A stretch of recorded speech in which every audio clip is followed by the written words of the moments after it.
Okay, let's go.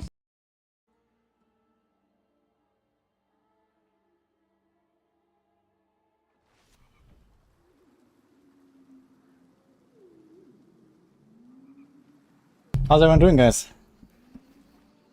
Welcome to stream. Did I get rid of it? No. It's just gonna have an empty box. Yes. Why? It's nice. No. Throw it.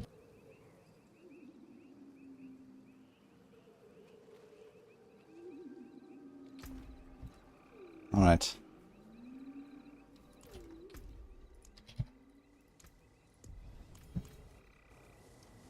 Doing good. Nice to hear that.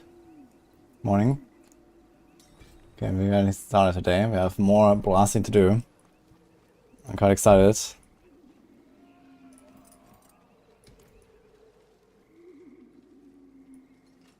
How much back is to be? Yeah, 500 million dot ticks back, kind of. Pretty good. The like a hit is still terrible, yes.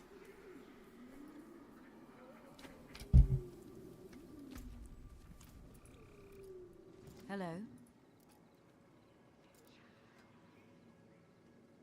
Did you check in on Kron? What happened with Kron?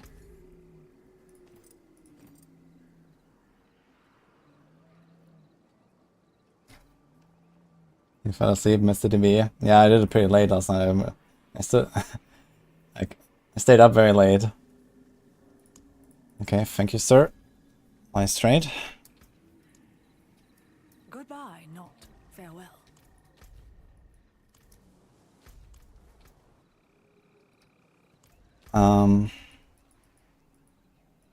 Any boss coming or something? No. There's a Blood Maiden, do we care? Probably no. Okay. Let's go on our rogue. Like the red source.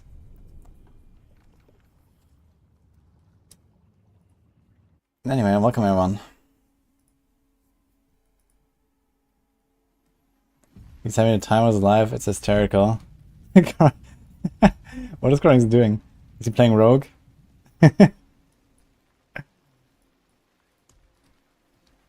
Okay, got a fortitude and advantage elixir. I think I'm gonna use some of those anti-venoms since I have a few of them anyway. To blast FTB.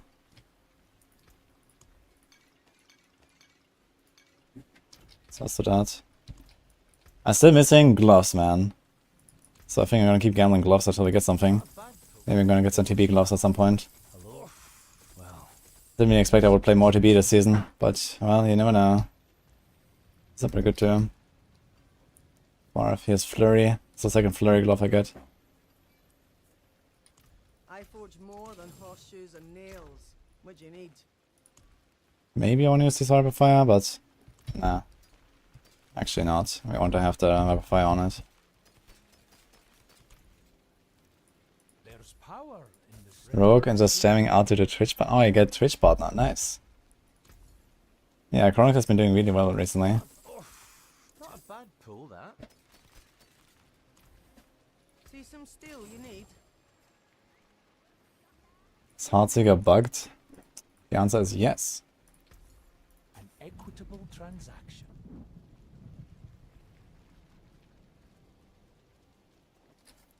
I was blowing up Darkseid's Discord last night. Wait, what happened to Darkseid's Discord?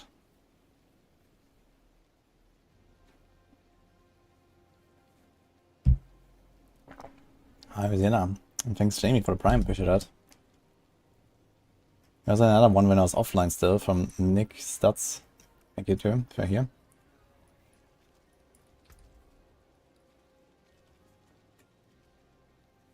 I sold upgraded gloves? I did not. These are all gambled. This was just like a great affix here. Nothing here was upgraded.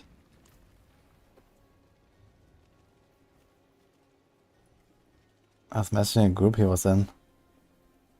Oh, I mean, he should disable his notifications, I guess, when he's streaming. I mean, you might hear notifications from like the Maxroll server or something like that. Anyway, let's do some hundreds. Seems like currently there's not much of a point to go beyond 100 anyway, since there is barely any more materials when you go higher after that. So I guess we should do this for a little bit. Oh, 101, right? At 101 we still get 60. Let's try it out. We just bricked 2 1 billion rings. You can see some streamers who have potion, keyboard, or loop, or 2 other abilities. Is this within TOS? That is not TOS friendly, no.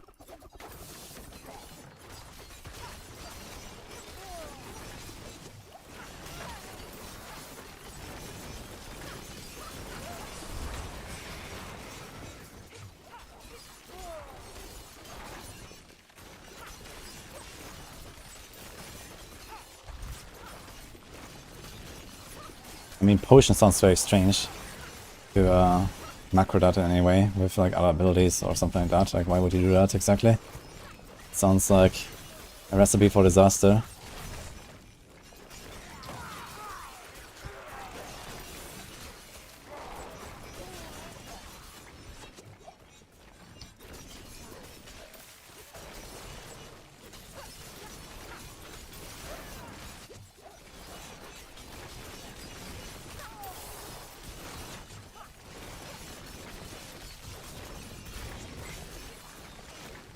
Swords, great, and daggers? No, I just don't have daggers. I won't have daggers, so that's...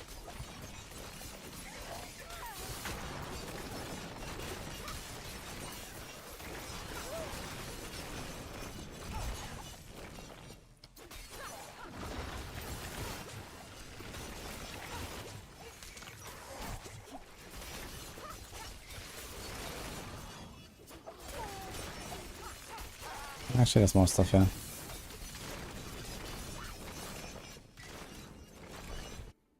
It's 100% lucky hit a thing. It is. Zero Step has 100% lucky hit by default. The thing is that then this number multiplies with whatever lucky hit you try to trigger, and I think the highest chance to trigger anything in the game is probably Victimize at 50%. So basically, if you want to get that guaranteed, then you have to have 200% lucky hit on your Shadow Step, so you need to have 100% bonus somewhere to double it.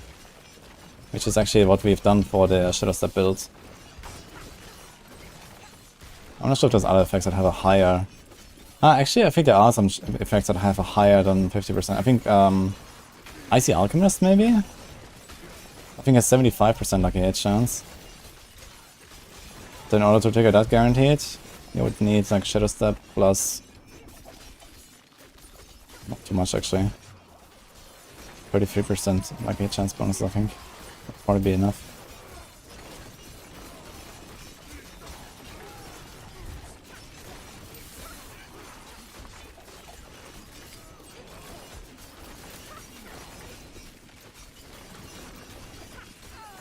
Luckbringer on Polearm on Barb. I mean, Barb is not exactly a lucky hit based class. There's like almost nothing on Barb that really requires lucky hits that you want to trigger. There's no real ways to really get a lot of lucky hit on Barb. Like, Barb and lucky hit does not really match much.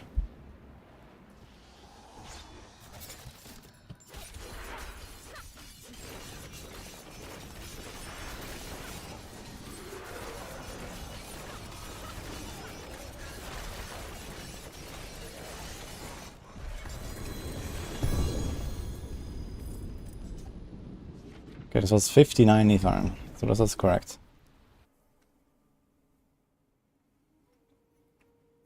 I don't think there's any fix on Andariel yet. I didn't hear of any hot fixes or anything. So, I don't know, maybe during the day. Just getting started here. We get +2 to core skills. Close. Yeah, it would technically be an upgrade, I guess. How many ranks do I have? I have only 9 ranks right now, right? So how much do I get if I have, like, let's say, 6? 6 is pretty realistic. So it'd be 250 over 190. So it'd be a 31.5% DPS upgrade. If I had a glove that does more than nothing. That's cool. It's 201. Andariel is good with TB. Technically, I guess you can throw in Andariels and it's okay. But practically, you want to play the real Andariel's build for that. Because this is a Blades build, you know, it's like on purpose designed to be a Twisting Blades build and not an Andariel's build, so I kind of want to, you know, change the playstyle, you know. But yeah, I mean, we have Puncture, we have even the chance to cast twice Puncture. Like, you actually have kind of like everything that's needed to make Andariel's function. You have all the poison synergies. So yeah, technically you can just throw in an Andariel's and it's gonna be kind of comparable. You're just missing a bunch of attack speed and you're not getting as much lucky hit because you're doing a lot of Twisting Blades that have a lot less lucky hit than Puncture, unless you hit like many targets. Let's say you need to hit like, I don't know, 10 targets or so, I guess, to make it even or so. Compared to Puncture, you can just like go single target and have insane lucky hit. So yeah, you can still kind of trigger Andariel's. Bigger problem is, I guess, that you are also squishier. You're also probably missing like some other synergies, like for example on Andariel's Rogue I have Retribution on a two-handed weapon, and here I have it on a normal slot. I currently don't run Noxious Eyes as well, because I have Shared Misery on my boots. Usually Noxious Eyes goes on a neck on Andariel's Rogue, so you trigger it like, let's say, half as often, if you are optimistic. And it probably does roughly half the damage, so it's like roughly a quarter of the power of the original Andariel Rogue. And then you get whatever Twisting Blades gives you, which is quite a lot, man. Twisting Blades, I think in raw damage output, might actually just beat Andariel's. Like, I do insane damage bursts on staggers. And this is not even, like, I actually started removing damage from my setup, because I had too much damage and I actually didn't reach the bosses fast enough. And I'd rather try to get there faster, and, you know, the bosses die like 2 seconds slower, so who cares. Like, I optimized this setup way too much to kill bosses, turns out, which is kind of funny.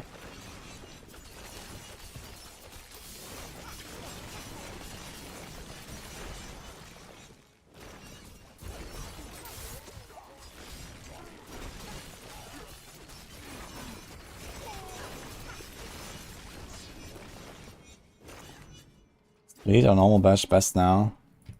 Everything bleed on Barb. Like, bleed is the name of the game for Barb, so now everything is bleed. You know, double swing is bleed, flay is bleed, bash is bleed, whirlwind is bleed, Tyrael's whirlwind is bleed, like everything's bleed. Gushing Wounds is just completely overtuned, basically. Like, in the past, Gushing Wounds wasn't really working properly, so no one used it, because it was buggy and just, you know, wasn't functioning. And then they, for some reason they kept buffing it because they thought, oh hey, people are not using Gushing Wounds, let's buff it.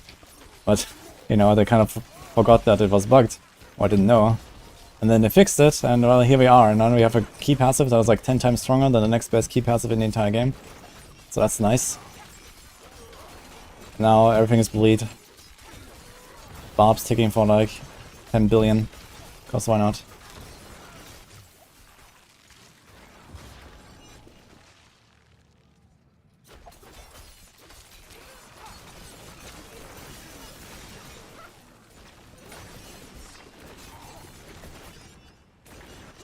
It's big poison.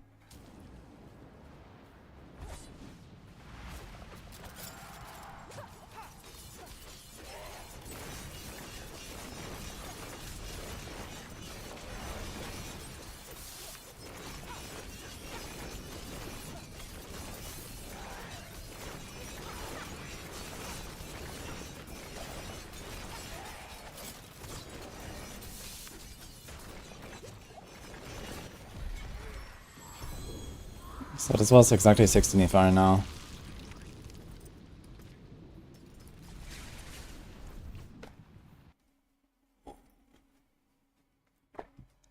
I've just had 200 billion. I mean, 200 billion is the rupture, I guess, and you know, flay lasts like 20 seconds. But this means that it's still roughly 10 billion DPS, right? Because the rupture just takes out the bleed that is already present on a target, so it should be taken for roughly 5 billion per tick, because that 2 ticks per second is 10 billion. Times roughly 20 seconds, it leads to 200 billion. So that's kind of how it goes, I guess. But yeah, that's a lot of damage. And of course you can produce a funny big number with Rupture, when you take like a 20-second dot and then do it all at once.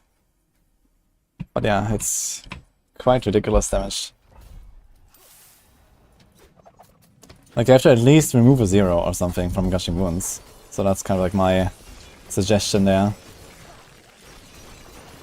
Or maybe just like, you know, make it work differently, because like this whole like, you know, crit damage scaling and people making rogues on the Barb just to like temper their stuff. I mean, that's also kind of stupid, to be honest. They can like just redesign that thing a little bit anyway.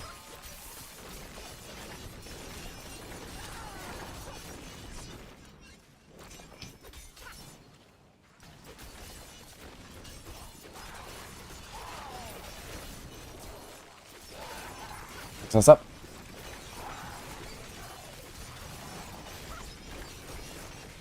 Poop. How's it going? Bacon or sausage for breakfast? I'd say bacon.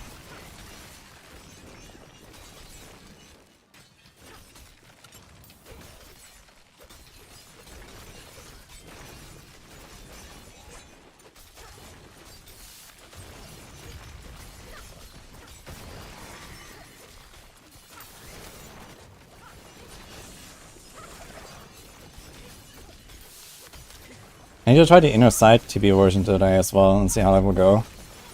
That'd be kind of interesting.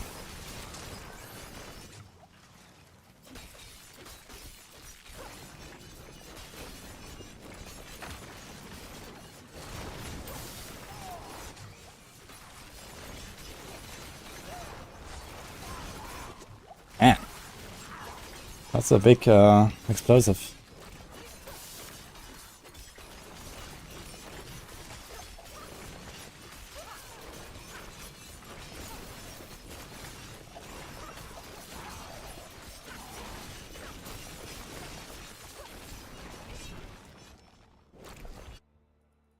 A good Barb build to kill the minor bosses. The best Barb build, or like the best build in general in the game, is Flay right now. That can basically just like two-shot them with Flay with a good character, or you know, with slightly more effort with a shit character. But yeah, as I just explained, like basically anything bleeds is kind of OP right now on Barbs, so they all can have really high DPS. Don't necessarily have to go only for Flay. They also just nerfed the bosses, so terminal bosses have like much less life now, maybe like 1 billion in solo.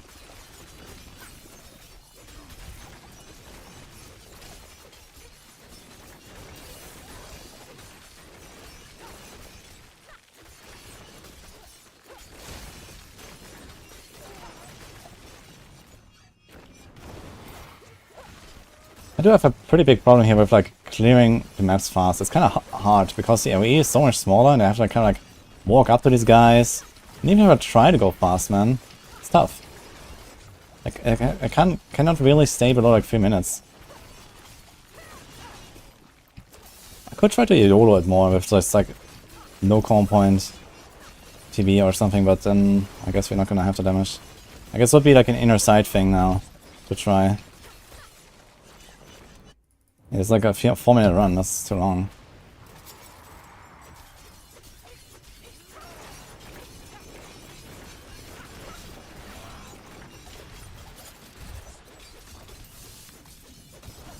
Yeah, that's also kind of shitty stagger here.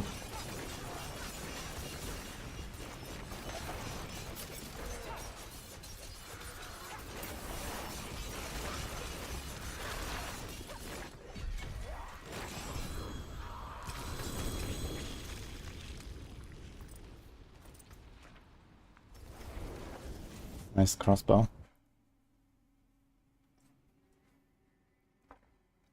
Try to be inner side, we're completely lost to play melee and dying on any mob pack.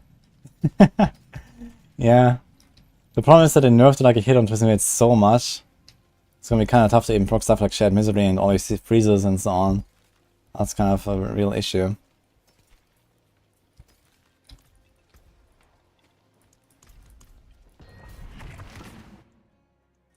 Get a 4 GA Mother's Embrace.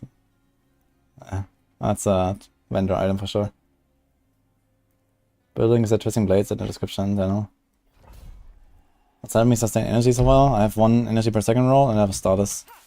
You can also get away with like 2 energy rolls and maybe like another like resource roll or something on the ring. Or for example, more points in innovation. I have only 1 point in innovation, that could be 3, that helps a lot as well. There's like various ways to solve it.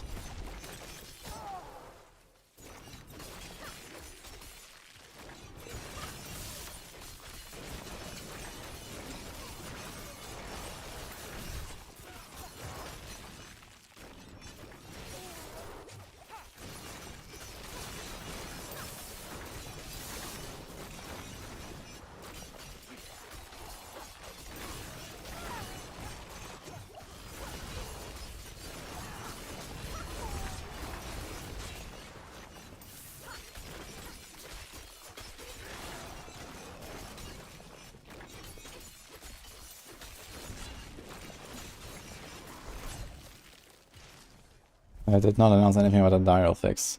Just that I guess the hotfix is coming soon, I suppose.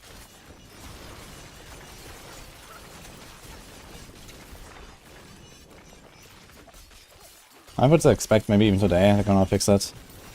There's like a bunch of other problems, like people also had problems logging in. There's the Andariel thing, there's like the Neath Iron not dropping properly.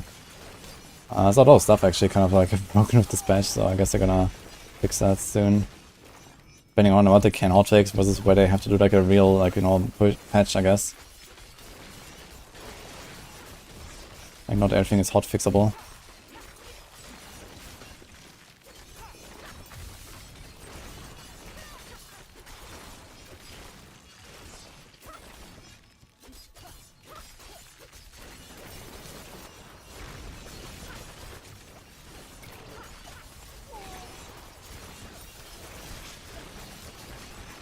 So I think when my poison run out, now they've been like running hundreds a little bit, I will try and go and see what we can do with inner side TB. I have to change my neck and maybe some imprints.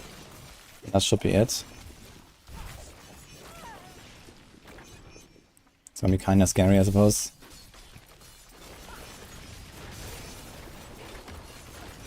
Puncture helps a lot here with this whole combo.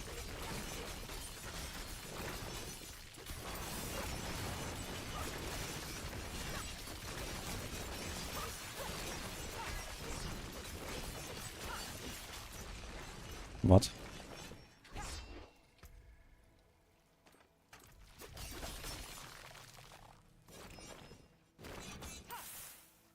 Is there a build guide already?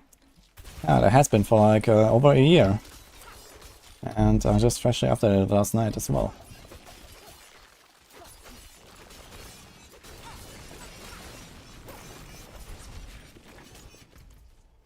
I will tweak the plan a little bit more though.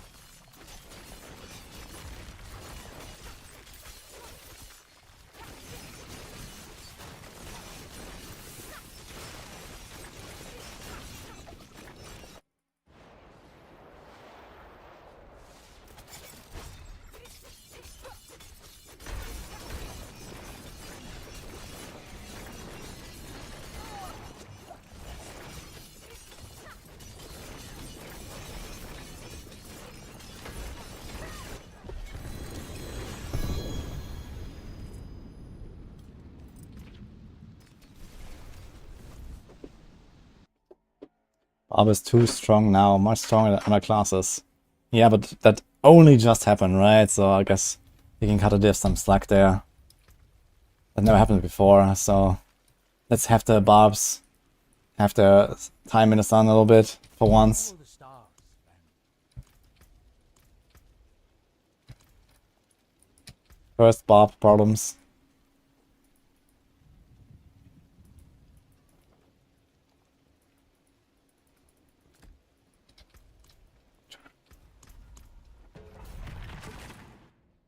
Finally, Sorc is not at the top.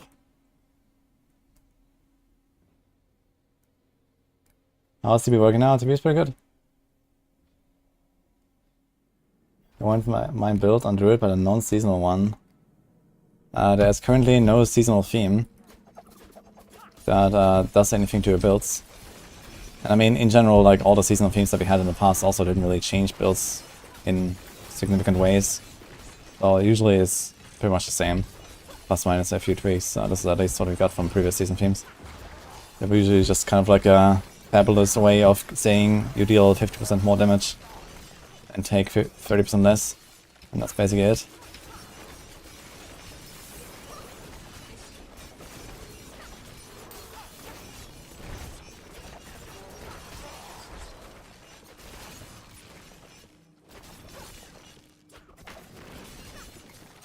In the case of Barb, it's more like plus 300% damage, but you know, happens.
B is not better than Andariel's. Yeah, I wouldn't say it's better than Andariel's. That's why we ranked it in A and Andariel's in S tier. Andariel's also just kind of has an easier time going faster, which is like a pretty big advantage for like farming, I guess, for like Neef Iron, for example. I think it's actually... It might be really close for a push, to be honest, between TB and Andariel's. TB seems to have more damage than Andariel's. When looking at this. At least currently, without the Andariel's patch. And even after Andariel's patch, it might be pretty close, honestly, because my dot ticks are definitely higher than they are on Andariel's build. On the boss. Like, the boss damage is way higher on TB, it seems. And that's a pretty big advantage. When it comes to a push. So I wouldn't be surprised if like they end up being very close. Or like, you know, I don't know, 130 clears or something like that. It's just, it's kind of hard to go really fast on TB because the AoE is so small. And very often I actually run into the problem that monsters become unstoppable because I don't actually hit them all, and then, you know, they have only 5 seconds of CC and then they unfreeze. These kind of things. And here's like, you know, the champion guy.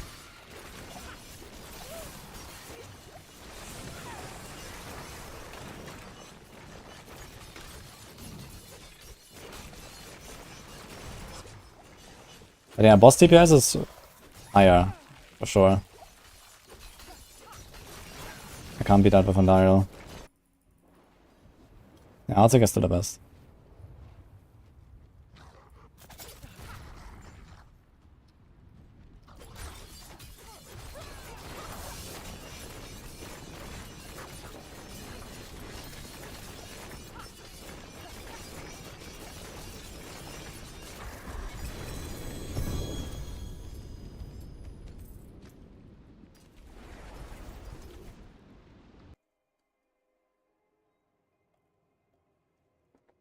Reliance Dagger as much for TB in boss.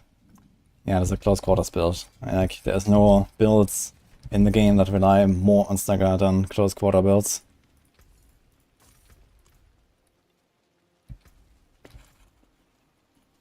Yeah, we're farming 101 or 100s right now. Because Neef Iron drops don't go up much after 101, it seems. A bit of Death Trap, TB, and Grenade build. Seems able to run 3 to 5 minutes into 100. Yeah, I mean, if your goal is just to farm 100s, like, it's kind of strange right now, because going higher at this point is not really worth it. So having like a lot of DPS after this point is kind of like whatever. And I do have more than enough damage. I could actually scuff it up even more if I wanted.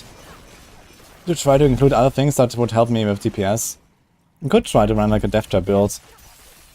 Like pure, good old like Death Trap Chasing Blades, for example. Could easily do 100s at a similar, maybe a faster pace even. Because I just walk in, I Death Trap them together, I evaporate the entire pack in like 2 seconds. Nothing gets unstoppable like this guy here right now. You know, I would be already like 2 packs ahead. It would actually be the way to do it right now, I think. And I wouldn't have to rely on all this damage to crowd controlled enemies. I can just like stack damage to close enemies, which is higher, always active, and works on the boss at all times. We lose 30% attack speed, we lose roughly 80 to 100% damage bonus. We gain Death Trap. We drop, I don't know, let's say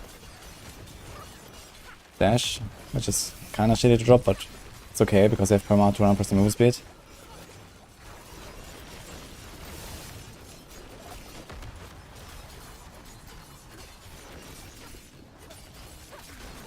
Yeah, just the fact that we can pull in enemies with Death Trap would just make so much sense here currently. Because there's so many monsters I'm skipping, you know, so much more aggression I'm missing. If I had a Death Trap in every pack, I would probably be faster in these ones. Just for the rules, not changing my gear, I could try it. Without really reloading anything. So I'll be much weaker than I should be. We can see what happens.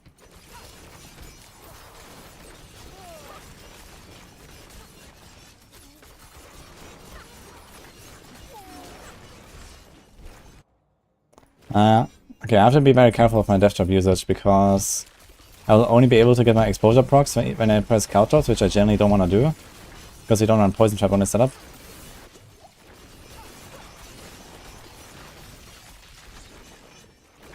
So I have to like very carefully time my Death Trap with my nuke, basically, to make sure I get the lucky hits in this 1 second that the Death Trap is going off. because else I don't get exposure procs. That'll be interesting to see. So initially it's giving up like half my damage. But it's probably gonna be better. But yeah, it's very likely that they're gonna fix that though, and then, you know, you're gonna be incentivized to run higher tiers compared to just running 101. Apparently you don't want to go higher than 101. Unless you don't really care about at all to go higher. But many builds do care. So basically 101 is the goal.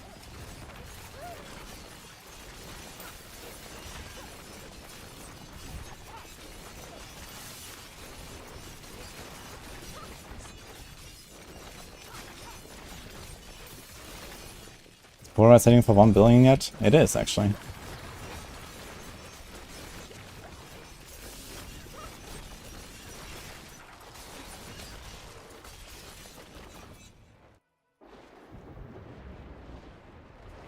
Bramble.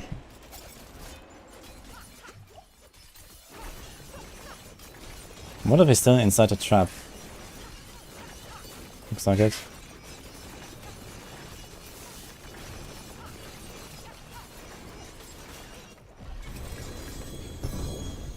Yeah, one rotated Bramble, man, on 100.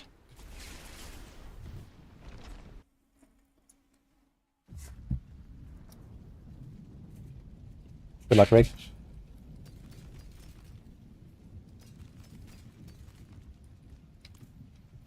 Let's get some gloves again. Hello, shiny. Well, there's something special. What if CI for TB? CI. Chaos inoculation? Wait, what is CI?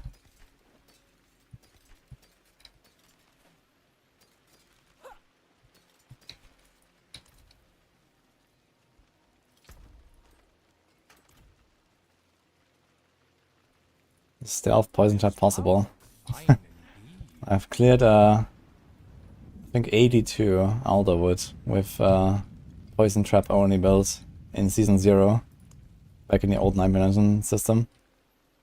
But I was really scuffed. Far away from like a real poison trap build. This build is in Maxroll, yes. In fact, I think this is probably the most viewed Maxroll guide of all time in Diablo 4. So, yes, we have it. Greetings. Okay,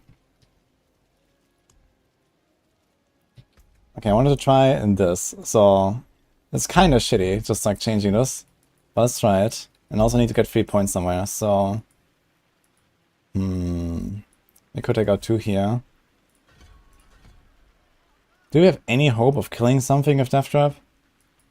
Probably not. So I guess I need only 2 points. Let's do this.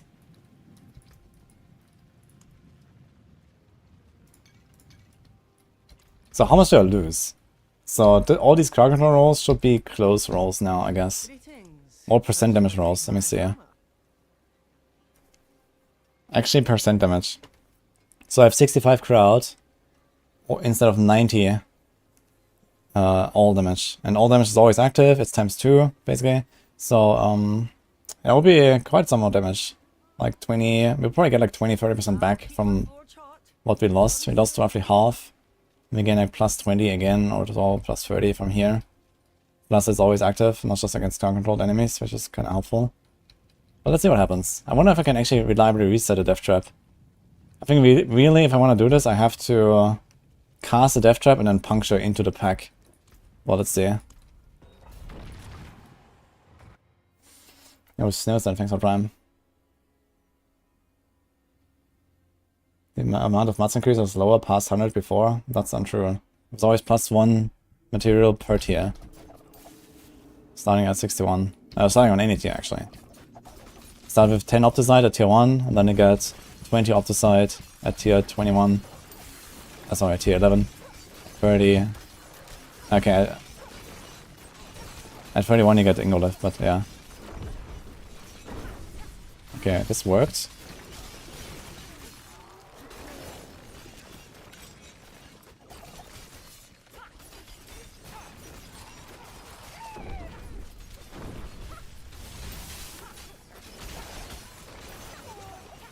How did these guys... Wait a minute. How did these guys become unstoppable so fast? What?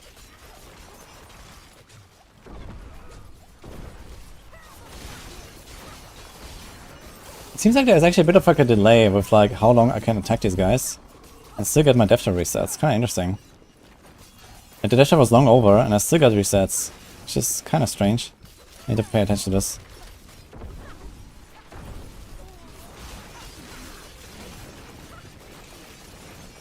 And you can see the grenade procs. My damage is noticeable. Because my setup is very scuffed now. Fine enough, still totally fine for 100.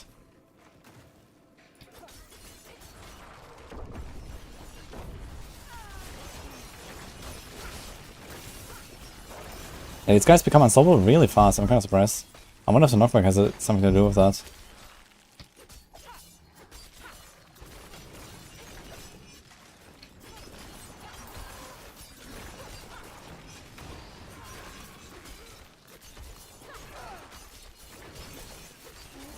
These guys are just too spread out, man. These guys didn't even get pulled.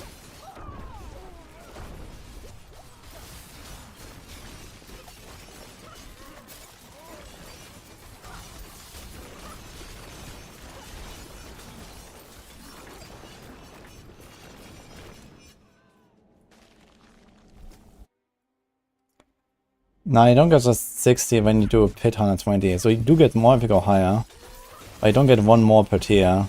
Apparently it's more like one more per 2 or 3 tiers or so. So basically you're gonna slow down and it's just not worth it because I already get so much. And then you only get like, you know, very little more if we're going higher. Dude, what I really need on this build is Ghostwalker, dude. Or Blade Shift. Maybe I should drop Dash and go Blade Shift. That would be kinda cool. Get some nice move speed. You should basically have it like almost all the time.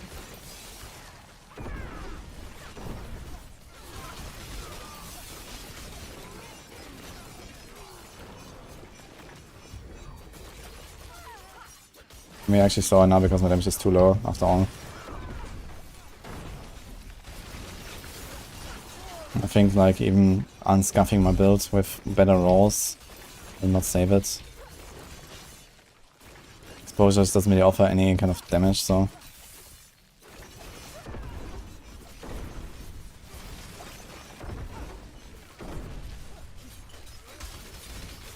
It's kind of interesting how long after the death trap I can still attack and get my resets. I wonder how it works exactly.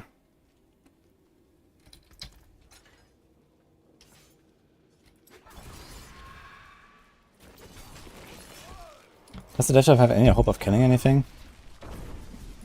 They actually did kill one thing there.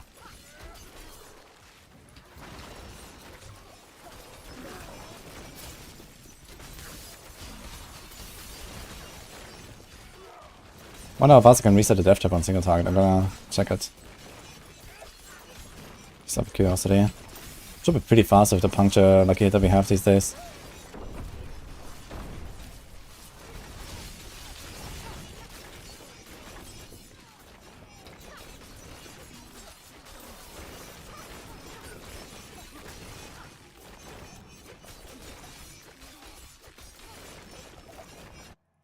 Okay, let's see.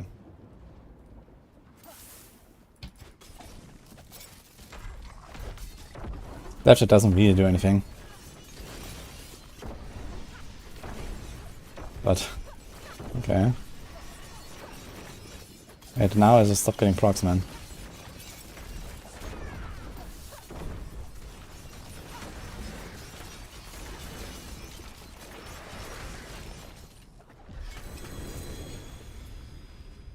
Big emote Devlom.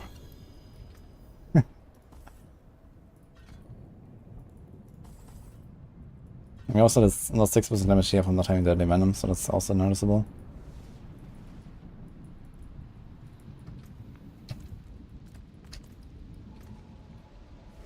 Okay, I think it is in your side time. Let's see how that will go. How much dodge do I have? Not enough. I had to take a chest that has some res instead of dodge. I was at a 37 actually. But it can get to something like around 50 or so in a good setup.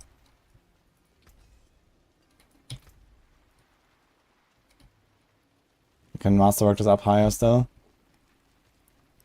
This is only 4, it doesn't have to be. These are only 8. Some stuff you can improve here. Return soon. Okay, where's the Heartseeker weapon? Oh, it's this actually. Okay, need to find the other TB weapon. Yeah, Cloud Obscuration, let's take this. It's only 8 out of 12. Okay, here's a Heartseeker duration. So we don't need peasant points for sure. Greetings. Is that a better one to remove? This has 70 caltrops. It has good caltrops, good alive. Halt.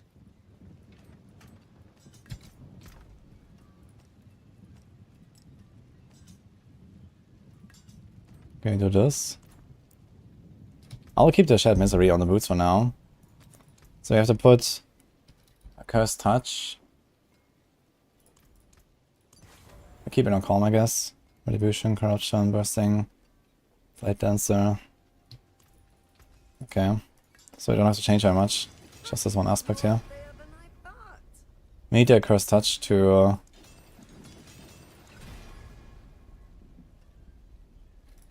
Okay. My hammer sings on your return. We're gonna hit the life roll once, that's okay, I guess.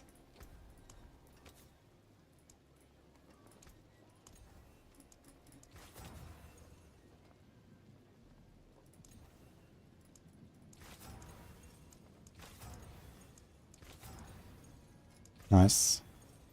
Perfect roll, actually. Okay.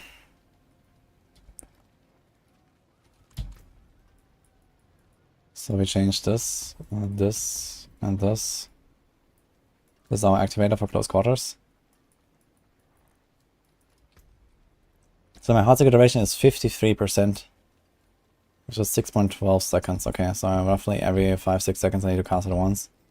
It should be a bit longer. I think I want to like try to masterwork creative once, the Heartseeker duration, but I guess for testing it's okay. Let's see if we can get anywhere with this. I want to have a lot less Umbrus procs, which I'm not happy about currently. And I need to change my neck, actually. We do have the Puncture Resource neck. So...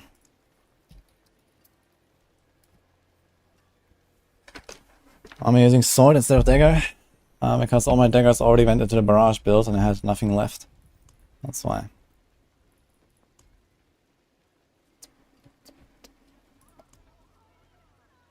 Okay, this has movement speed, this has something... Okay, he has +4 casts, that's pretty good. Has movement speed, has no crit, and has cooldown instead. Having cooldown is not the worst, it's also 12 out of 12. So it's -2 frigid, minus crit. But the crit loss is not too bad. We got +4 casts. So let's do this. Fix our res. It's perfectly enough. Come, traveler. The stars of sanctuary await. Whoops. Here you are.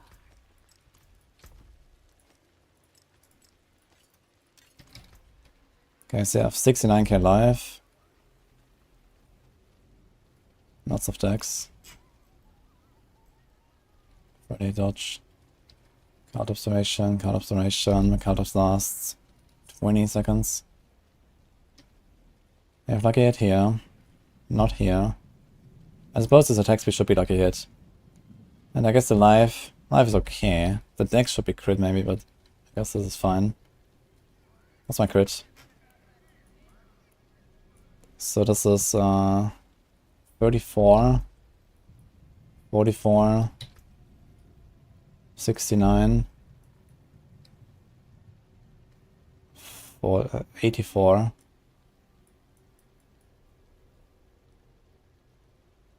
92, although this is not really up much. And I could do this, yeah. You might want to do innovation as well.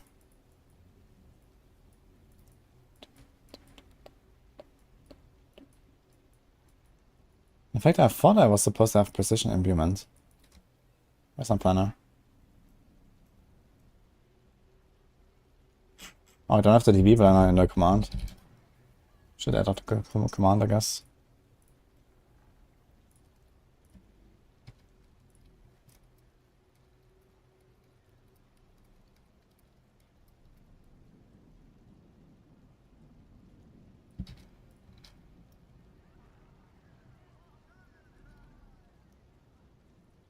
I think Sorcerer is good. Ah, it's fine. But they still need to like solve some general boss damage issues in particular. But this applies to other classes as well, like the rogues.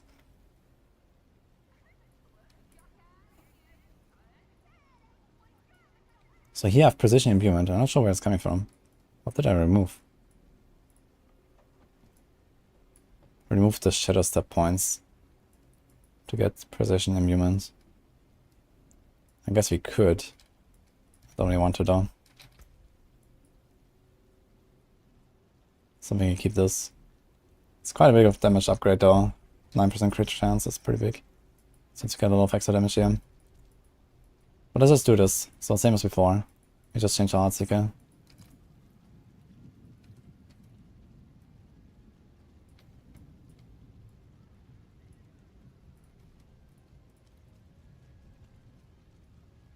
I wonder how it'll feel with the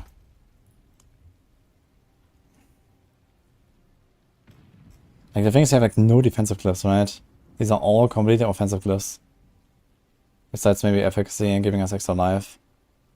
This is kind of a defensive glyph, I guess. But yeah, we have no closer, we have no turf. Phew. No diminish either. It's kind of rough, man. Out there. Okay. Inner sight time. Maybe down to run Heartseeker instead of Puncture. Well, until they fix Andariels, yes. After they fix Andariels, I guess you're gonna lose like a few pit tiers, but you can play a ranged version of it. It's just that currently that does not work.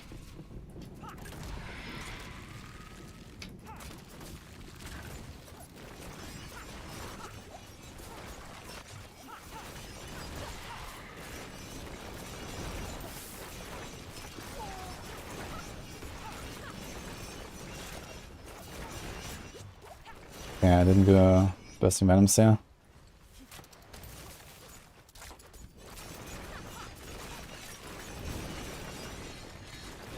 Dude, what? Bursting venom procs?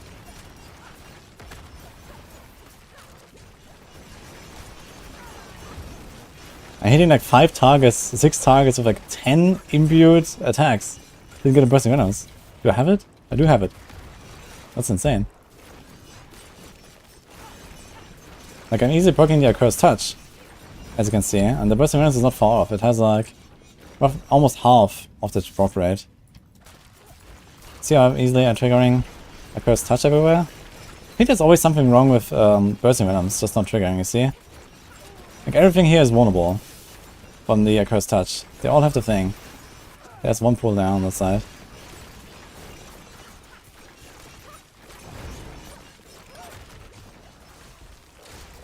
I can trigger it so easily, the Accursed Touch, but not the bursting venoms, which should be like roughly half as often.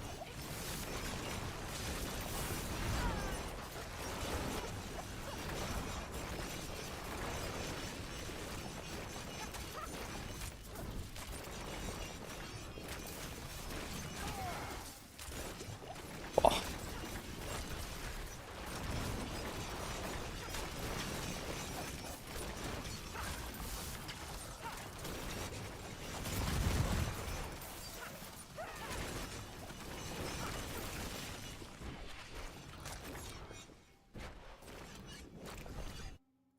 Mayos.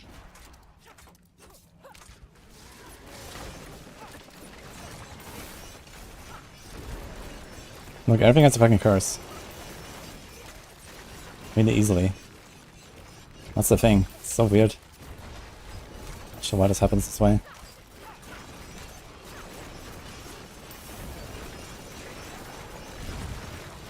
Oh man, looks cool though with the spinning blades. We just spam right click.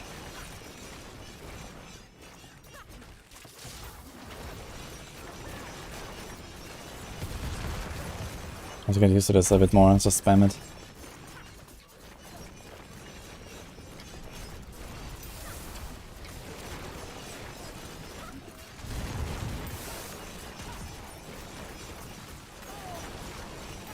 Okay, it's kind of working.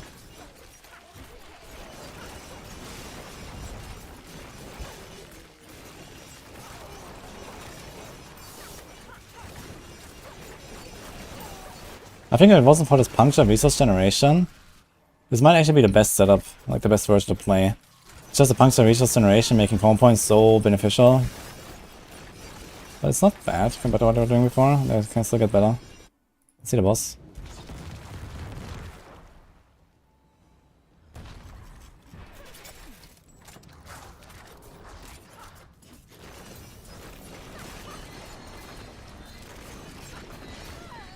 Oh, great.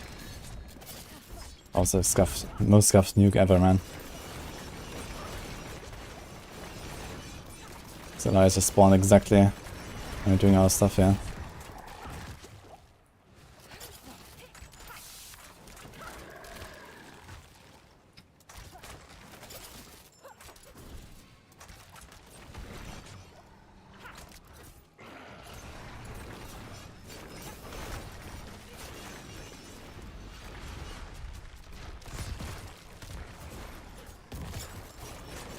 Oh my god. Yeah, we have a bit less stagger. So we didn't stagger the boss before. We had to dodge on the Balrog and then we had to dodge Elias.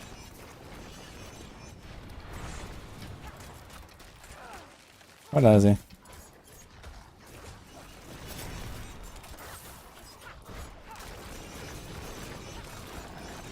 Oh my god.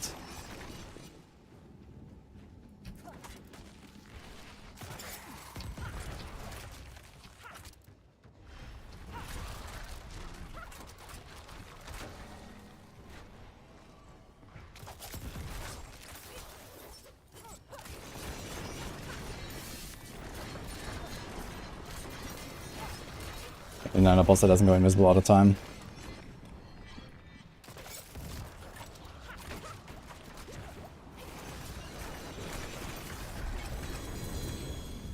Let's try this again. Here's a dagger. Twisting Blades is worse than Rapid Fire, and it can use Doombringer. Actually, that's not to be the worst idea here right now. To like just make up for the lack of toughness it has. I could drop easily in our calm, go Doombringer. I should try it actually. I've not actually used Doombringer the entire season so far. On this build it would fit really well because we do want the toughness and I could probably go faster by just being tankier, at least on hardcore.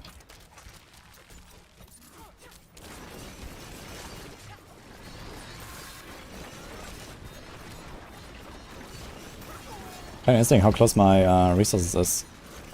Because my inner side doesn't fill that fast sometimes. Sometimes that's fine, sometimes it's not.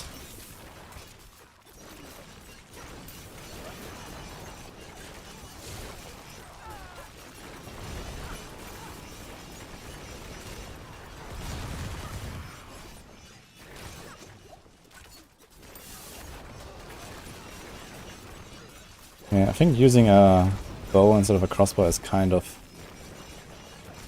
unnecessary. You do like one shot every 7 seconds. It's totally fine to do it with a crossbow. Crossbow is fast enough with all the attack speed we have. Heartseeker gives us attack speed, we have a bit of attack speed here, we have a bit of attack speed there. We're in close quarters. We have something like a 50+% attack speed buff probably. Very easily. So I think going bow is unnecessary here. For the Heartseeker. Crossbow is better because he has to have a bit more raw damage.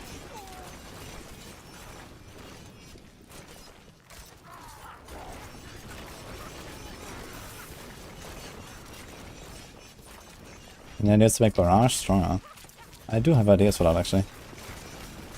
Similar to how I want to play Penchal Victimize, I want like to try to use Starless Skies as much as possible and 1-to-1 combo point cycle with puncture resource generation and then play a physical barrage. I mean, technically you can also just like throw in the bursting venoms and play poison barrage and not really care about the poison, just to have the non-physical attacks, because you can scale those better with Eldritch Bounty. And you can get other benefits like debilitating toxins, for example. But yeah, basically either no imbue or perma poison imbue. 1-to-1 cycles of starters. Although, yeah, it doesn't really work with precision builds. Would be interesting for the poison barrage build though. Which probably is kind of close in power to the traditional precision barrage.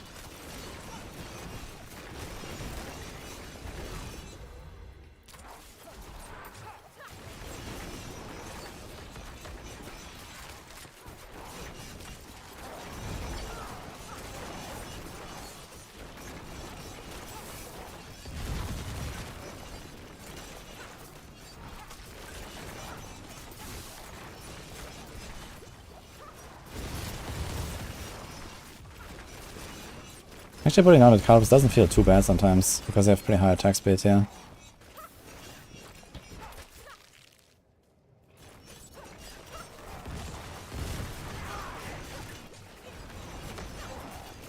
Maybe I should use them more often. Can't see this again. Okay. It's a good test. Oh, no inner sight at all, man. What? Look at that inner sight meter, man. Not filling. Now it's filling.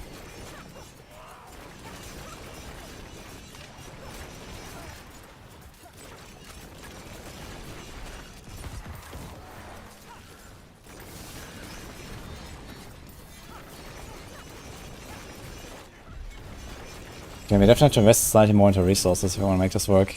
Because the inner sight is not insta-filling all the time. So I slowly run out. We have 8 energy per second already, which is very good. But you might want to have a second one. Actually, I think I forgot to put in innovation. Can I? In this spanner we're also supposed to have only 1. We don't have much like a hit here. So realistically, I think we have to get some energy per second boots. Or we go back to Fluidity Glyph. Instead of Bane or something. It could be an option. Or maybe instead of Exploit. Exploit is kinda nice.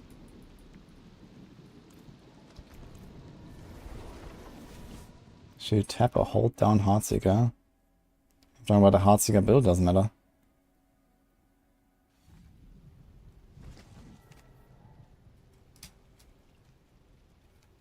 Inner side is bugged or something's wrong with Heartseeker build. If bosses, buffs are melt normally and everything is fine, but something is weird. I have no idea what you mean. Maybe you just have shitty vulnerable uptime. Or shitty Kaltos uptime. Or no stagger. So that's most likely what's going on.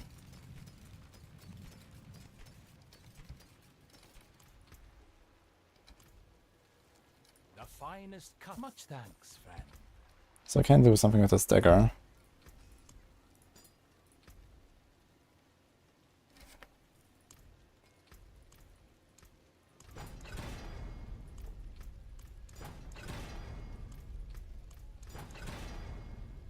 Perfect crowd control. Just try to hit that card observation, I guess.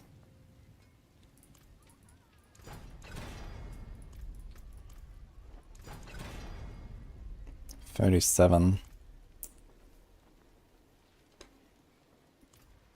Maybe leave it for now. Here is actually a dagger. Why am I not using this one?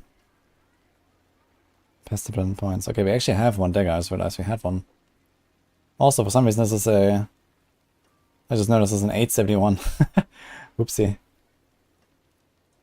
I totally missed the attack power, the item power here. Being not 925. It was a triple GA.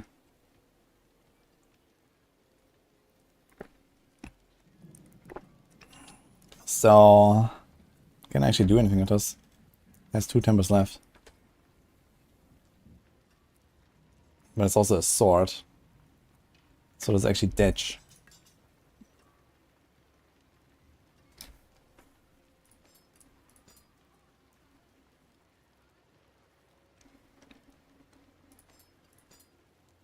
I only took it for the hard iteration. And I'm not so sure about it. Ah, well. Okay, how much DPS did I lose? It was like minus 300 DPS out of 3600. So I'm actually like 10% weaker than I should be, roughly. Good to know.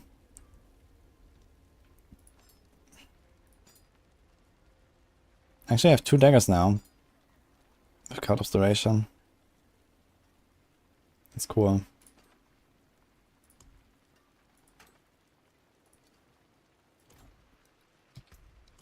That's the spirit. Have I tried out Flurry? I have not tried out Flurry. Shame that. Hello, shiny. Not a bad pull. And I'm not planning to right now. Well, there's something special. Free to barrage.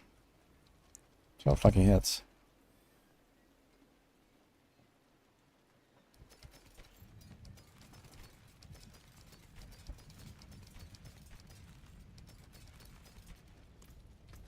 Better than starting from nothing.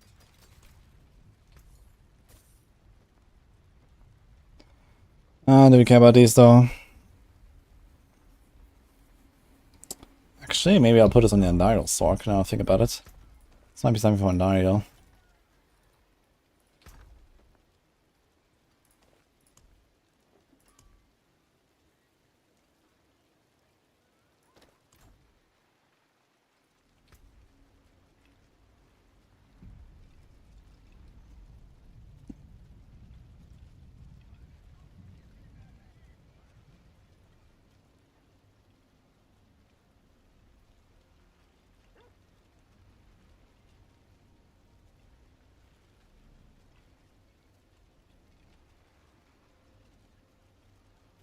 Sometimes I wonder if there's like something going on with the bursting venoms.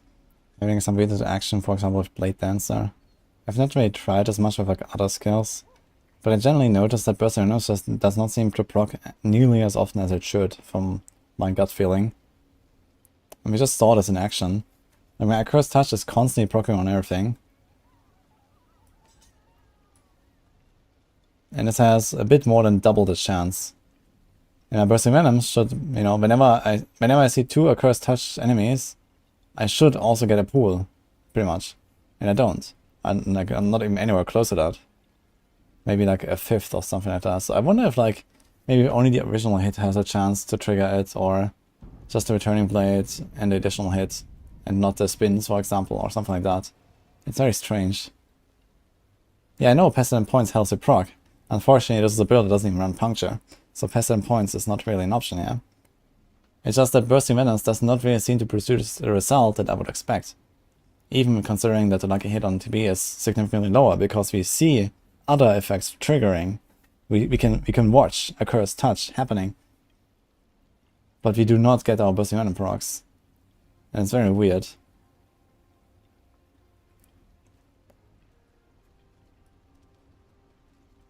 Yeah, polarize, log in, dude. Stardust Skies worth an rapid fire build? Yeah, something like Stardust Skies will only work if you play like a physical build. Because you won't have the imbuement charges otherwise.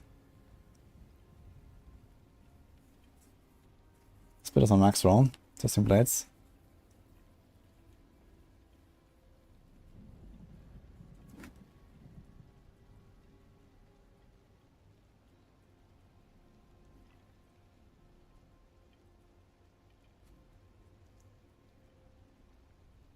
Potions just ran out.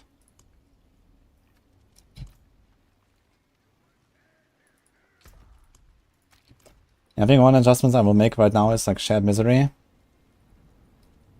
We want that. Let me do this. I have to go back and like update some text in the guide for that, but it's kind of minor.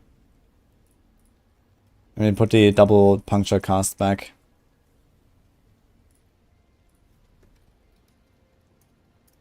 So do this. Let me do this. Did I do anything else? Might, Bursting Venoms, Umbral.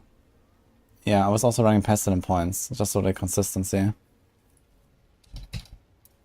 So this is also what I've done. And I guess you might get to the point where you don't need pestilent points necessarily. And you get an extra aspect, but you need like a really good setup. Like lots of lucky hits. Here and here and here and whatever, and maybe drop the crit or drop the dex roll. And then like the +5 at least, poison imbue, maybe 6. Okay, let's double check this. Moonrise, pestilent. Shared misery.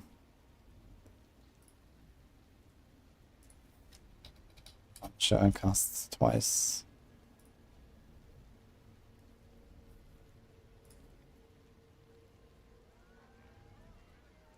Also has puncture cast twice. Cut of size, cast restoration. Attribution. Bursting venoms. Let's do the same here with pestilent points. It's gonna replace elements entirely with pestilent points.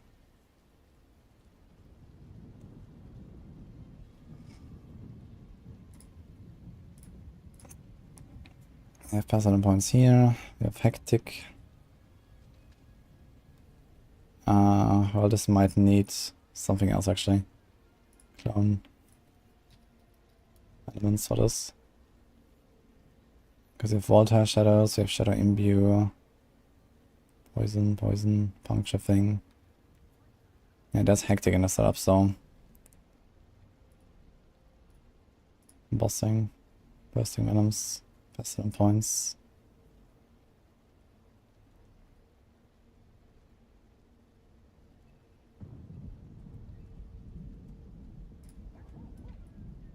We have innovation there.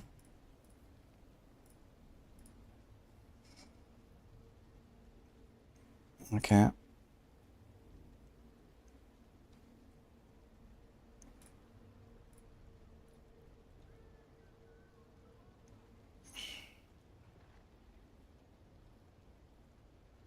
There's actually extra lucky chance instead of dex, for example. So I did put that already.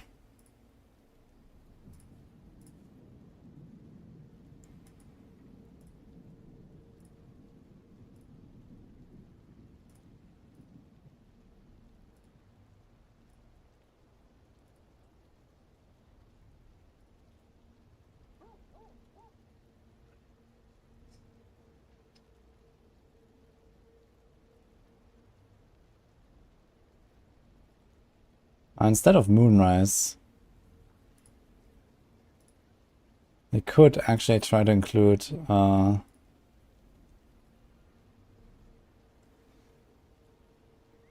Noxious Ice still on the glove, for example. He has Moonrise still. So we can do that. I think I'll do it.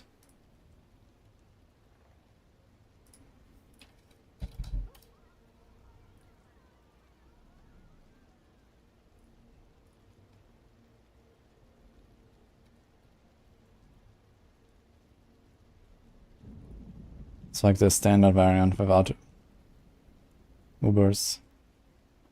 Moves the bursting venoms there.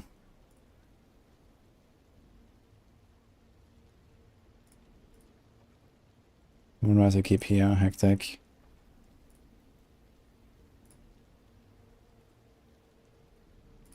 Okay. I can do that.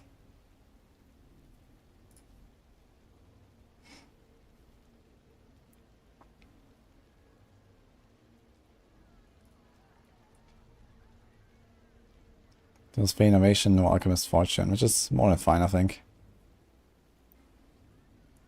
There's a double cast of Puncture. So double cast of Puncture with like, how much lucky does it have? 23%. So Puncture is plus Potion, I guess, actually.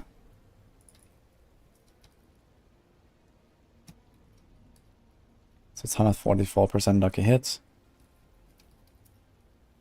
So it's 43%. So we broke Innovation almost once every single time we cast Puncture. Which gives us, let's say on average, like 7 energy back. And then our cost is like 24. And I guess I could do like 2 1 cycles. Okay, so that kind of works.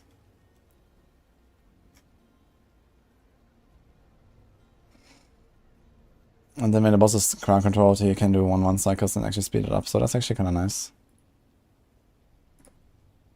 Save this.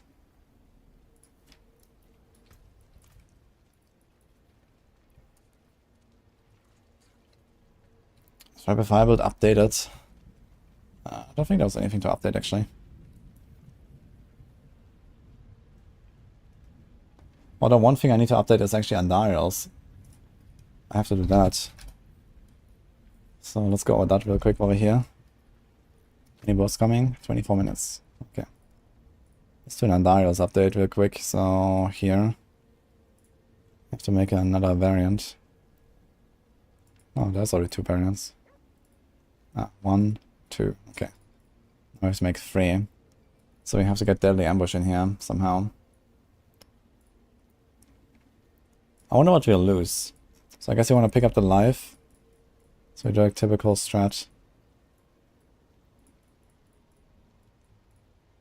Into some strength glyph. This is usually how this goes.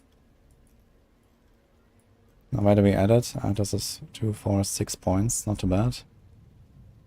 Wait, 7. 2, 4, 6, 8. 2, 4, 6, 7, and then, okay. 2, 4, 6, 8, 9. 2, 4, 6, 8, 9. Yeah, so we have to go out here. Now the question is, what do we change? We are barely cut on our resistances. I don't want to remove this. We cannot remove any here.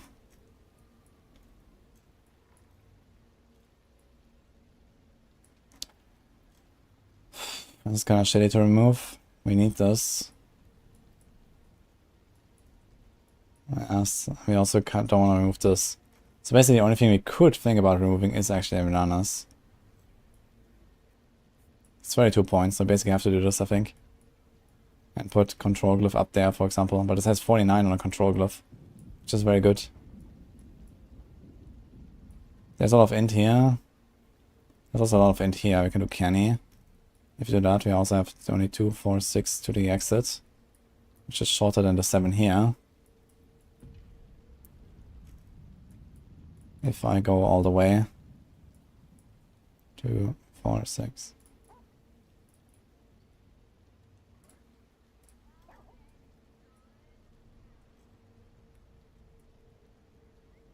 This is poisonous, this is poisonous, we don't need it anyway because of the Andariels. So yeah, this has which glyph right now? Canny. Can we put an int glyph here? We don't really want to. We could put exploit. Should be kind of nice for this as well. But realistically, it should be an int glyph. Can I make an int glyph work? No way. Maybe here. Put Bane there.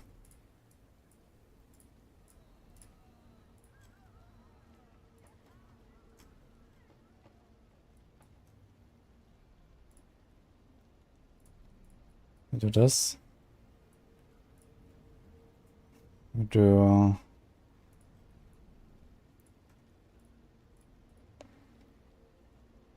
What?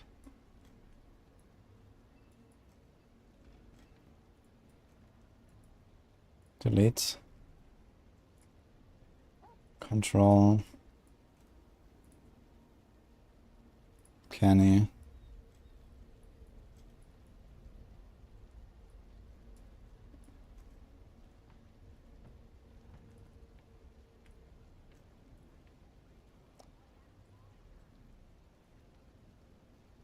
Now, I think we still wanna like move out there anyway, so maybe do this no matter what.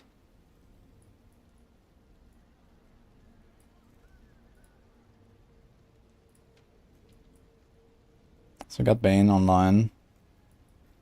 Can probably move some of the small stuff and this.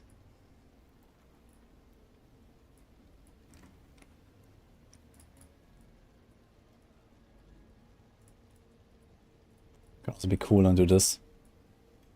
Missing 1 point now. Could probably make that happen. So Scanny has 27, this has 29. Can do something like this maybe.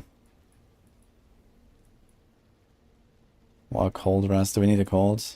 We kinda need a cold. Oops. We have 44 in now, so we're missing slight differences here. So this has like a little bit more, it's like 1% more or so, maybe 1.5% more. Plus a little bit of additive here that we're missing. These are 2 additive 5% nodes that we're missing. Also here the res is covered. And here it's not, we're missing 10 res. So you would actually have to get another res roll as well. If you want to do this. Because we're missing 10, 10, and 10. Lighting is barely fine. Yeah, so it's just like the lack of the Lyrana's board. And there's no way to solve it. We get 1 point back here. Put this here, and we put like 1 res roll instead of like a dex roll. So we lose like a bit of damage there. Let's do clone. Deadly ambush board. So we clone this. We do res. We can do this. What did I remove? I removed the life accidentally. Can only keep the life and move the dex, I think. So now we have plenty of res. We have 1 res roll there. And previously I actually didn't have any res roll. With like really good gear. With the cold ring and stuff, you can actually make it work.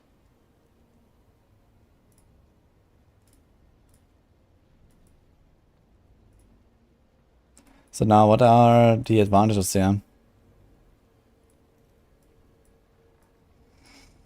We get Deadly Ambush, which says it gives you 23% extra damage for crits, but it's actually auto-pay damage. This is why we did this, yeah. We didn't change any glyph. We removed Lyrana's. Yeah, it should be quite a bit more damage. So what's the defense? 51k. It's the same life. We lost Dex.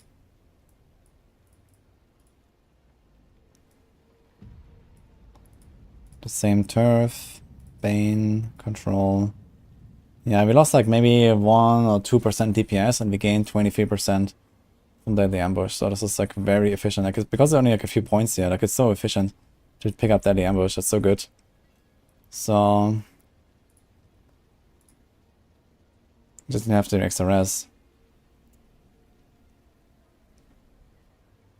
Yo, MK lose everything to the prime. Tears Might good for this build? No, Tears Might is not good for any rogue, like, ever, basically.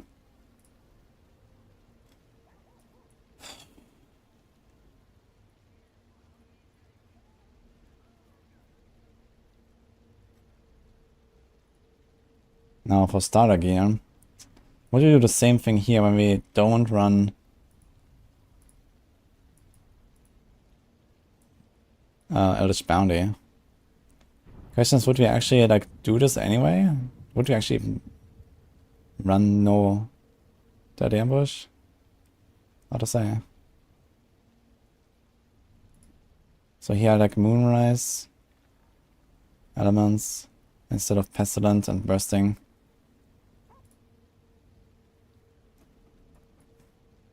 There's Eldritch Bounty now. For a starter board, we actually did have Deadly Ambush here, look at that. 1, 2, 3, 4, 5, 6. So just need to get 6 points, you can actually make it work.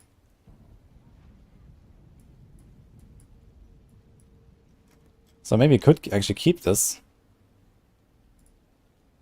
We could do another variant 3 here, let's just like lower some points. Move that.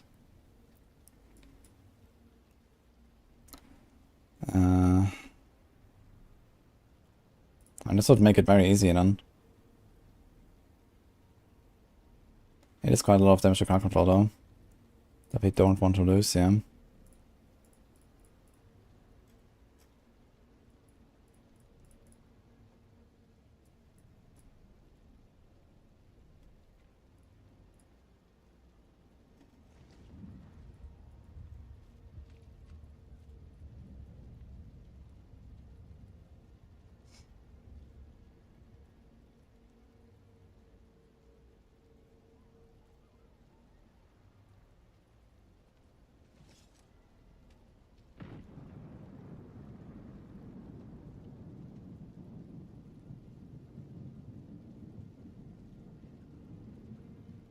Can we get this 1 point somewhere? Oof. Missing the int now as well.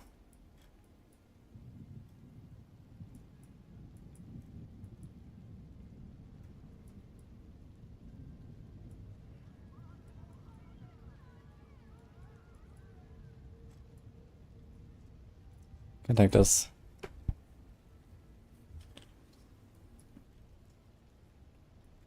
So maybe we can do this as well. Do deadly ambush stuff.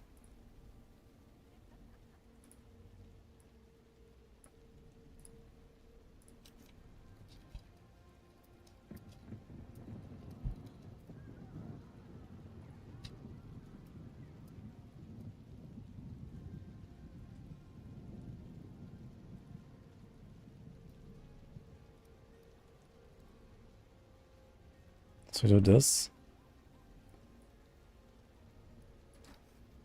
Now the question is, can we do the same setup? No, we're still missing Elvish Bounty, so we have to go Elvish Bounty later. That's why.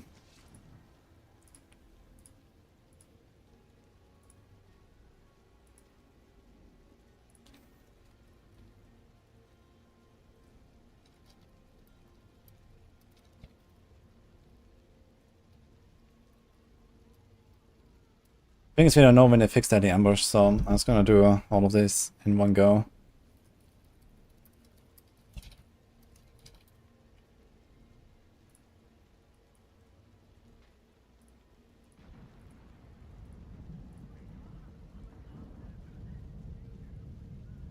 That means we also change this, because that's kind of how it works for now.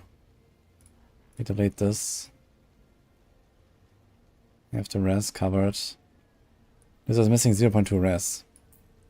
Can I solve this somehow? How much is one? Need one small int node or something. I'll probably try to grab one somewhere. Because this doesn't have a res roll.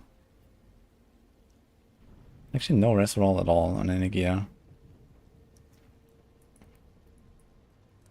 Can I find an int? We can do this. Can I find another int?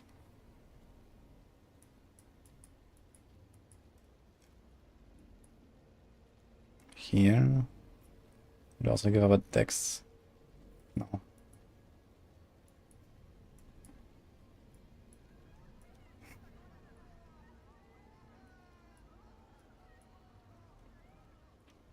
Dude, I can't find one int node. Here. Okay.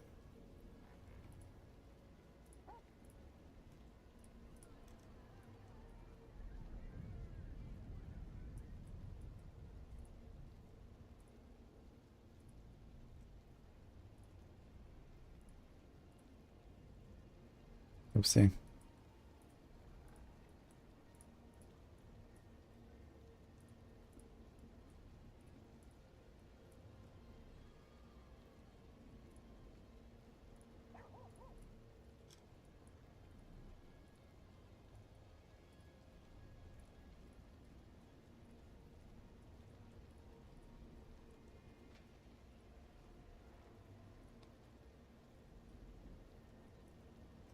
This. Look at that. Let's fix this. Which means probably this part here. We will cut.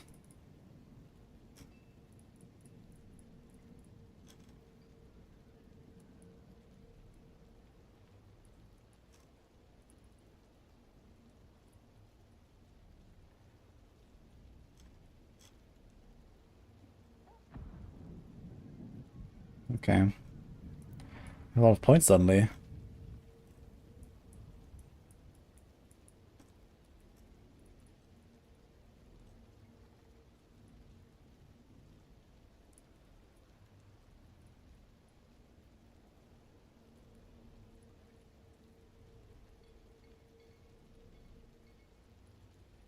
Lots of nice little additive buffs everywhere. We don't do this. And 6% DR from trapped enemies. But basically this only applies to like some...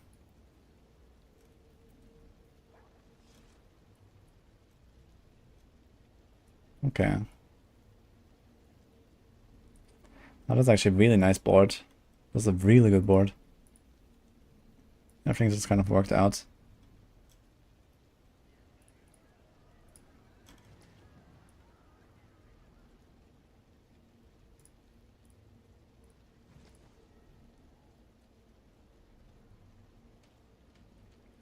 Starter gear, deadly ambush. Okay. The rest is perfectly fine. So now I have to copy this and put it here.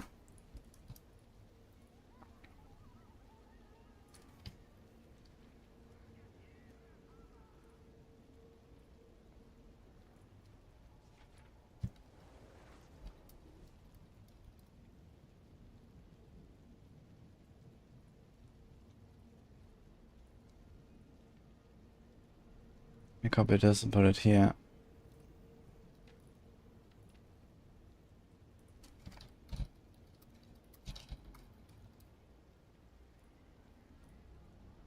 Heartseeker for the memes. Kick. Well,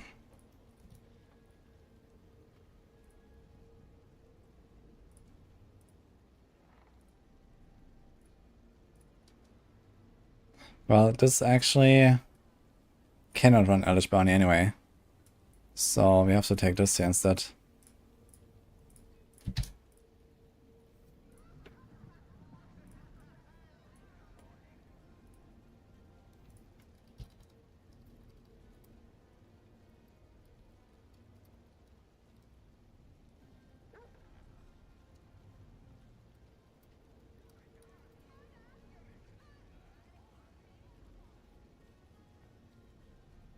Yeah, this Eldritch Bounty stuff doesn't even work, so let's just delete this here.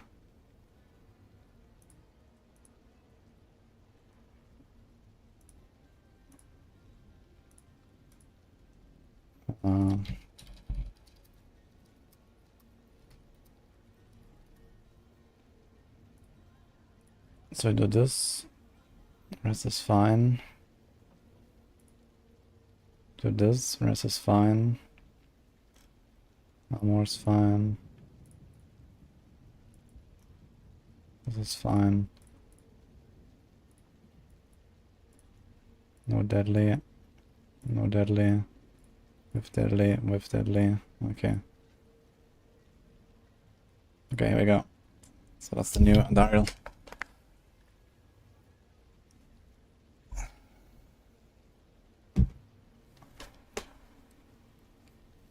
If to be done, what do I try next? Yeah, I mean, I will probably just play more TB as well.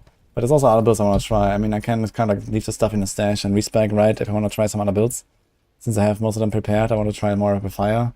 See how that goes. Yeah, I removed Fluidity Glyph after all. For this build, you don't need the energy regen.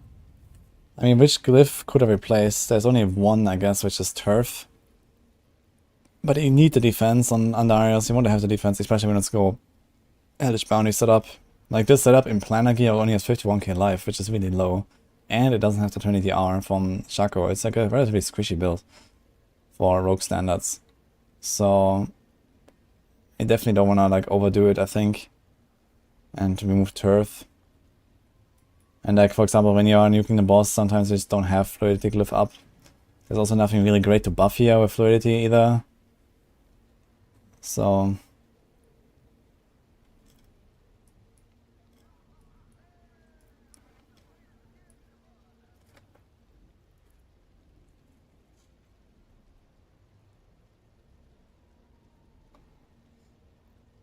yeah, for position builds you always want to go swords, right out.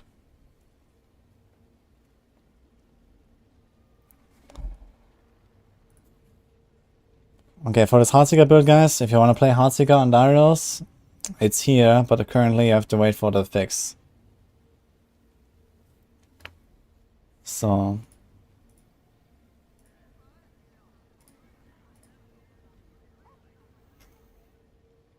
I just realized I have to actually get some rest, right, if you want to make this work.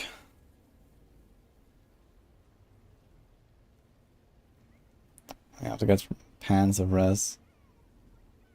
Or something like that. Or boots of res. So if I go back to our previous Andariel's build, I have to get somehow some res. Which could also be this one here. Makes you want a greater armor roll. It also has life down, it has dex. You know what? I think I'm gonna pull for a little bit, guys. Is Barrage better this patch? I mean, every rogue build got a bit better from a few various buffs.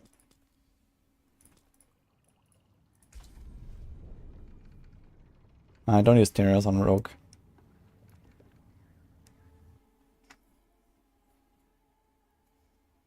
Loop in Doombringer and Azure. Yeah. Doombringer I can talk about. Azure is not something you would ever put into any builds.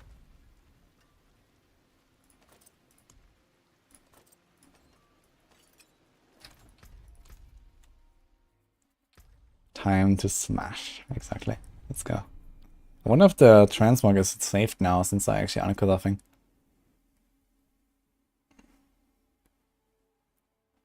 And do they fix holy bolts? It doesn't really matter, I guess, because probably no one really wants to use it anymore. The way it sounds, it's probably like really heavily nerfed. But we'll see. Okay, let's do this. Let's do this. Beware the envious, my friend.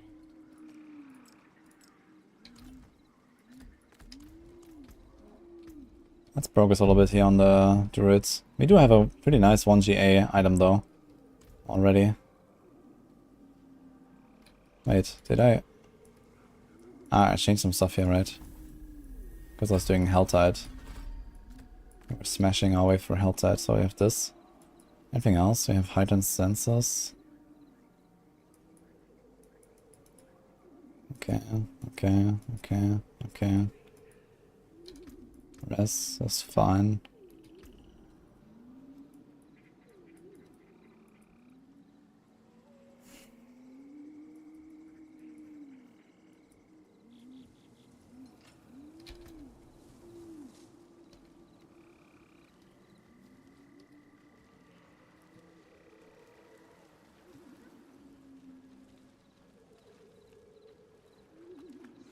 So scuffed here. 4 pull. Low temper, has a stun temper that I actually don't need at all. So that's freeze at least.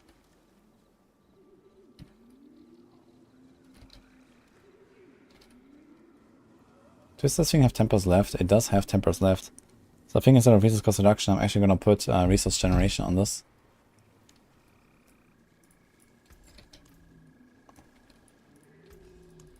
Is there anything else we could put? What about, is that Petrify cooldown reduction? Wrath, Ultimate, Abundance. It's on Necros, right? You can get Ultimate cooldown reduction. I don't have a Necro though, unfortunately. But this would be nice. Get like 50% Ultimate cooldown reduction or so. Be like minus 6 seconds on a Petrify, that would be kind of big. Oh, what was? Okay.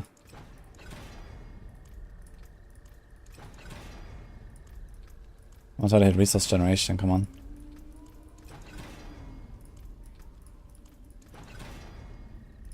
Yikes.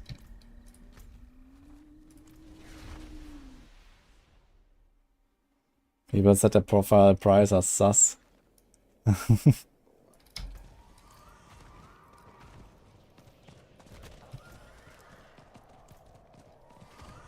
How did it not hit a 1 in 3 in 6 attempts, man? It's otherwise an okay ring, but minimum roll on the wound chance. No GA. Very replaceable ring. Do I need the res? It has poison res. I do not need the poison res either. It's actually by far my highest. So we can take like any ring really. As long as it has the wound chance and some crit, I guess. Greetings. Well met, traveler.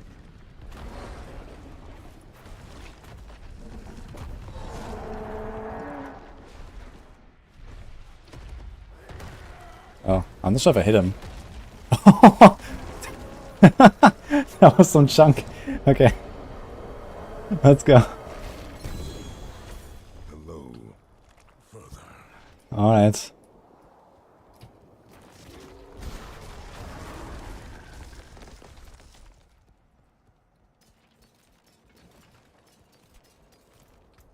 Well, let's go. Sure, Master is up. We could. Thanks, Carlson, for the sub, by the way. Does vulnerable work for poison damage on Andariels? Yes, vulnerable works for everything. It's kind of important though that you apply the vulnerable before Andariel's procs. Dude, the staff I have here looks like a body pop. Look at that. Kind of fits the color theme, but let's change that.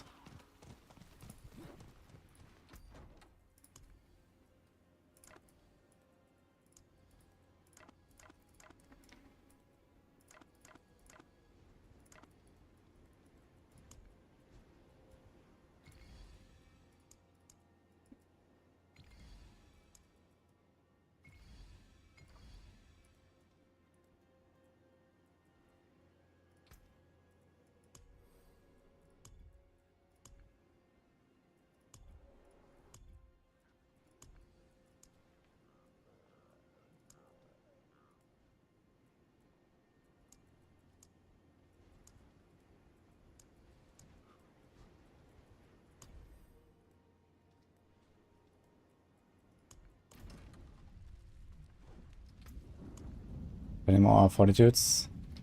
A little bit.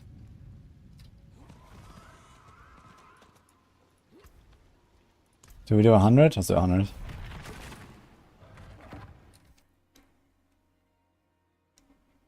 How hard of a hit is damage to close or damage to crowd and twisting? You definitely want to change that as soon as possible. Certainly like a few percent per item.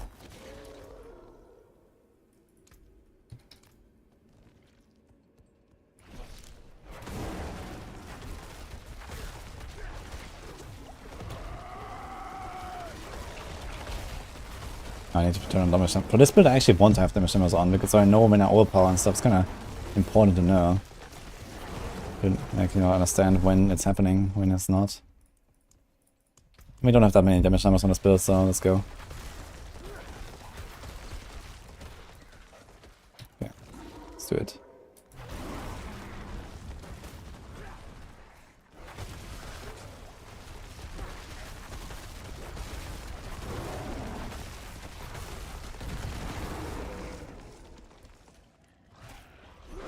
Let's see how the boss is on 100. Do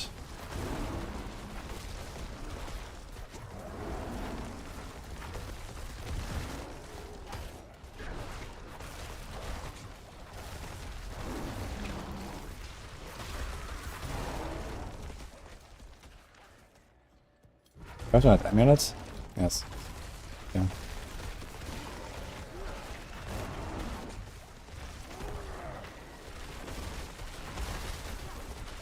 It'd be nice to get a guaranteed overpower after activating Pull Petrify, man. That'll be big.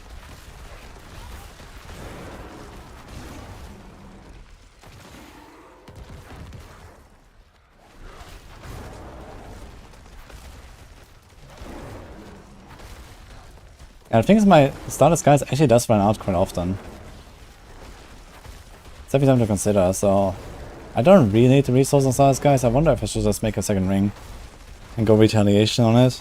You have like nearly the same damage, and my resources might just be fine anyway. Seems like not that hard to manage the resources. I just have to somehow get 2 points or something or get more res on my setup.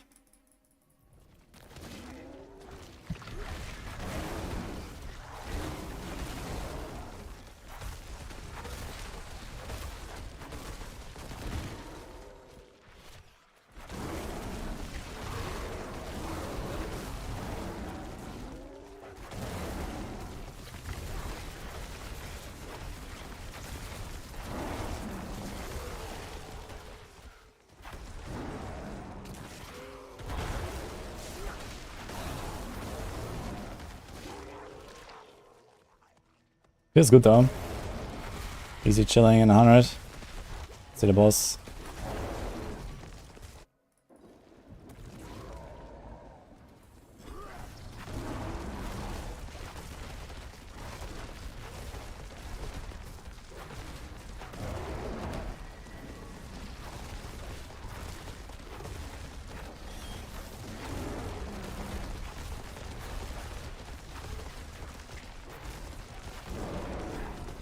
Nice chunk.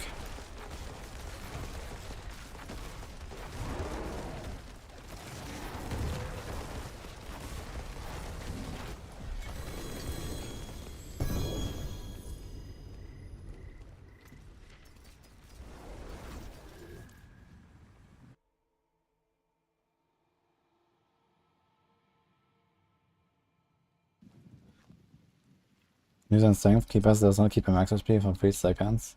You can shapeshift the human or wolf. I've not noticed that actually. Really? Let me check that.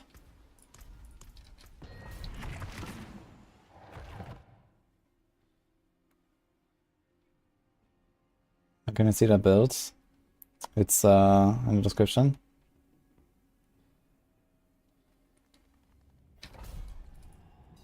So I have 76k. I said I have 76k. Now I have 63. And now I have 76. It functions just fine. Look, 76. 63. It's all good.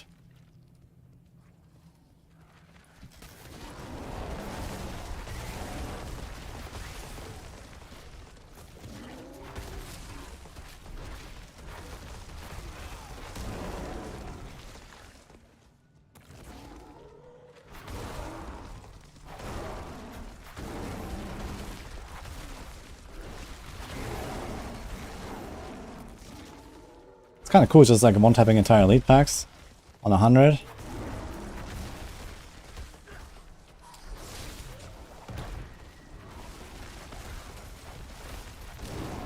$322 mil. Let's go.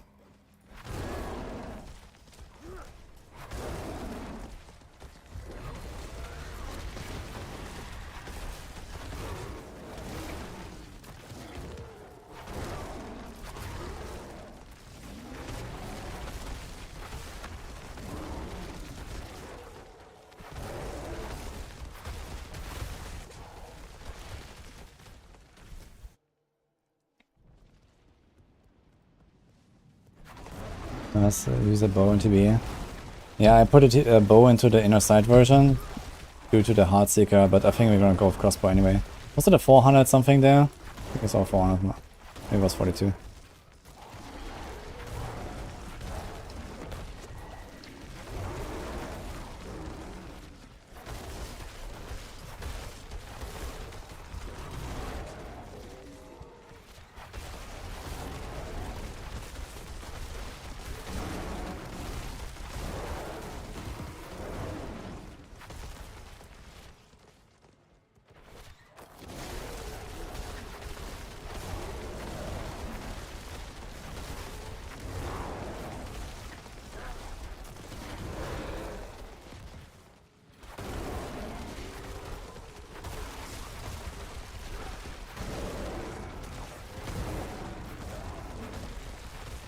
All power, non-crit. Oof.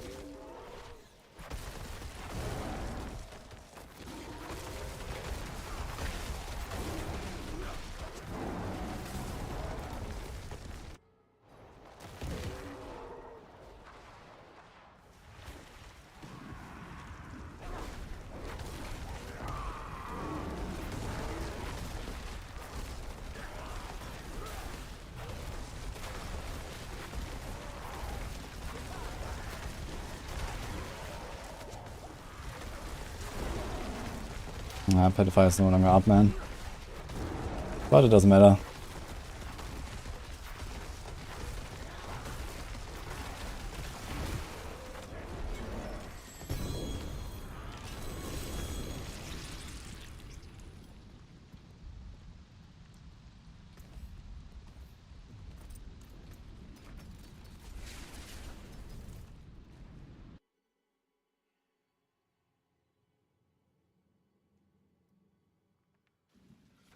Progata, I think I live in the past, by the way.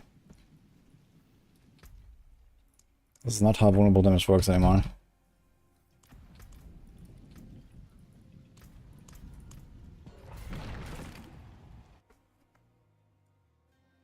No, you don't use Condemnation for the B.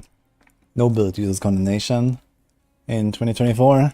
Especially not a poison build where Condemnation doesn't even function. It doesn't do anything for poison.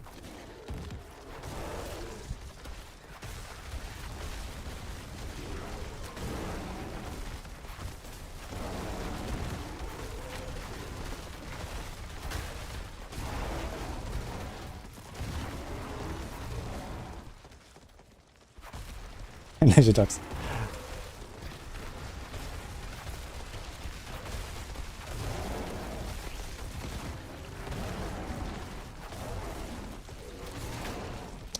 Yeah, I'm considering what we'll do next on a rogue. So I kind of tested what I needed to test in order to make the build function.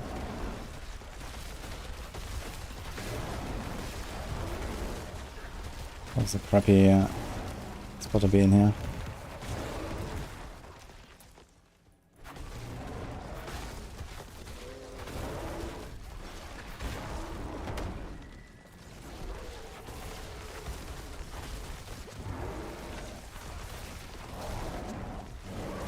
Getting sniped by Crossbows, man. What was that?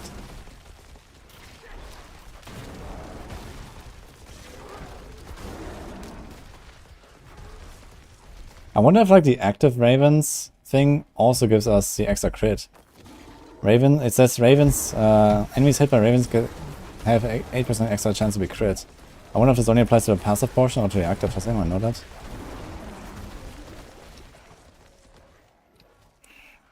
After they are hit by ravens. Could mean the active as well.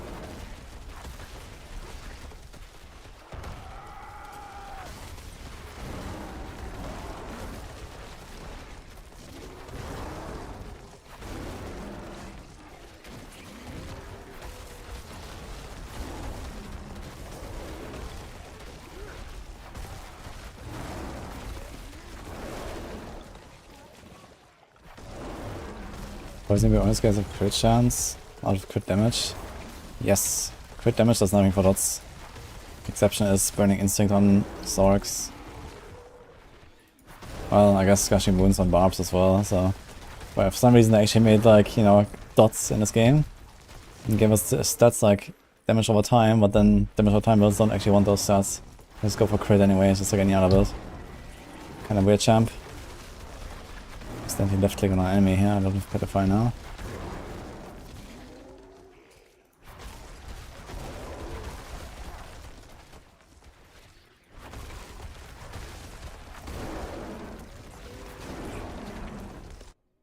We killed like one little guy.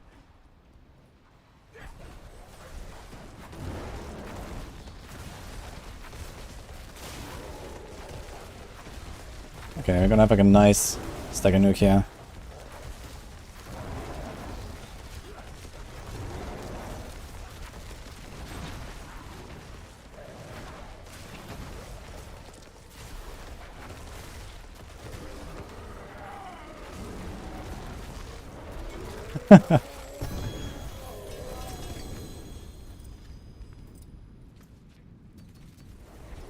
Water wolves.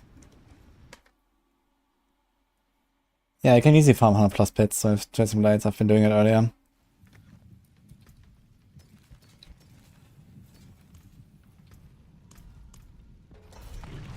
Oh, whoops, I almost forgot.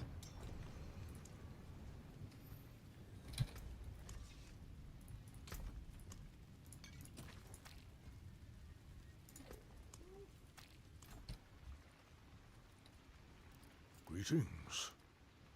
Greetings. Paragon playable for Ubers. Yeah, Paragon is pretty strong build.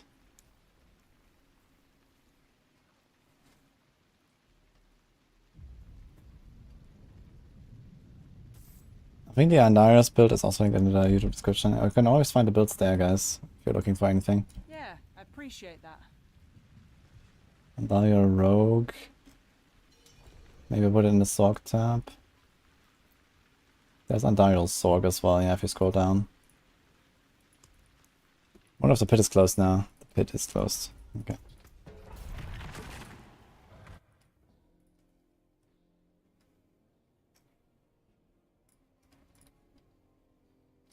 You don't need starters. In fact, I've been considering just dropping starters. You just have to solve your resistances a little bit differently, with like maybe 2 points on the skill tree or something. But very often I actually drop my status buff. On the boss fight it's fine, I guess, and boss fight is like the one thing that you kind of need to optimize around, but it would be nice sometimes to like have consistent, you know, full damage buff. Like a normal ring can give you a pretty similar damage to starters, because you have pretty strong aspects on Druid. There's retaliation aspect, it gives you 30% damage, for example. versus the 50% from a stack status, and then you get better stats on your ring. You can get to the point where you like almost the same damage as starters fully stacked without stacking anything. And then you just need to solve your resources, but this is actually pretty easy with Tibalts. I feel like I could probably just take off starters, put like a resource temper on a normal ring, and we're probably still fine anyway.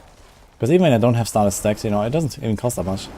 So, in fact, there might actually be a bit of a downside to starters, which is that sometimes I don't actually activate my ancestral guidance, which is 30% damage after spending 75 spirit.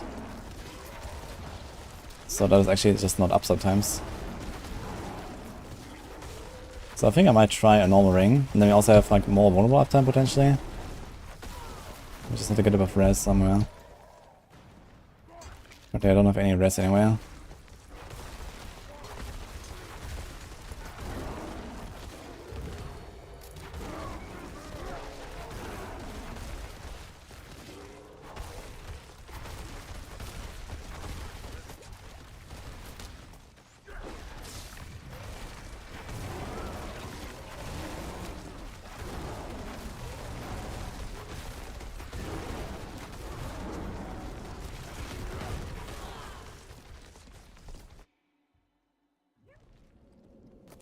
Also like stage for itemization.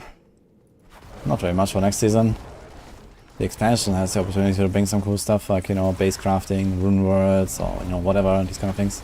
So, for now, I mean, we're 1 season away for the expansion basically, so I don't really expect massive things there.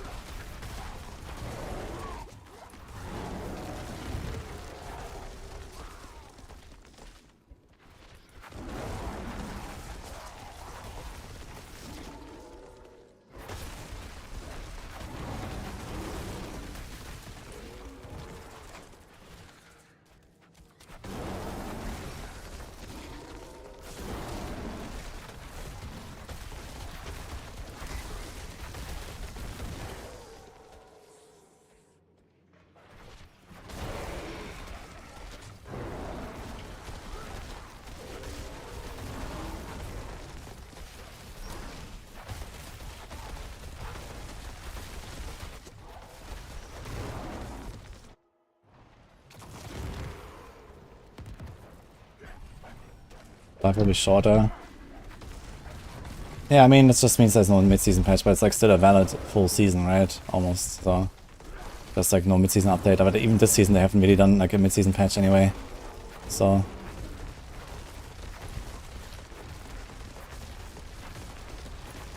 All powers.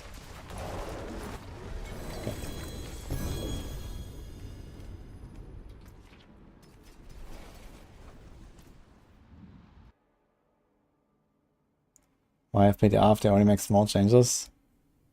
Now there will be PTR, which means it's gonna be not just small changes. But the question was about like magic items and, you know, normal items and rare items and stuff like that, and I don't think anything is coming for that right now. And it's also not really like a pressing issue that much.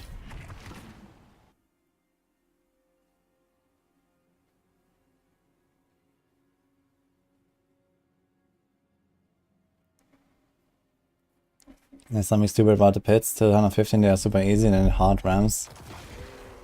Are you sure that's not just you hitting a brick wall at that level? Or is that actually true? I mean, in AOZ that was actually the case where every 5 tiers there was like some bigger jump, and that jump wasn't even the same jump every time. So I could definitely believe that there is something like that, but are you sure it's not just you hitting a brick wall? Because so far, at least from what we know from the pit, it seems like a relatively similar progression per tier.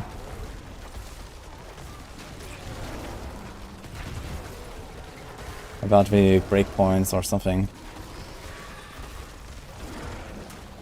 And I hear people going like, I don't know, 120 plus on a push or 130 plus on a push, so if there was like such a big difference at 115, then people should have noticed that, I think. I haven't heard anyone say that.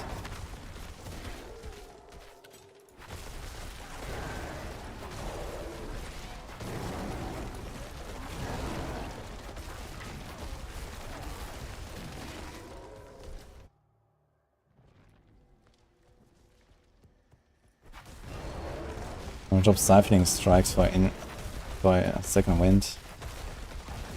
Yeah, so dropping siphoning strikes is a bit optimistic, I think. Let's get like a nice arcade roll on the ring. And on the glove. Maybe even on the neck.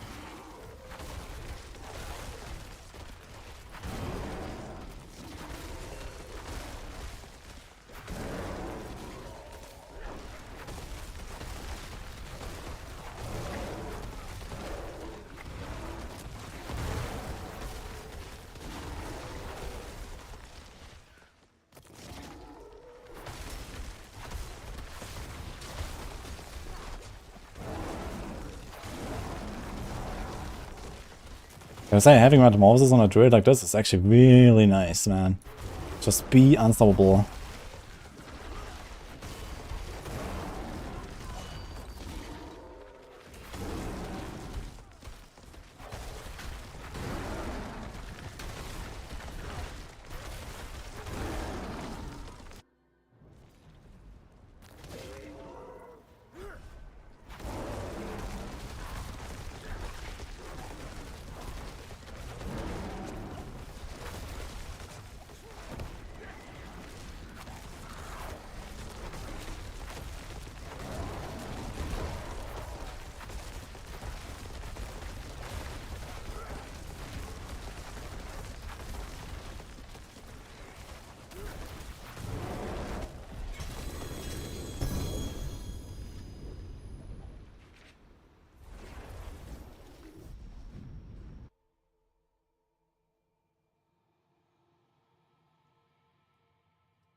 The Pulse Planner is constantly showing Rouge. That's unfortunate, man. Maybe we should click the right link.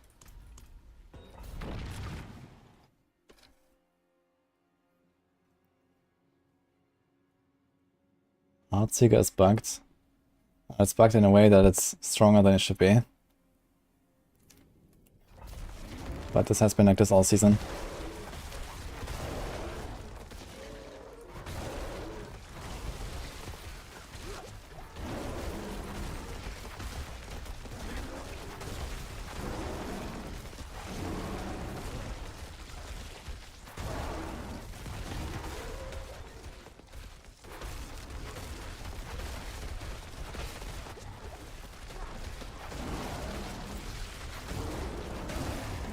It's a lot of poison.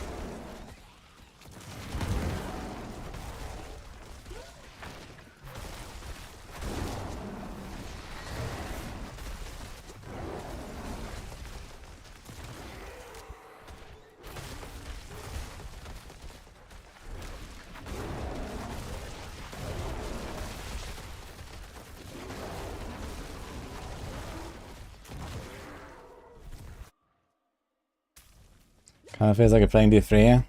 Yeah, I think that was the idea.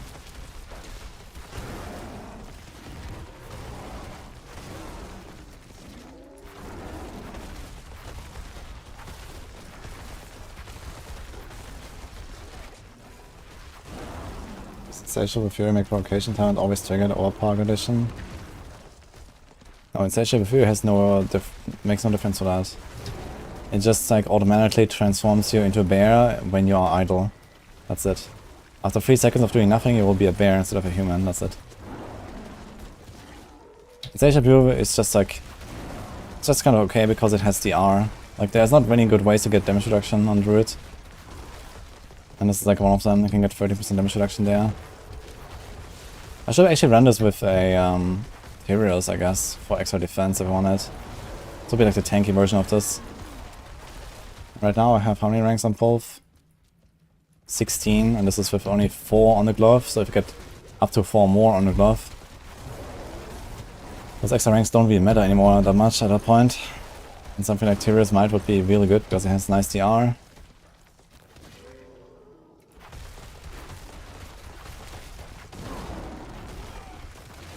And then the res. Maybe it would be better to run Tyrius Might and then a normal ring. Because Tears Might actually does have the all rest that I'm looking for. So this could be interesting. Maybe I should try that. Oh fuck, I've dropped my quick shift. Because I pressed on wolves and then I forgot to actually shift back into something else. That helps me.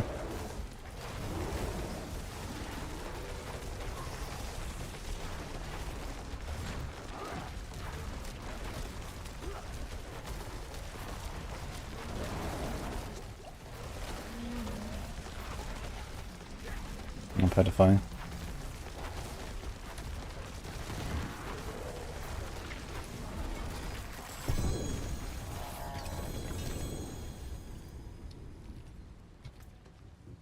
This could be kind of interesting, actually. Doing materials for that.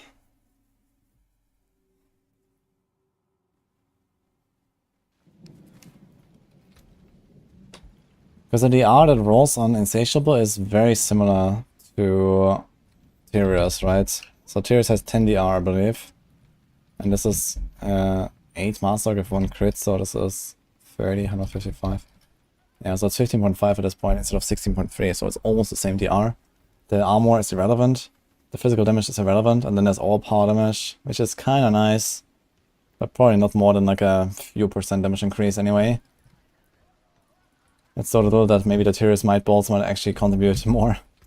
So maybe I'll make another ring. Equip Tyrius. Let me try it out. Let's do one more round because my pot is running out. Yo, Louisiana, thanks so much, man. The new mailing passive. Yeah, mailing passive immediately vanishes when you switch forms, Louisiana. Right? This doesn't have any carryover.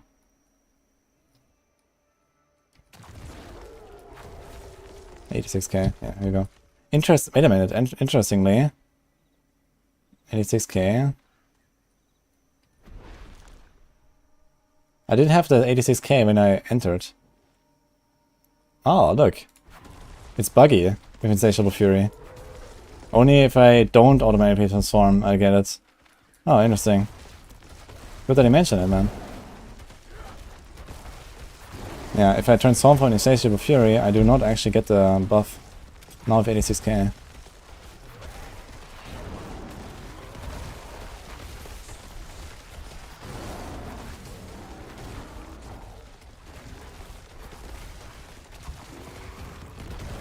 Thanks for the subs, guys.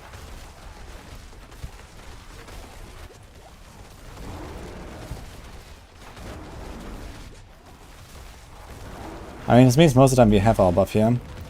It's good to know. Vishnu and Kakarot. We should add.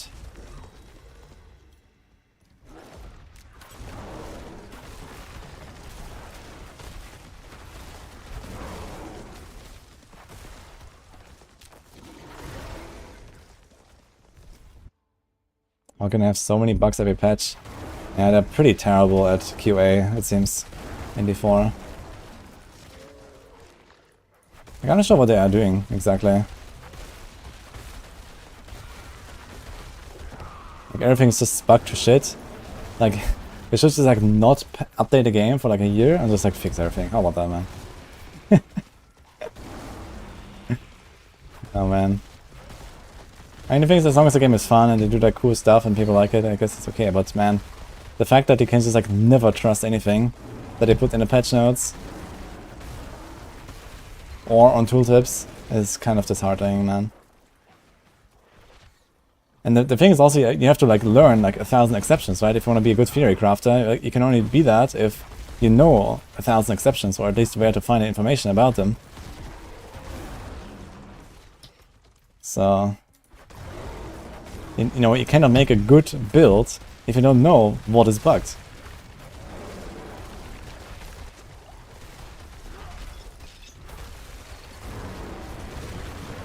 Just know it, guys.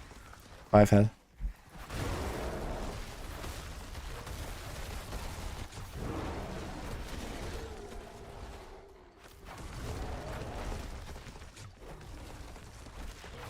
Yeah, Shaco or Winching doesn't make too much sense. I mean, it gives you a bit of defense, I guess, but the build is not exactly squishy.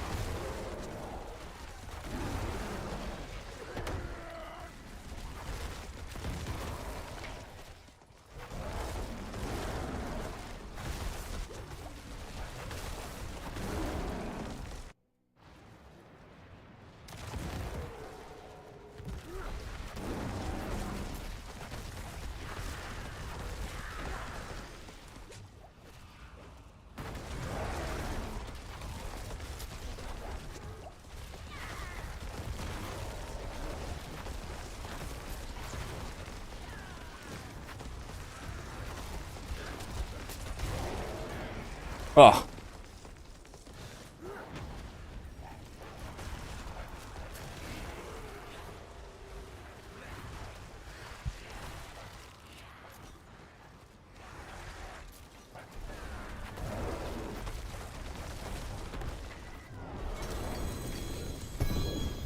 Okay, let's do it. Let's try Tyrius.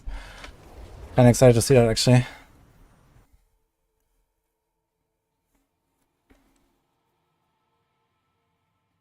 Yeah, we have a link for this build. There, yeah, it's in the description.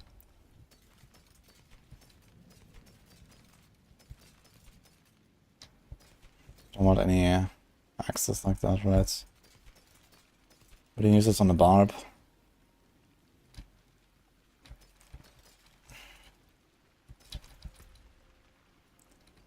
8 crit, 2 defiance, 2 lightning storm. Nah. Okay. Let's get our heroes.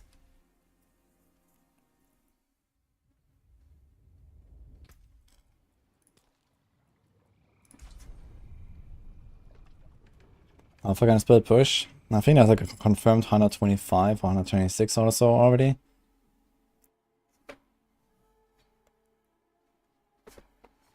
Yo, C4 dog, thanks man.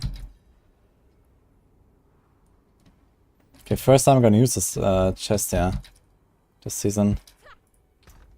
Let's try it out. But Druid is definitely a class for Tyrius.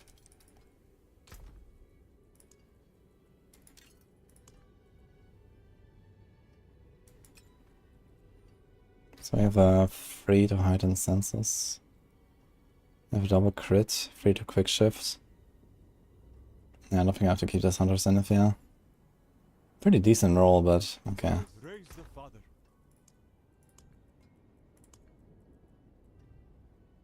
Alright, hard gods there. Okay, let's leave them there.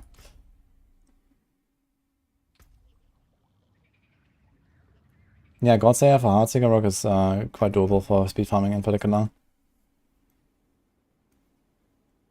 It's pretty good. Okay, I need to find a ring. Let's look for a ring, maybe that one that has Wulm proc again. And then maybe some crits, maybe some life, maybe some willpower, something like that.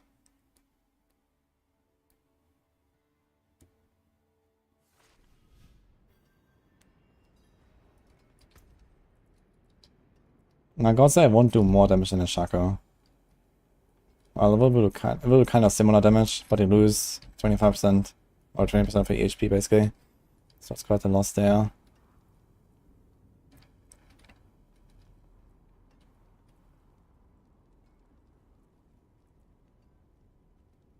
Okay, I wonder if I need the resource cost reduction. Let's just hope no. Could go for life, crit, vuln or something. Do I have like a greater life ring? This would actually be the time for that. There's attack speed, dex and life.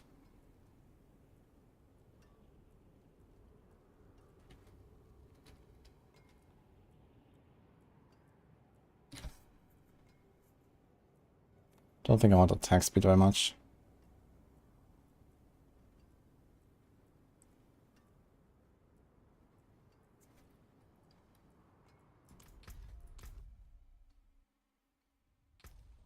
Thanks, Seb.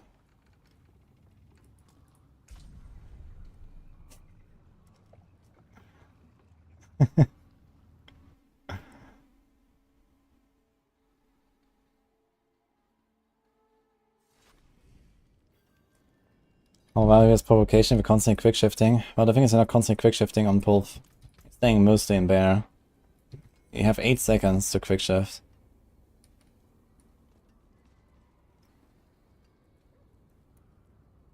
Like, based on my math, you do roughly half of your total damage from your 2 guaranteed overpowers every 12 seconds. And the other half comes from just spamming. So this is kind of like where it's at. And realistically, when you're like running around, dodging around, it's actually even more than that. So more like, you know, 2/3 or so of your total damage.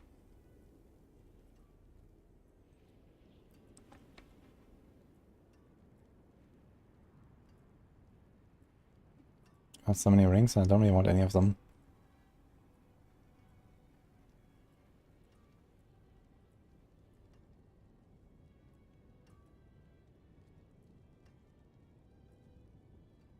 Oof.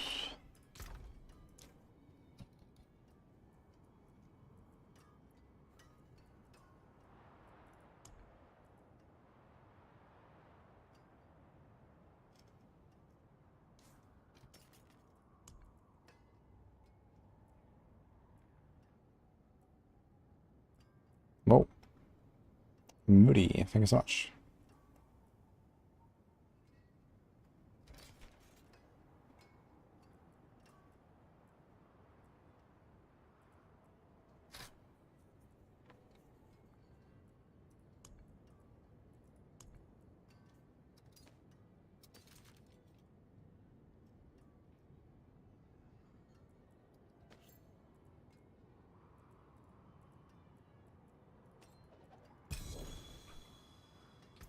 Father bless.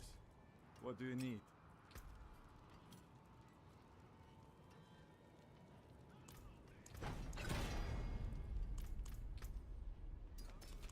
Can I help you? Fair trade.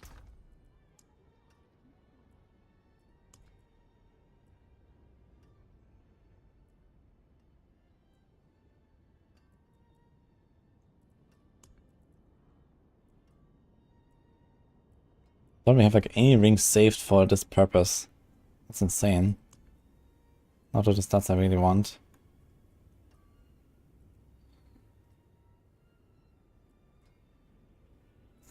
Okay, let's check again. I want like a Vuln ring that has maybe life, and maybe we can roll willpower or crit or something like that. Vuln crit, Vuln life.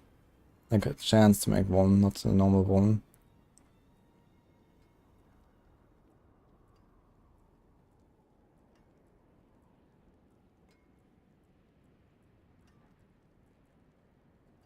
This is better of a lucky hit. It's a pretty good ring there for like a Heartseeker Rock, for example.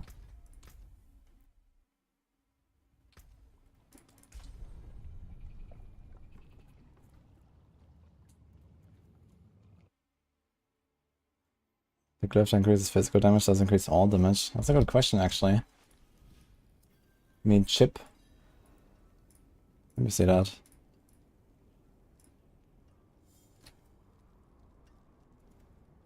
It does. Yeah, it might actually increase all damage. You might be right. So maybe you can just like puncture a guy and use chip glyph anyway.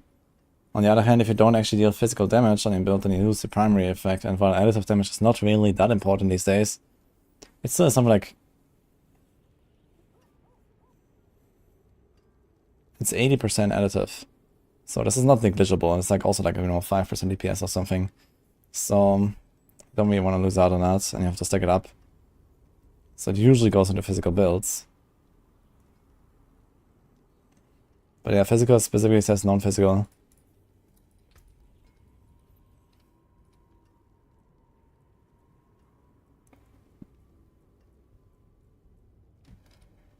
This is overpowering, but I don't really want to do that. Same here.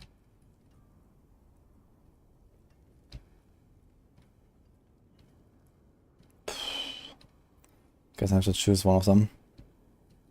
Maybe just take this for now. Roll off the decks. Kinda strange to roll off the greater decks from a Vuln ring like this though. There's also this here, for lots of chance to make enemies vulnerable, which is kinda cool. Maybe just take this, roll the decks to something. And be done with it. Fair trade.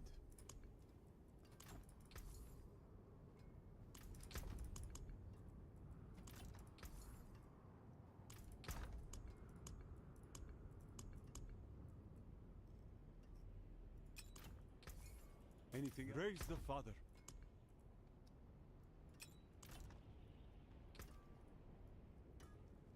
Yeah, that's a pretty good ring, yeah. It's basically double greater. Yeah, I would like a life roll, and then like a crit in a Vuln, I think. That's kind of what I want.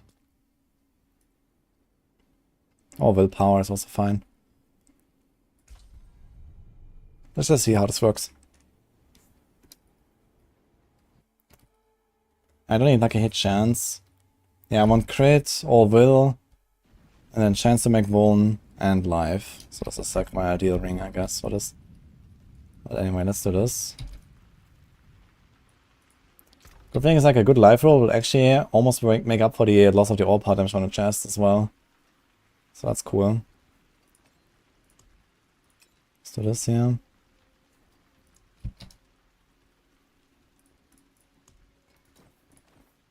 It's not even socket at that thing. I get more all stats.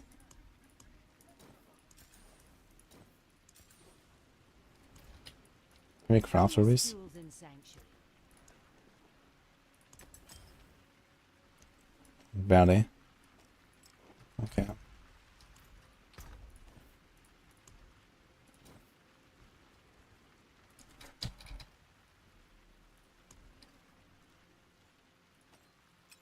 Take this, yeah.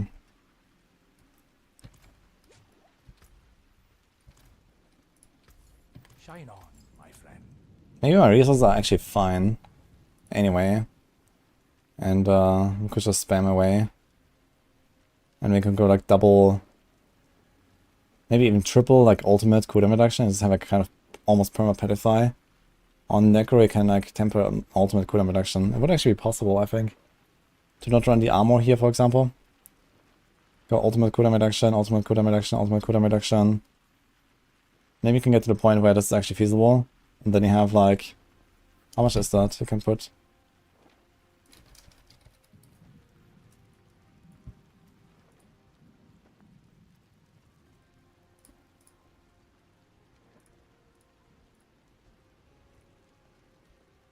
%. So even without any crits, that's like 14%.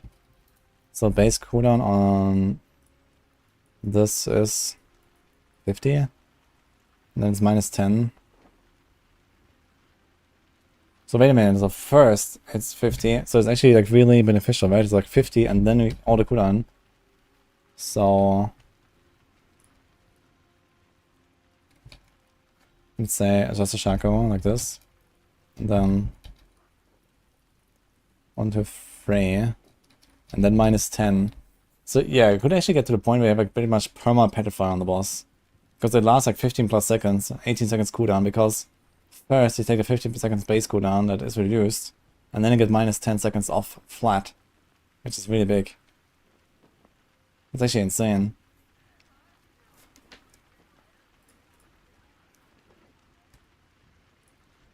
That's kind of big. Unfortunately, I don't have a Necro yet, so I would have to make one if I want to do this. But let's just first try how the resources are, playing like this. Greetings. How shall I guide my hammer? So let's put like some resource stuff.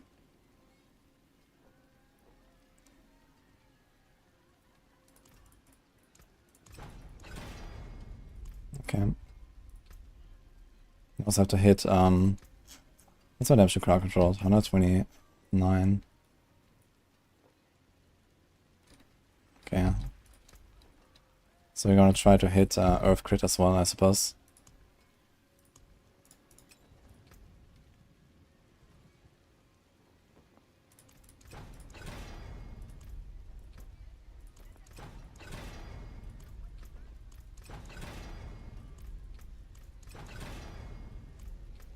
Two attempts. 4 crit, of course. Alright. Use it well. Some printers. Do retaliation. 30% damage.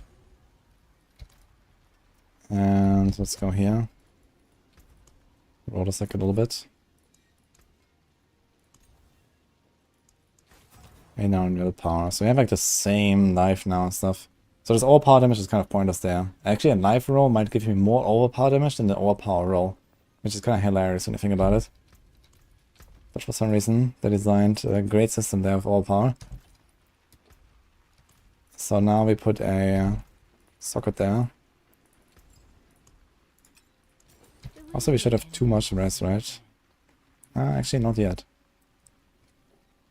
How come? Oh, we don't have a socket in there, that's why. You might actually get to the point where once you masterwork this thing up, you might have so much rest. We get like 5 more, pretty much exactly. Yeah, we could actually do a skull almost. Which is kind of interesting. I know we cannot because of extra maximum res. Okay, so we need that actually. Let me masterwork this a little bit. See some steel you need? More there than I thought. Oh, let's go.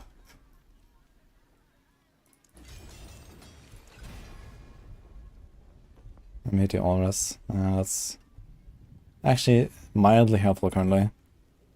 Looks good as well. 777.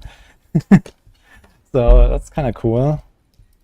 How much damage reduction is that?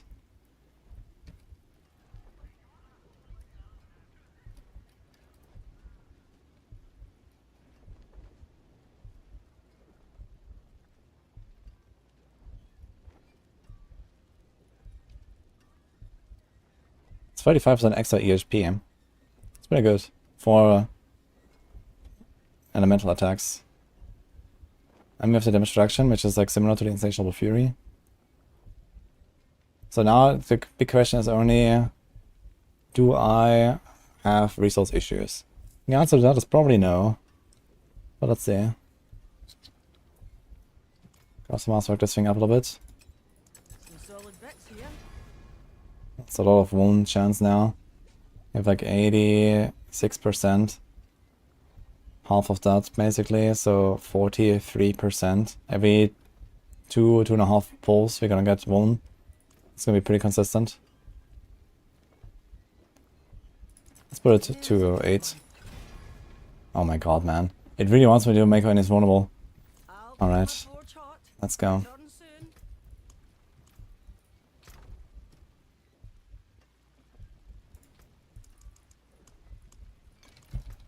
Let's see how Tears Smile goes.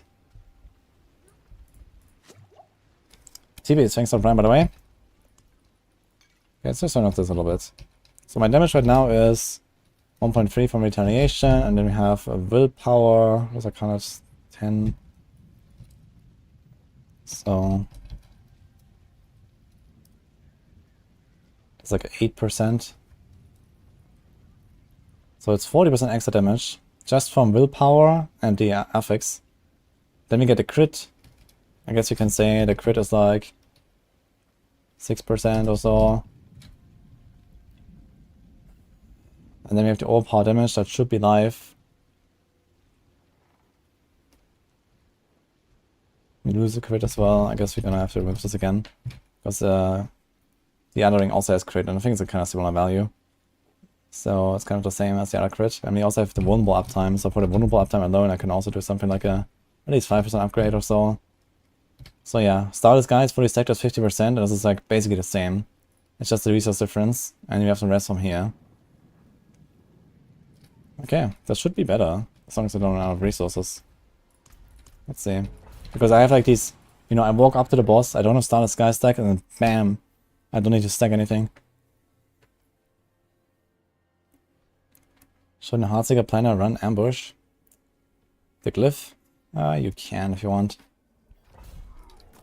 But it's only really up on the boss, so...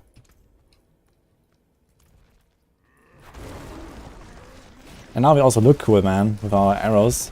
So that's cool.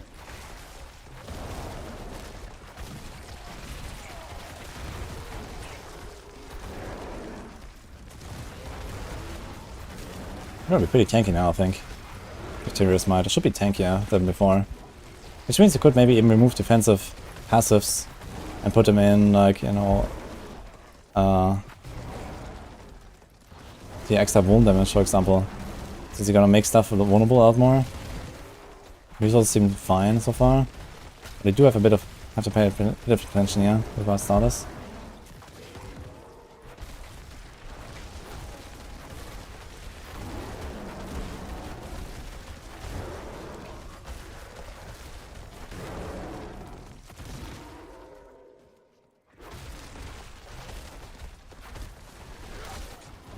Hurricane does not scale forever, it resets.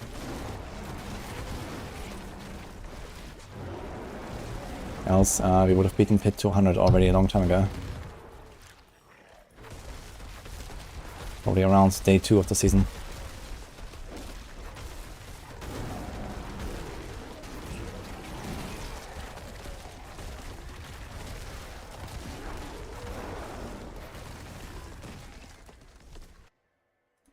going to update the plan of this. Asking me in my first run of trying it out. Maybe.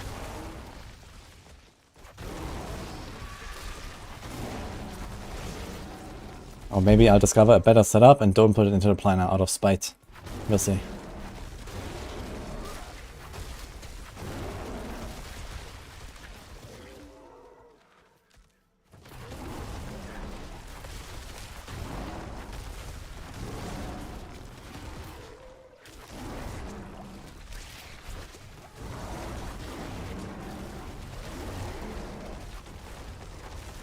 So far, so good.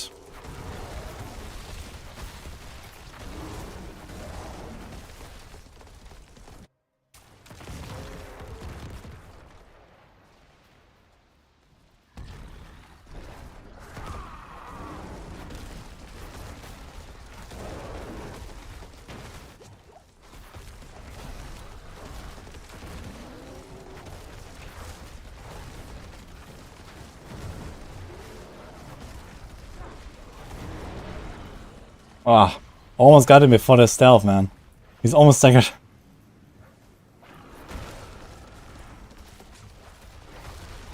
Dude, stagger.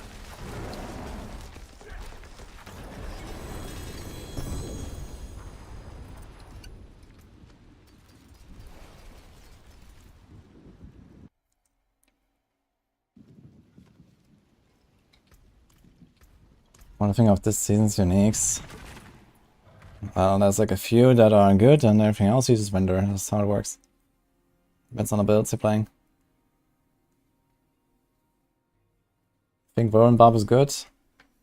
Yeah, I think farming like pit 110 in like 1.5 minutes is acceptable. Or so they do it, I think.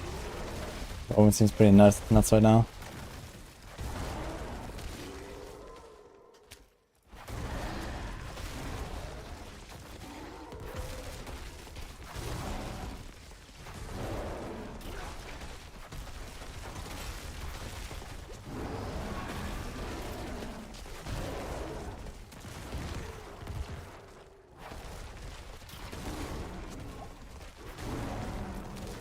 And Burn Barbs, like there's like this Gushing Wounds, Tears Might tech. That's pretty busted. What is going on here? I'm in the circle. Honestly, I don't really feel the resource issues much with the setup. Anyway, maybe we can even get to the point where I have enough resources that I can actually do this ultimate cooldown temporary stuff from Necros.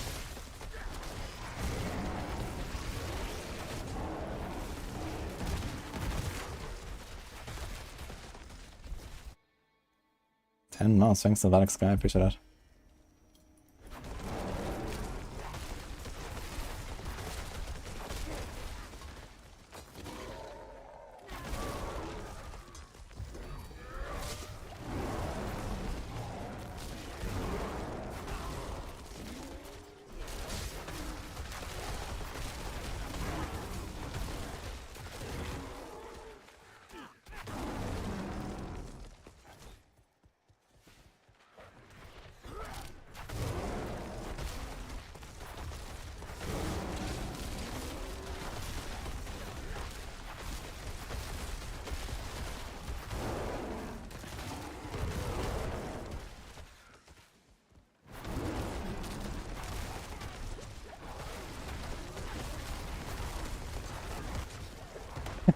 Just stand in a fire explosion, man.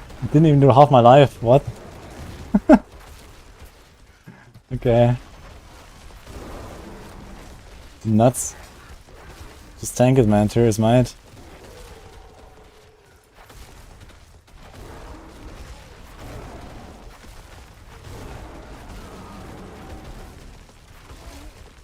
How much damage does the Tears might actually do? Kinda hard to say. Wait, what? What? I have more life than my maximum, so I don't get Tears Might procs. You saw that? I had 86,036 out of 86,000 exactly. And I actually was not proccing Tears Might because I had too much. There's a bug where sometimes you can have more than your maximum life.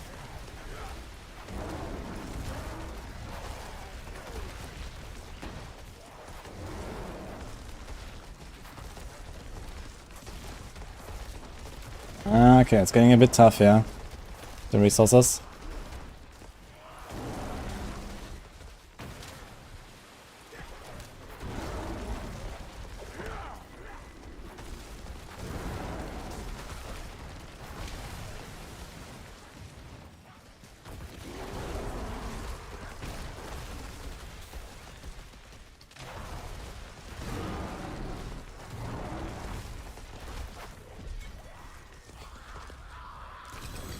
I think going all in on the ultimate cooldown stuff is gonna be tough.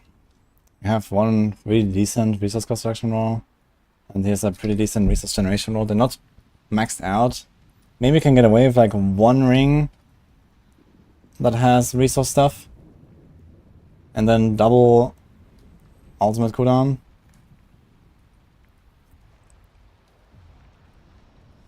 Yeah, 5 spirit per second. This is Masterwork to 12, so this can actually go to more as well.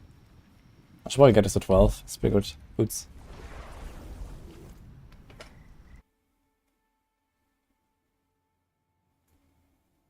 What build I recommend for leveling is speed farm with rogue and endgame. Leveling, barrage, speed farming if you're talking about hell tides. Probably barrage as well, or TB.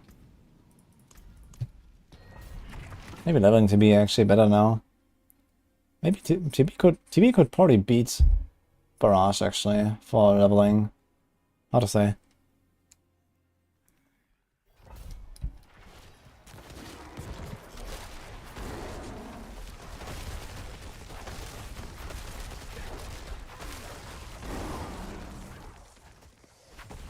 And now the terrace works. I just somehow end up with like more than maximum life very often here. Because Blizzard math, I guess.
Huh. 12-minute run, man. Let's go. Definitely feels nice having one less thing to stack all the time to have full power.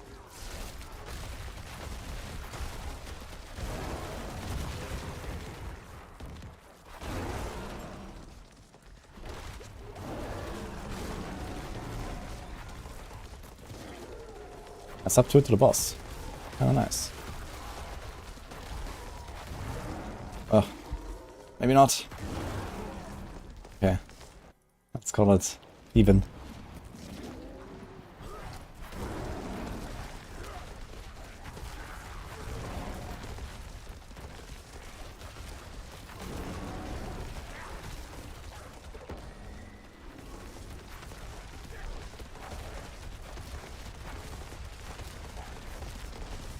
Using all power doing a nuke, unlucky.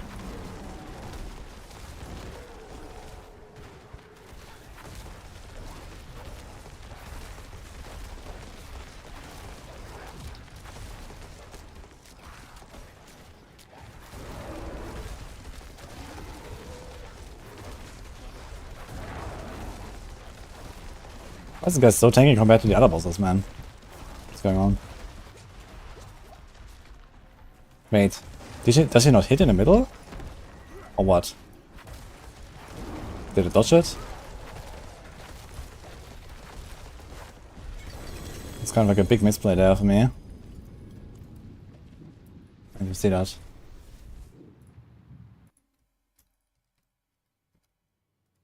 She does, it's just random.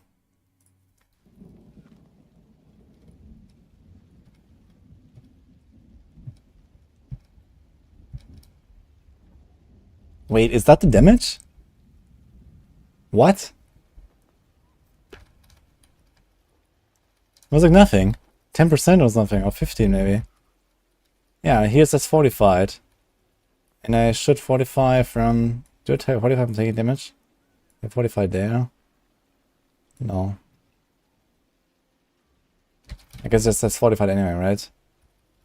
Hey, that's it? A wild heart not good enough for both. It's kind of hard to transform every 5 seconds. Like, even the quick shift drops sometimes, that's 8 seconds. Like, every 5 seconds will make this kind of clunky, I think. I wonder if it does less damage when I'm on the outside. I have 90% reduction? No, I just have like normal defense or something. Like, what the hell is this? I thought I'd get one shot. Does it do less damage when you're like on the outside compared to the center? Or what? Maybe.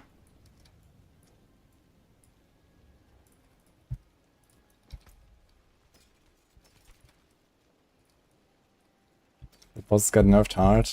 And seemingly.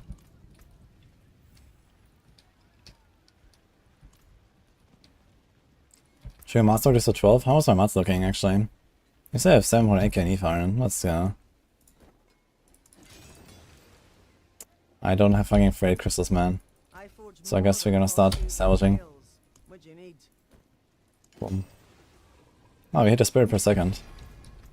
So let's see how this feels. So we went from 5 to 7.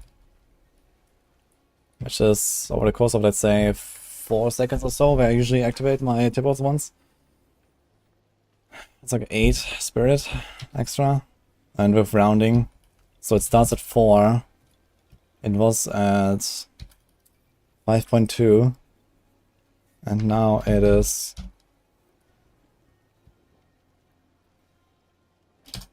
6.8.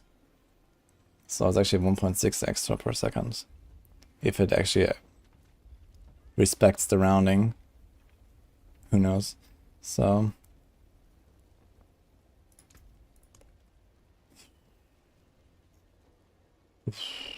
I really need to stand it over a Necro soon, man. Magic in a bottle.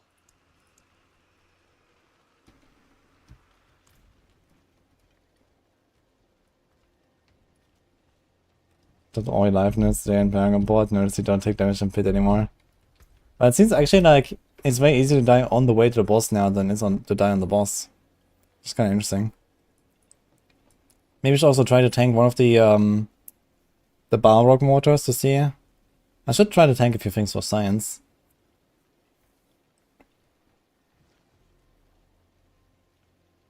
I do have to say though, I kind of like to set up with the materials.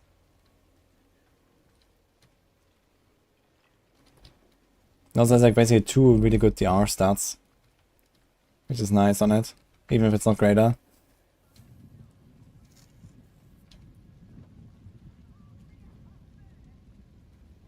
I didn't actually check how often do I make this guy vulnerable. Let me check the vulnerable uptime a little bit.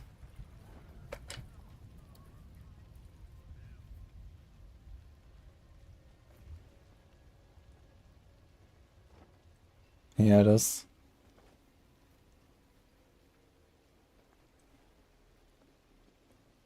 Technically, my pets should also then hit the vulnerable, right? They should have the chance to make vulnerable as well, I guess.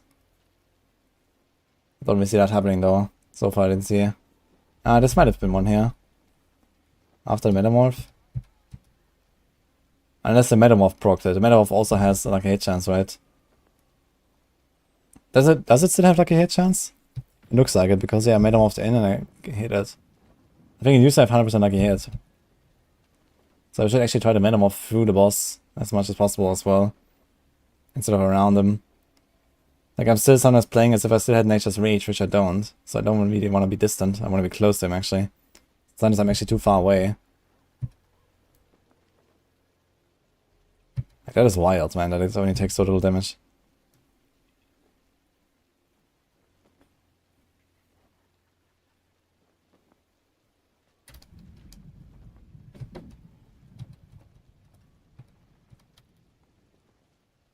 It's actually a pretty chunky hit here. This boss is just very tanky, man. It's crazy how tanky it is. This was almost 400 million, yeah. Actually, this is a good build to evaluate how much HP the bosses have. So we did, it's like almost 30 and we went down to, I guess here's like 12.5. Wait, this is 25, 50, yeah. So this is like 12.5. So he has like 6% here. And this is like maybe 29. So I did like 17, 18%.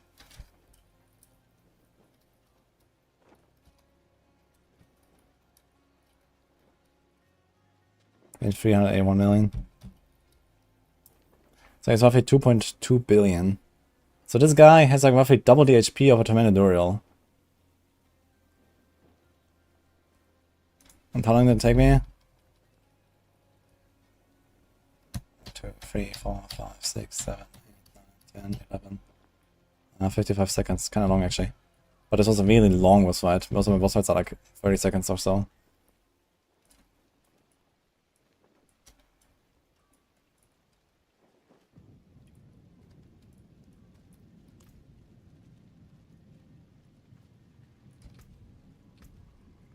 So I wonder if I should like take this out or this. We do natural disaster, 12% extra damage. Kapow. And if you really want, you could also go resonance. Or crushing earth.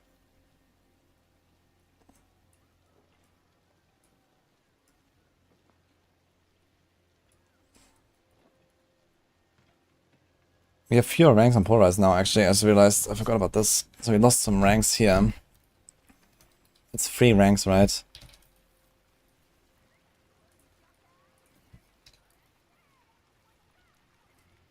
So there's actually a 30% damage upgrade from the 3 ranks on the chest. I forgot about those that we are missing. So we're kind of getting them back now by doing this. Removing heightened senses, which is slightly less movement speed, but we also have more movement speed now just from our boots. We have 162. Do we gain any temporary movement speed? I don't think so, right? We don't have any other movement speed. So it wouldn't also hurt to have a movement speed temper instead of the ultimate temper.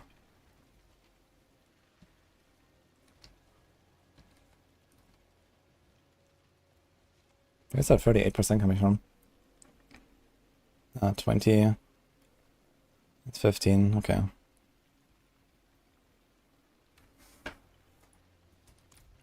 Well, let's try this again.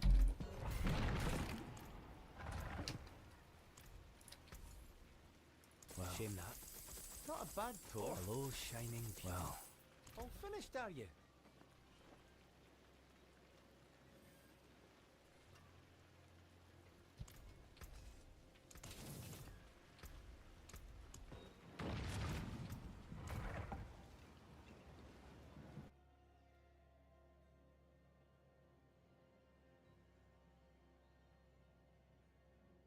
Buffs are only 80 billion, need a buff. For sure, man. Let's go. Instantly left click a guy. There goes my pedophile.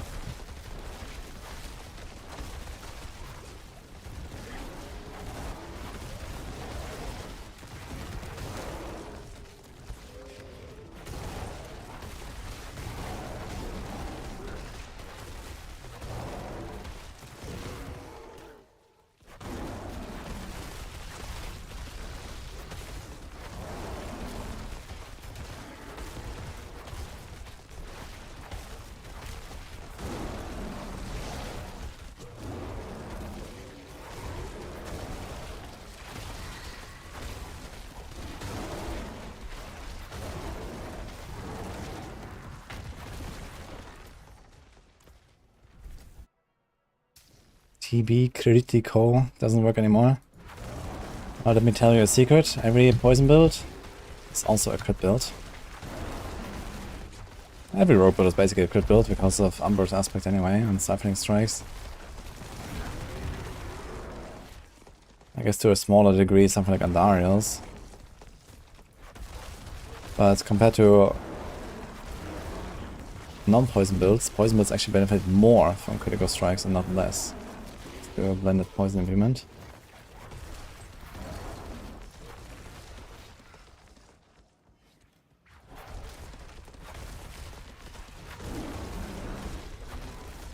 Now, critical damage is not something you put on a blood build, only critical chance.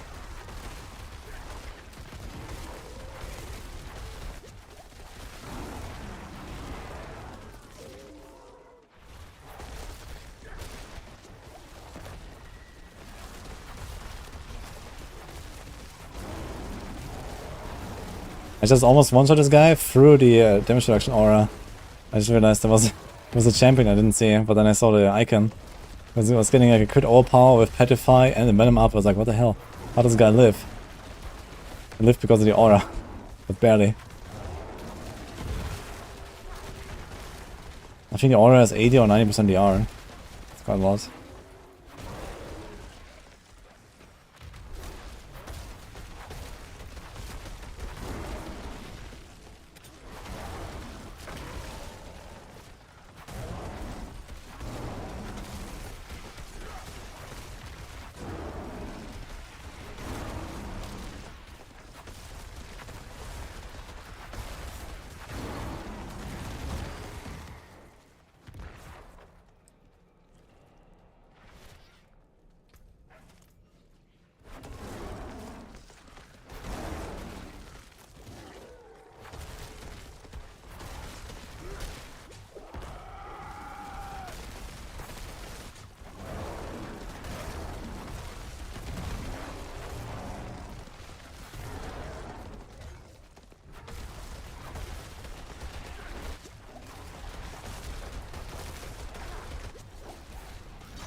Best casual rogue build is Heartseeker.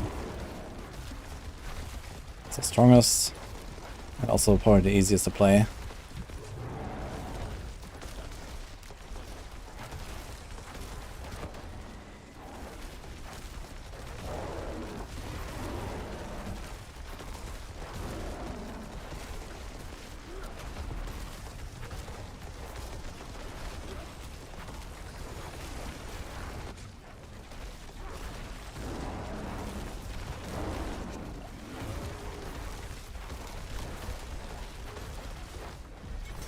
Okay, let's see Bramble's HP compared to the Hive Master.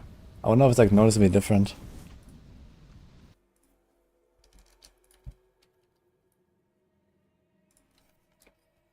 Let's see where was the biggest chunk here.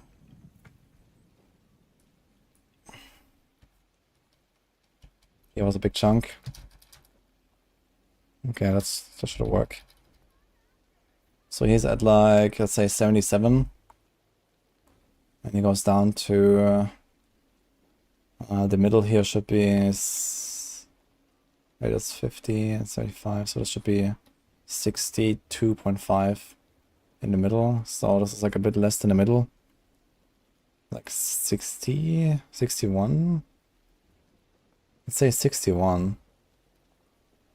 From 77 to 61.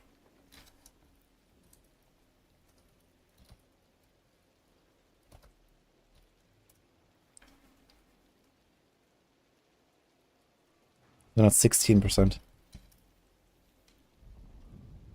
So Bramble seems to have less HP than a Hive Master, really? Hive Master was 2.2 something.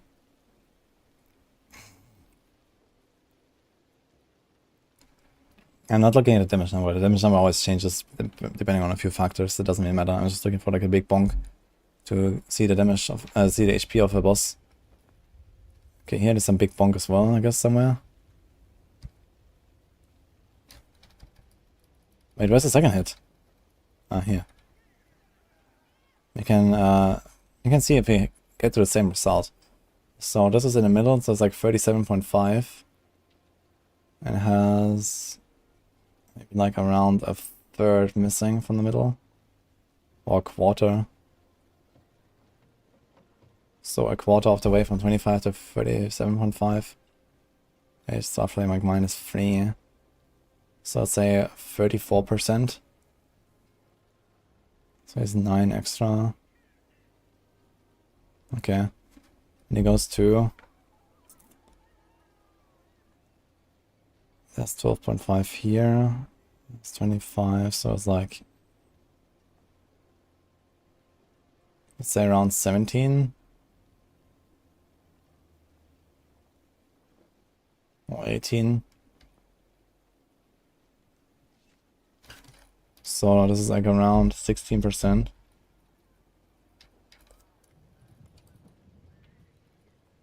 It's the same number actually that we had earlier. We also said 16% there. Yeah, okay. So it seems pretty much about 1.7 to 1.8. Thank you. You're welcome. Interesting, the Hive Master has more HP than Bramble. Quite a bit. I should probably catalog this.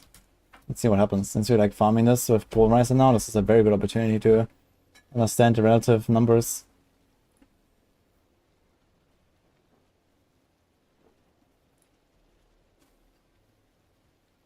Suppose on this sheet. Flashbang.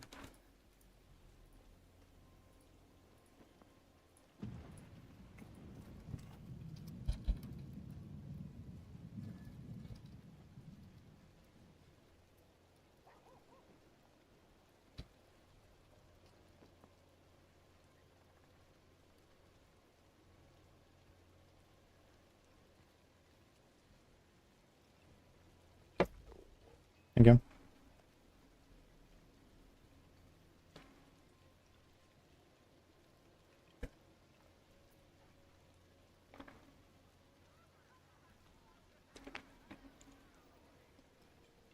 You have Heartseeker and Annie already. Has to be fun to play.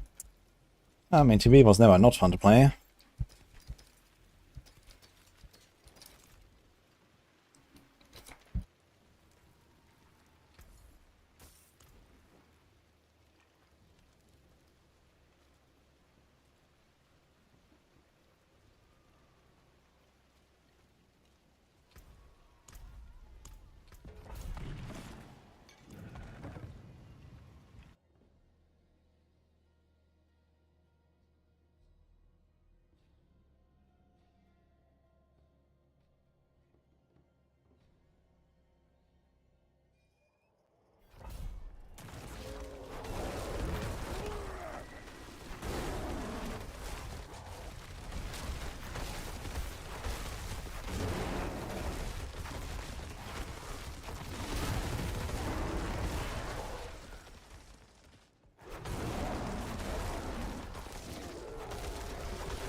Oh, oops.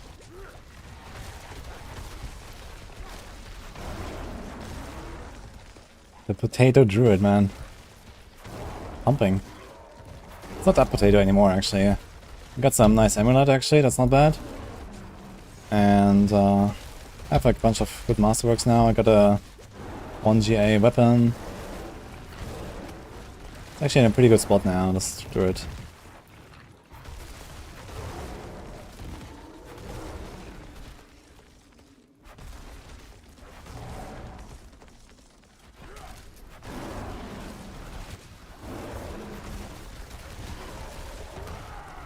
Oh, I did polarize. Yeah, I did fire.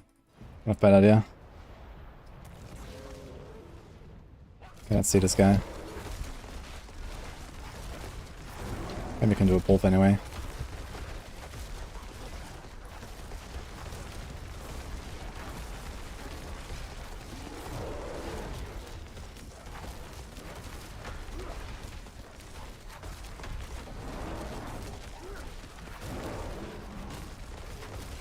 Okay, we need a big bonk.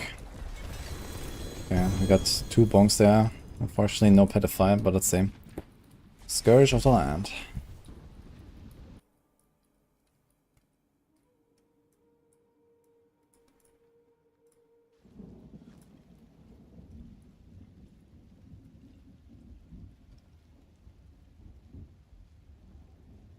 He was a pretty big one. Okay, that's actually nice.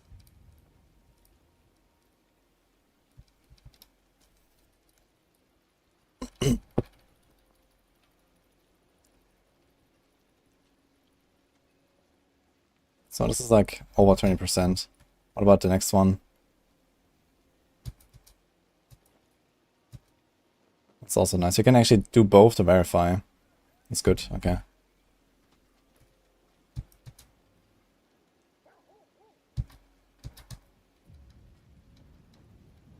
So let's see.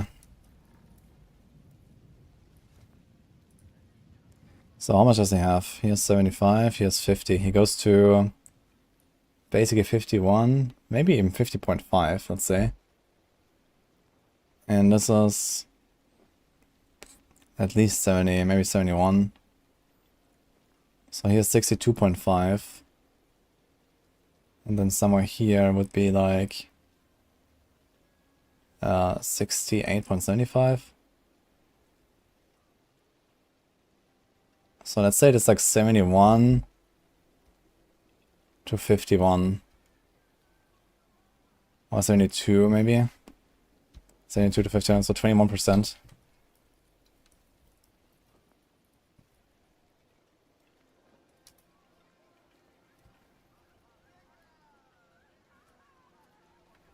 He has very low HP, 1327. Look at that. Okay, let's try this on the round 2.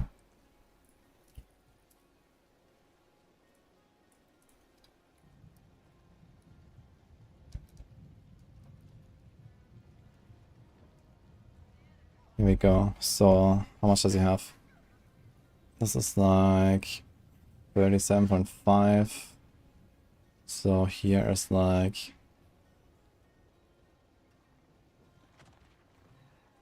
31.75. 31.25. So it's like 30-ish. Let's say 30. And this is 12.5. It's like around 9. 30 to 9. This is also, again, 21%. Keep doing the same damage. Let's see.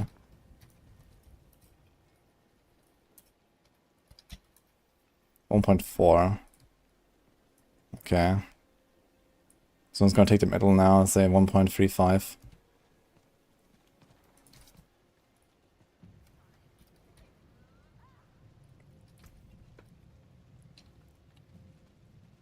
Nice axe.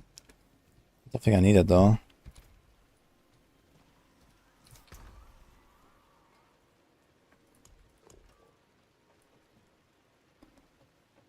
You have a big distant one and a big wind shear cast twice. Yeah, okay, this is a relatively big item there, so I guess the vendor is.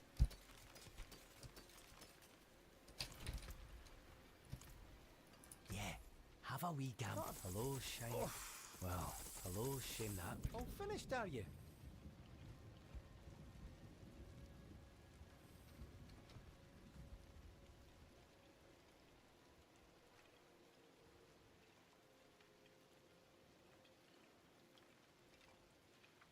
I'll save that. Could be something for the Barb or so.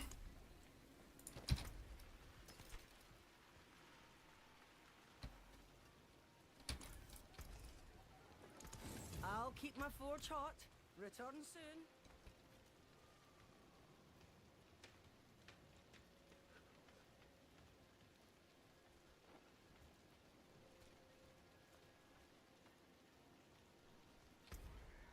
Yeah, we go again.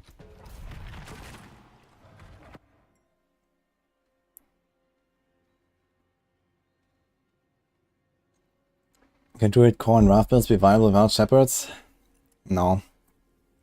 Druid is already like kind of on the lower end of DPS.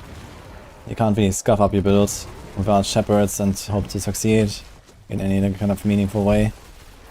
So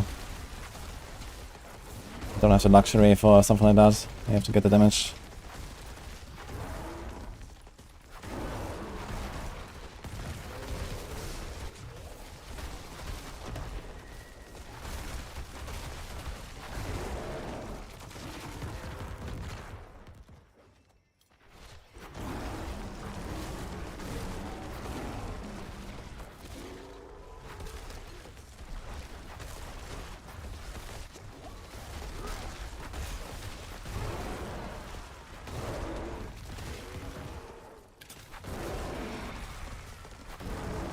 It's got 19.1% from the first bonk. 19.1. I guess you can make it more accurate if you go for the pixels.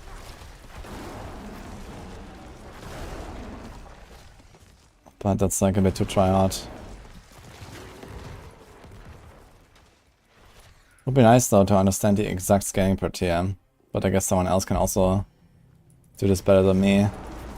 With like a data set, just like, you know, farming 99 a bunch of times, farming 100 a bunch of times. Like once you know the exact value of a boss HP, of like a single boss, and then you are very accurate in determining the HP of that boss on another tier, then you know the scaling. And I guess that's what they're trying to do. But I don't want to do that, you know, with like a mega data set. But, you know, if I get like in the ballpark of like, you know, a few percent off, that's okay.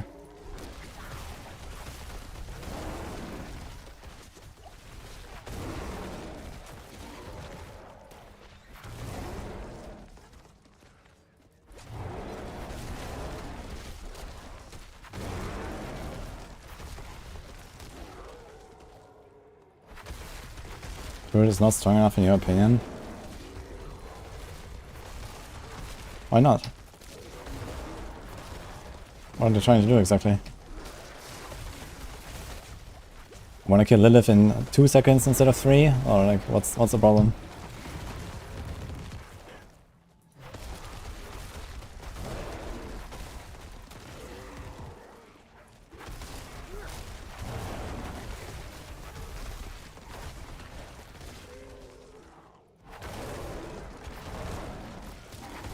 Holy Bolts currently doesn't work.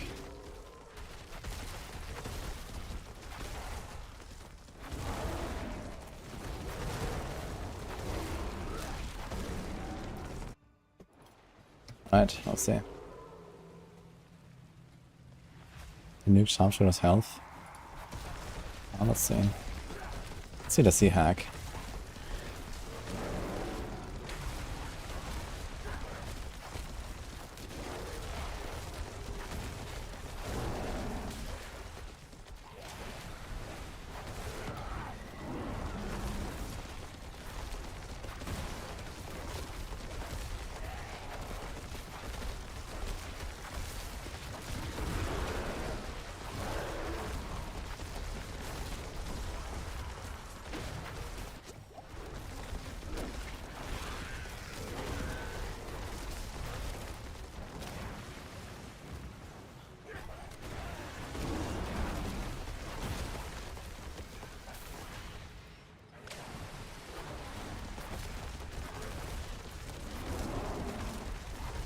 I didn't really see like any really big bonk on this one, so I have to check the fight. Let's see this. That was a really long one. And there was no really big hit. How long was this fight actually? 1, 2, 3, 4, 5, 6, 7, 8, 9, 10. Yeah, like a minute, man. I can actually see the timer on the right, I guess. Almost a minute. It's kind of crappy. So, let's see where the biggest bonk is. Here was a good one at the start.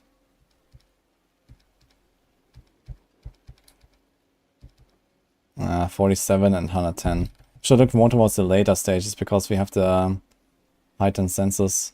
Or was it survival instinct? Actually, he also spawns S, which is good for heightened senses.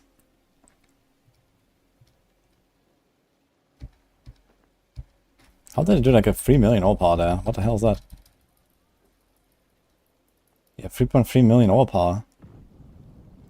How overpower crit? The fuck? Was it a Tyrael shot maybe? Can they overpower? That would be strange. This is very low here. Okay, here was like a big burst, I guess. So that's the biggest. Okay, let's go with this one.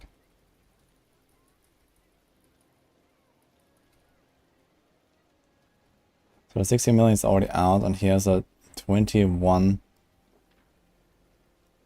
213, 215. Ah, so this is already the impact. I was quite far away, this is why. I was not close. This is the impact, and this is the shockwave, 215. Alright, so how much does he have? This is 37.5, 50. It's like a bit more than the middle from here. So this will be 43.75. Is that correct? Or 42.75.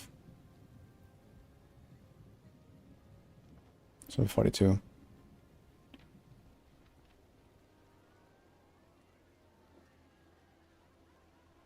So it's like around 43 or 43.5, let's say.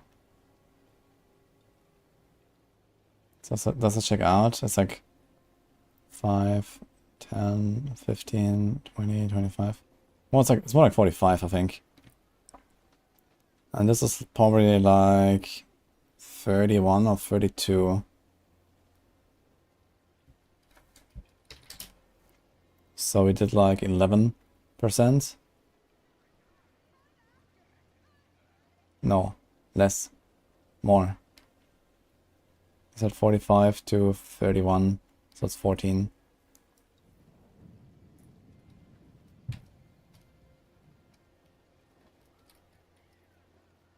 Interesting.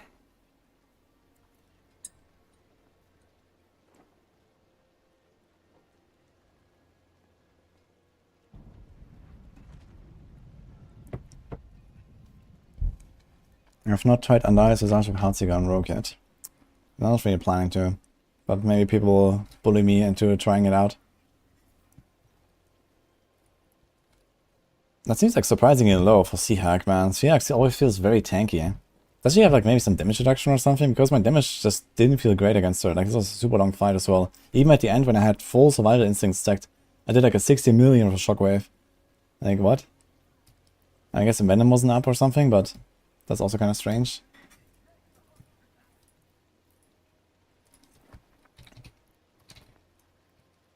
Does she have, is it one word or is it two words? I guess it's two, right?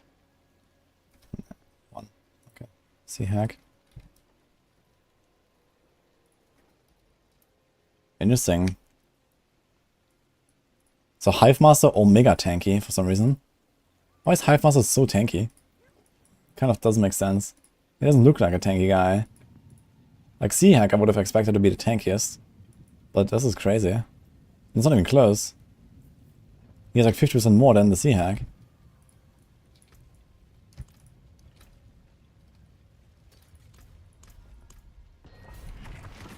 Yeah, Stormclaw is not really a thing currently.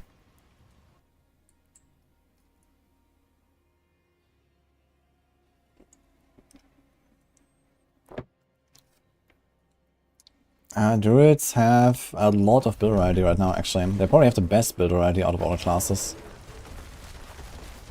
Because they don't have like one shining example, you know, one shining build. They have a lot of good builds.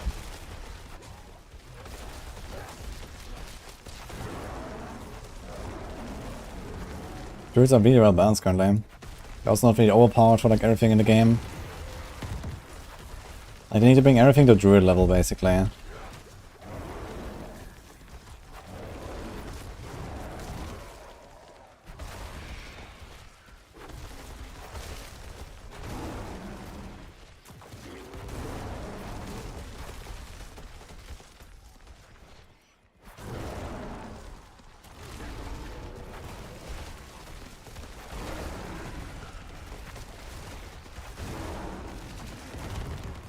They all equally suck.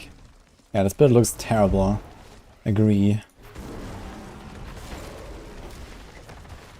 Unplayable bullshit. Can only two-shot Lilith, man.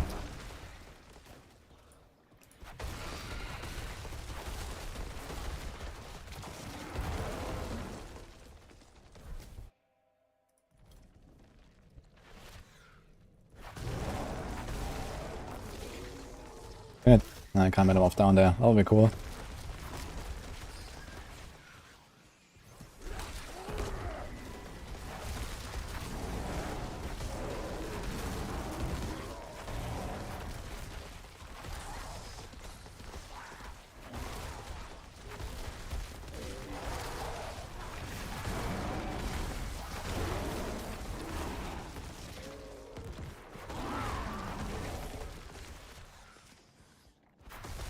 I'm not sure how much HP Tommy Andariel has right now. It should be maybe around the billion with the nerfs or so.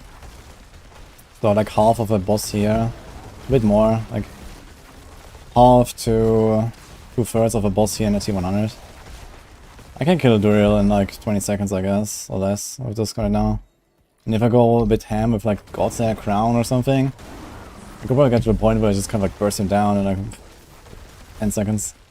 If I really want to. Like overpower with Godslayer Crown up. Like if you equip a Godslayer Crown, I walk in and I probably just like chunk, I don't know, 60% of his life in 2 hits. If I want to.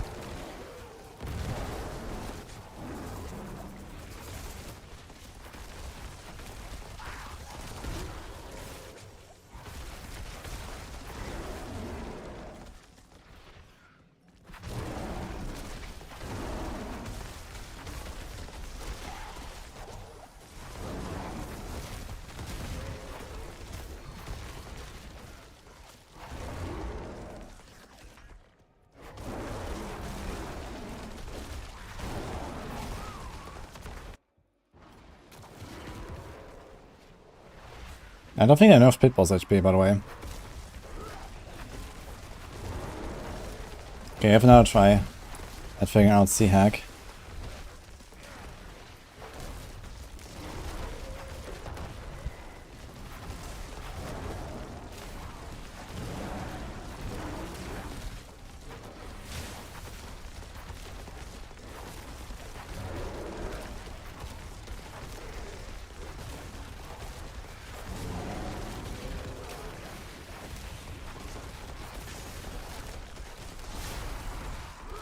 This still seems very tanky. Which is interesting, considering I have item medals and stuff here. But that was a 211. Okay. I think there was one really good chunk in there. Let's do round 2 on C-Hack. Let's see that one.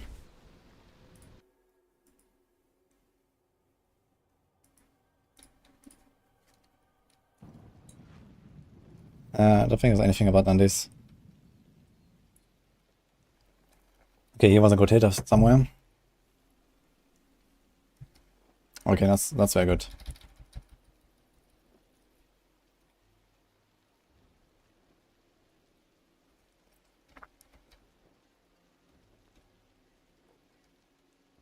Okay, so how much does she have?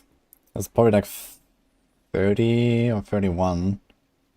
If I had to guess, this is like 37.5. Here.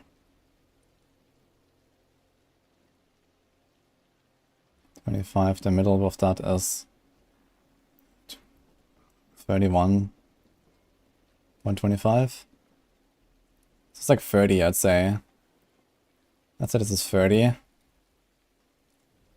And this is probably around 10.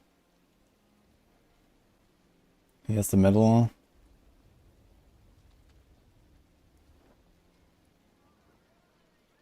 Bit less than 10 actually, more like 9.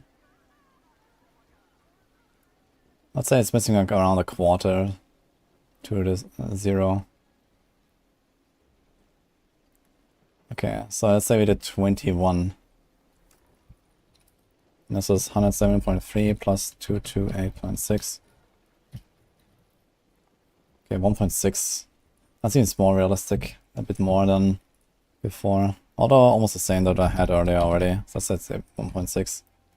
Seems more accurate. So for some reason Hive Master is still like so much more than everything else. I'm kinda excited to see Spirit Caller for us. 1.66 bill, yeah, sounds something like that. Blizzard murdered normal rapid fire. Yeah, there's a funny bug with the repeating aspect. Giving you a chance to cast arrows. It's pretty hilarious. But yeah, just don't use that for now and you're good.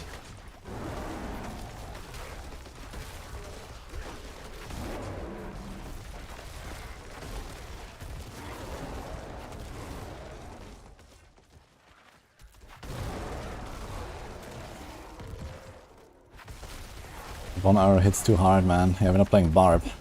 Don't have big arrows.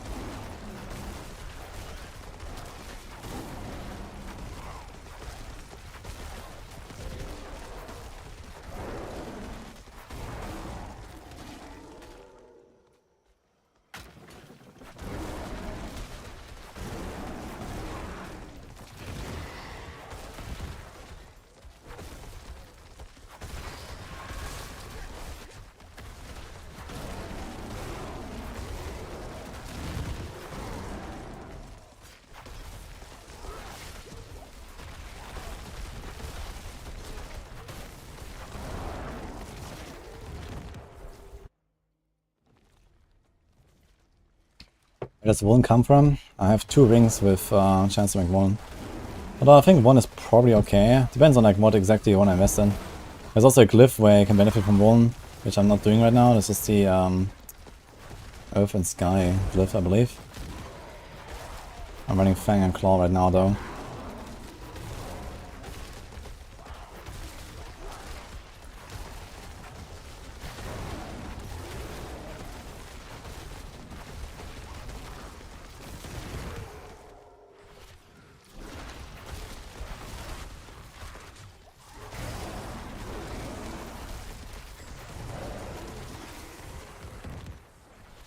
I just realized actually I could run, instead of the attack speed Bloodhowl, I could still keep running the Spirit Bloodhowl. And then I can use that as well to help with my Spirit regen.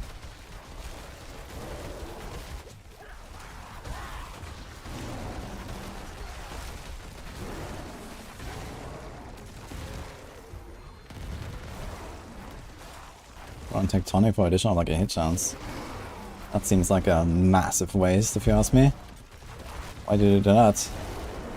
I mean, I barely have any like hit effects in this build, besides the one thing. I should run Exploit Cliff if anything. At least that does something. Okay, let's check this Hive Master again, because that was pretty sus earlier of 2.2.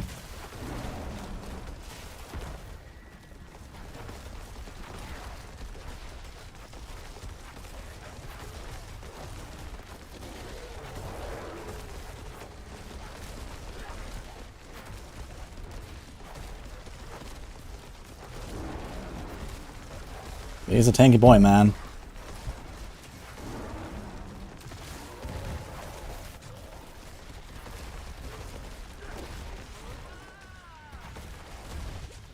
Oh, he tanked one of the tornadoes, easy. Couldn't actually tank both tornadoes.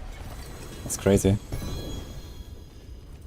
Okay, let's check this again. There's also a much better Hive Master fight this time. Way shorter.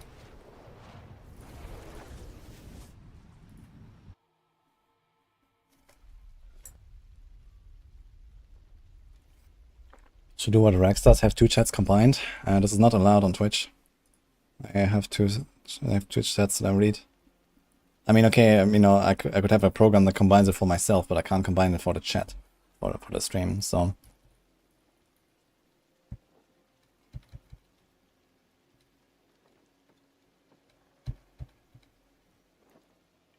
So is this the biggest hit here? Any other big chunks? Here there's a big chunk somewhere.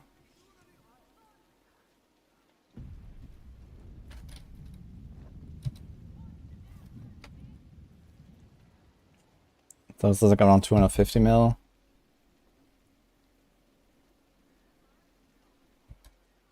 This was 280. Let's do this one. Okay, so where are we at? We have... This is 37.5 in the middle. So it's slightly less than that. It's like 37, maybe 36.5 or so. It's almost in the middle. Let's say 36 or 36.5.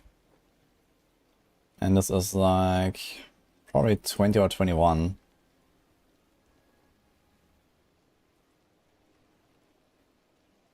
Let's say 20, yeah. So we did 16%. Oh, these numbers disappear so fast. 178.1. 100.4.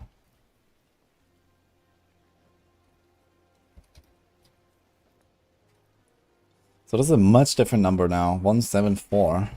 So I wonder what I did earlier. Let's try this on the second big hit. There was another big hit somewhere. Was it here?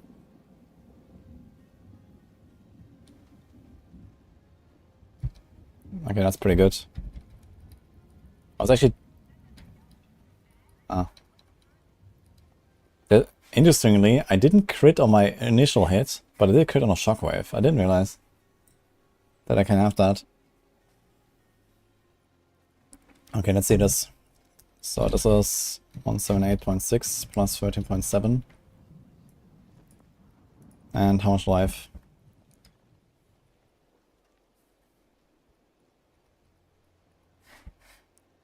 Look, his arms are still up in the air, but I already get the explosion. Like, at least 3 frames before he actually hits the air, at the ground. That's interesting.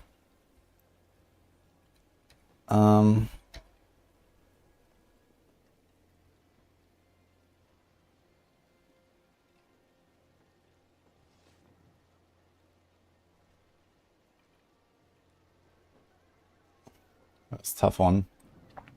Sometimes these are such shitty ratios, man. Where I have to like try to figure out like how far is it. 12.5. It's like 80.75 here, so this is probably like 15, I'd say. 1, 2, 3, 4. No, this is not 15.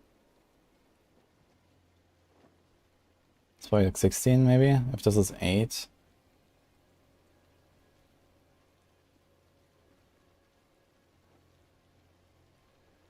It's maybe even 17 actually.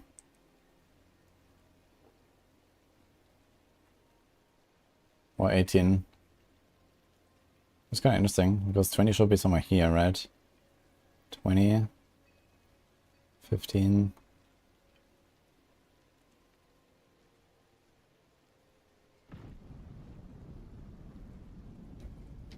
Dude.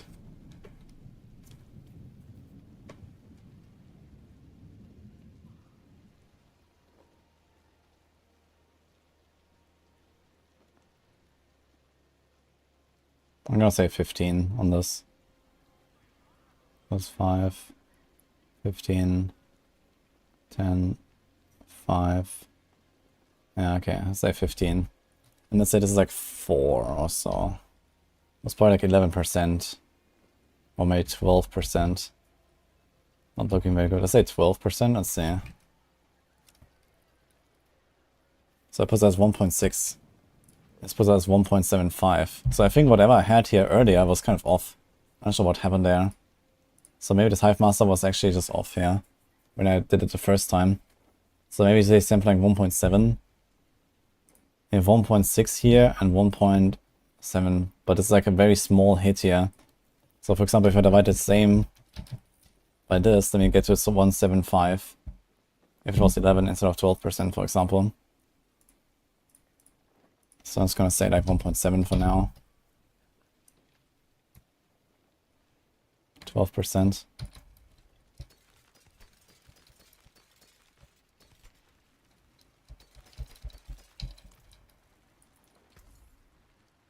Would I like any chest like this for anything still?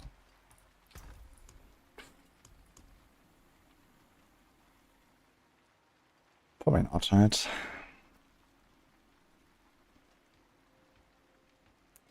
Would I consider a normal chest for this build? There's like no defensive aspect for this build, right? There's like nothing. What did I put in a planner?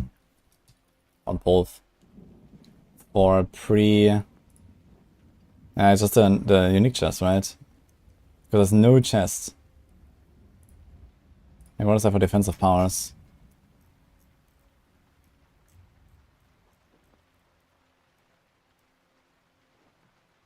Nothing, nothing, nothing, nothing, nothing. It's actually wild. Like, there's literally not a single power. It's crazy. Like, you just don't have a defensive power for this build. It's nuts.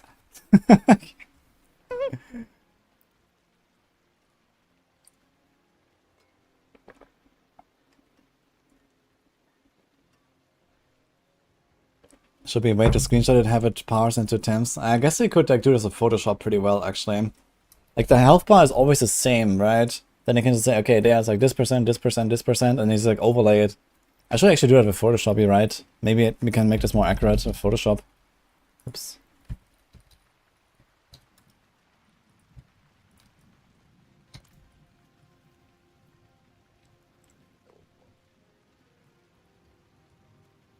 I was waiting for pushing pits.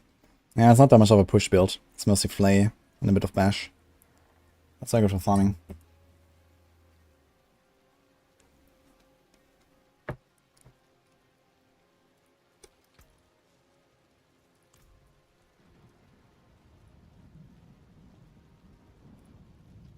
It's HP. So let's try this. So when we take this, yeah, let's make this full screen. Now, I'm not very good at actually drawing in Photoshop, but I'll just take this.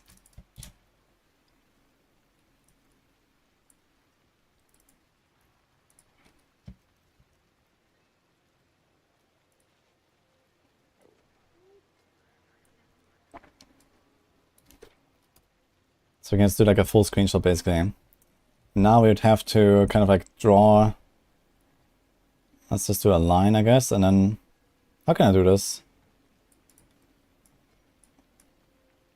Here's a line tool. Oh, it has an arrow ahead. How do I move that?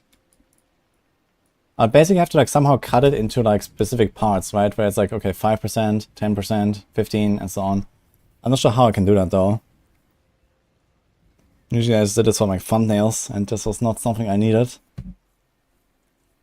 Maybe I should look into this at some point. And then maybe it's gonna go through my stream. Okay, I'm gonna try to learn this for next time. Maybe it's gonna go through the stream. I'm gonna try to figure it out. So I think for now it's gonna grind more. Let's do another fortitude and go. I'm just collecting the kills now, basically. How's the theorycrafting going? Pretty well. I think I'm kind of done with the theorycrafting, actually. Thanks, Lazy, for the 2 months, by the way. Appreciate that. You did the math counting pixels as 1.5 billion. How was I at 2.2 earlier, though? That seems like I was omega off, so what happened there? Did I just use the wrong number? I mean, I could have made a mistake, perhaps.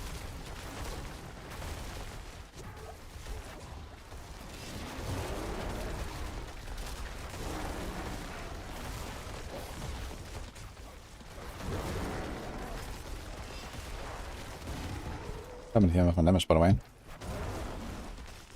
It's like half a minute for the first pack. This is how a pack should look like. Ow.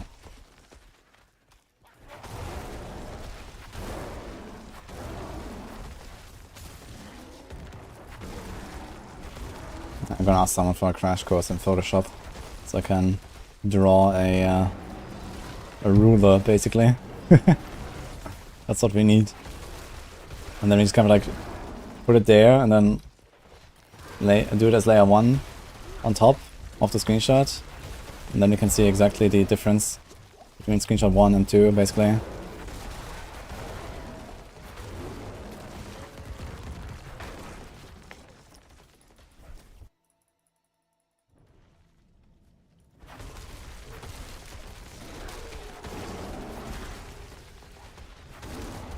Clip of a boss HP bar coming up, so don't worry.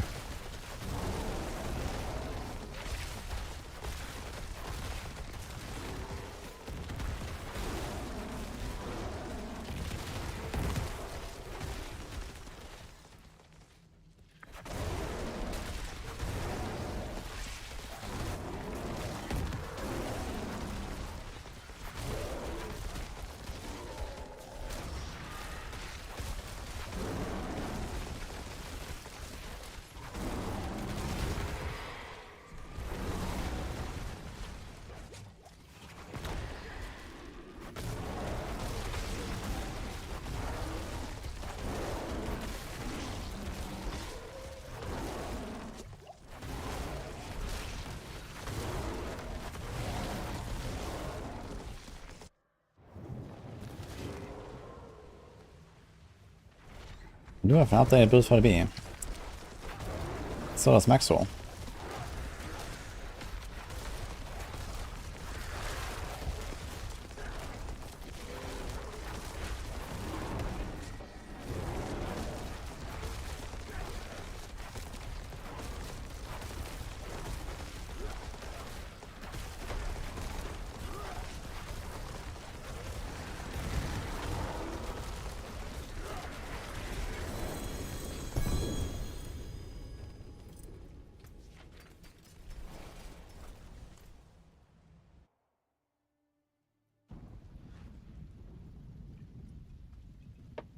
Photoshop has a ruler tool.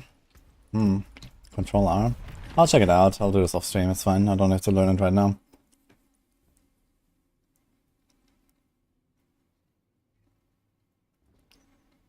Oh, they're gonna choose images, analysis, set measurement, scale, custom. Yeah, I know there's like some kind of like measurement that you can do on around the entire image or something. That I specifically want to like, you know, kind of like have something I can overlay on the HP bar and then see like percent by percent or something. So that's kind of what I want. Or even like half percentages, I guess, to be a bit more precise. That'll be good. And once we have that, then I can do this also on different tiers, right? I can go to 90, I can go to 100, I can go to 101, 102, 103, whatever. And then we just play the Druid for a little bit. In fact, I could actually just go and start farming 101 now, because we do have the video saved, basically, with the big chunks.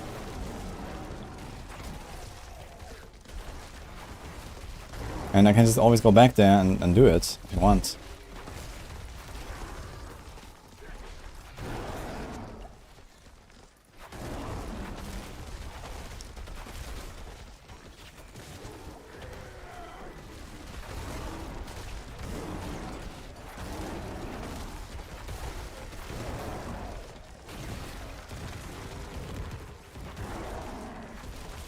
Alpha is 497 pixels. That's a very interesting number of pixels, considering that it's supposed to be symmetrical.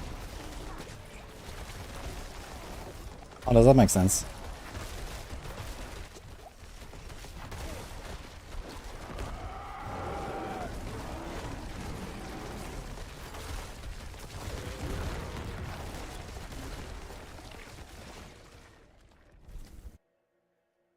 Only bolt currently is disabled.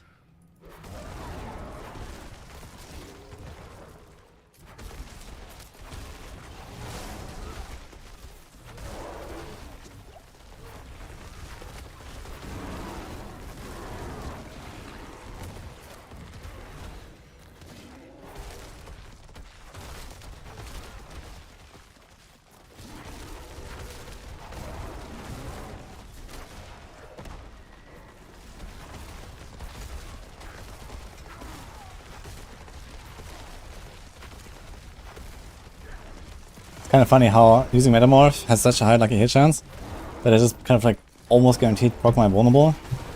Because I have 31, 55, 30, 86. And I think it has 100% lucky hit chance. Plus I might actually have some bonus, I'm not sure. Why? No, we don't. But yeah, only like 1 in 7 times it does not proc. So it kind of feels like Season 2 where you Metamorph full attack for Cursed Touch. And you have a 1 guaranteed. Pretty hilarious.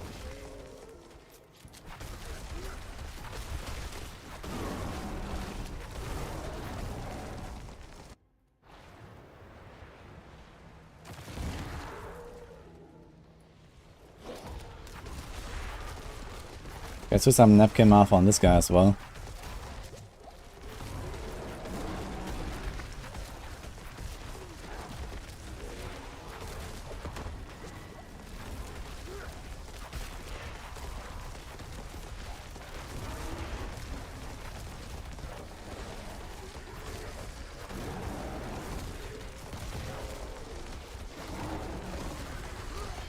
You know, that was terrible, man. What's going on?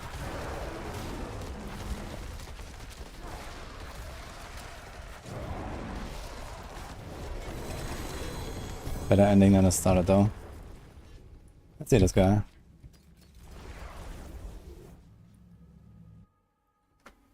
Each bar is 124 pixels. Okay.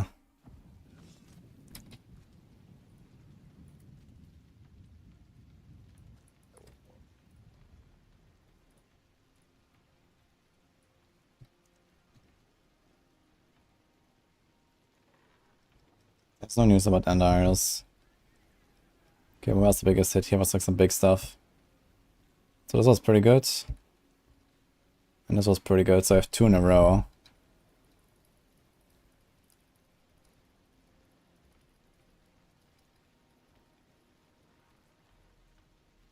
Is that almost exactly 75, yeah? Okay, that's pretty good. 67.2 plus 175.5. Okay, so he's just a bit less than half. So here's 50. Oh wait a minute, he has only 2 bars actually. Maybe I got bamboozled once and I counted something wrong on, for example, the other boss on the Hive Master. Because he has only 3 bars, so each of them is 33%. Okay, so that's kind of important to know. So this is actually 66.6. So this means that here, yeah, he's probably at 66 basically. And then this is like slightly less than 50, so maybe like 47 or 46. 45, 40, 35, that kind of checks out. Let's say 46, 66, so it's 20%. 1.2, that seems very low. There was another one though, right after I believe.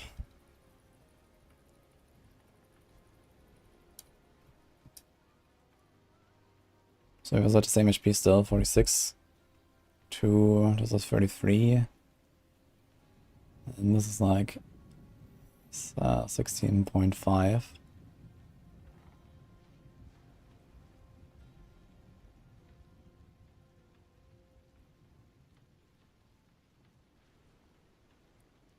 So 24.75. It's like 26 maybe. 27.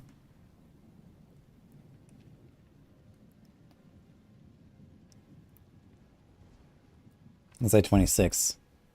So 46 or 26. So again 20%. It's actually the same image number that I have here.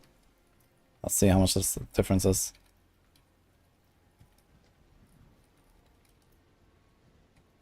So here I have 224 million, 242 million, this is 227 million. So this is probably a bit off. So he seems to have very low HP. 1.2.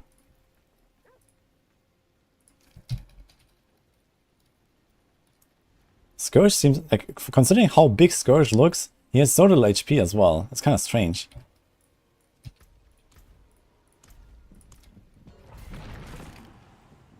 Which are the new PoE2 class I'm interested in?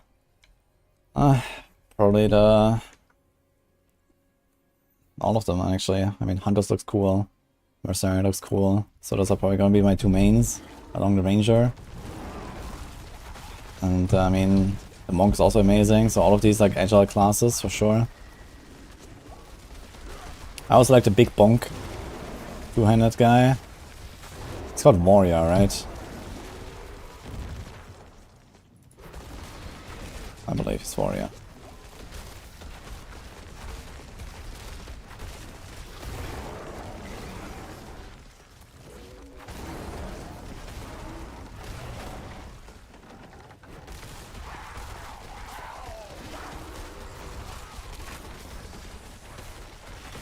Oh my god, I've just been fighting this champion there.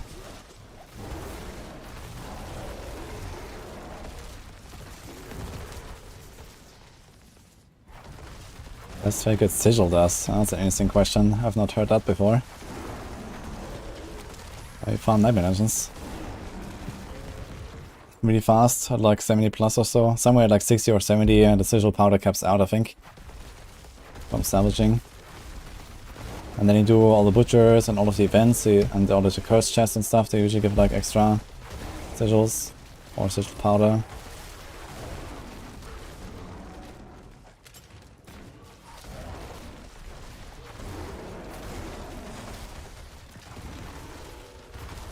Yeah, I'm running interiors right now.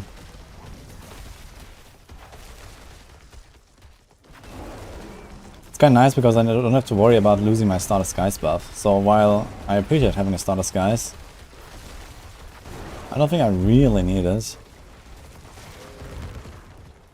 for the resources. And it's just like sometimes gives me like less damage actually, because I don't proc Ancestral Guidance that easily because of all the resource cost reduction. And also it drops sometimes, even in boss fight it can drop when I have to dodge a lot, when I'm in the middle of spawns or something. I don't need the resources, so...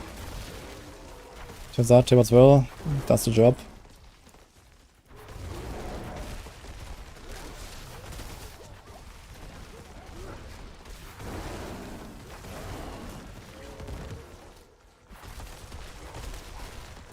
My question is Stamping and Polarize, isn't crit damage better?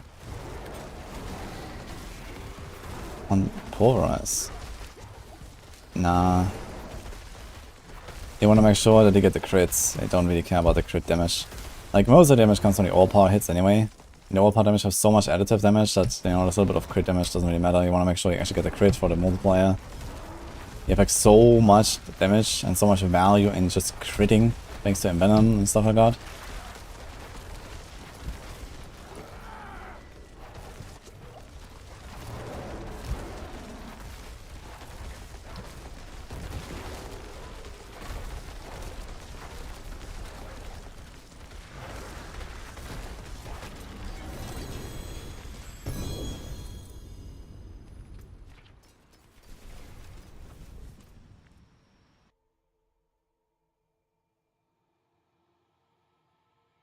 Anyone else have a bug where Druid skills are disappearing from the skill bar for a few seconds? Sounds like you're playing with Grizzly Rage. That's not a bug.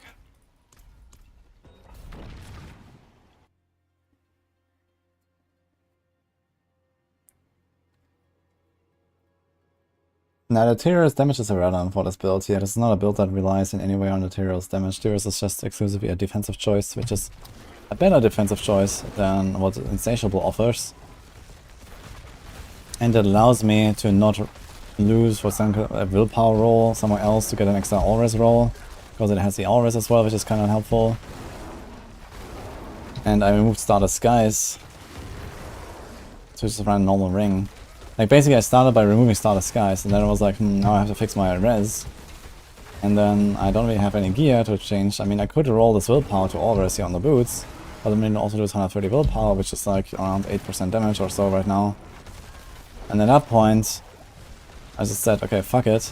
You know, the extra ranks on the skills from Insatiable Fury are not far off from 8% anyway. So I can just like equip a better chest, and now we have a chest that gives us a lot of defense. Now I was like, now I can actually like start removing some of my passives and have extra damage instead of extra defense on my passives. And well, now we have 2 rings that have chance to make vulnerable. So I have more vulnerable uptime, and I have Natural Disaster for 12% extra damage against vulnerable targets.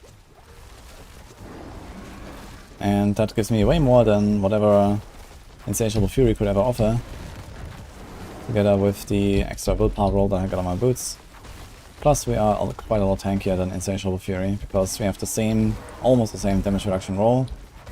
And we get the extra maximum Auras on top, which gives me roughly 35% extra EHP against elemental damage currently. And it's only with 1 crit, and it's only Masterwork to 12. So it's probably gonna go up to around 50% extra or so, once I get to 12.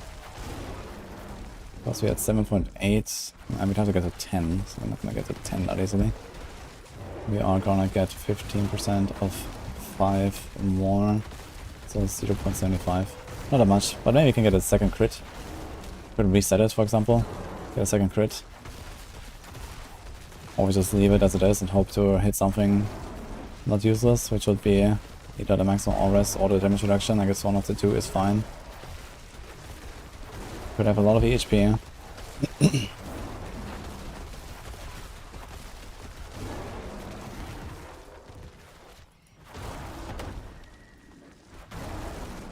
And the good part is about having 3 legendary jewelry is I can go on a Necro and then temper ultimate cooldown reduction on all of the jewelry.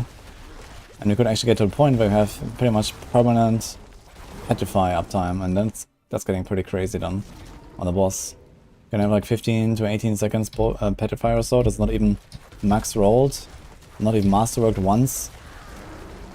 You can easily get to like 18 seconds, even 20 seconds, I guess, petrify duration. And then we just need like a 30 seconds cooldown, and the base cooldown is 50. So we only need to hit 40% cooldown reduction. We get 10 from the Shaco without any masterwork crits. So we need basically 30% more, which is very easy to do if you just have like maybe even 2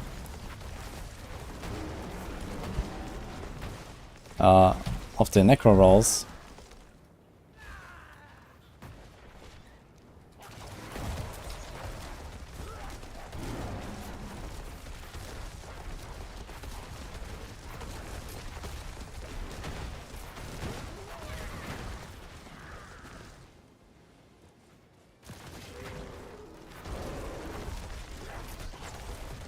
The Outlaw Sharpshooter is a new one, but it was a really shitty fight.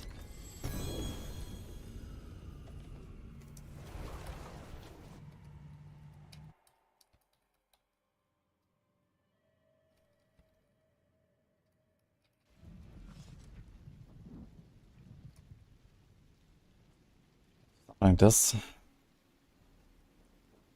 Yeah, even like this we could get to like a near permanent petrify. So how much is the petrify duration we can put on the weapon? We have 130 maximum with 30%. Okay, so it's 100%. Let's say you hit like 1 masterwork crit on this. So it's 170% bonus. The petrify duration is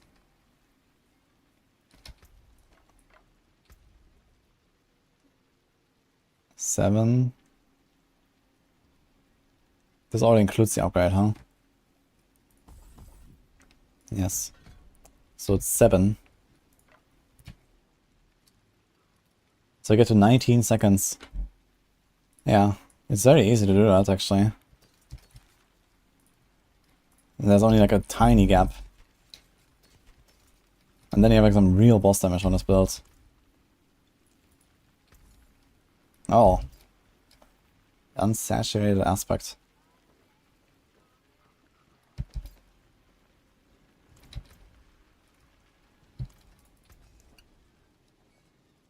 Wait, there's no legendary salvage. Interesting.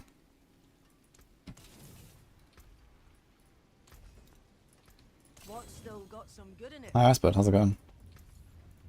Shine on, my friend.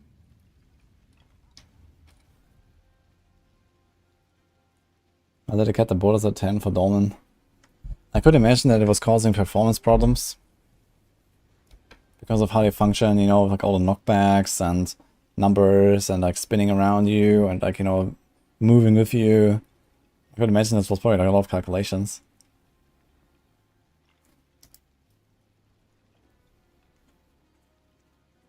Oh no, speak German redeem. Uh-oh.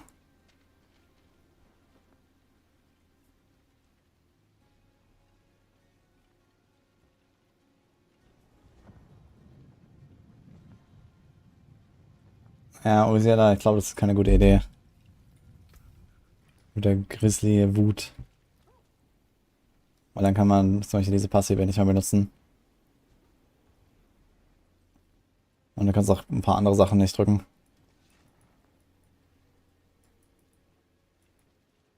Ich glaube nicht, dass das gut funktioniert. Aber kann man auch machen.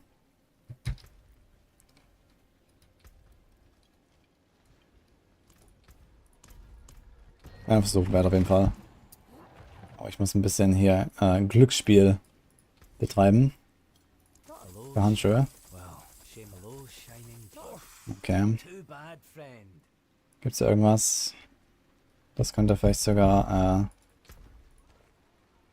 besser sein für meinen Jäger. Nee. Okay, fast. Fast, okay. What's left, you ask? Ich glaube, die geben wir auf hier. The finest cuts and fine indeed. Well, hello, shining. Well, not a bad pull, that. Und ich wollte schauen, wie viel Leben der Scharfschütze hat. 30 Tornado. See some steel you need? Okay, gucken wir mal kurz. Scharfschütze. Okay.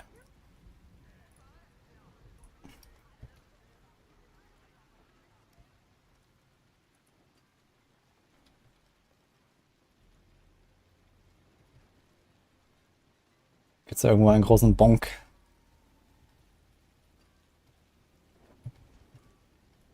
Okay, hier, das sieht nicht schlecht aus. Ah, das war nur ein... Ah, okay, das war große, ja. Okay, okay. Ja, ich bin außer Reichweite hier für meinen... Ah, der hat aber sehr wenig Leben hier. Das ist ungefähr... Vielleicht 53. Das ist fast 25% in einem Schuss hier. Das ist 233 Millionen.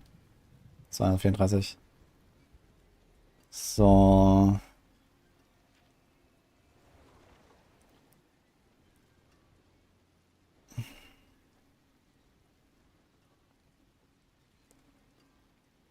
Ungefähr 30 hier.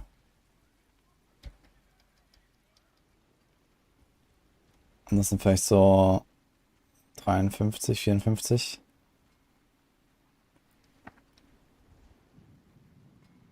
Sagen wir mal.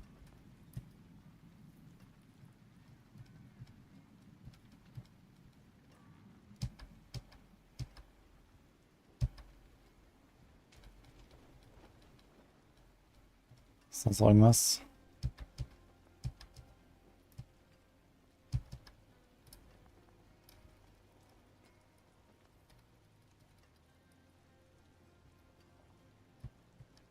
Ja.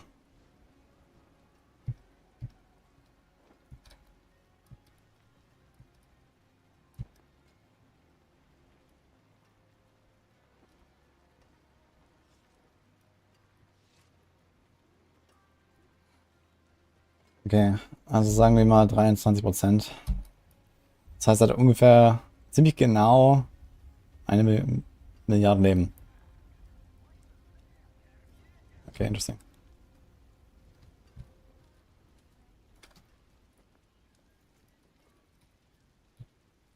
Okay, back to English, guys.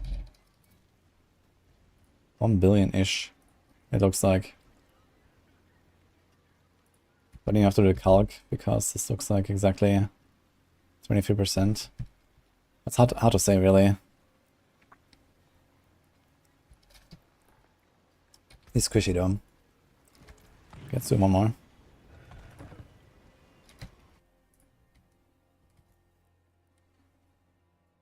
Go, Gauntlet in a week. Oh, I haven't done Gauntlet in a while actually, I should do that. It's a good source of uniques. How much is a 3GH chest worth of max life Dex armor? Well, it's Dex, and there's only one class that runs Dex. And there's only one stat that you care about on your chest, and this is none of those. So it's alright, but you have to force the person to roll Dark Shroud ranks, or at least set the future ranks on it. It won't be greater. So it's not that crazy, but it's pretty good. If someone wants to go all in and roll that thing.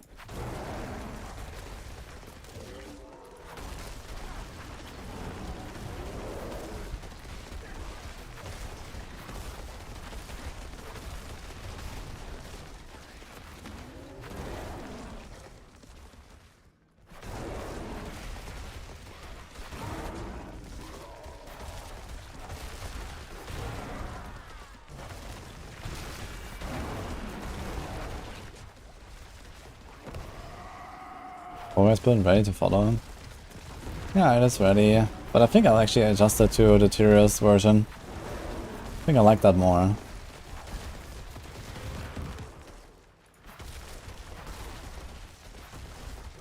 But I think the Tyrius is also kind of optional. As long as you have the Shaco, you're kind of golden already. And you can replace the Tyrius with just the Insatiable Fury, which is way easier to get. And just have an extra all-res roll somewhere, basically.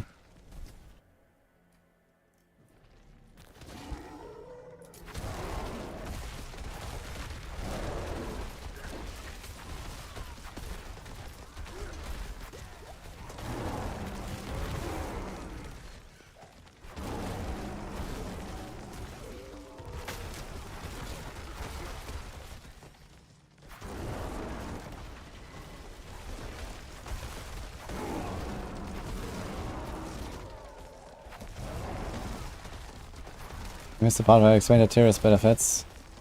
Well, it's basically more defense. Thanks to the... it has like this kind of similar damage reduction, but it also has the res. And also the res on it, like the actual all res on it, helps me to not lose a roll on another item. So I gain like a bunch of willpower somewhere. So I barely lose DPS, I get much tankier.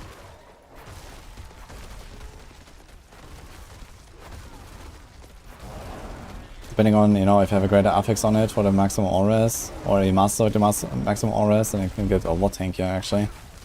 Can make it, the Enquiries can make it very tanky if you have like a double or triple hit on the maximum all res, or even a greater affix on it. That's nuts. So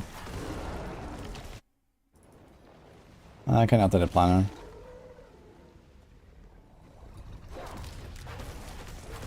That potion's about to run out anyway.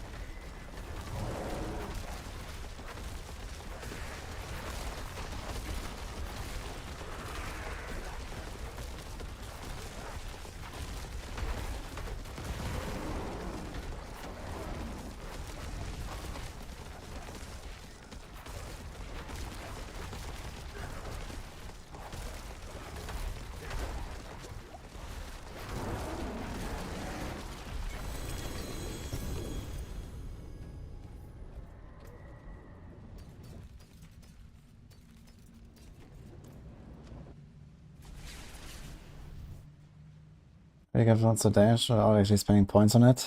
Harlequin Crest.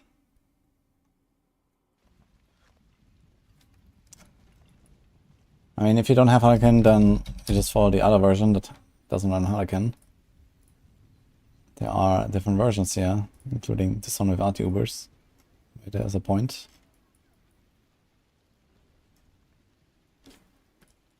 Okay, Pulf. So let's do it. Let's do Tears. I actually have Tears here. So let's do that. And I do have the ring here as well. Look. Easy. So now, this has a resource roll. Which also helps out a little bit, I suppose.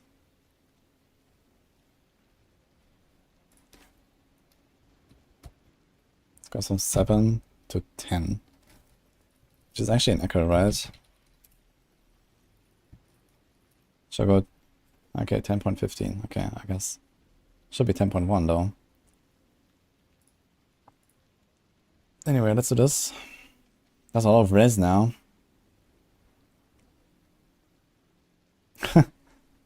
If you actually get such materials, you actually need to somehow get like a bit more res. Which I guess is possible with the skull.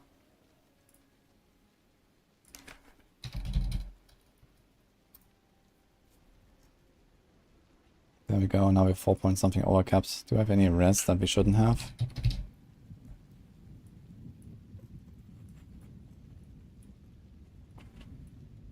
Not really.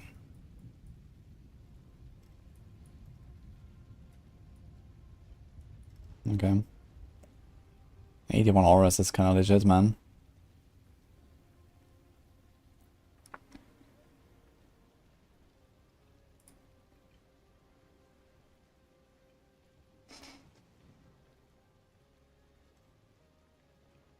Why do you have an armor roll? We have an armor roll here on the boots. It's like the only source of it.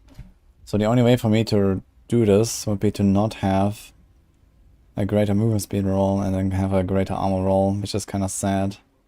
Or we keep the percent there. So how is this if I do something like this and remove this? It's probably not even enough.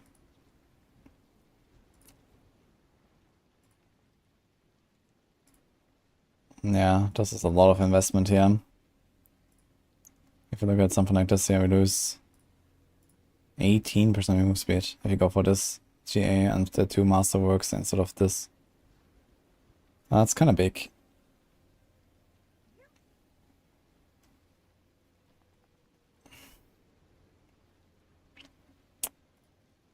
Could also put like movement here.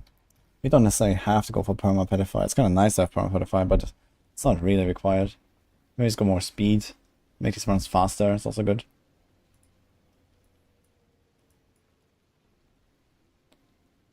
So I think we do this. No heightened sensors.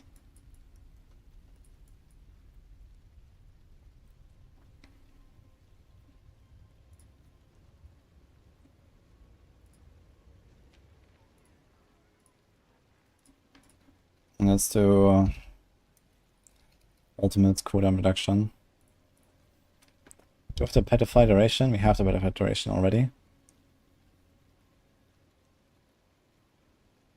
Resource generation, movement.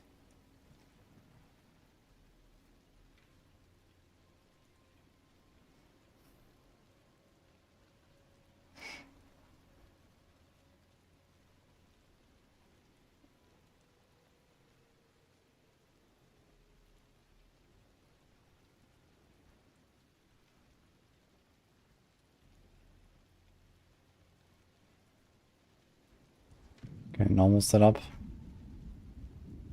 There's insatiable, there's this. Are the resistance nodes changed already?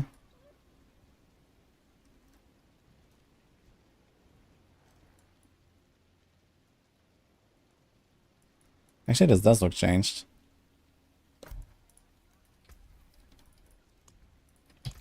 We have 500 int, 500 dex. 470, 480. And I currently do not have this activated. So we have to fix that. How do we fix that? I guess I have to put this as number 5.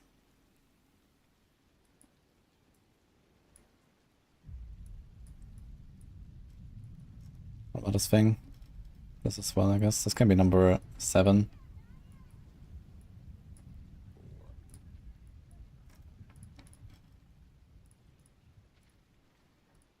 Do the same here. Oh, we have the same here actually. Okay. So that should solve the issue. No. I did not do it.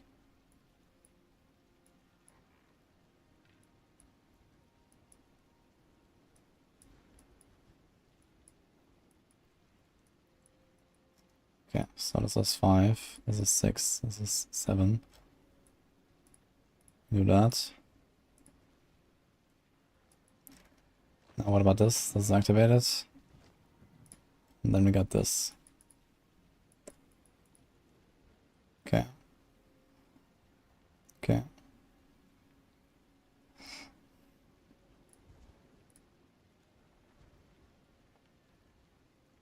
We have movement. We have more movement. Wait, I can't do that actually, I have the movement.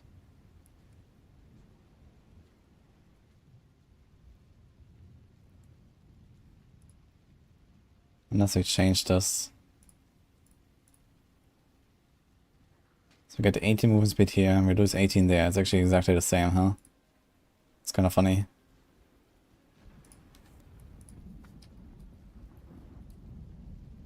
So I guess we just do this anyway.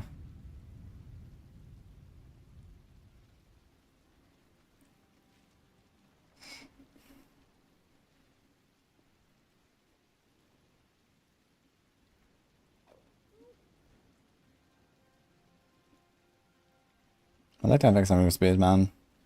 Thanks for experience, man. Yeah, Twisted Blades is pretty good. Okay, a little bit as well yesterday. I've been like trying a bit on stuff there. Also did inner sight a little bit. So looking very good. Now I've been like optimizing the Polv. Put Tourist Might in there now and remove Starless. Tourist Might, a kind of nice option here.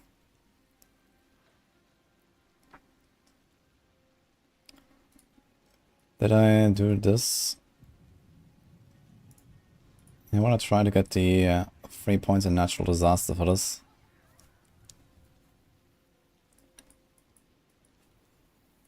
It's kind of hard to get those points though, I gotta say.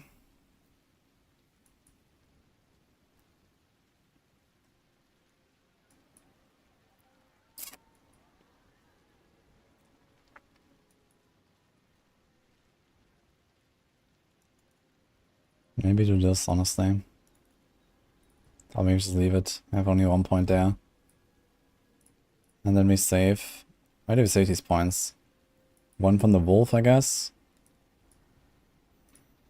And 1 from the res. And we put them there. So that's kind of how... I mean, if you want to tweak it, you can also just take out defensive posture, put it there, put even here. So there's like a few things you can do. Here we have the spirit. And here we go attack speed. Let's go spirit anyway. Okay, I think that's the setup, guys.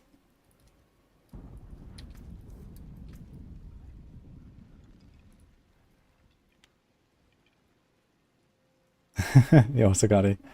That's a big bow. Yeah, this is very good for Andy. That's very good for TB. It's even very good for like basically any poison build. Poison barrage and so on. Starless useless. No, Starless is not useless. Yo, Boiler. Can save 1-2 points on Survival Instincts in the glyph. Oh, did I miss something there? Wait.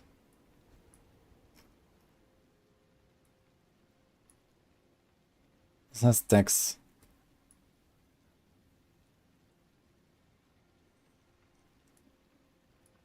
Do 1, 2, 1, 2. I guess I can save this one, right? However, we lose 3 willpower. Like, I think those 3 willpower are probably better than anything else I can get anyway. This is 3 willpower nodes. We get nothing, nothing, and the same.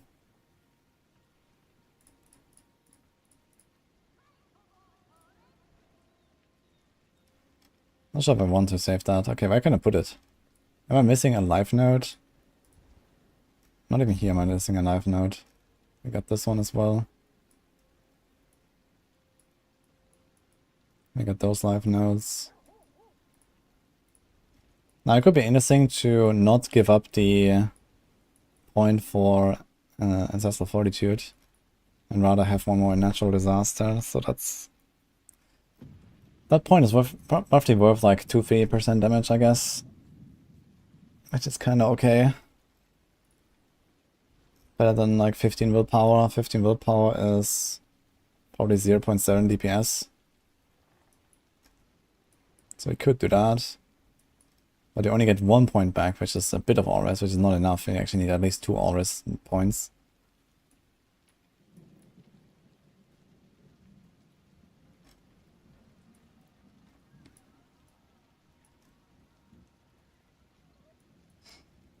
So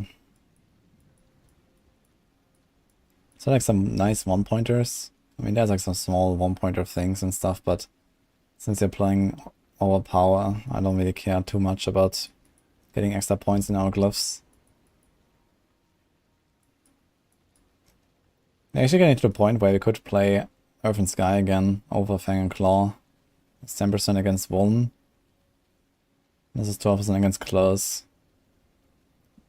But since we don't have pulverized size, we don't have Nature's Reach.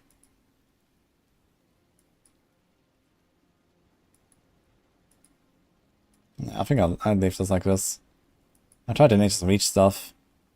If you're a god gamer, you can make this work pretty well. It is somewhat inconvenient, especially for the metamorphosis.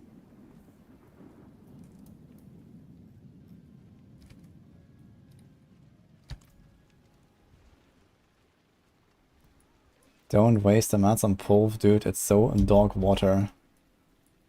Agreed, man. Dog water.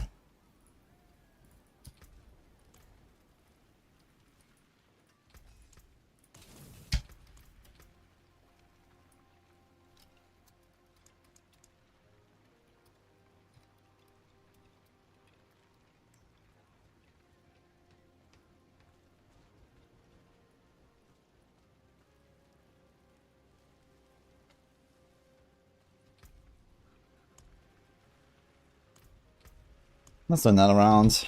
One more 40 to pop. And I guess then I think I might go on the rogue again, and then we'll maybe do like rapid fire or something.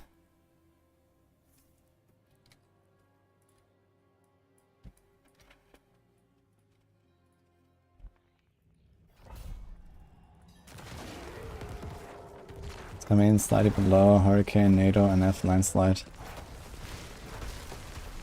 Okay, am I actually on the right track here, by the way? It's the Petrified Duration, Ultimate, cooldown reduction, Temperers from Necro. I'm not sure what you have done, Boiler.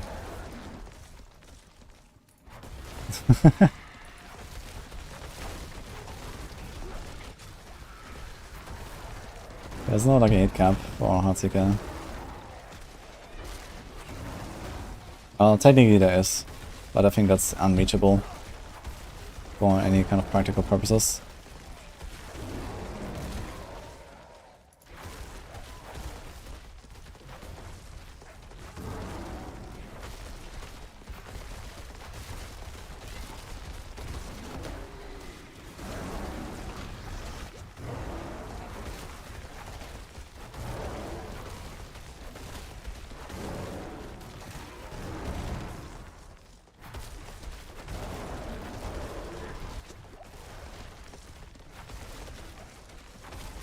Got research, then you don't want to recommend people to roll an alt. Yeah, I mean, it's like a relatively minor thing, I guess. Just go like double research gen or something. And it just makes it a bit smoother to play. Like this ultimate cooldown reduction is not exactly like necessary for anything, right? But it can actually get to the point where if you have like, you know, maybe one Masterwork crit on a Petrified Duration with a good roll, and then like double or triple ultimate cooldown reduction, you could actually have like basically perma Petrify on the boss. But yeah, I mean, it's not such a huge deal anyway. Because even if you don't have perma, you can have like, you know, 50% uptime or something like that, and you can kind of time it a little bit as well. So I guess the average benefit is probably something like 30 to maybe even up to 40% DPS anyway, even if it's not perma. If you have a bunch of cooldown reduction, just on like Shaco. Alright. What's that? Rice pudding. Oh, thank you. With coconut. And other stuff. Okay. Thank you. We got reinforcements, guys.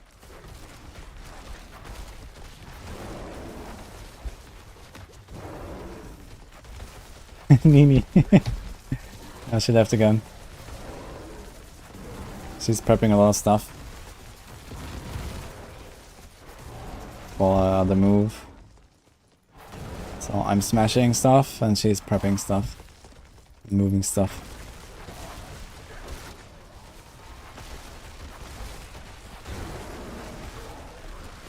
Whatever she can't move, I will just smash too. Easy. It says build for Spear of the Thunder I could make. It's not really a build for it. I mean, it does fit a bit better in some builds than in other builds. But realistically, no one really wants it. Although I still haven't tried it. I also don't have one, to be fair. Is there a class I can get both Grandfather and Spear? No, right? Oh, damn it. So maybe if I go my Barb and I get like really lucky with an early Grandfather, I might go on my Druid and then do the more bosses, and I'm maybe gonna get a Spear of the Thunder or craft one. I still haven't tried one. I have no idea how much damage does the Conduit actually do in a Blast Wave at this point. Like, this is actually an overpowered build. You can probably walk in there and absolutely annihilate the boss of a Blast Wave Shrine. Because it's always an overpower. This guy got deleted.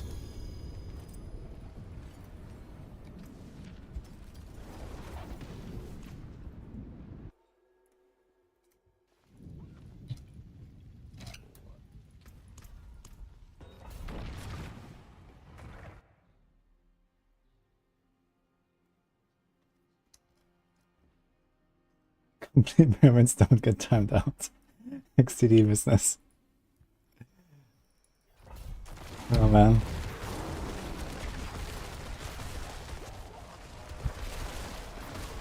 Boiler doing mod duties, thank you.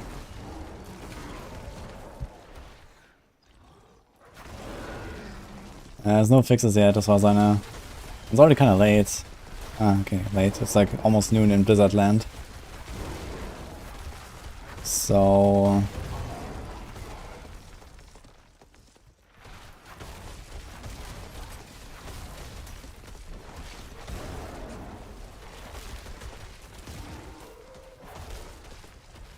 do you mind a Heartseeker question? No, I absolutely do not want to answer any questions about my main class, man. Fuck that.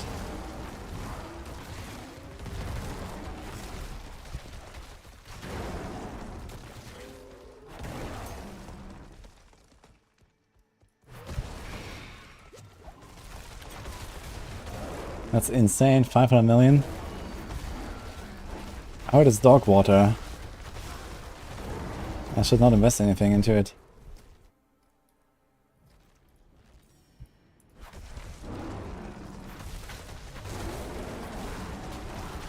Think of Blizzards. Well, it's okay. I don't like the playstyle of it too much. Maybe for pits it's fine, but for like outside of pits I don't really like the delayed damage.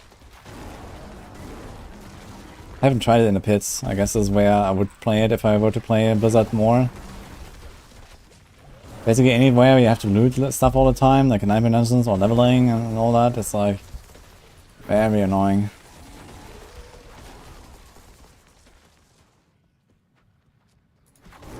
I'm nice, don't worry.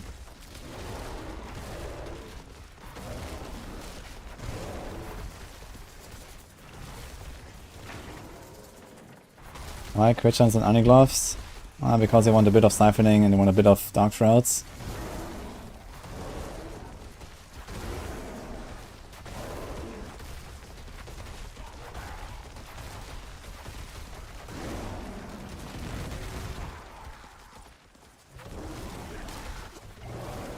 When the Taylor scheduled to be updated?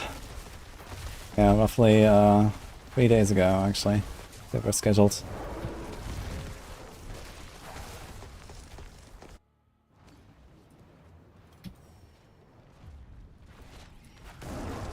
Mod didn't get paid. Are they rioting now?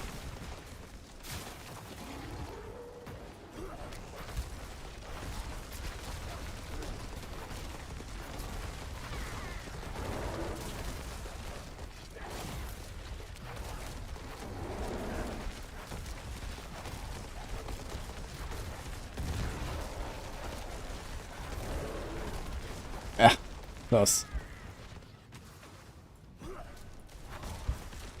Wait, the succubus attack never happened. What? She just didn't do it. I get unstoppable from Metamorphosis on the boots.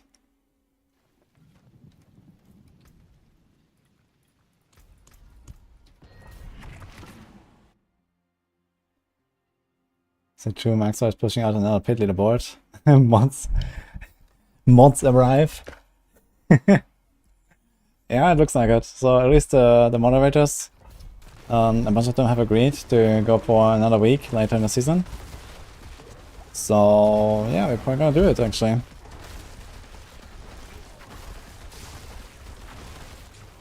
I'm just like still figuring out a few details. I don't want to make it too close to the end of the season. But I mean, we have like a completely new pit scaling and, you know, meta and builds and whatever in some cases. So it would definitely be cool to have another round. Maybe without prizes this time. Just, you know, because I guess a lot of people would be looking forward to that.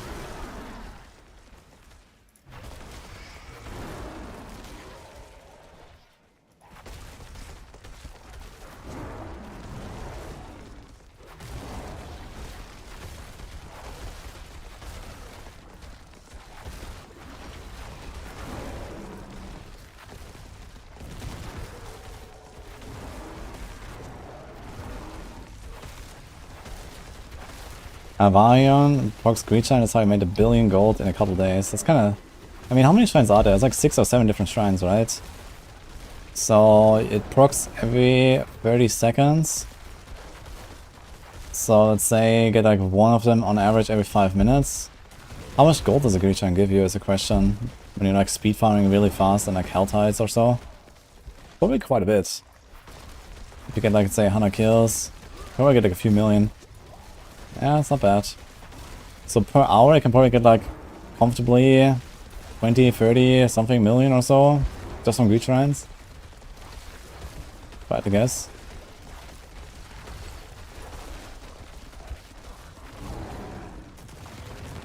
Paragon, it's really XCD business item actually. I should try this at some point when I get one.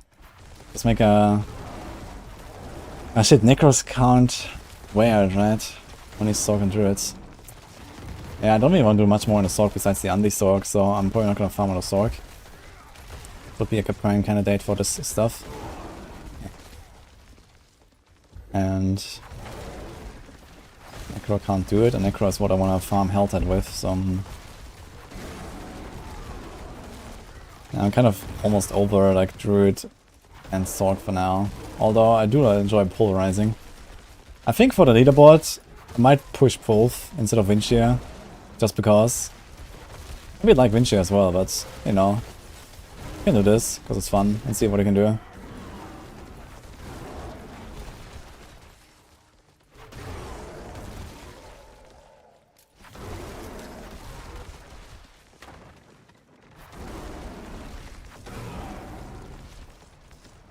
Done Windshear the first time around anyway.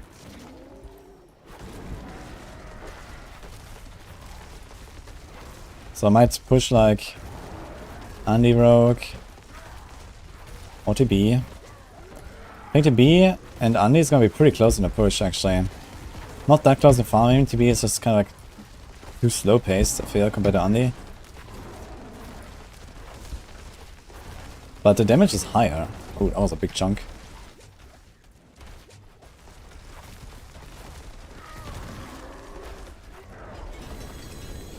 How much was that chunk, I wonder? That was kind of juicy. I want to see that.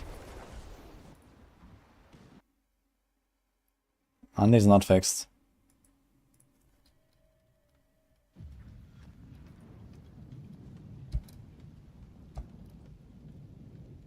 $320 and 140.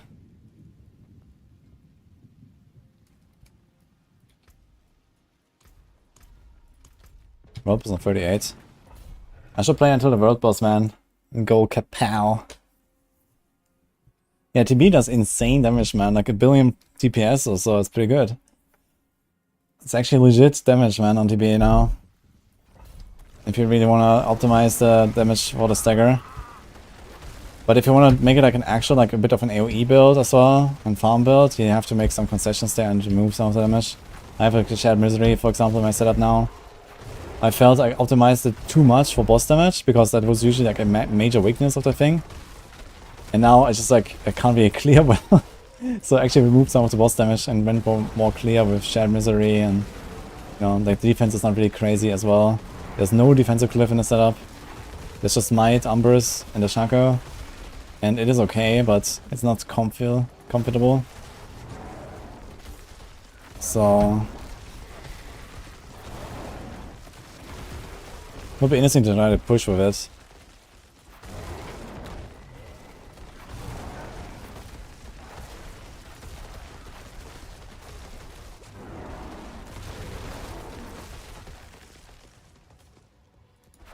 And this does work, yes. King TB can defeat Lilith. Yeah, it took me around like 5 seconds during the stagger to kill her yesterday. By the way, I don't have Twisting Blades ranks on my glove.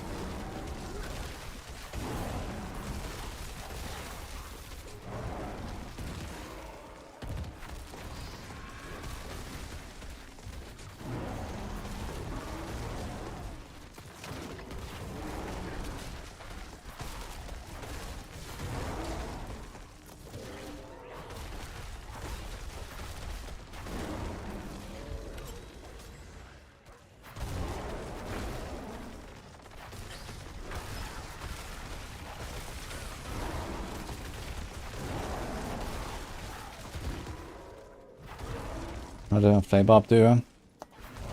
That should be like a 10-second kill or something, I guess. Even with my potato gear. My Flay has the most DPS in the game currently. Didn't actually try Andariel.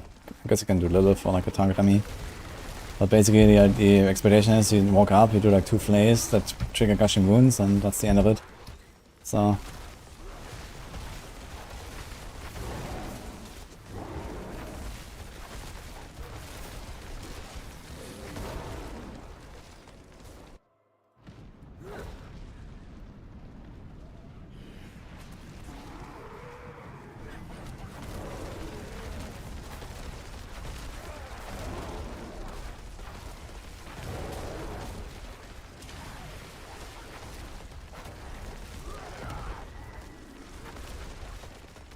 ah!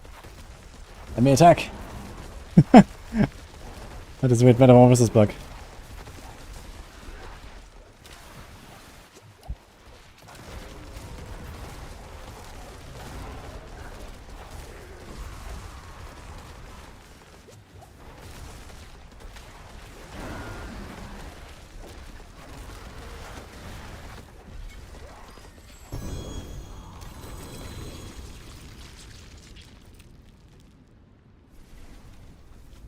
I have 86k life with pot in bear with mending up.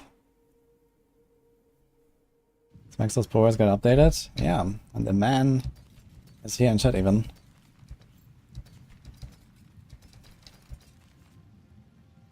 Oh, we got the ring that I wanted. Oh, that's convenient.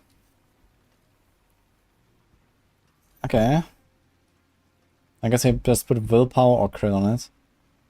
And you can also temper it for more. Wait a minute, so...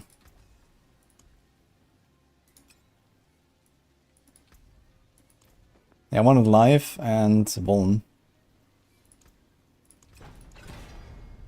We have like a chance, man. Wonderful. Oh no. Oh no. Oh no, last chance. Boulder damage. Goodbye. I did not get the ring that I wanted. Unlucky.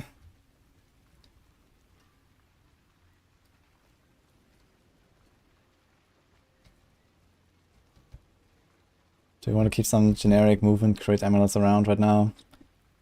Probably not really anymore at this point. Maybe for the Necro. Necros really like the movement speed on the neck, so let's keep that. My hammer sings on your return. Boulder hype. Yeah, okay. Wait, do we even want to temper boulder damage? Is there like nothing better? Is that actually what you want? I guess it is. It's 95 actually. It's quite a lot. I guess that is the best, yeah.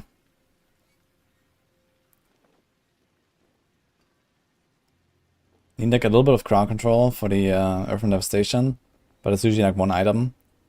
And then the rest is like, I guess, boulder damage. But then again, chance to make enemies vulnerable with boulder. What's it like a hit on that thing? 2? 4? 4%? Nice. I mean, okay. They've still not fixed the double casts, right, on boulder. So it would be like 8, and then how often does it rotate? Like 3 or 4 times? Okay, so per boulder you have something like 30 to 40% lucky hit maybe? So I guess it's not that terrible if you actually hit like 10 boulders. You can have 10 boulders, right? So the expectation is you have 10 boulders at all times.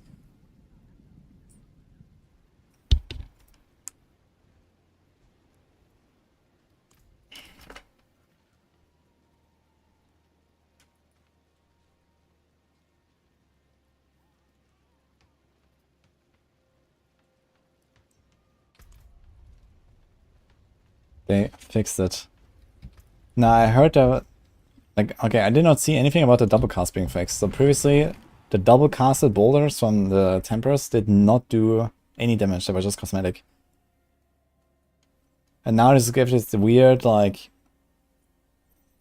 10 casts maximum thing.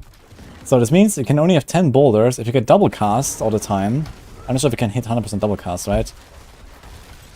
But I don't know, let's say 60% double cast or something. So you have to cast like 6 or 7 times, and then you have 10 boulders.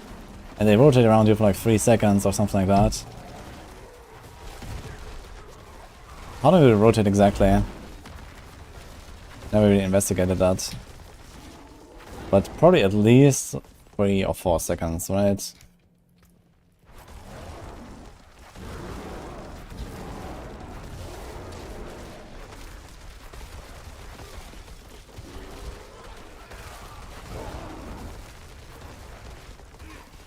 Heisenbergers are selling more stones. I could sell some more stones. I have probably like 50 or 60 or so.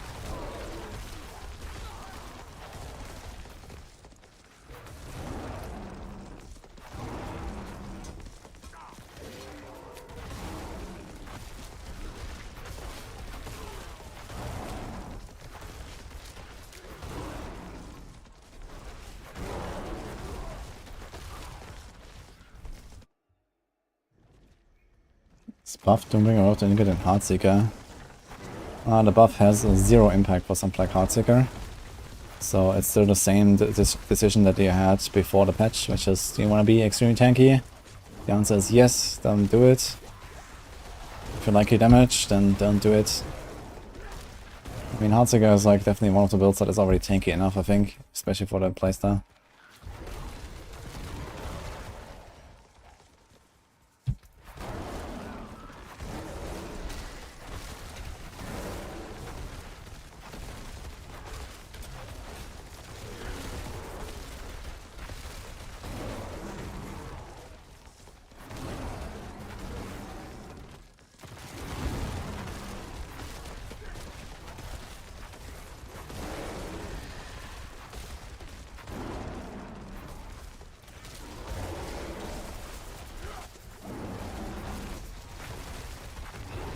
Which pillar are you able to handle Lilith?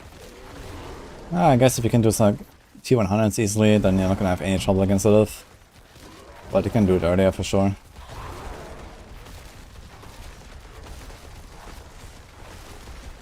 I mean, T100 bosses actually have a lot more life than Lilith does.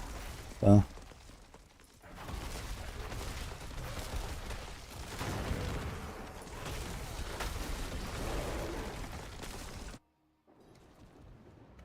How many ranks of Fetcher Finesse do I have on a rogue?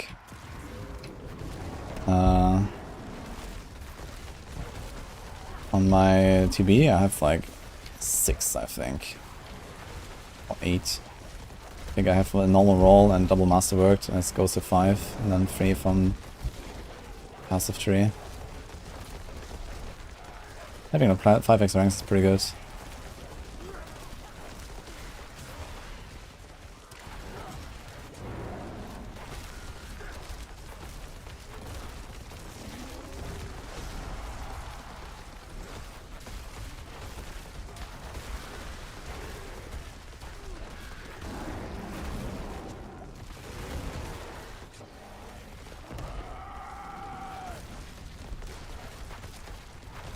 Give me all powers.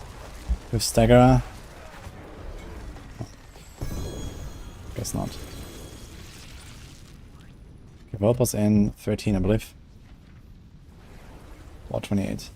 Maybe 28. We don't even have armor cap on Heartseeker Rogue. Nice. 1.4 fate here, 100% have more life than Lilith. Yeah, Lilith has maybe around a billion or so. I guess I can walk in Lilith and see what happens. I don't really have like the mobility for this. What do you want to be fine, I guess. So let's see what happens.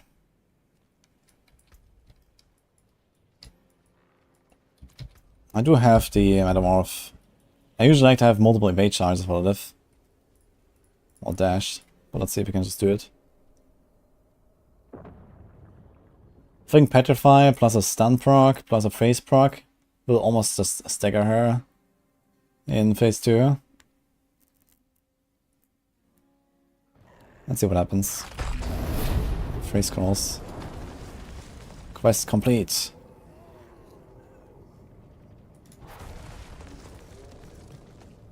I don't have enough Fortify. How do you get Fortify? Some of my Fortify is going like weird up and down. Oh, I have an idea. Look at that. Now my Fortify goes down again. Kinda interesting.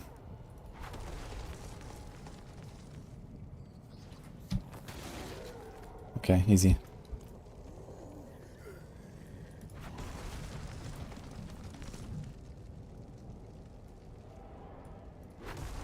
Ah, so we actually lose the overpower even if we don't hit anything. Interesting. How about this one? We lose both, even if we don't hit anything. Good to know. Didn't actually never tested that. Okay.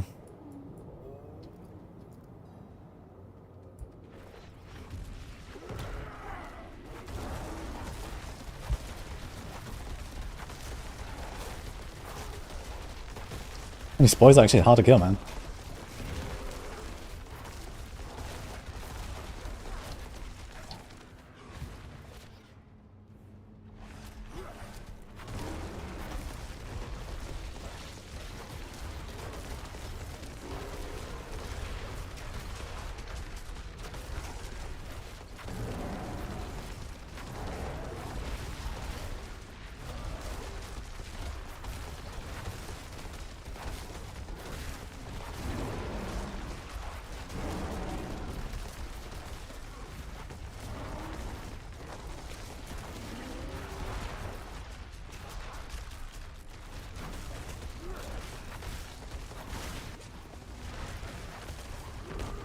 Ugh.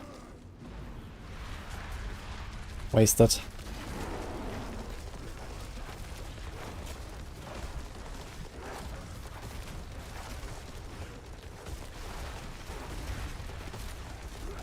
Hard to kill these boys, man. Surprisingly hard.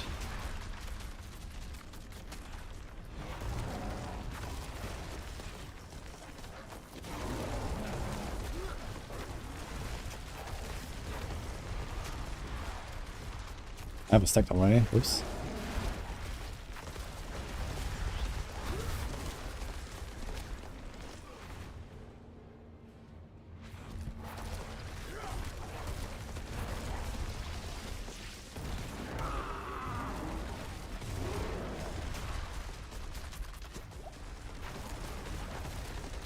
Yeah, let's go out of here.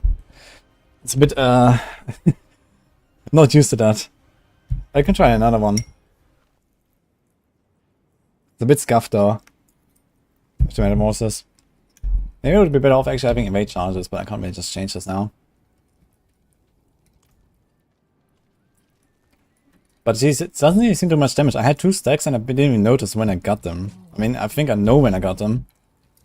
But didn't notice any damage when I got them. So I could probably like tank more than 2 stacks quite easily.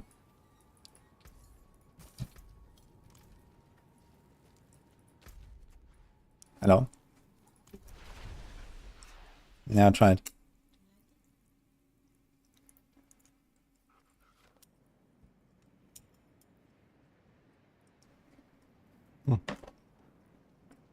Give me that. Thank you.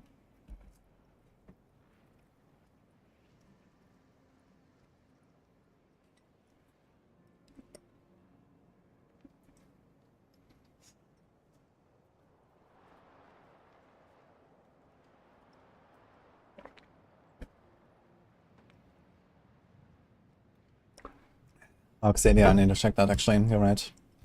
You have to be open here.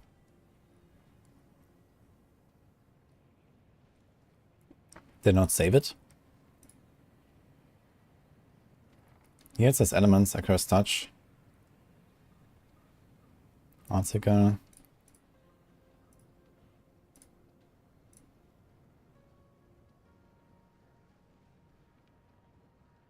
I think I need to close this.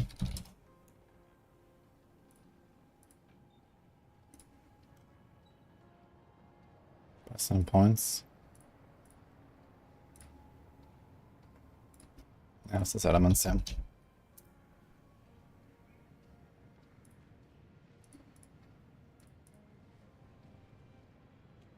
Okay.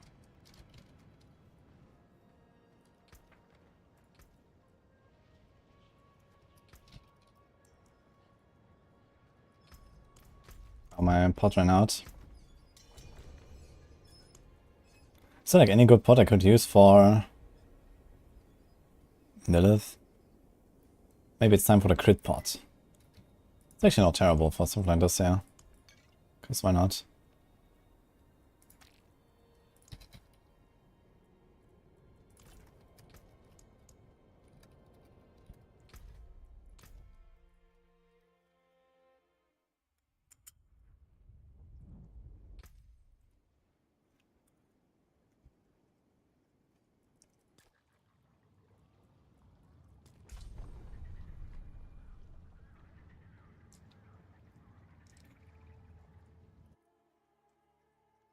Missing 10% poison, what?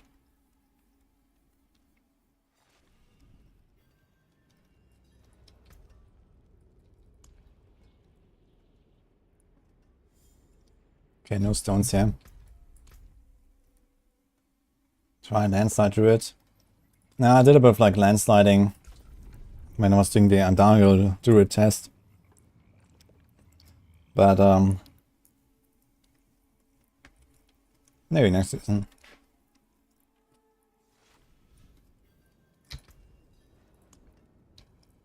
Okay, it's 33 stones. Let's do that. Take this, take this, this.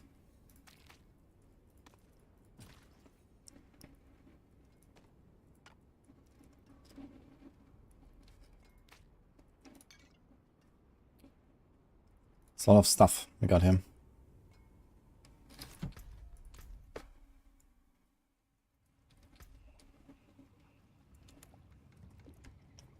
I was surprisingly hard time killing those boils with the Druid man.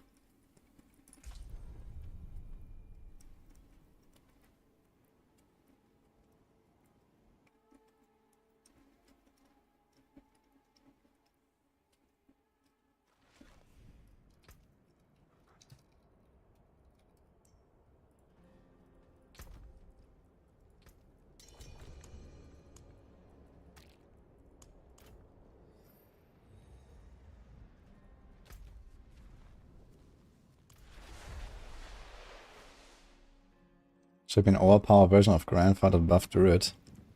I don't know. You already have so many uniques on Druids. There's so few slots, especially with two-handed. Hello. Greetings. Greetings.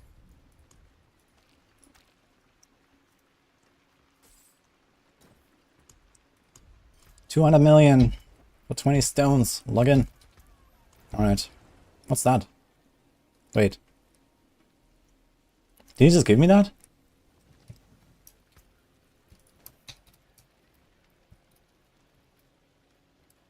What am I gonna do with this? 20% lucky hit. That's kind of unusable now.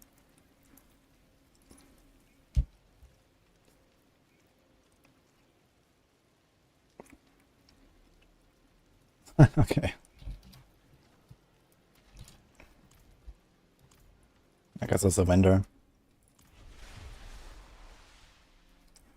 Shred poison with anti-harm. Oh, that build got deleted after season 2. What? What am I doing here?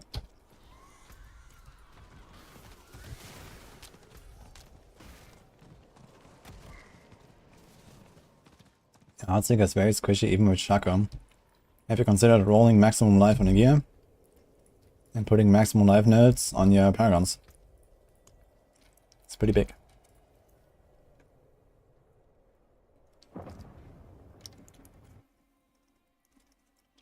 Can you do a Hurricane Druid build? I made a video about that actually at season start. I played it a lot on the PTR.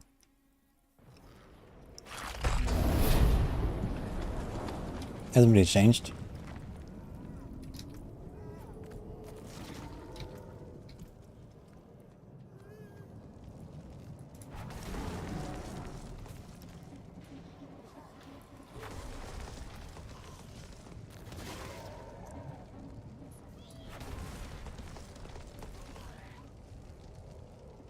So I can become 45. It's kind of important for this. Okay, should be fine. Got another scroll. Let's try it.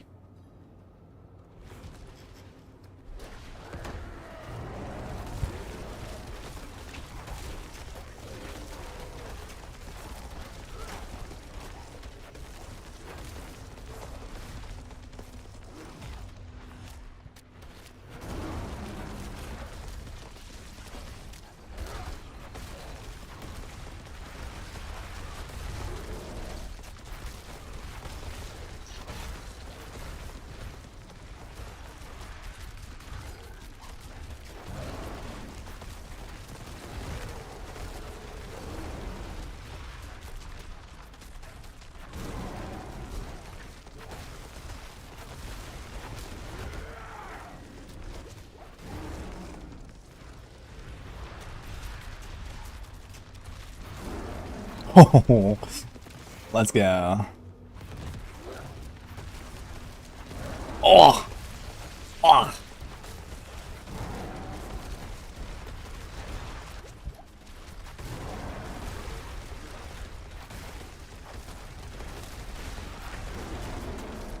Okay, I got 3 stacks there. I walked out, man. Whoops.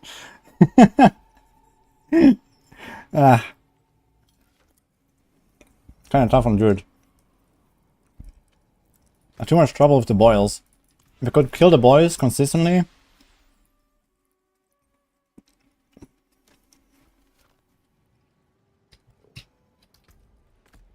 Okay, let's do it again.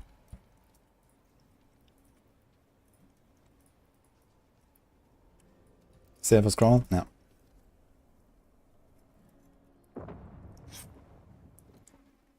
Nah, I had 3 stacks. I mean, it probably doesn't really matter how many stacks I have when I enter phase 2.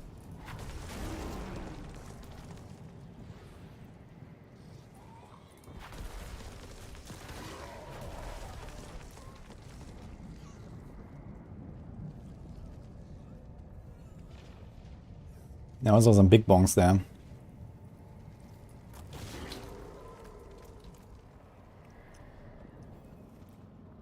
Oh, it bugged out, yeah.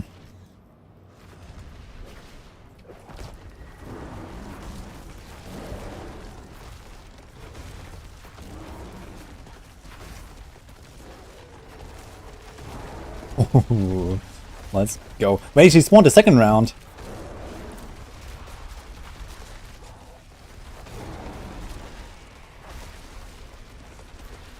Don't see anything, man. Ah. The arena is bugged. Okay, I have to get another scroll. This was a nice bonks, man. Okay. Let's get like 3. I want to enter phase 2 with like no more than 2 stacks.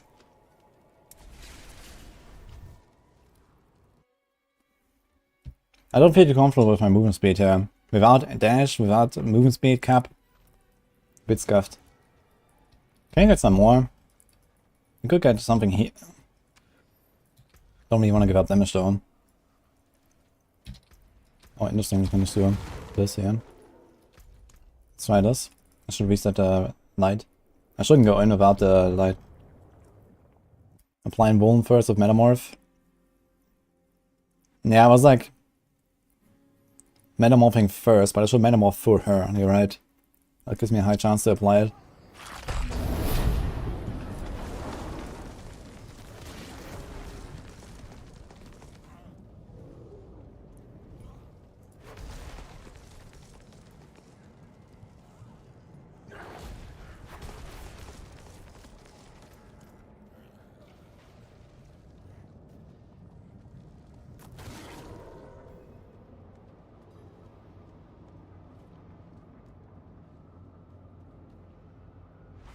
Yeah, F, there goes my quick shift.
Ah. Not used to that mobility, man. Maybe I should run Trample. I was had a Metamorph bug there for a second. Maybe I should try Trample.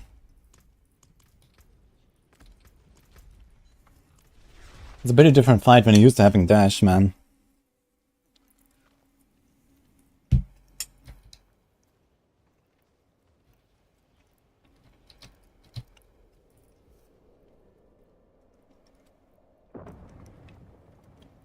Yeah, so next max on leaderboard. Soonish. Few weeks.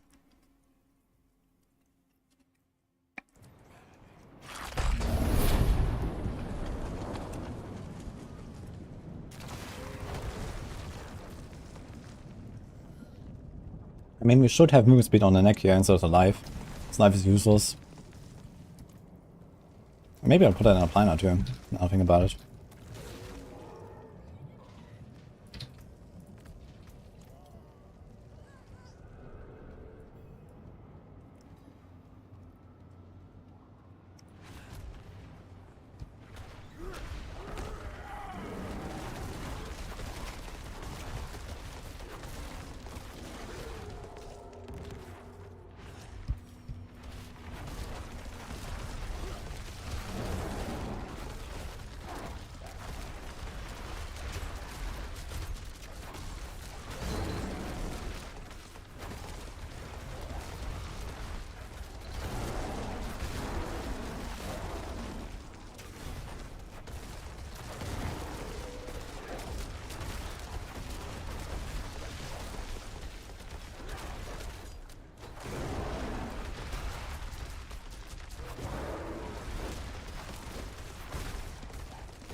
Ah, she's dead.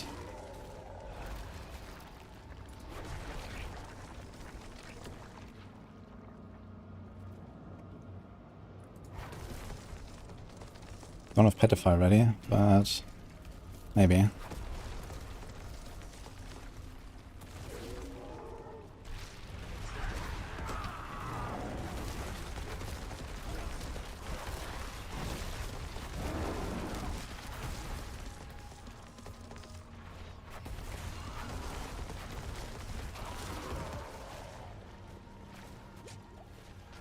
That was 2 stacks now.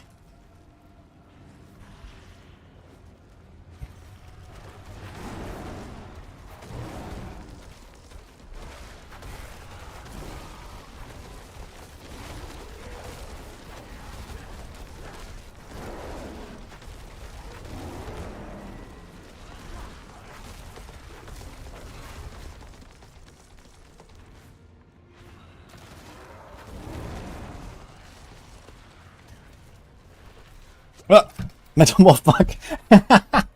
That was unfair, man. But I still take. Okay, how much damage did it do to me actually? It didn't do that much damage actually. Maybe I could have just stayed in. I feel pretty tanky. I had like 3 stacks there at the end.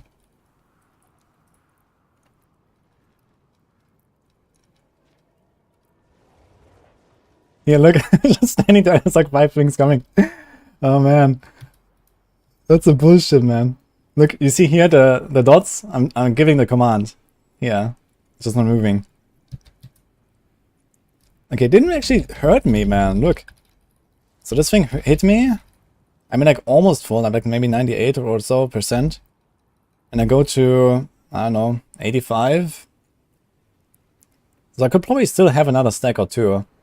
And be fine, as long as I don't walk into the black ground, I guess.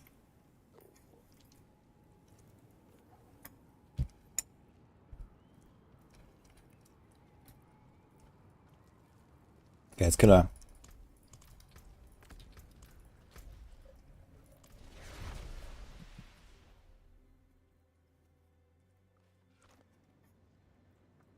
Styria is doing meaningful damage post-patch. It's only possible on Barbs right now.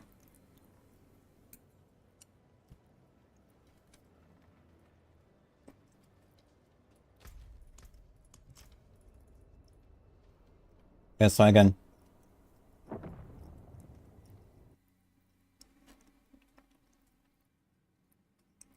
I'm telling you, live in a character who had 1 HP in phase 2. Yeah, in phase 2, if she starts her shout in the Shadow Cleave, you have to wait until the cleave is over.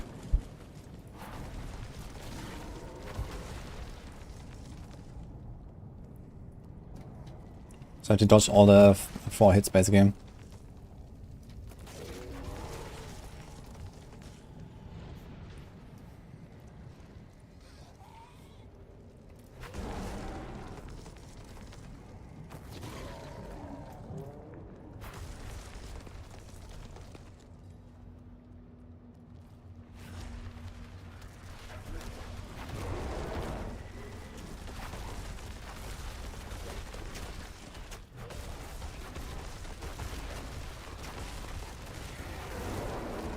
Oh, did we skip one? Let's see. Should be.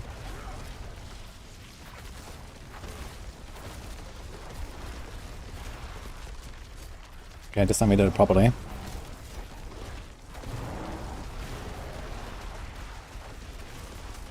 Oh. Got them all.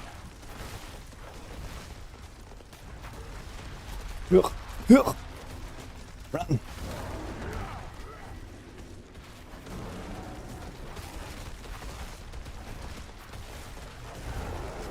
Okay, okay. Not bad.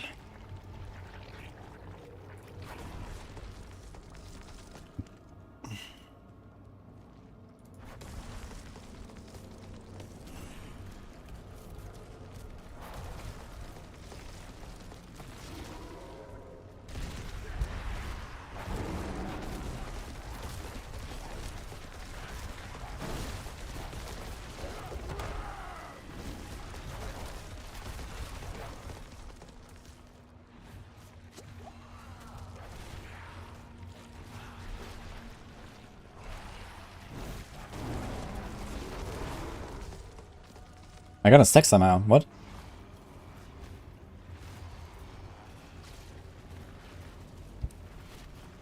Oh, got 2. Whoops.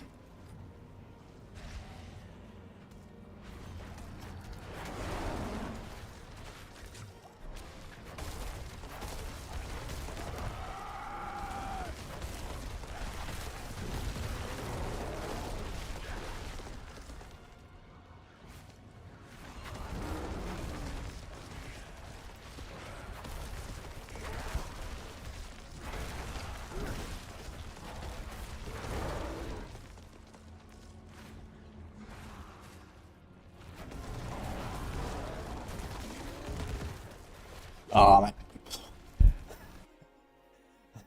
I was walking into the wall, I think, like too much up, and I got kind of stuck there.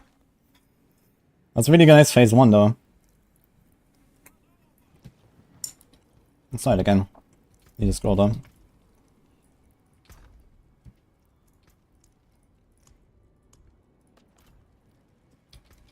I really like to have move speed on the neck, man. That's what makes it quite a lot easier. Oh, 1 minute. Let's go. The boils give you a stack when you walk over them? Wait, what? No. No way. You have to stack them on top of each other. This is a mechanic. I need to check that.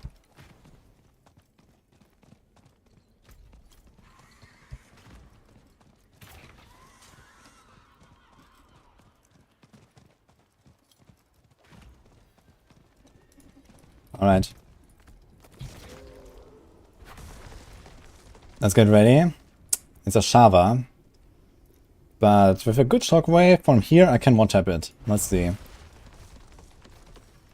Need my 45 though. Hopefully there's a Barb who gives me Warcry. Warcry works for party members, right?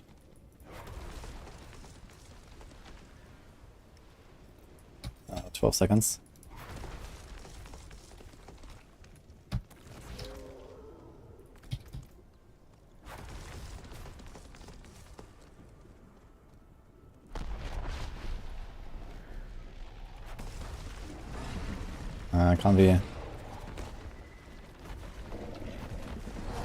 Can't really reach him with the poison. I did like a third or so without poison. With poison that would be almost a one shot actually. If I had managed to poison him. That's too far.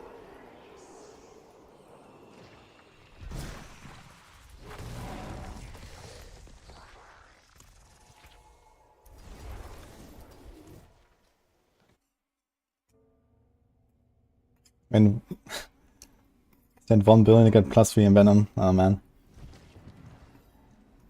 Yeah, the strat is to get I mean, okay, if it's like a really sick neck otherwise.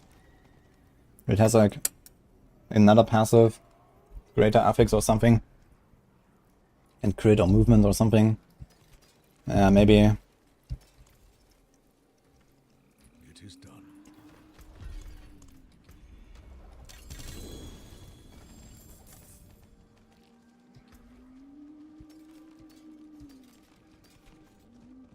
I carry the bless and thank you.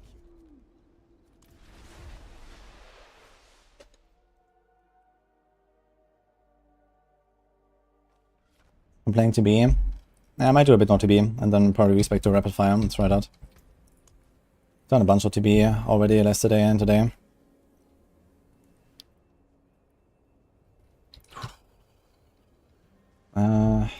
Yeah. Is there like anything I could adjust here, really? Don't think so, right?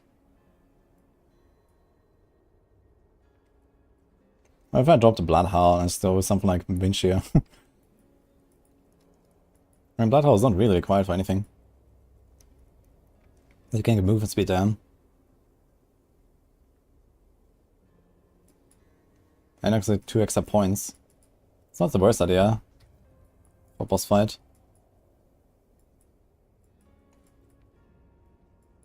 I wonder how that will be.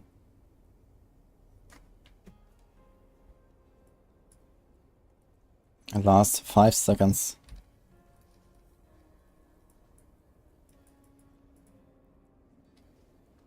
Your next non-defensive skill will overpower, so this can actually be consumed by Windshear, so that's a bit of a problem. And this is specifically for Pulverize. Okay. So I have to be careful with provocation if I do this, which I don't really like.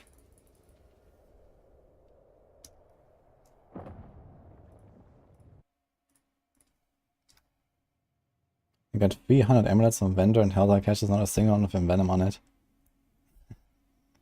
Yeah, you're quite optimistic, man.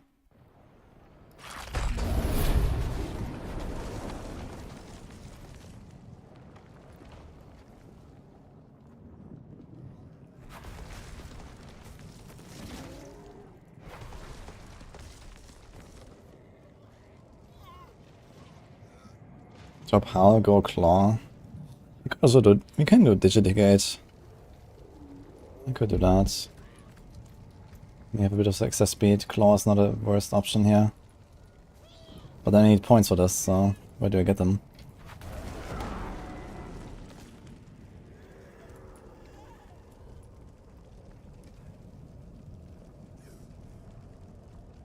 Could remove the defensive posture if you want, I guess.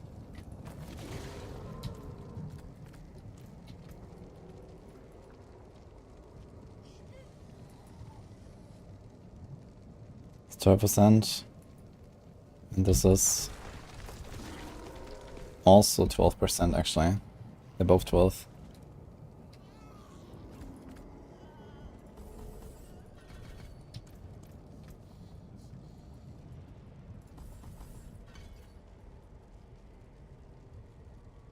I mean, I don't really care about any of those, right?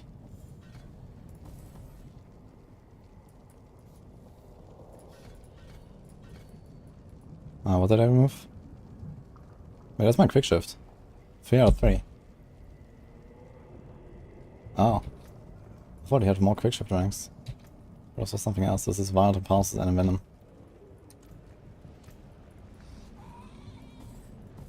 We can try that. Let's do this. Problem is now we can't get any oil powers. Any fortify. Until we... For some reason I'm still getting fortify from something. I'm not sure where that's coming from. Let's do this. Okay, we can see. We should be close to cap now. 186.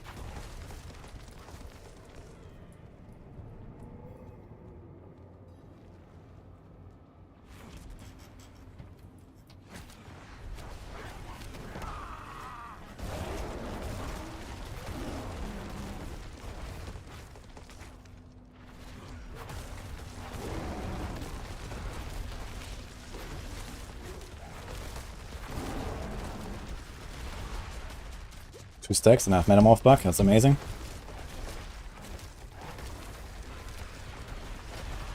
Okay, the second time. What is going on, man? Okay, but it seems like a pretty good suggestion with the Claw. I can also much more easily get my quick shift up at the start. So I can try that again. Natural Fortitude, Shapeshift passive. Fortitude, which one is that? No, this is Ancestral Fortitude. We can do this, I mean. Nah, actually, Safeguard is really nice. I mean, okay, we can... I guess we can do this to prepare it before the start. And we can just leave it, I guess. Waves too hard. Yeah, I'm still like not really comfortable with the circle when it spawns like in the middle. Like you have to basically get like right behind one. You have to get out of the middle and then right behind one of the other waves. Basically, this is what you have to do, and then follow a wave along. So I need to remember that. This is currently not a Sorc. But if you died on hardcore, you lost the character. That is correct. So just don't die.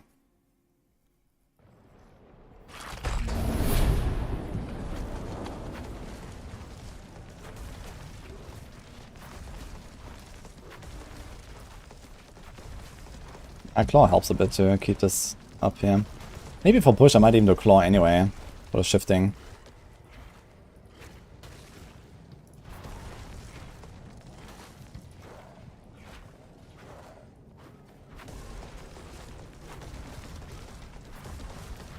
It's a very little fortify.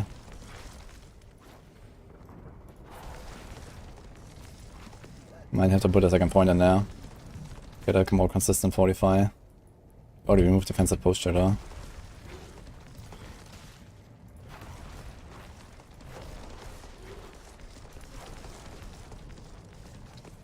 I don't see my provocation. This is my provocation, I don't see the other one.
Close.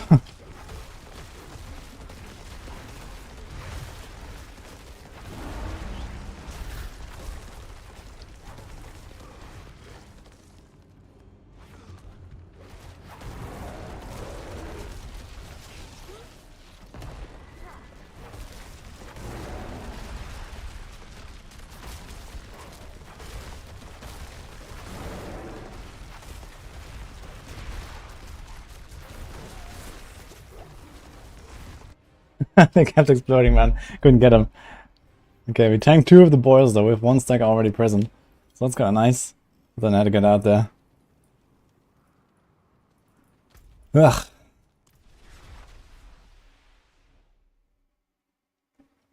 I crit. We crit cat, so yeah, is trolling.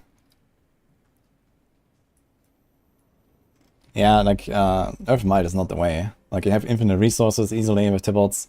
I mean, if it really didn't want to play Tybalts, then I would say, yeah, okay, Earth Might makes sense.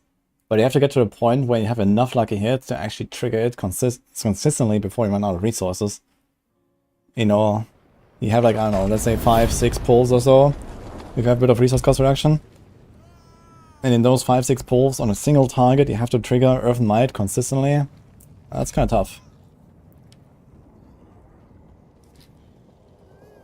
Oh, Fortify is gone.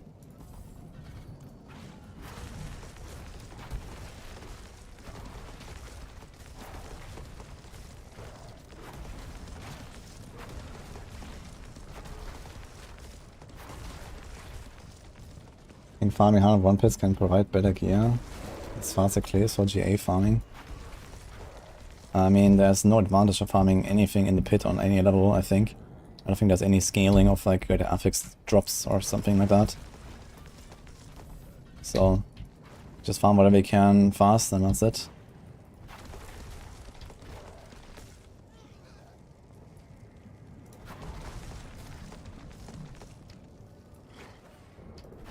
Dude, my Fortify is like expiring pretty quickly.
They missed my shockwave.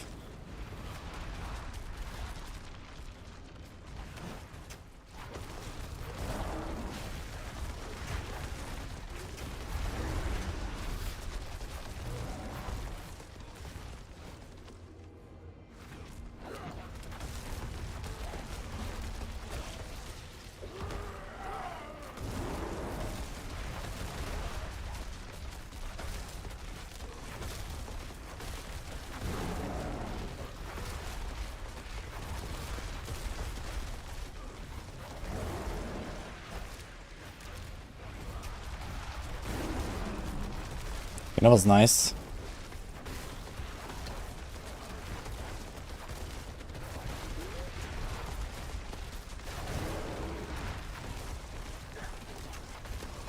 Stagger her. Is that enough?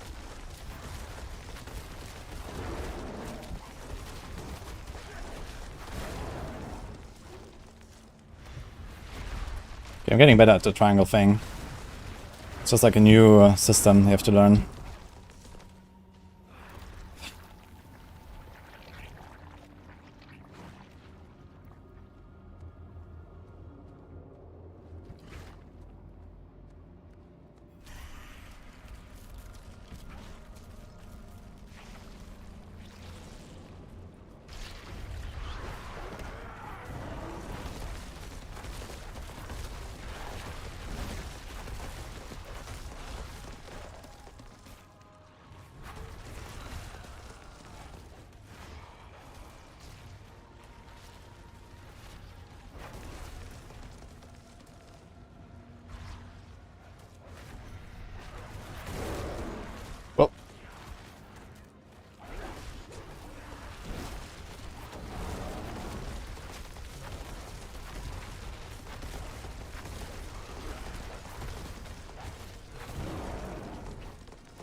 claw at her first. Oh, the ads are spawning stuff already. From the start.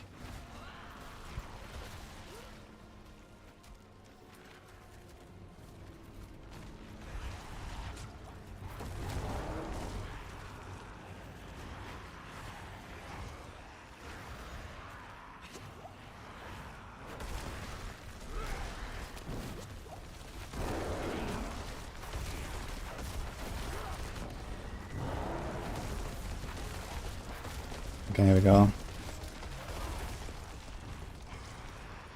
2 stacks is not very clean, but it's okay, I guess.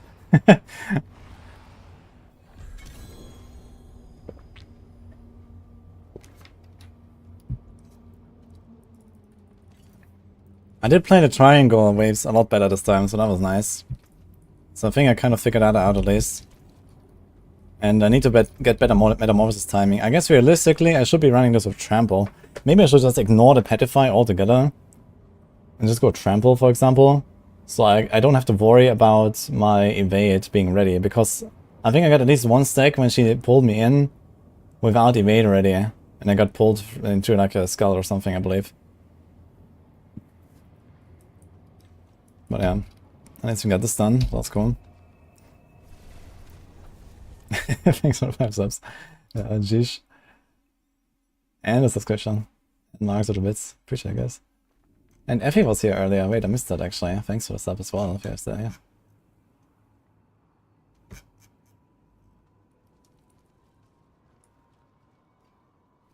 Why is Andy-Rock not on the bossing tier list? I guess we should put it there as well, right? We added it to the endgame. We forgot about the bossing tier list. I mean, it's probably like a...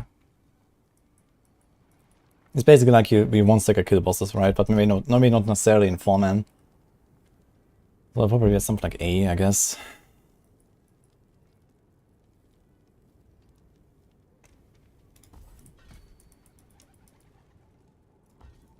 I guess I'll keep this here. What else did I change? This. This. Okay.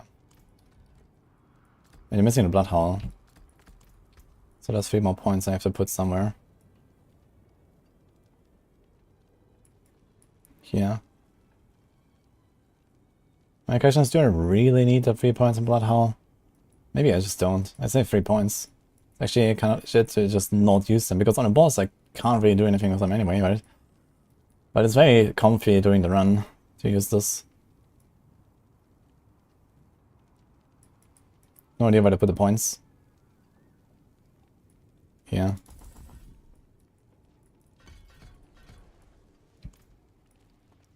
Monk, thanks for Prime as well. Appreciate that.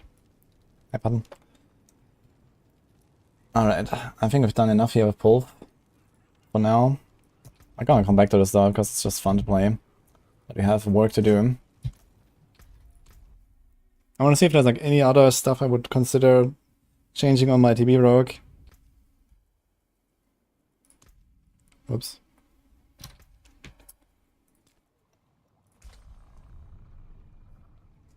What's the difference between Heartseeker and Victimized Heartseeker? They are the same.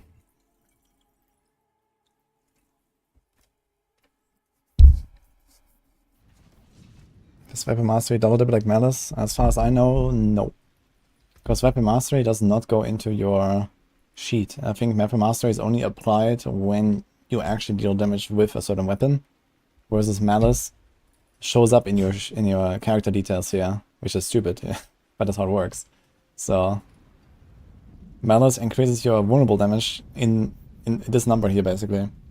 And that should not happen. For some reason it increases this number here. And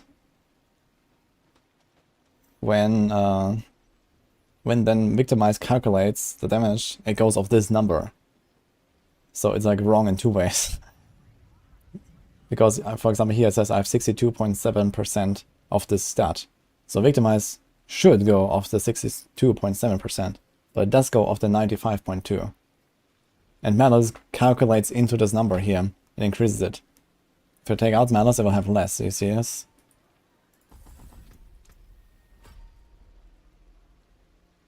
Well, it's not in town right now. So rather when I go out of town, you'll see this.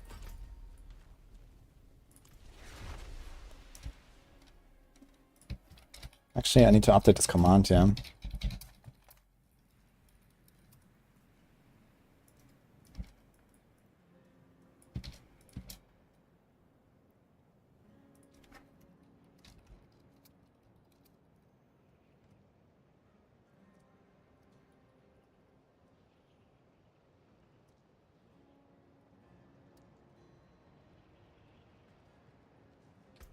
Out. When I walk out of town, it goes from 95 to probably 105 or something. 112 actually even. How does it go up that much? I guess that's 195.2 times 109. Yes. So it goes up even more than expected basically. It's kind of hilarious. So you can also see this here now, victimize. 140% bonus, 135%. This is for Malice. And on top of this, you multiply all of the damage done to the target from Malice anyway. So that's why I had to get my Harlequin here.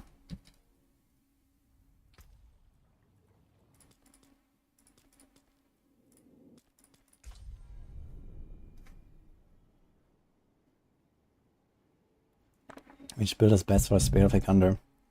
It's not really a build for it. But I guess a bunch of builds have the option to rare it on Druid and Sorc if you want to have fun with it.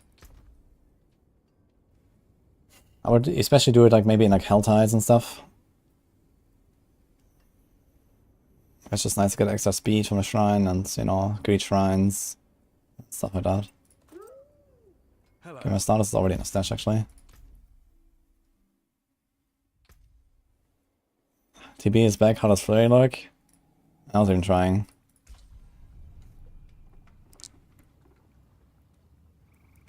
Kinda is good for tunes because you can wear it at 35 as a 925 weapon. Yeah, that is actually legit, I guess.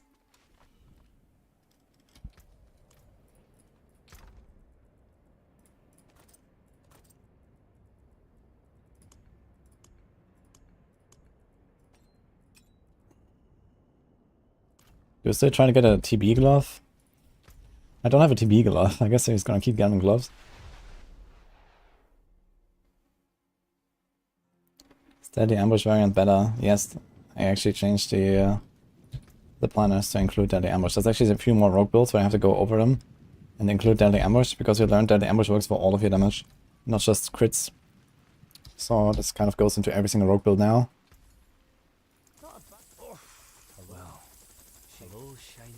Finished, are you?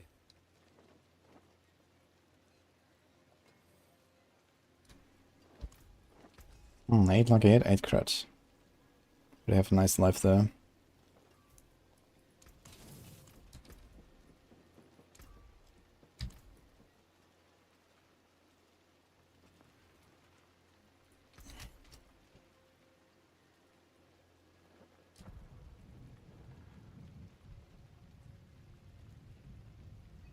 Oh, I just copy pasted the thing from the command, so.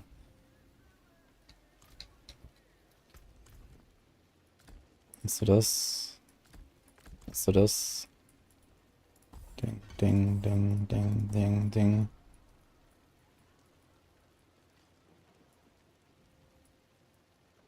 Did he change anything else actually? No, right? Okay.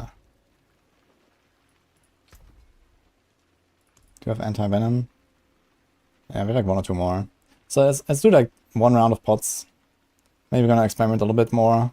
But I think I kind of got what I want here.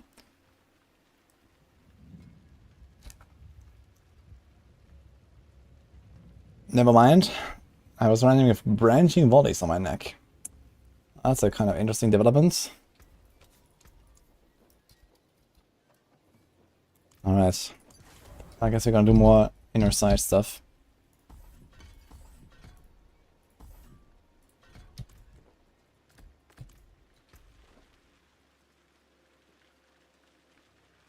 Okay. Also, one of my weapons is 871. And I have no TB ranks. So keep that in mind.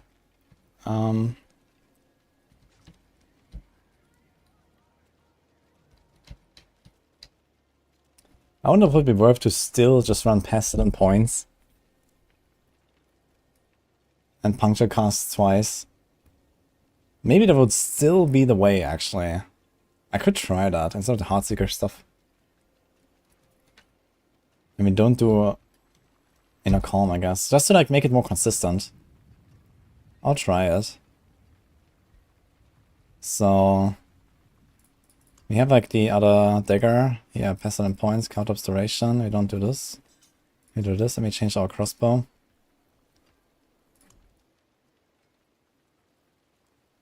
I guess the puncture costs twice.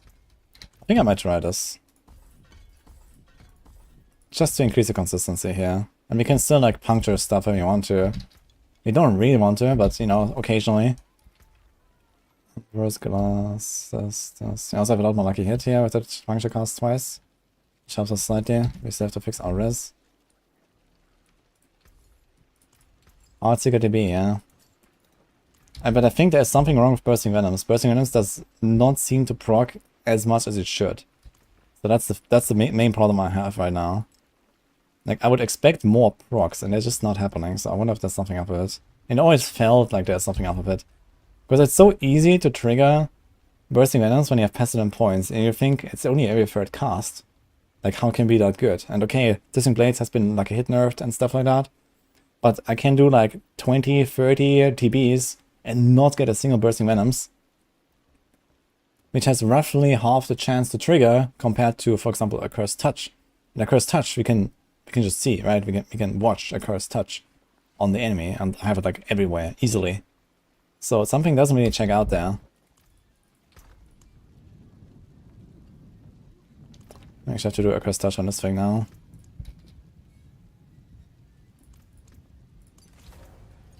So this is the way now, right? We have Corruption, Attribution. Armrest is capped, our armor is capped. 63k life. Free pot. Umbrus. This is fine, this is fine, this is fine, this is fine. With Spaghetti Code, anything is possible, man. True, I guess. Okay, doing inner side with puncture this time. Let's see. And this time with plus 60% free DPS. So that's kinda cool. Can give GA TB glove with HP and the user's stats. That sounds pretty good actually, Bile. How much do you want for that?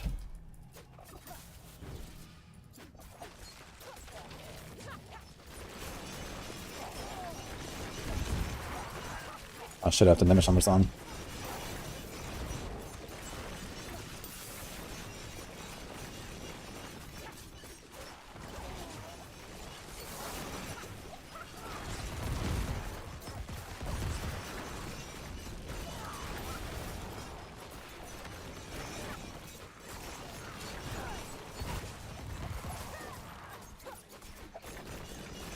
Okay, we need to turn those damage numbers off because I barely see my character, man.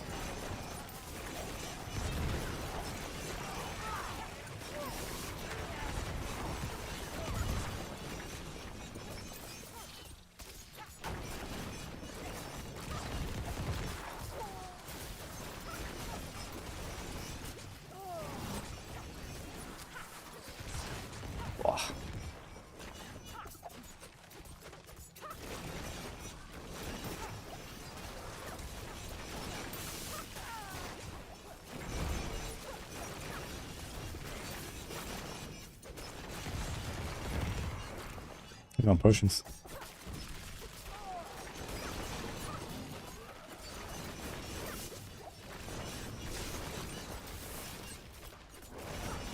Maybe we don't really need a Cursed Touch, actually. Maybe it's gonna do it with Puncture, and we get an extra aspect again. We can do like Inner Calm again, to like get back some of our damage for the boss. So maybe we do that. We keep the Puncture. Although we have to Puncture every 2 seconds then. Which is quite a lot of puncturing. And we just want to nuke doing a Stagger Burst.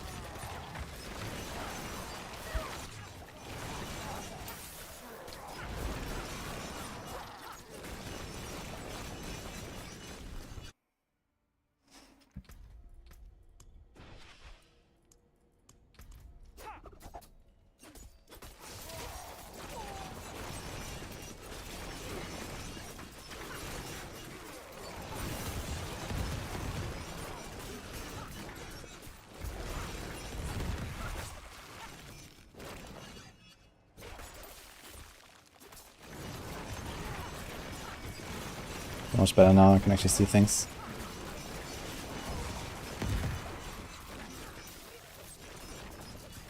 That actually feels a lot faster as well, because you kind of go from enemy to enemy, like ding ding ding ding, and then all the blades come after you. So that feels kind of nice about this.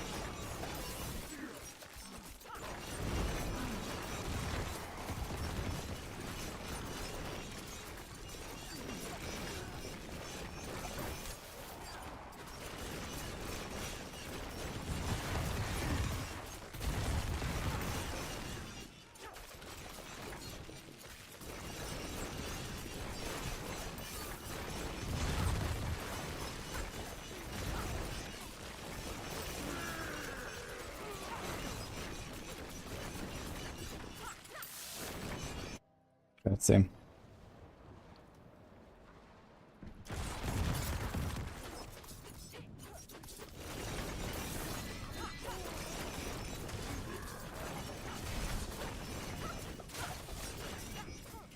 That was... oh shit. Oh man, lost my inner sight nuke there. I wonder if I can just tank the succubus actually, and I haven't tried. I can probably tank her, right? Can I tank her? It's very scary.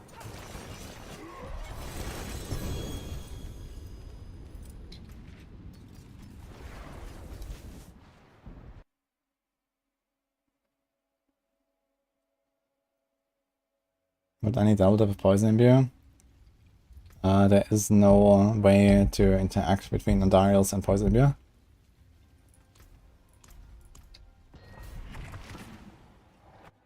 That thing knocks back anyway. Yeah, I can just shadow step it, right? I can like time the shadow step to be unstoppable at the moment when it hits. The question is just, will I die? I have no idea. I've never tried to get hit by this thing, so does it kill me? I mean, I got hit by a little slam earlier that did like 15% on my Druid, so that was kind of strange. I guess I can tank it with 5 Dark Shards, but I don't know.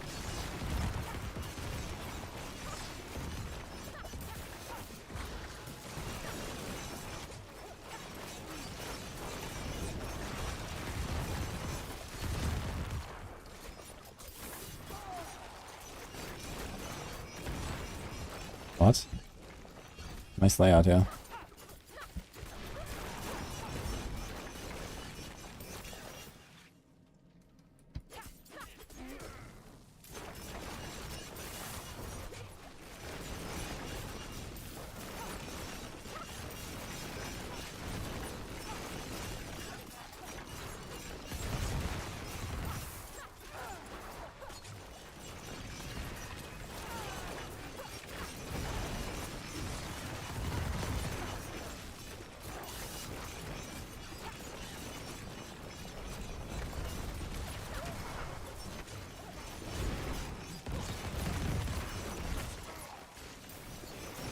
I gotta say, this feels a lot more comfy than the combo point version. Despite having, you know, insane combo point generation, it's just like, for these packs here, just like hold down right click. In fact, maybe I should try this on the combo point version as well. I mean, there's nothing really holding me back from doing that.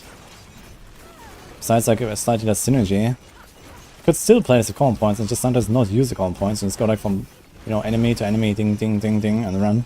For the small trash, this could actually be a way to speed us up. Despite having this insane combo point synergy. Although I will have one less temper for poison immune count, which is gonna be a problem. I just do ding ding ding, I will run out of poison charges very quickly. Let's hit the stars, guys.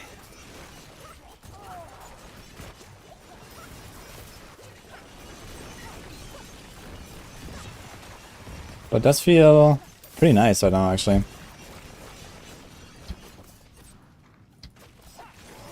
Also the fact that I just have puncture with lots of lucky hits. Get a bunch of these bursting random procs here and there.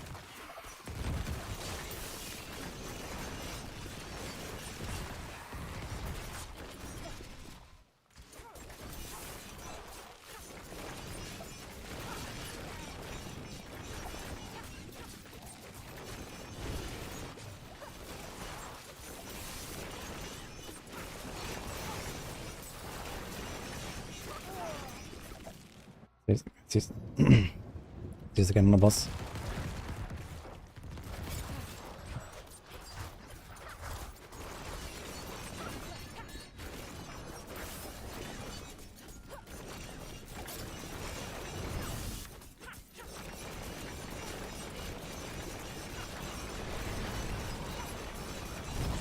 Oh, really?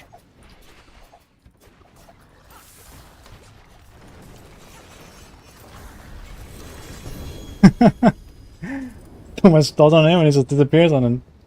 Doesn't die, man.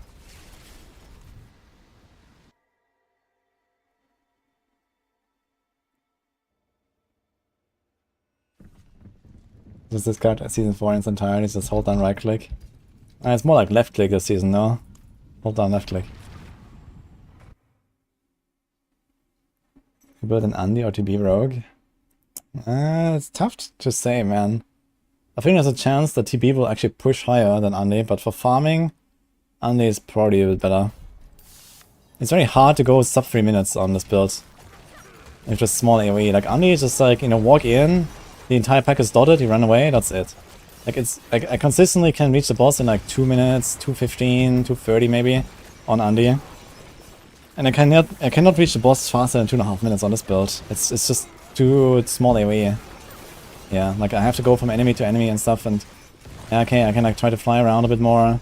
Let's see, but it's difficult.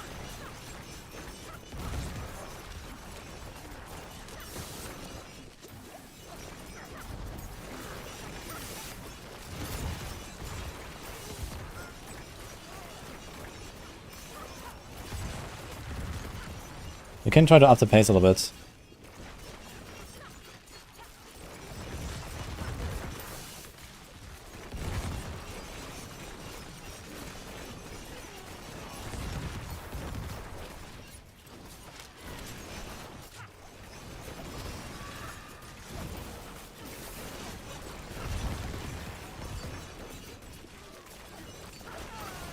Add Andy to this build. And then it's basically just a scuffed version of Andariel. And even squishy, and I don't really want to go more squishy, to be honest. Like, we are playing TB, and I do have Dark Shrouds and stuff, but it's not like super comfy, I guess, right now. And then adding Andy, I mean, we're gonna lose a lot of HP, you know, we're gonna lose like a third or so for EHP right now. I'll die at some point, I think. And the main reason I'm not going high right now is because I don't feel that comfortable with my survivability. But yeah, I might push TB, actually. So maybe I'm gonna go for this like big TB glove that Barb offered. And I might do a TB push for the leaderboard. It could be interesting. Let's see how far we get. But it's tough, man, for hardcore.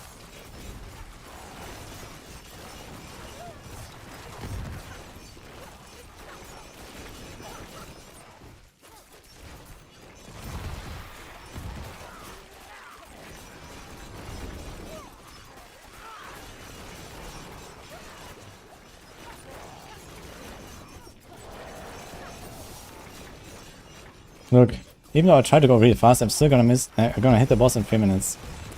It's tough, man, because I just don't have the AoE. Like I meld stuff really hard, but I need to do it like, you know, kind of one by one.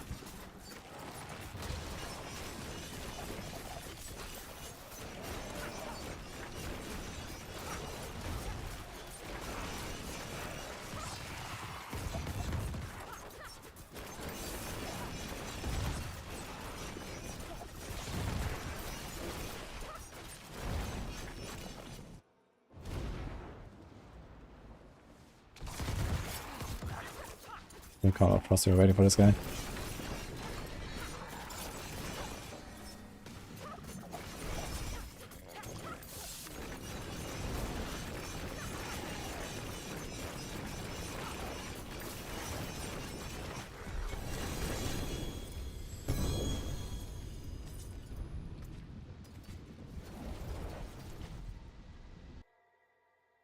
Small update just now. Oh. X-Files could bring more AoE. Yeah, but X-Files does 0 damage. Like, no way.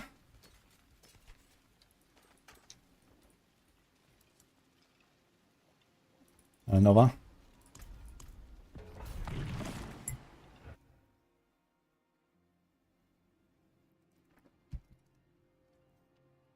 Yeah, they nerfed pits a little bit, Minam. 100 is nothing special right now. Yeah, you can play TB with Andy, but I just explained, like, you're gonna be quite squishy. And the Andariels in this setup is not gonna trigger, like, nearly as often as on the actual Andariel build. So you will do some damage, you know, maybe Andariel is gonna do like 1/3 of normal, which is a good amount. It would help with the clear for sure, you know, because I'm mostly worried about just like, you know, cleaning up the small shit around me, and for that, an occasional anti-proc will probably do the job, actually. But I don't really want to give up the Harlequin. Especially in my current situation where I don't even have extra ranks to on my glove. So that would be kinda yikes. And the boss damage would definitely be lower, I guess. Of Andy compared to Harlequin. Way squishier. Yeah, I don't really want to do it. You can. I mean, Andy is good enough to like fit into a build like this. But I would go Harlequin if you have it.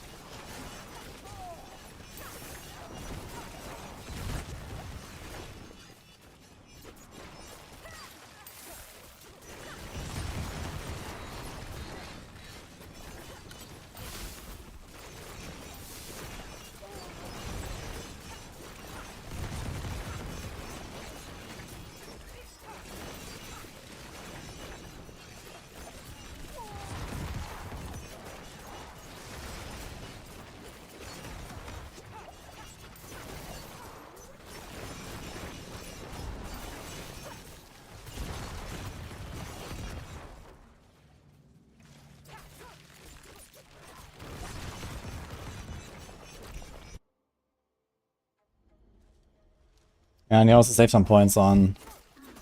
Yeah, Shadow Step maybe... I think I have the points in it right now, but I should be running positioning movement. But I don't really use Shadow Step much, so I could get away without putting the points in Shadow Step. It's mostly just for the shorter cooldown, a little bit safer.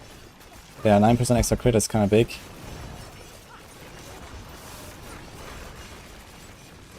Which technically is also 3% extra crit for my puncture, thanks to passive and points. Which means slightly more siphoning and umbers. And in general, like, I might be just safer doing that. Because I don't use my Shadow Step almost at all. It's just like a backup mostly. And send us on the boss.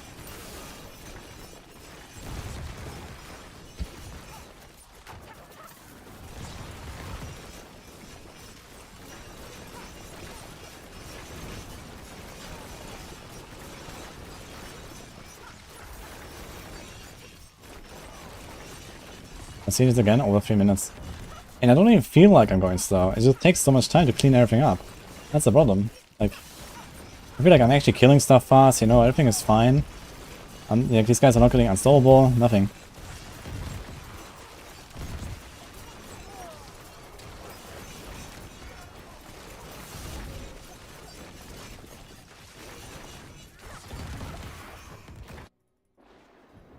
Good puncture for concealment. Now you need a range attack for close quarters though, you can't do that.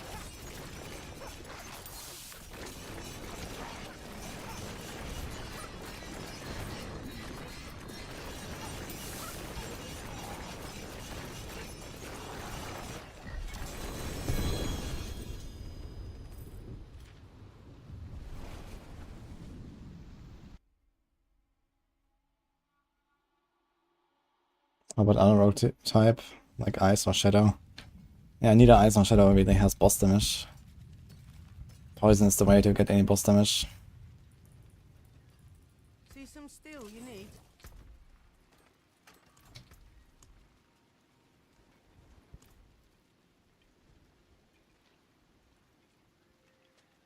I would still like the glove spile, so... What do you say? Greater FXTB and life. So I would have to roll crit and then get away without the lucky hit, I guess. Yeah, we could do that, I guess.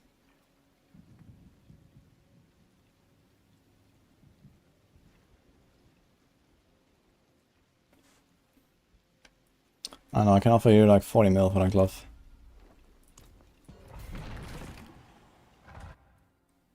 He's got new gloves. Wait, even better. You were using momentum last time we were doing TB. Yeah, momentum was somewhat acceptable before season 2, but not since then.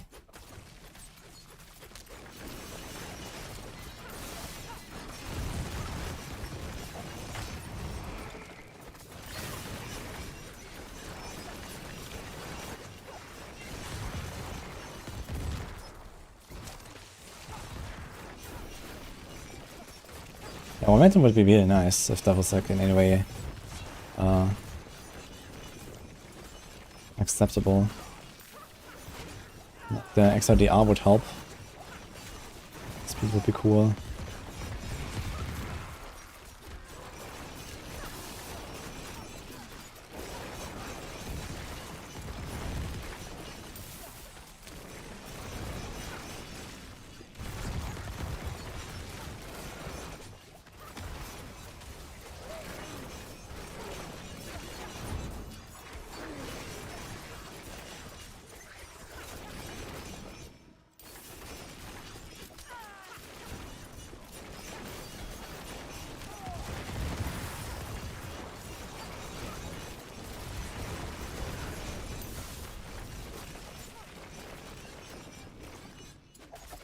Yeah, I'm gonna go back to the home point setup. I'm gonna try something there. Basically, I want to try to play this much more similar to the inner side version. Just not using home points at all. We'll see what happens. Basically, same setup, just no accursed touch.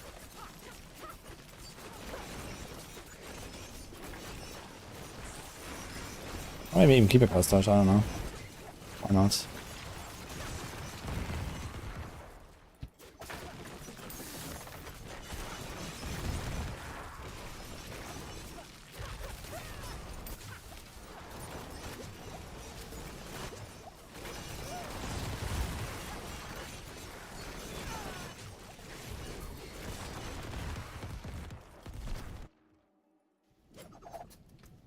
You wanted to link me some gloves, I think, Bile? I don't see them.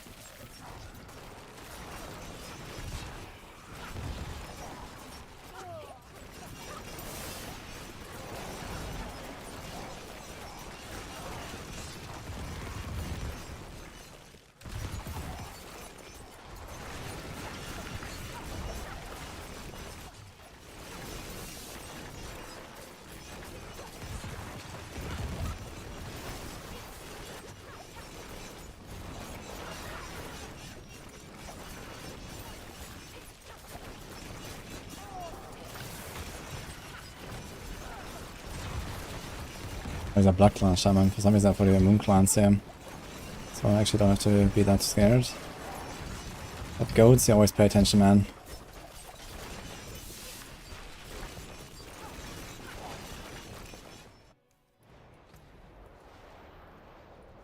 Linked him in trade chat, nice.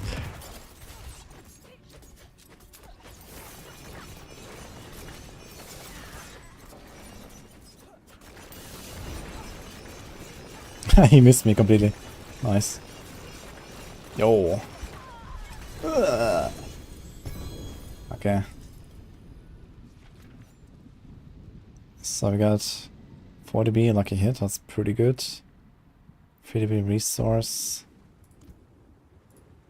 And 40B life. Yeah, these are probably the best out of these.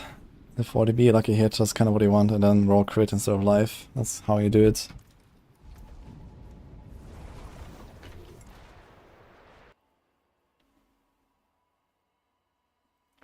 I can link this TV build, or time extension build.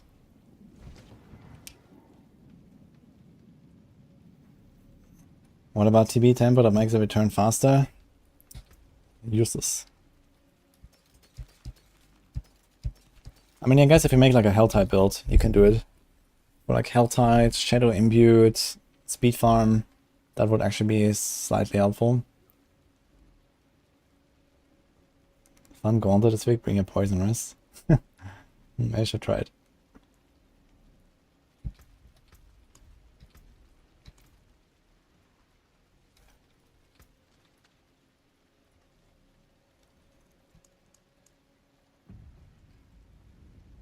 I cannot link his item back.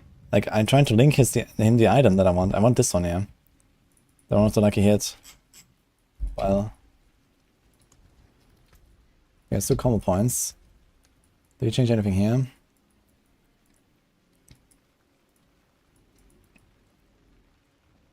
Let's not do... I could do second wind, actually. I could actually remove Shadow Step and go second wind.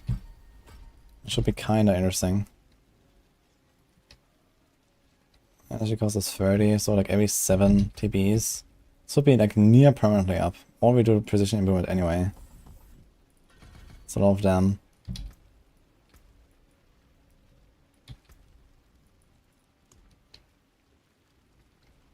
.9 seconds cooldown on a Shadow Step though. Gotta be pretty careful with that.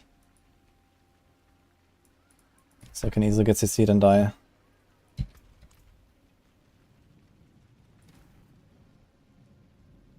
You're decent damage, but your ambush mobs scare you. I can get real quick, sorry. I mean, on Sorc, you get mostly defensive, so I'm just like stacking life to like maybe 35k, 40k, and then cycling your barriers, so you always have a barrier up, in particular ice armor. Greetings. Hello. Greetings.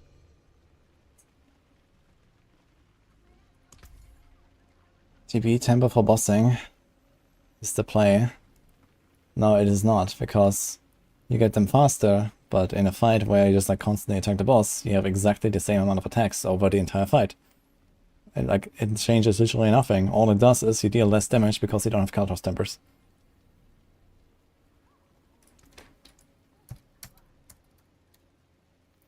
Okay.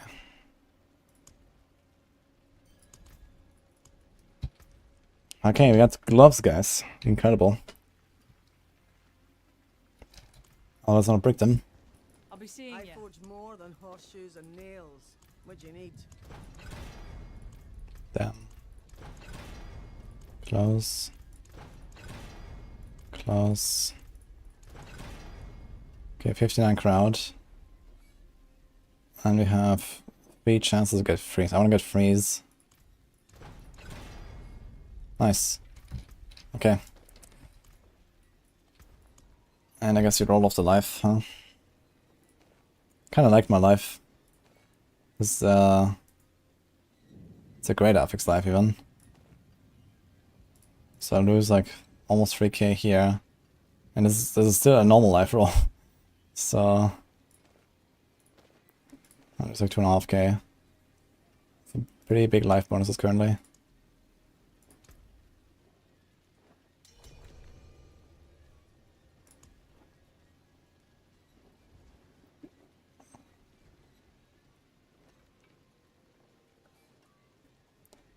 So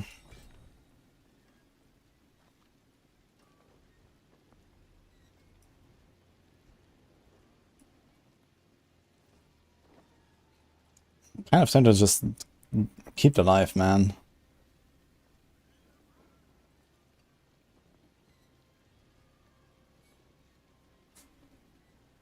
I don't have life here. Do I have life there?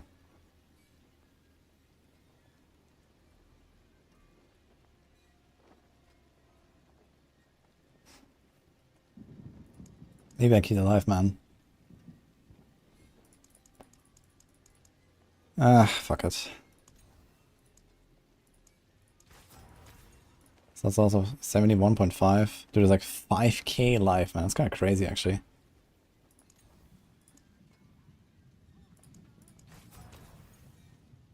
Got a perfect life roll. I have 6 crit. Oh, we don't have many crystals, actually. I gotta be careful. He has 7 crit.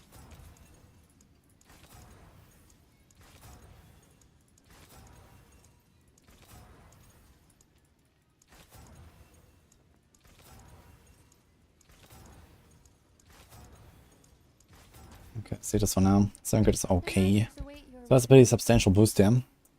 Thanks, Signal Void, for the subgift, by the way.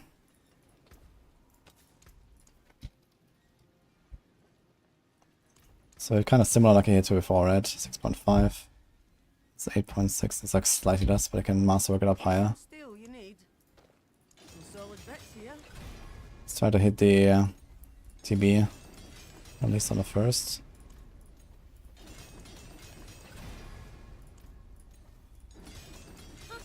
More there than I thought.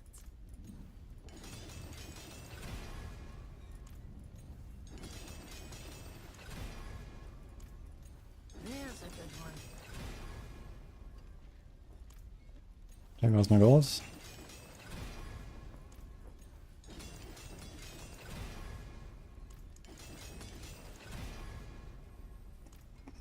cleared.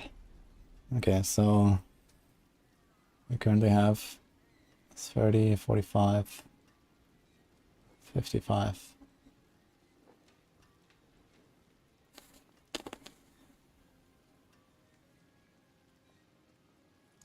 Let's just go for the 6 for now.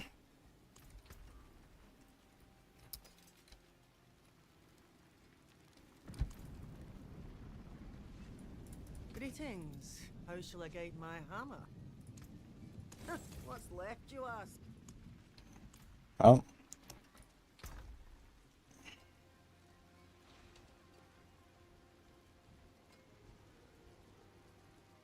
We have more anti-venom. Here's another one. Okay, let's do one more. I want to test a bit more. Wait, that's the wrong advantage.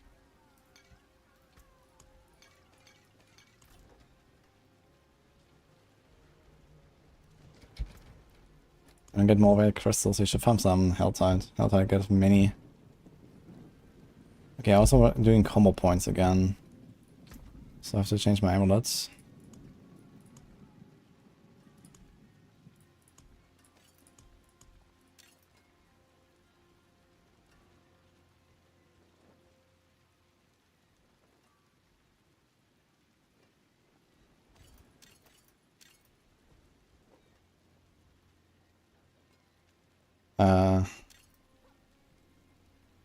This is 4.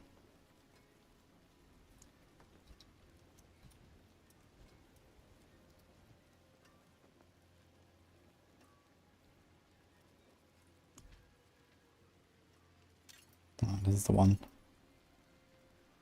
you want to save this or anything? Movement, frigid, life? I don't think so. Let's just salvage this. This is fine, this is fine.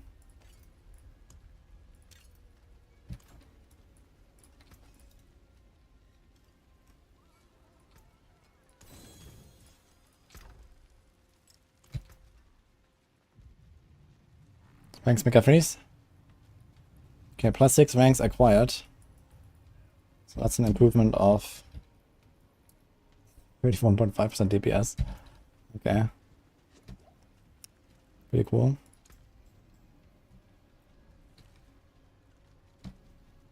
So I still have the Accursed Touch. The question is, do I still want to keep that when I play combo points? And the answer is probably not.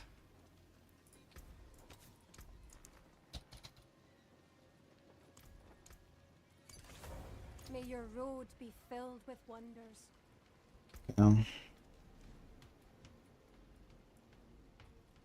It's kind of funny how my setup is getting closer and closer between the two. The only difference is combo points inner side and poison imbue count on neck, puncture resource generation on neck. Currently, it's the only difference between the setups, which is kind of hilarious. So I even like removed. Okay, there's a Accursed Touch, so Accursed Touch instead of inner calm for the inner side. One aspect change, one temper change, and that's it. It has actually kind of converged.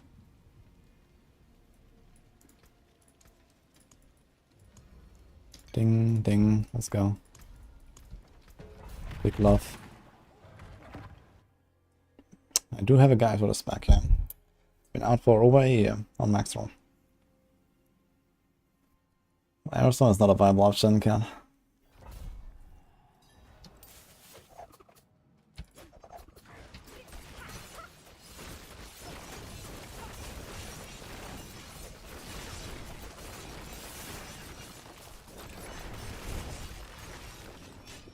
The long shadow step cooldown, man. And why was it so short in town and now it's longer? Didn't have any cooldown, did I? Maybe I did actually. I'm up to next. So I gotta be kind of careful there.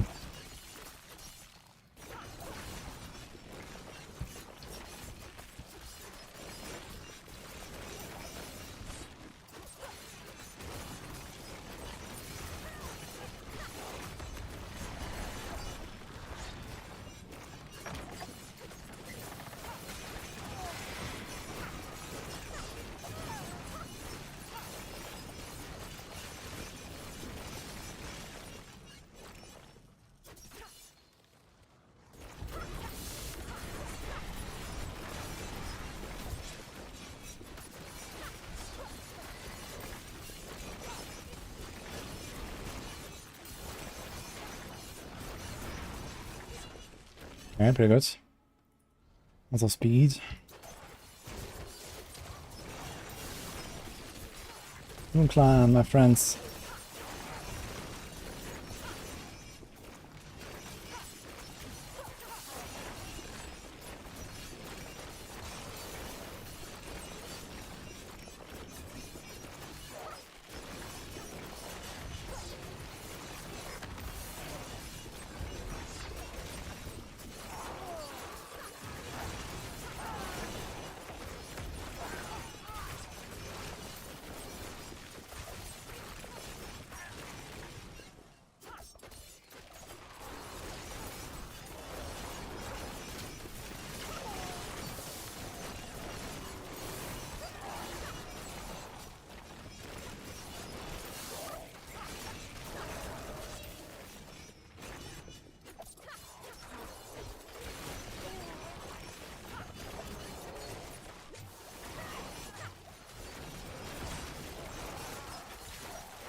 Still 3 minutes, man. Hard. Go faster.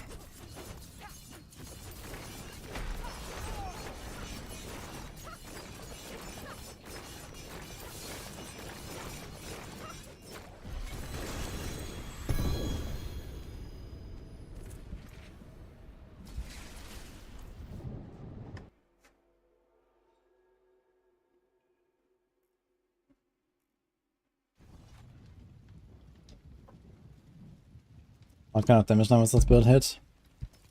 At this point, probably like 500 million ticks possible. Should go up a little bit. Can try like 105 or so. See how that feels. Is it better for any side? It's hard to say, man. Been trying both. Seems reasonably close. I think if they ever fix this puncture resource generation stuff, and you only get 1 combo point per puncture, then inner side might actually be a pretty clear winner.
Heartsinger Ricochet doesn't give you an extra combo point. It's exclusive to the resource generation granted by strength and puncture resource generation. And I've heard also the Necromancer Temper basic attack resource generation. So with that you could make it work for all of them, but it's much lower value from the basic attack thing from Necromancer compared to the puncture resource gen.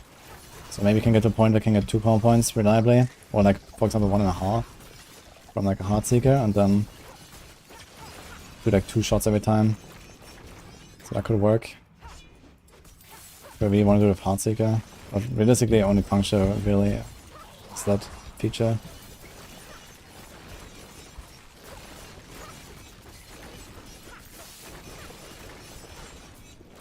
It's so hard to go faster in 3 minutes, man. It's crazy.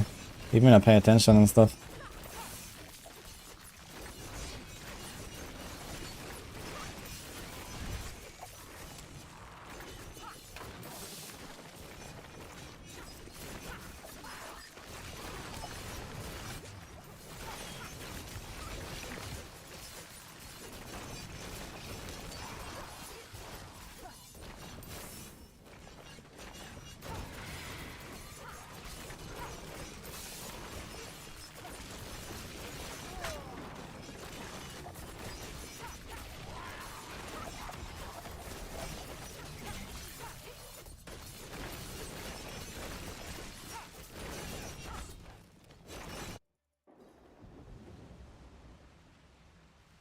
There's no Andy on us.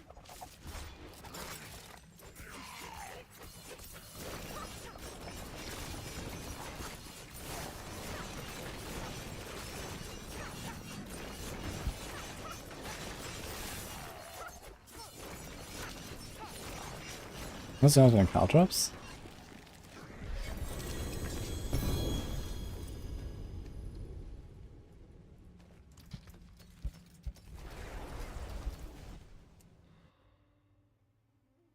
Above 130. 130 will be probably kind of like the push limit of this or so. But I guess we can go up a little bit. So 105. I'm not sure if there's no Caltrops. He was kind of standing at the edge. And he died fairly slowly, and I only had to move once on the Liar spawn. Where I would have expected him to die already. I played a lot of Andy Rogue. So, we'll see. We might get back to it, but for now I wanna actually experiment with some new stuff.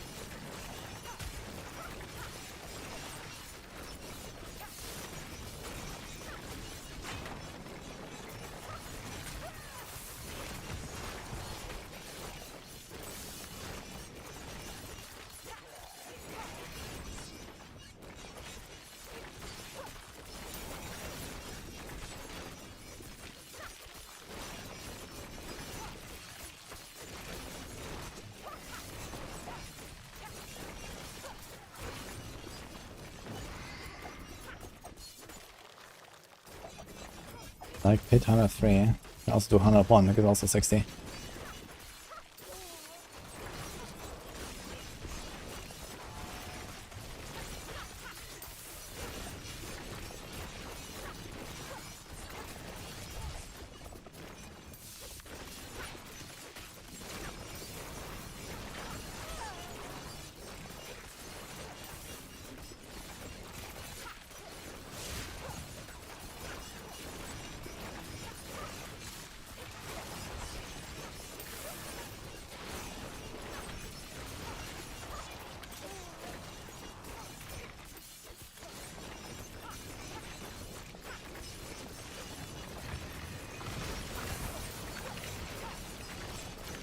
A lot of stuff spawning there.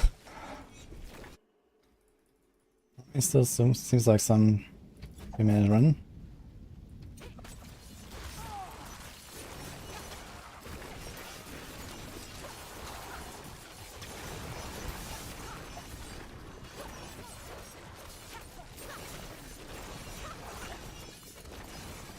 Yeah, there's we're not sure if this is like intended or bugged. But after 101, there's no +1 Neve Iron per tier anymore. That used to be the case, and now it's not anymore, so I'm not sure what's going on. Haven't really said anything, I've just not been patch notes, so I don't know. Maybe they only wanted to farm 100, and then after that it doesn't matter.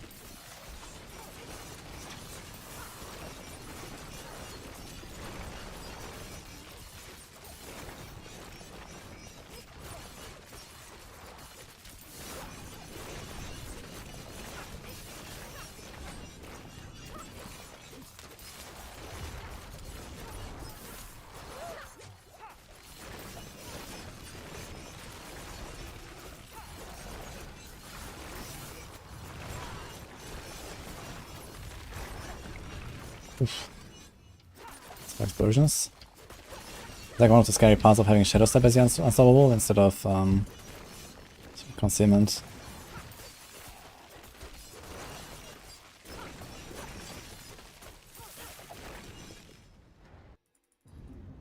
I got a fire rock game.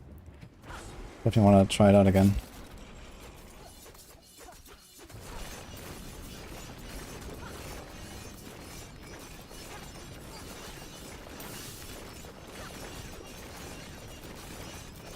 Okay, it's not like a... actually, it's also one stack on you, you just have to wait. Okay. Just wait. That's funny. Oh, that's also Bramble. He's like one of the tankiest.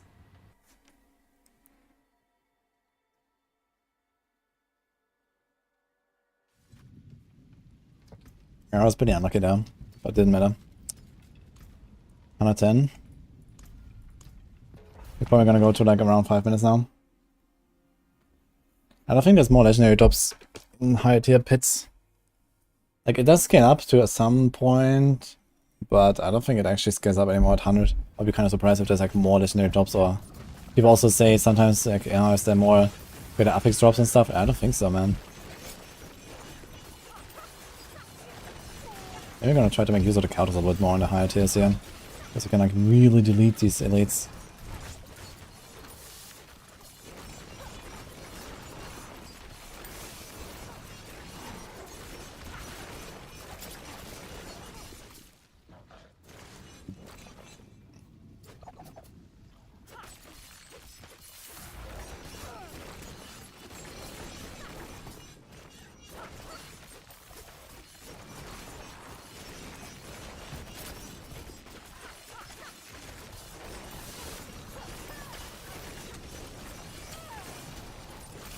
Yeah, this feels not much different from 100 when I have my cut-ups down.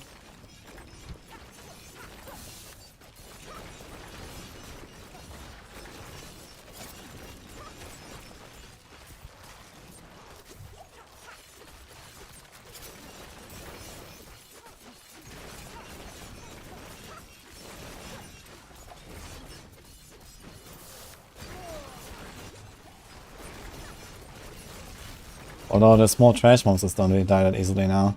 Because the 3 seconds vulnerable is not really cutting it anymore.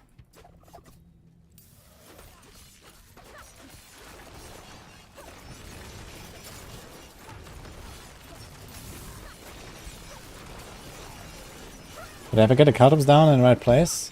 I melt these guys easily. Doesn't set me back too much. Just one jump.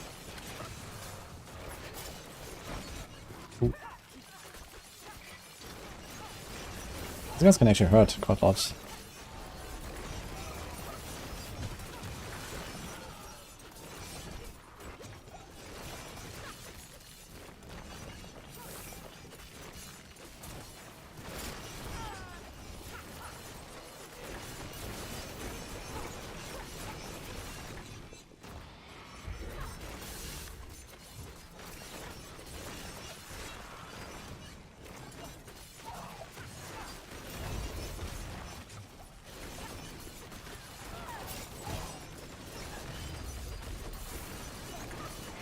It is very fun actually to use the counters a little more actively and stuff. Like when the runs are a bit slower, this build feels a lot better actually.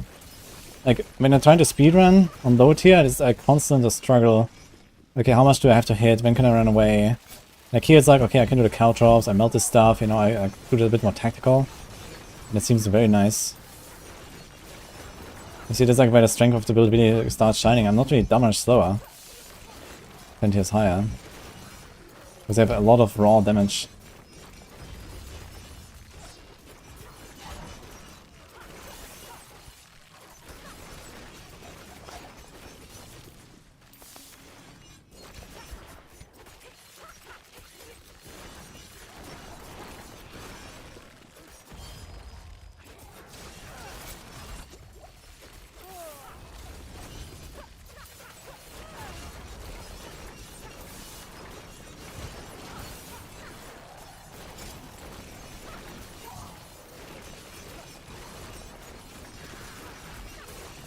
We have to play a little bit more like actively here. Trying to go take out the smaller guys as well.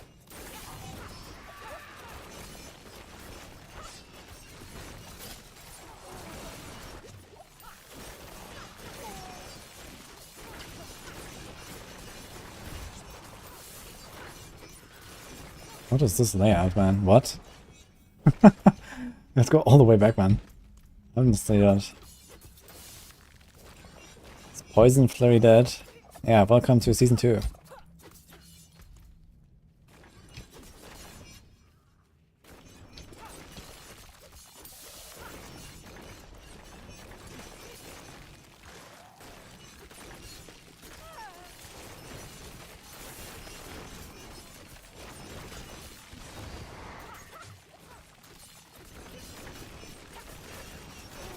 Wait, this is it. What? Wait, if I leave dungeon, can I go back in? No, right? It's over. We have to actually walk back, I think. I think I can't even press F3. Okay. No leave dungeon. What about these minions? There's a lot of minions. Could actually be enough. Oh. Okay, so it's 5 minutes to the Guardian though. It was actually kind of short. Kind of long. It's bizarre.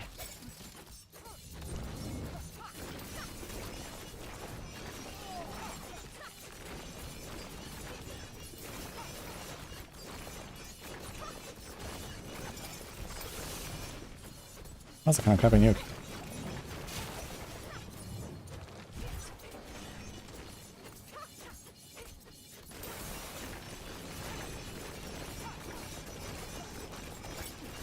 So we went from 1 stagger to 3. What happened here? In like 5 tiers, what? I mean, Sliver is very tanky, but still, it's a bit surprising.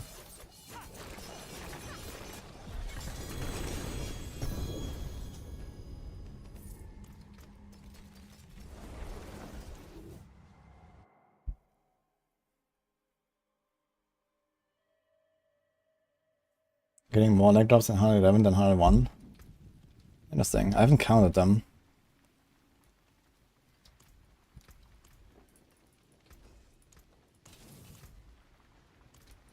Okay, what do I gamble now, actually? Good question. I guess we just do some amulets. Have a wee well.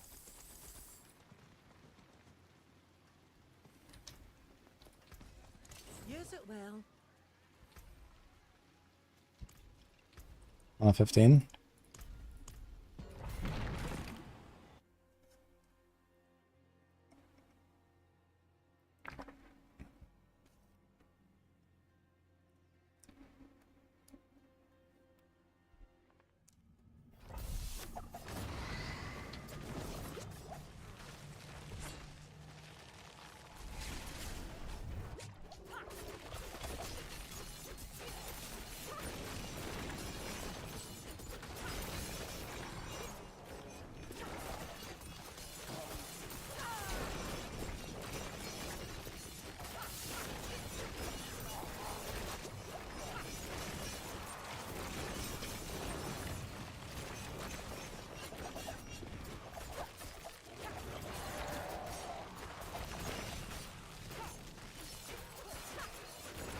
We have many scrolls.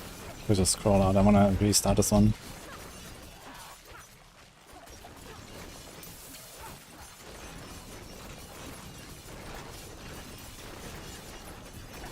Also don't really wanna waste my scrolls. You know, we did like a few, for example, on the Druid Lilith kill earlier.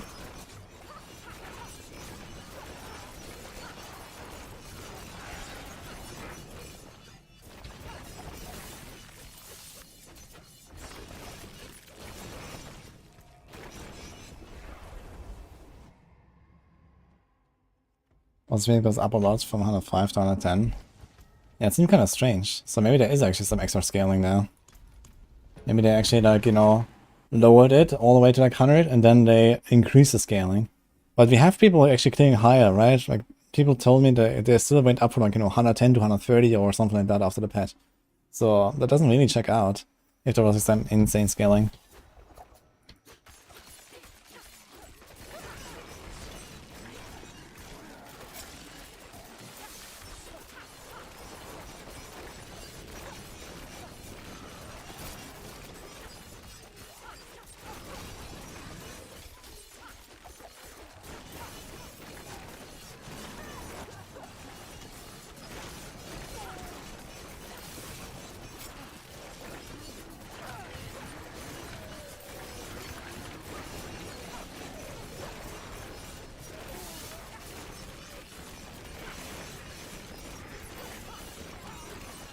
Actually, we're almost in like new tier unlock territory, I just realized, because the highest I've unlocked so far is still 119 for my Heartseeker push for the leaderboard.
Oh, still pretty smooth here, 15. Probably gonna do is like a 1 minute boss kill or so. Let's see. This minion though. Oh shit. He run down there immediately. Trying to not get the champion in there.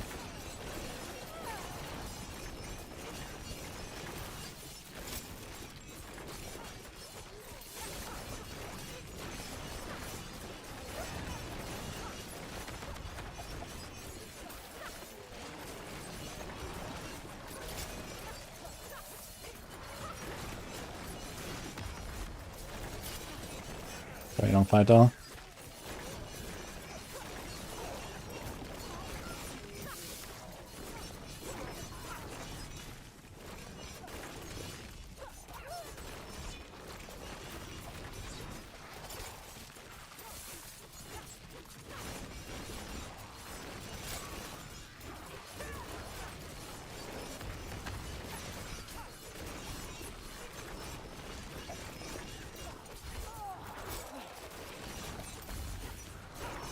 Ah, easy dodge.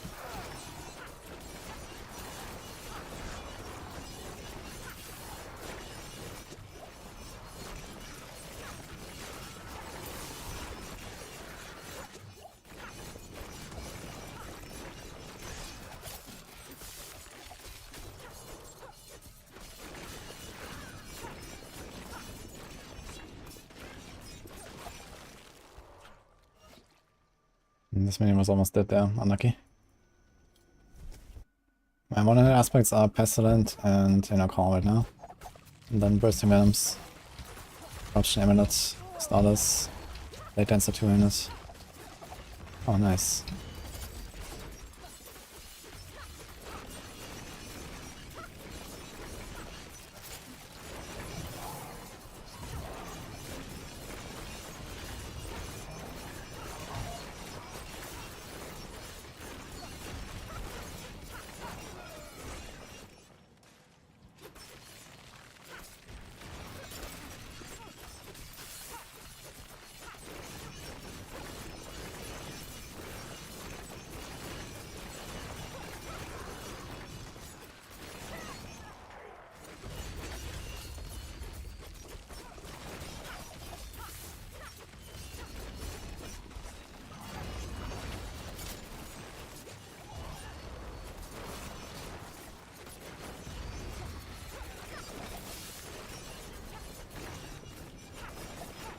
Still one guy left.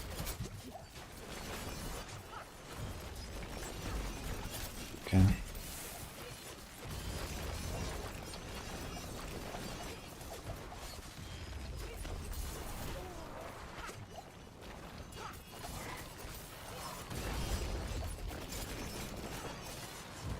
My god, man, what a pack.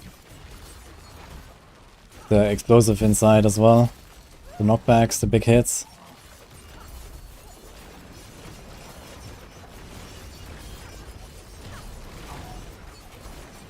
I think I haven't used Shadow Step a single time in this run, by the way. It's kind of funny. At this point I can actually just run Concealment like this. It would probably be safer, because I use it so rarely.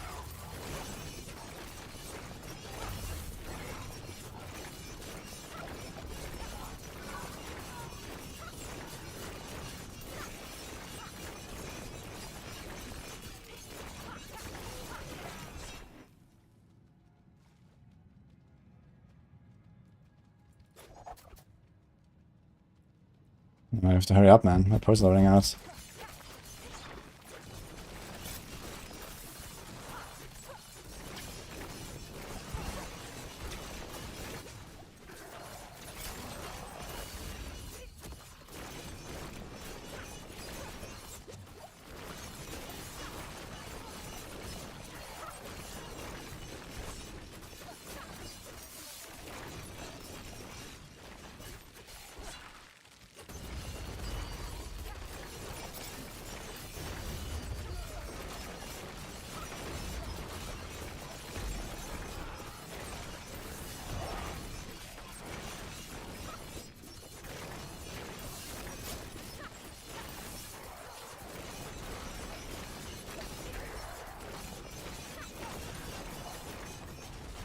It's 7.5 minutes to the boss.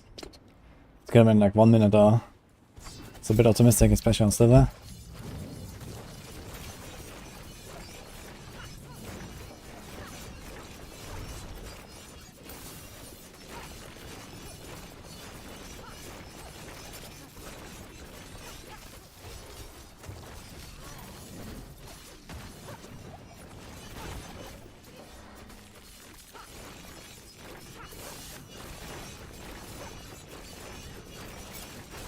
Still pretty good though.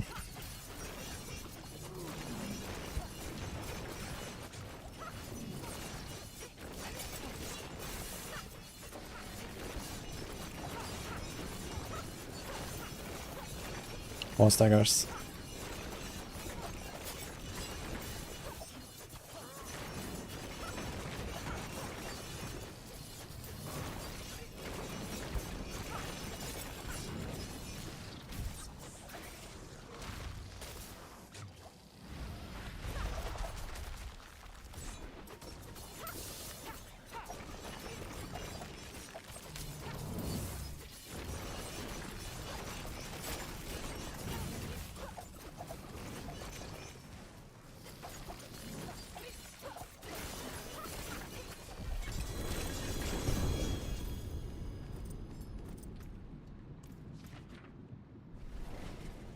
That was a pretty tanky boss.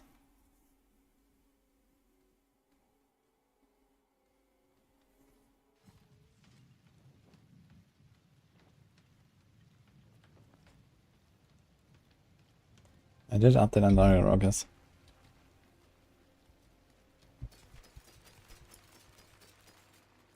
So I guess one last thing I would like to try is Andariel's in the setup. Just to see like how much we can actually speed it up. If you combine Undies and this. But man, we're gonna be squishy, I feel. They could do like half an hour of Undies. Like 100 speedruns or something. It's probably faster, honestly.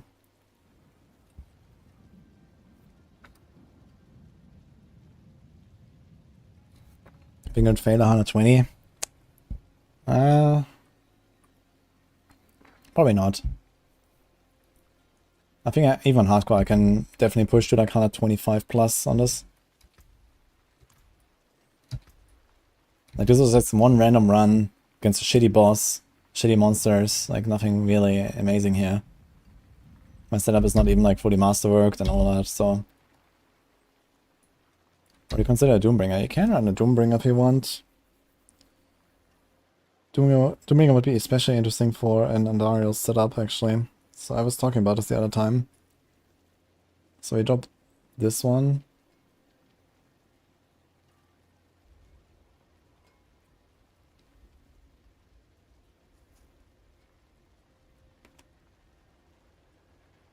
No inner calm, basically. We go Doombringer. Doombringer would make us very tanky. I might try it actually. Andariel's Doombringer. Let's try the combo.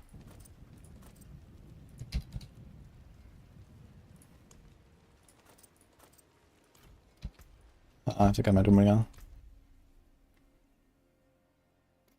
If I updated Necro guides. On Maxwell, the Necro guides are handled by Macro and Chronix. I'm not doing any Necro guides there. I do have some of my planners. I haven't really touched them in a little while, but nothing really changed either way, so.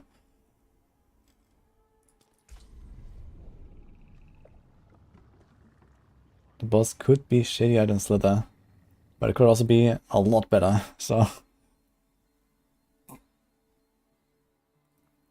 I guess there's Outlaw, Sharpshooter, which is probably shittier than Mother, and maybe Sea Hag.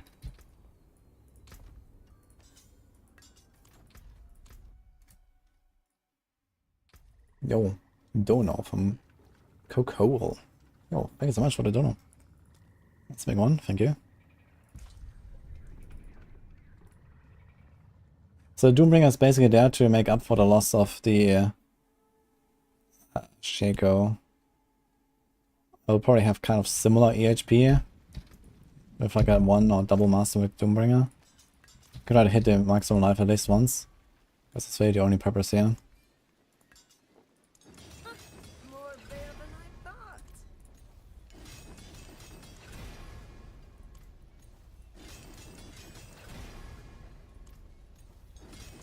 There's a good one.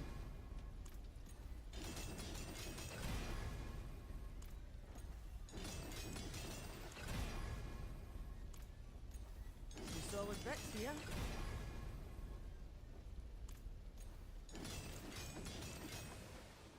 Your level 5 is really good now. More there than I thought. You guys are making me poor, do you know that? In fact, so poor I can't even play the game. Well, So that's unlucky. Well, What's left, you ask? in that case, do I just like try this without Doombringer?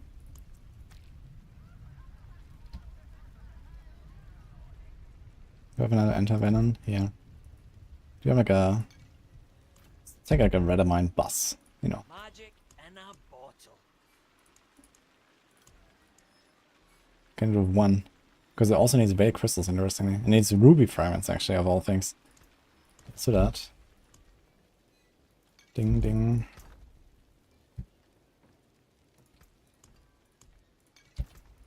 Okay.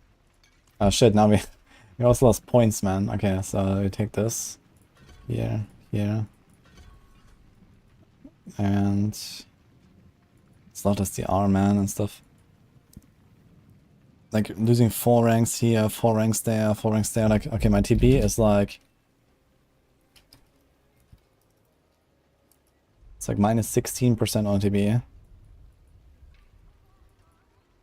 And this, like, even more here. So minus 21%. So my TB roughly does 1/3 less damage now. And I lost probably 1/3 of my HP as well. So now it has to do some heavy lifting here, basically. We're also missing 0.2 Shadow Wrist, unlucky. So some important Paragon stuff that got removed now.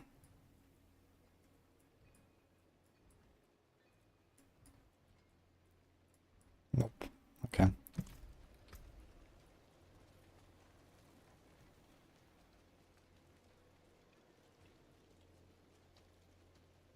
Still have 63k life, which is kinda okay. But it's gonna feel kinda squishy, I guess. Let's give it a roll.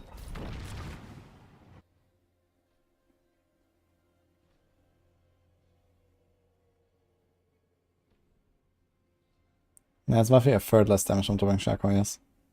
Yeah, you don't have any poison imbue ranks. So I go from 9 to 5. That's minus 21% on just the poison imbue. Like you have double scaling with skill ranks, you know?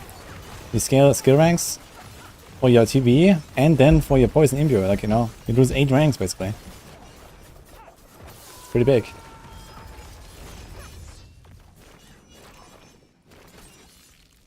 So no Doombringer now. Doombringer would make up for the toughness loss, roughly.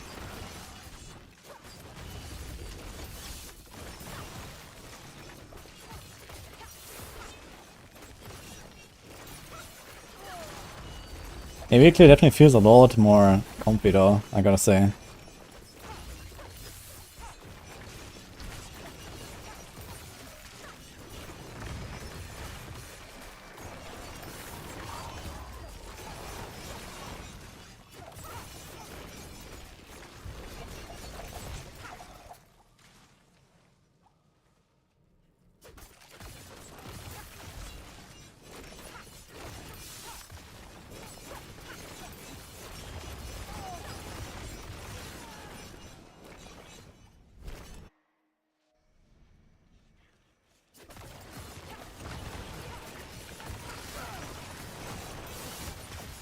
Yeah, so even if I don't have Poison Beer, I just like left click into the pack, I guess.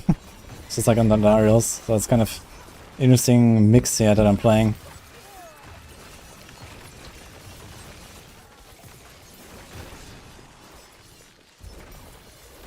Can definitely cross over the two builds, I guess. But yeah, I'm taking damage, man, holy.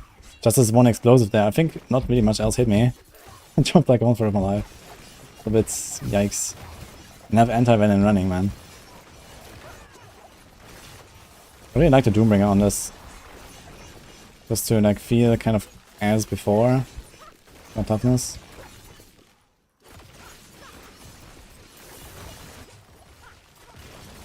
I'm still pretty strong here. But I see the runs are faster. It's very hard to go like sub 3 minutes to the boss. I'll be doing it pretty easily.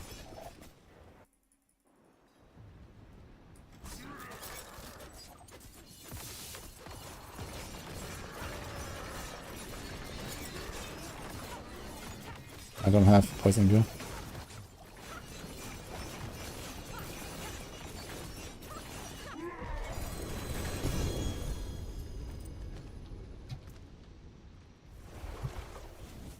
A million. Now imagine a buffed Andariel.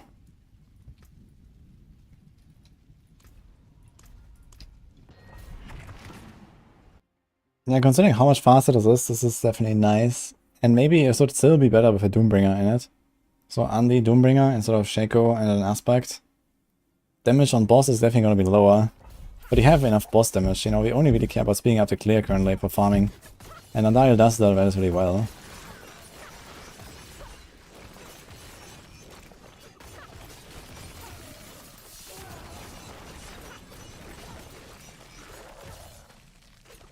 Sir Vinix, thank you. That's not 3 times faster, that was something like 30 seconds faster than what I was doing earlier on POTB, Father Andy. Something doing like around 2 minutes to the boss. Sorry, around 3 minutes to the boss. And this time I was like 40 seconds faster. Let's see how much faster I'm gonna be in this one. Yeah, because Andy just has way bigger AoE. I clear up all this like shit trash everywhere. Yeah, Denson, thanks man.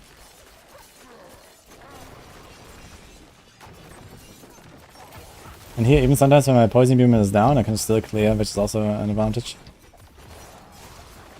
Just puncture into the pack.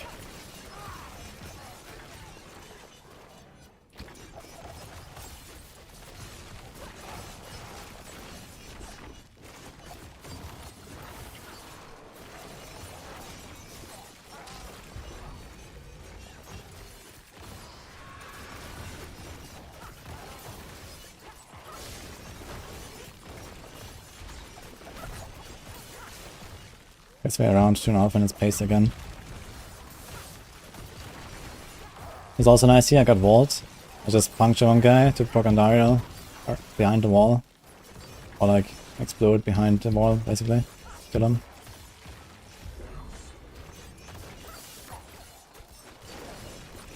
There's like some advantages like that.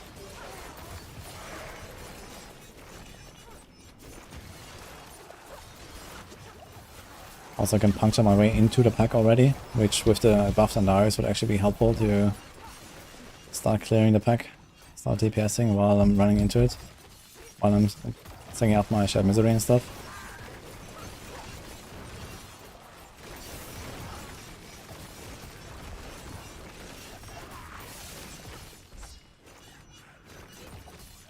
Two and a half though. And almost not enough monsters again.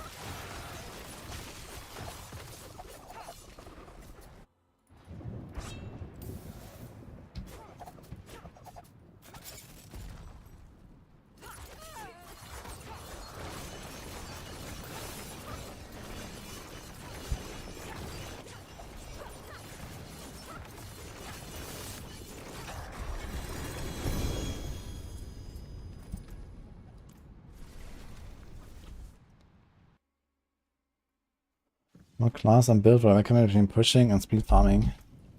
Barb and Barb. And Lay and Whirlwind. Well, hello. Not a bad. Shame that. Go one more.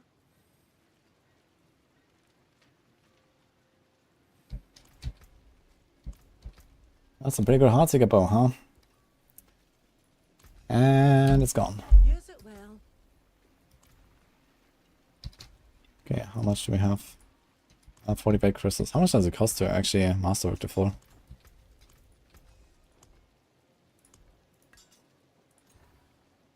Resetting costs 20. Solid bits here. Okay, meet alive. Oh my god.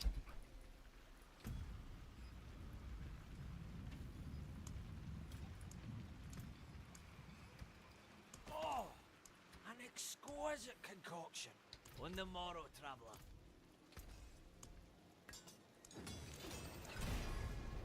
Bleed.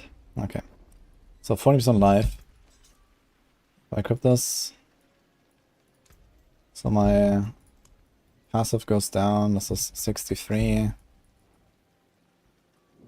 What?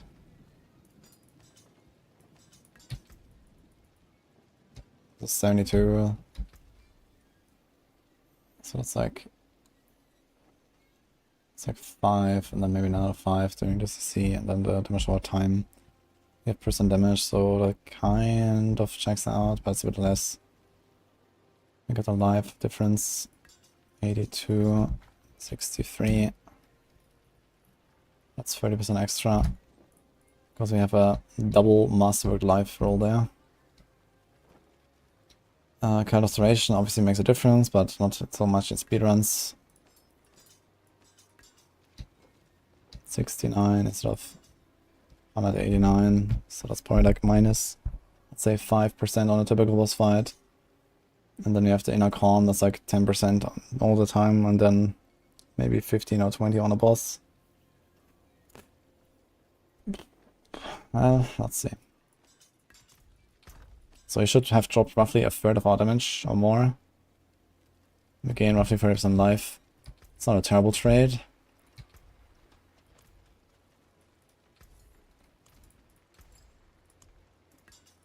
Stars guide you. And I mean, you can still go for the double life. I guess you can do double, triple is like not feasible with my economy here.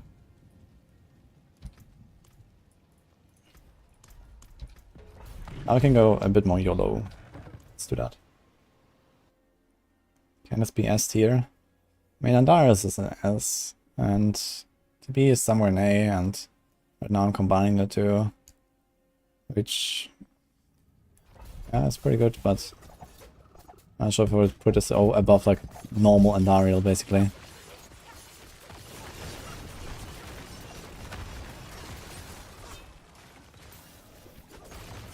I think just playing normal Andariel will yield better results. Actually, I have to like benchmark my Andariel rogue. Like, I've just been farming a bunch of hundreds and stuff as well. And I could actually check like how it's going. Andariel, go higher tiers, and then Doombringer. I'm gonna be chilling.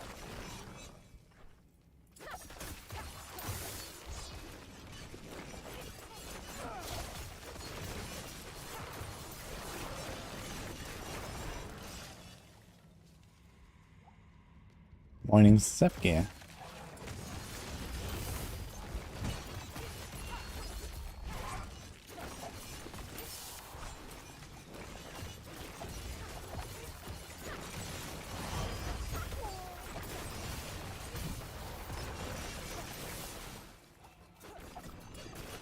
Andariel Druid could not be a thing. At least I haven't found a way to do it. Try it.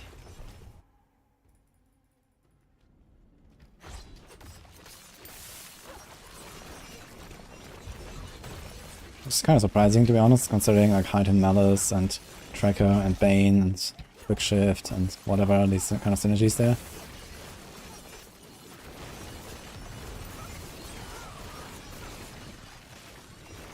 Which one's better in PvP? TB or Andariel's? Barb, mostly. Because Barbs are permanently invincible and one-shot you. Or you one-shot yourself when you hit them, which is even cooler. I think you want to step any foot into your PvP zone as a rogue.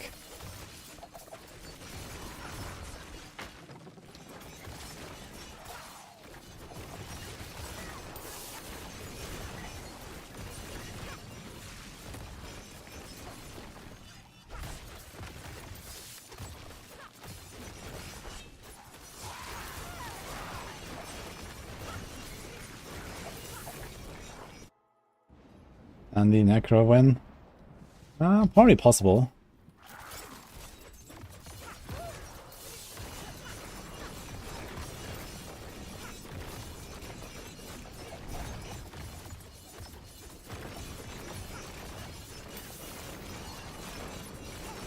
Oh shit, we have really short counters now. Okay. Because you have to puncture cast twice and only one counter duration now. It's 12 seconds, okay. I do have to recast it before the stagger. Dodge may work on Thorns.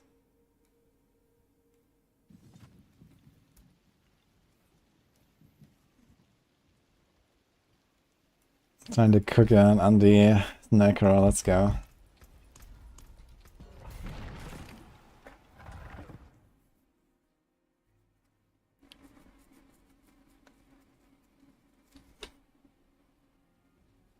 I mean, there are people that do like Thorns, Necro minion stuff, but I'm not sure like how real that is. Actually, I think this got number 2 in the hardcore pit ladder. Thorns minion Necro. So there's that. I guess it's not that terrible. But I don't really know like how serious that build is after all. This hardcore pit ladder is, you know, quite far behind softcore and less serious, I guess, most of the time. I should try, before my stuff runs out, I should try to go a bit higher, try like 105, 110, see how that feels with the Andy compared to before.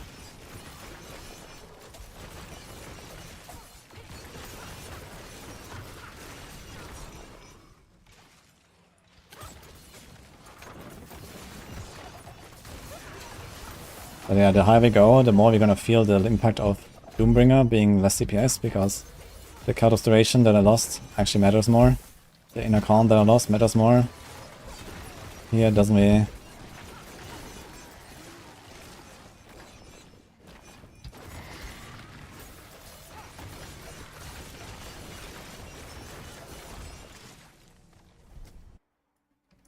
And it can be triggered by minions. Minions should not have lucky hits. Well, I'm not sure how lucky hit exactly works for minions, if they have any or what. I think it says lucky hit on like some of the Druid companions, but it might be different from the Necro minions. Necro minions, there's nothing that says lucky hit.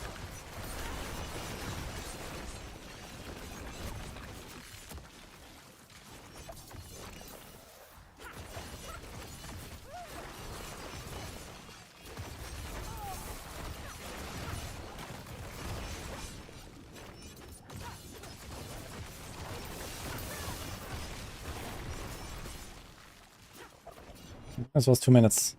Pretty good.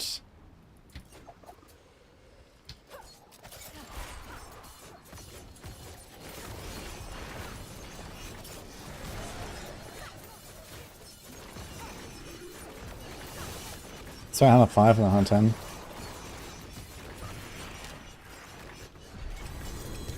But the boss damage does feel lower, I can notice.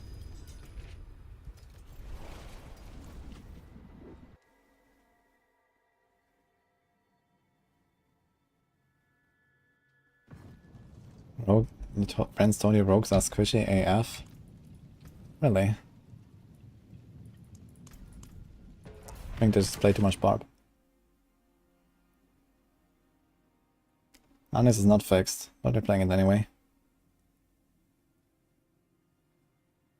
Is there a possible functional rogue build with Doombringer and Andariel? Let me think about that. We'll see.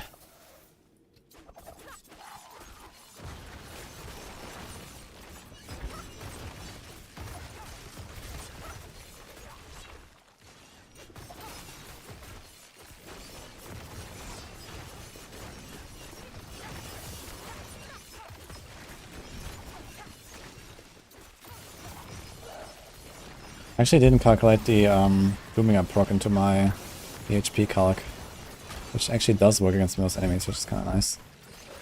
But not everything. But we also do have the lifesteal now from enemies, which is kind of cool. It does make for a pretty good combo actually, have Doombringer and Unli together, because you get tanky enough that the lifesteal of Unlis can actually keep you alive pretty well.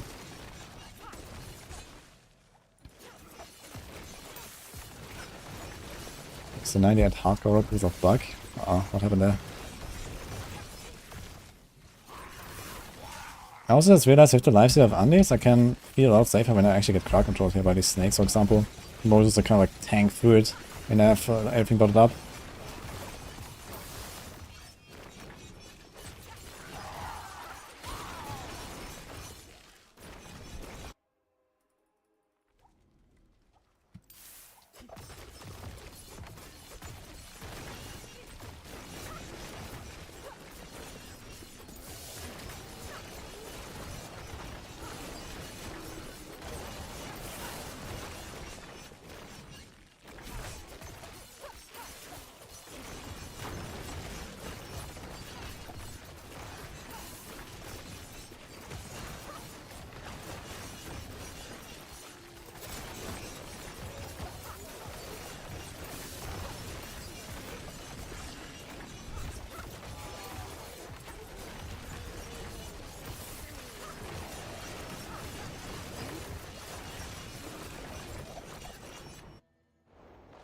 Franchise are OP, man. She had some earlier, they were pretty good.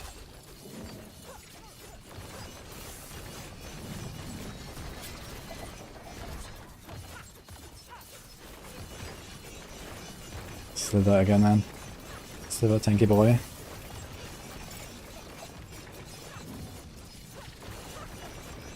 Dude, my card restoration is so low, I can actually barely keep it up.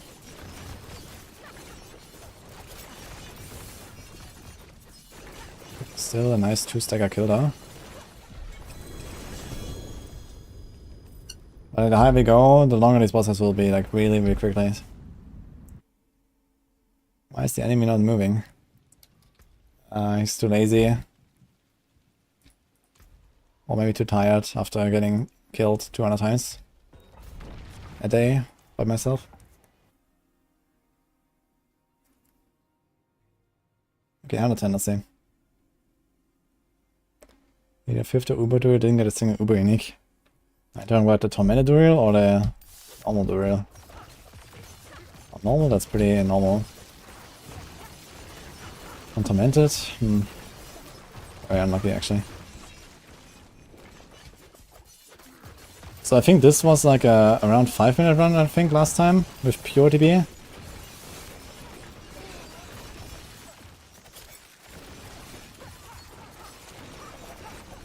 Okay, I'll pay attention to the awesomeness here.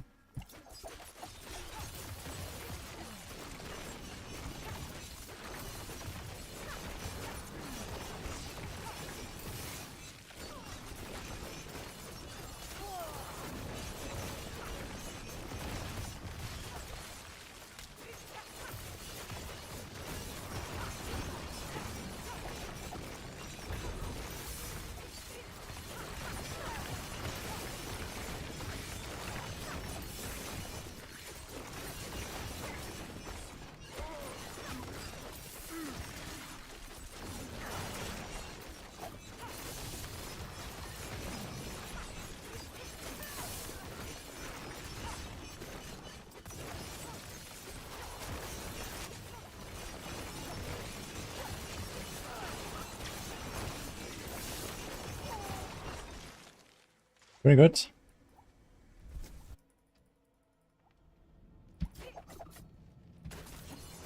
It did not fix Andy. There's no patch yet.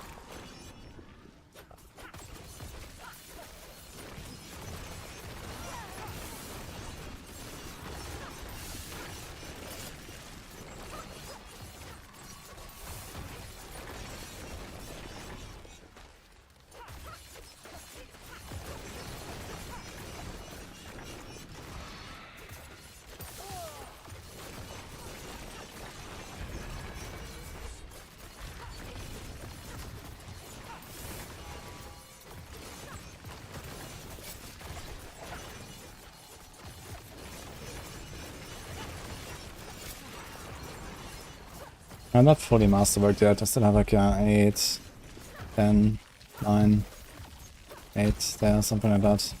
So there's some stuff missing for sure. But yeah, generally relatively decent gear, I guess, at this point with the glove. But also not really the right masterwork crits on the many pieces. Especially here without the Shaco, like the extra ranks for example, on my glove would matter a lot more. We have 1 hit there, probably 2 or 3. This is 3 minutes to the boss on 110, pretty good.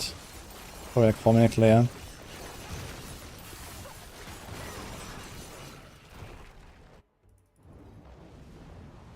I want to see how much Nephi I actually get from this tier.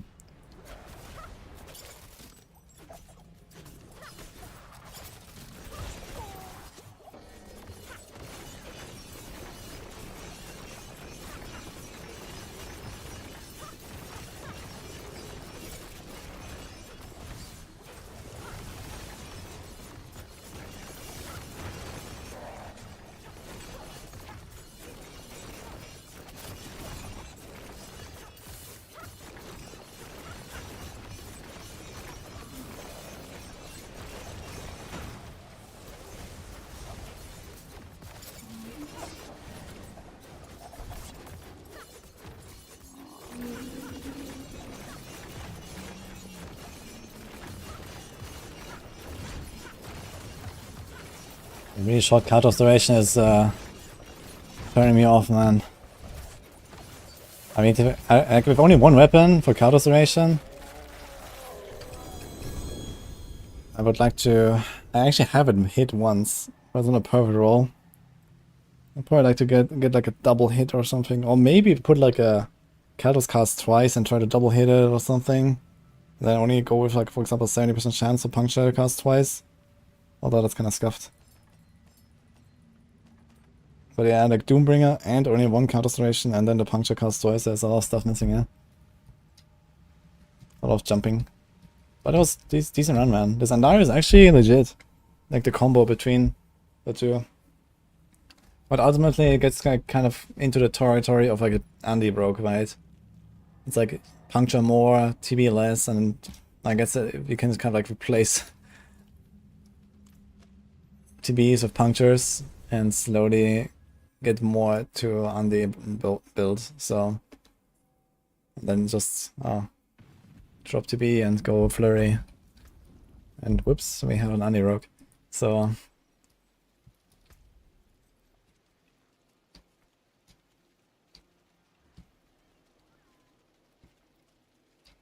64 Nephi on 110. It's only 4 more than 101, man.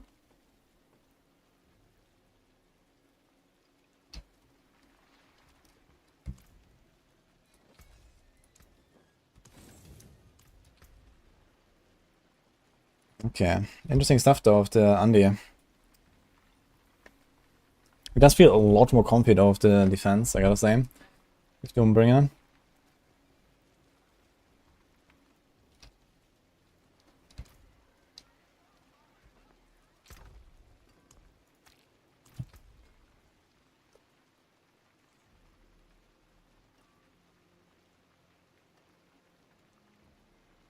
Yeah, and this build counters doesn't double it, that's true.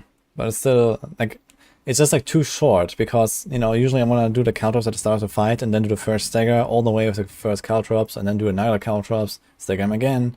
So you know sometimes here like for example Blood Bishop also moves away from you, so you start a fight, you let him move, you do the caltrops, okay, then he moves away again, then he gets staggered. You have to do another caltrops, and sometimes you have to do the caltrops during the stagger, and you know this kind of stuff. With 12 seconds duration, it's just kind of short. Having only one weapon available with caltrops duration makes it kind of rough. But yeah, base duration is like 7, and you can improve this by 45%, and then. So how much is 45 times, let's say, 2 Masterwork crits on a perfect roll? That is 1.95.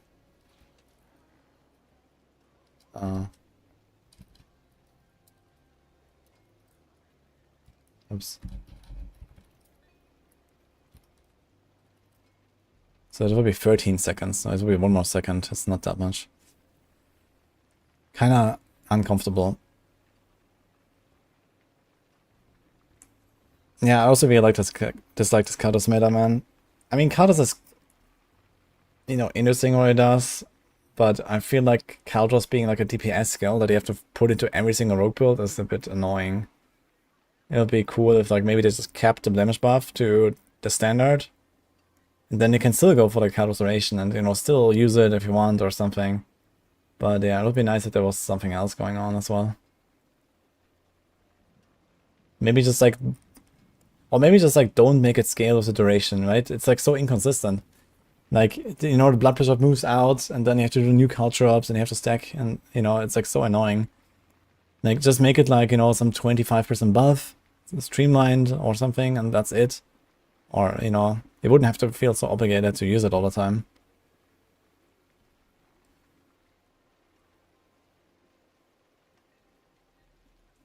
Vegetable has caltrop size. Why size and not duration? Well, that's because that's a planner that needs updating. I mean, caltrop size, you know, at the start of season, I kind of expected that we would use caltrops more, you know, all the way throughout the pit.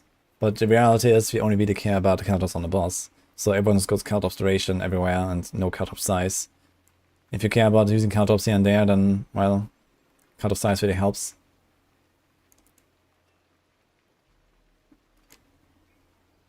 How fast can you stack a boss with inner sight and improve TB? Yeah, if you combine this with like stun and freeze and something, you can probably do it pretty fast. Oh, he's at 21 DR, but only 13 damage Tibalts. Kinda good, but it's minus like 6% DPS. I guess nah.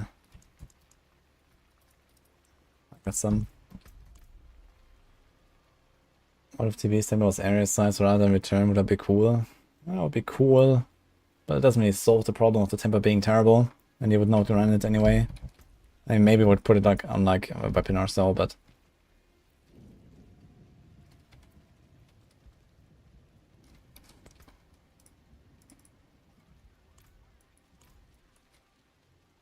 Doombringer is viable with TB builds? No, it's just because I'm a pussy on hardcore.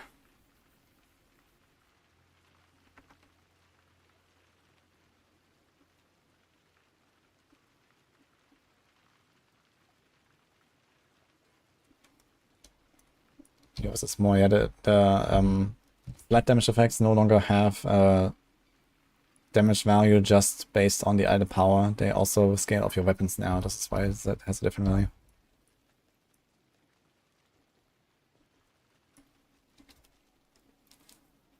I have not heard when they fixed Andariel's bug. Okay guys, BRB. 2 minutes.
I appreciate that.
Greetings.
Yeah.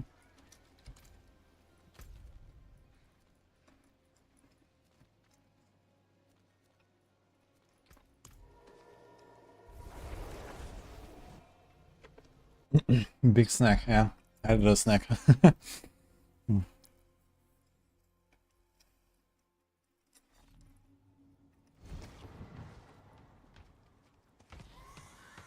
Can anyone explain why they didn't use damage to close enemies for close quarter combat as opposed to crowd control?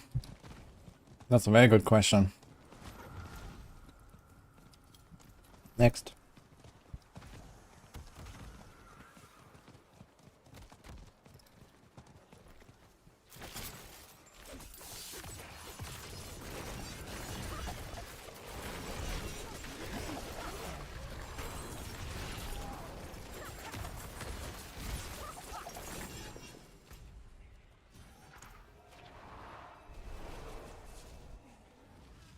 Song is The Last Glimmer.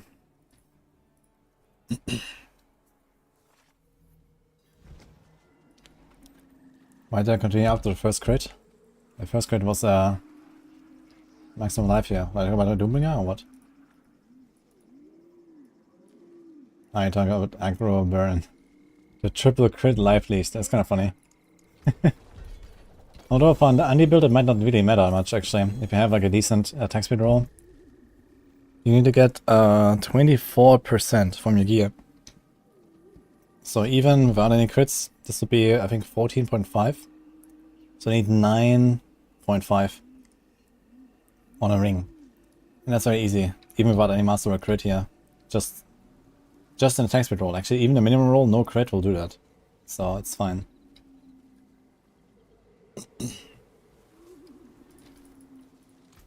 I can break that down.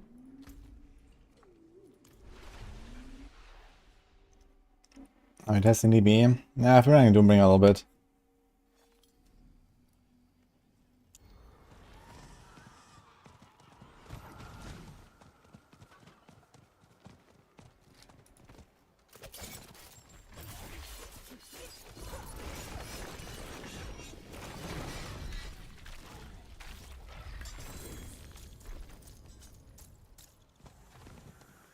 Damage to close number is bigger. That's true, but it's not better. Because you don't get the value from close quarter combat.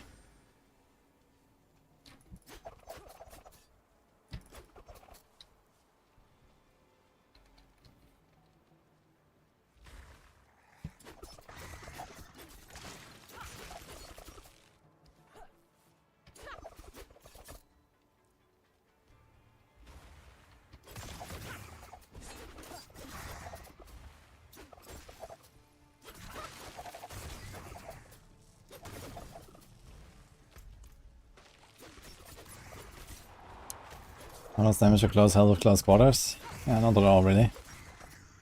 So that's why you go crowd control damage. And if you didn't go crowd control damage, then you would go percent damage. Because that actually has the highest value out of all of the additive category there that I can get. Hi Gary. It is done. Yeah, should take the chaos one. It's more gold than the legendary ones.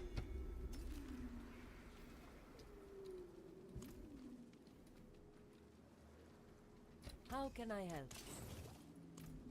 Okay, let's do a bit of planner, and I think I'm gonna respec to rapid fire afterwards.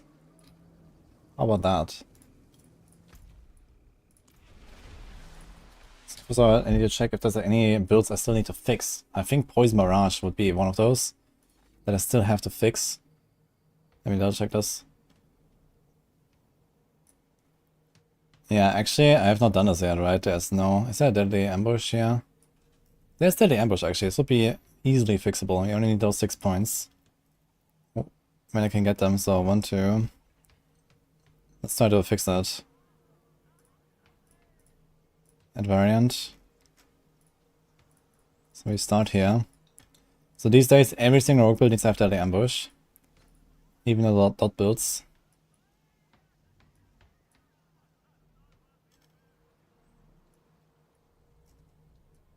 kind of don't want to remove the damage reduction there though. Let's see what else we can do.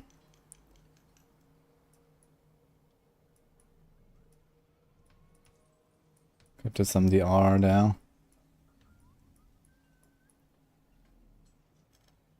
Versatility. What about fluidity actually? Bane, efficacy, versatility, tracker, ambush.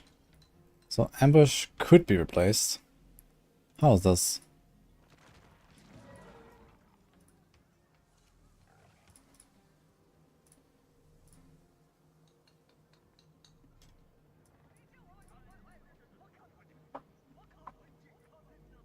But I guess it makes the most sense for a Trevor build to actually have this here.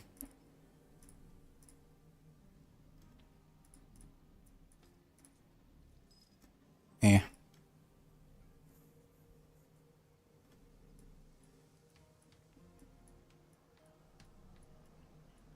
Can remove that.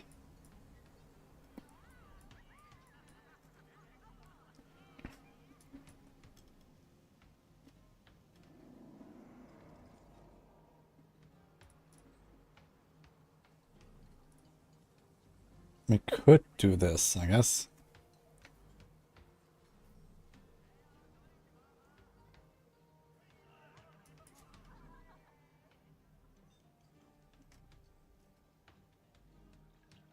One, two, three. Could save those three here. But it's kind of the same as just going this path, right? So this would be a way to do it. We get the ambush, we drop those two nodes, we drop like a tiny bit of additive here and stuff. It's not the end of the world, and we can kind of keep most of the same stuff intact. So if we compare this to this, we lose the 2DR from 1, 2 from trap, 2 from trap. And this bit of armor and dex here, which actually doesn't really matter in late game. We do have the armor. And that's with an armor roll there.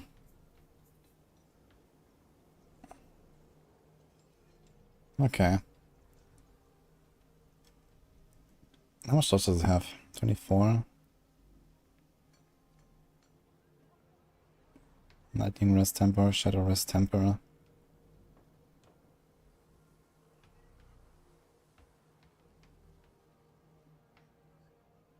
Okay. Hey Alpha Wolf, how's it going, man? Thanks for the 40 months.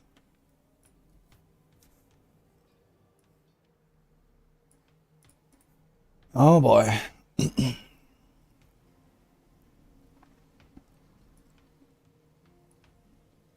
So delete this.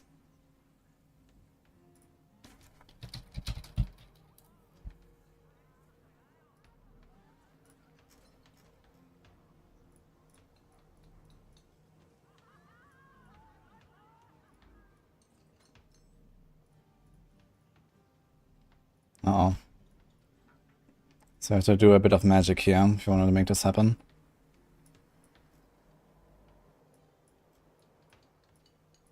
We'll probably have to drop something like this here.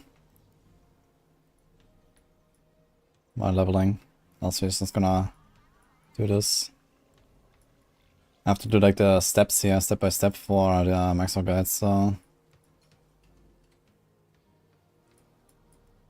Yeah, we have to drop either this or this. Let's drop this.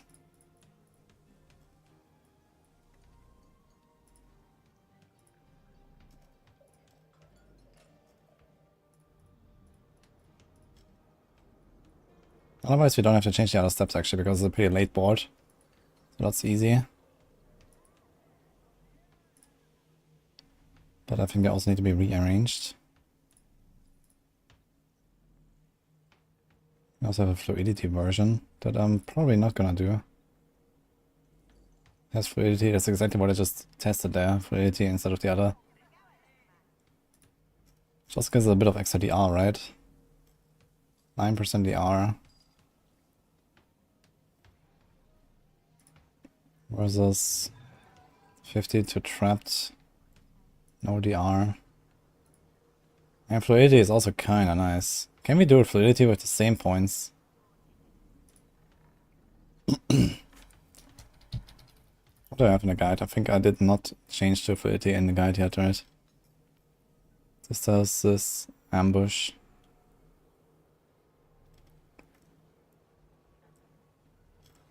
Kinda hard to fit this in now though. 1, 2, 3, 4, 5. Because we removed these there. This is 1, 2, 3 we can remove. 4. It's already removed actually. So we have to get 2 points from somewhere else. Which would probably mean something like this here we have to cut.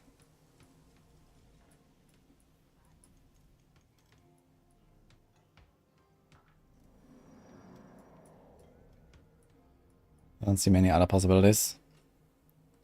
Everything else is already pretty spread thin.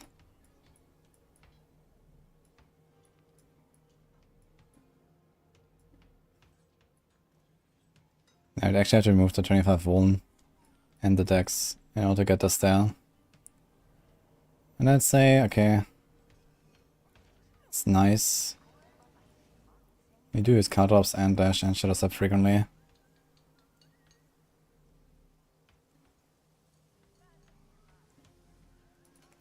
But I think we're gonna leave that for now.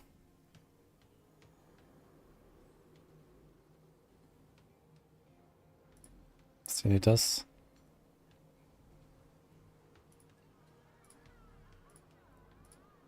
Let's put this in the right order.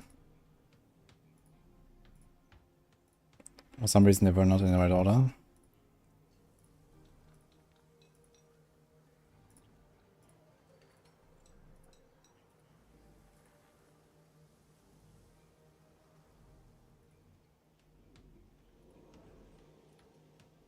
Okay. Now here, I think we're gonna do like final setup everywhere and stuff. Yeah, actually we should have just done the same here everywhere.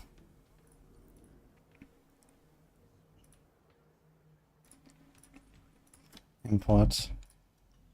So this is the final setup. No deadly ambush. This is final setup. Deadly ambush.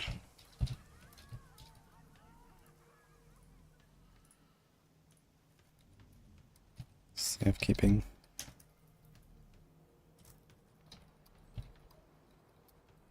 Because we don't know when they're gonna fix that.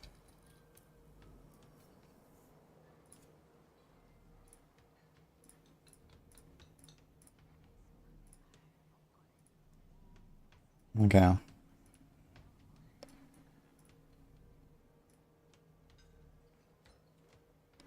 So take this. Which one is embedded here? I did change the Paragon yesterday, actually, yes. Because of the same thing with the deadly ambush. Yeah, you need to have deadly ambush these days. Can I see which one is embedded here? I cannot.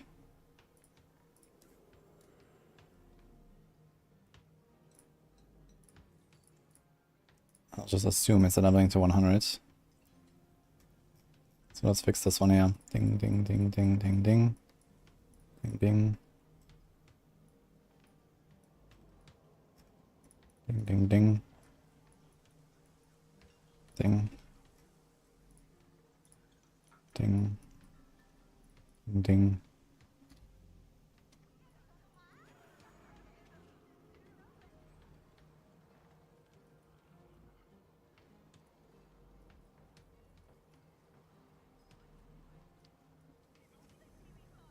So here's 2 points.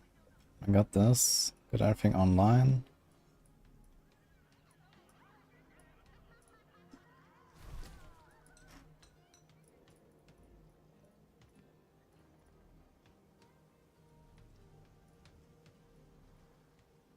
Okay, that should be fine. Nothing else changes, right? So there's no board here.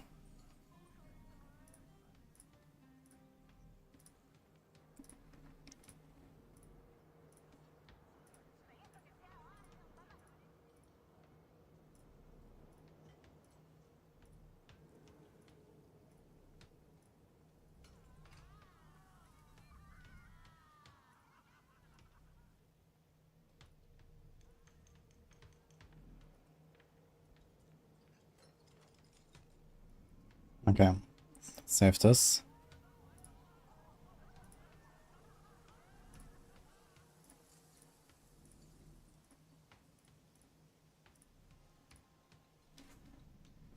Some porters everywhere.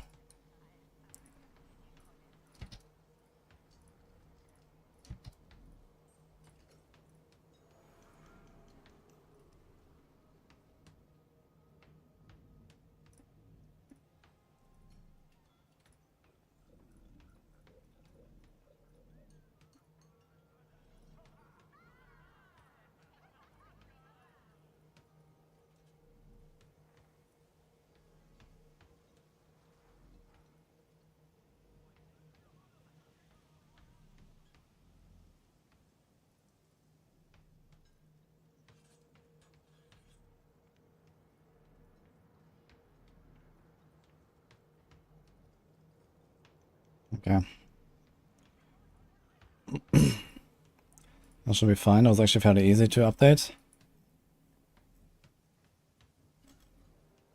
Let me just double check that this didn't break. It does show the wrong one. Okay, so I need to fix that real quick. I guess I'm gonna add a little note here about daily ambush. Let's do that. We have this covered, and I also want to play this build actually, the Poison Barrage, but with Rapid Fire. So instead of Starless Skies, we're gonna play Scoundrel's Kiss. That'll be kind of interesting.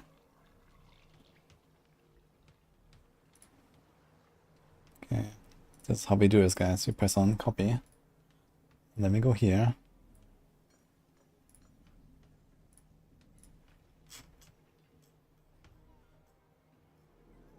Where's the Paragon?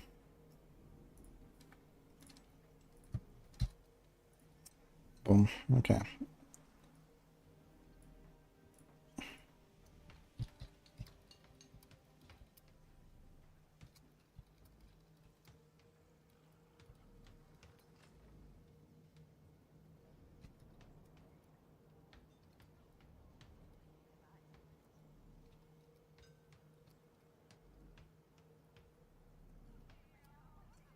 Okay. And we also need...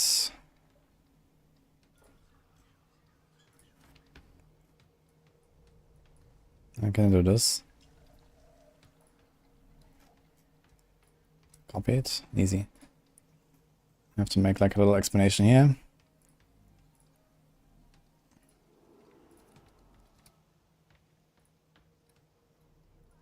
Oh, this broke. Unlucky.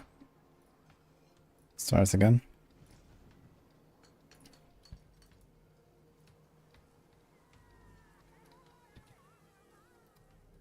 Supposed to what tooltips this? Actually increases your damage, not just critical strikes. Okay, easy clap.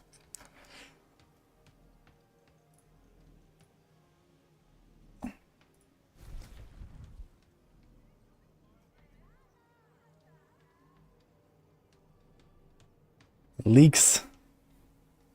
Okay, so I fixed this. Good, let's check this. Aha.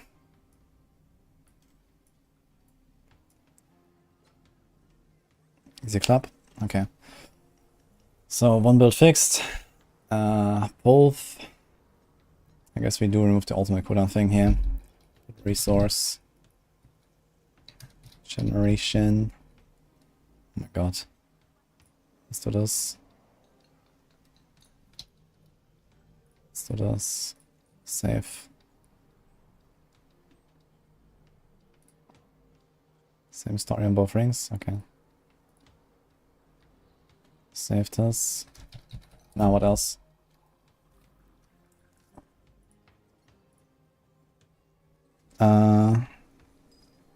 Rapid fire is fine. That should already have that ambush.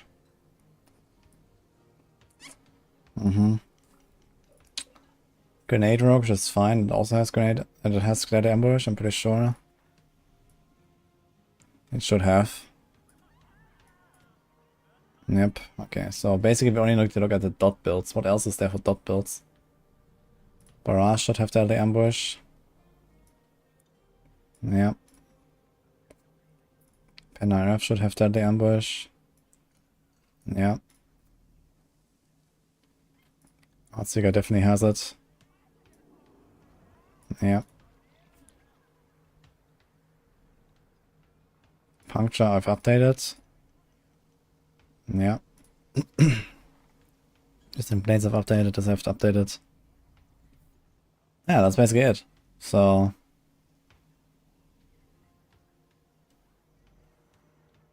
Penshot Victimize should have it.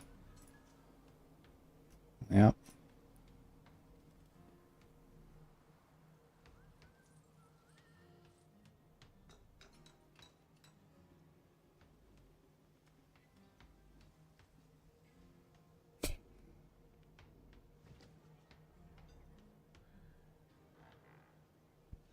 Oh, who's that? Dolphy. Thanks so much, man. Appreciate that. I think I have all of the rogue builds, so there was not really that much to update because most of them already were running Deadly Ambush. So all of the hit builds basically were doing that. It was basically just the poison builds that didn't do it. So they all have it now. I just added it to Andariel's and this and this. That's it. Okay.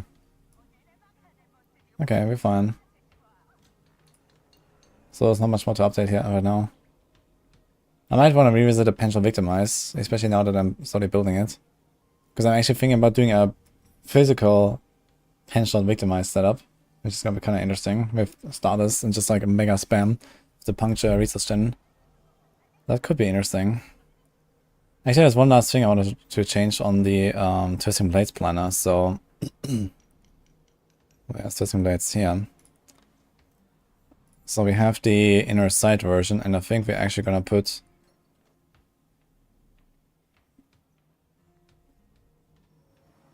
this, and we're gonna go back to puncture.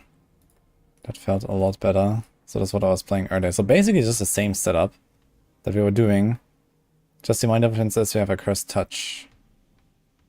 Here's elements. I think I had inner calm, but that doesn't really matter. I think elements might actually be generally better for this.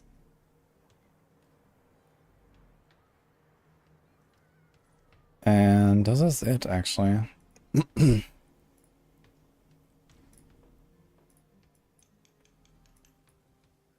Corruption, pestilent, inner calm.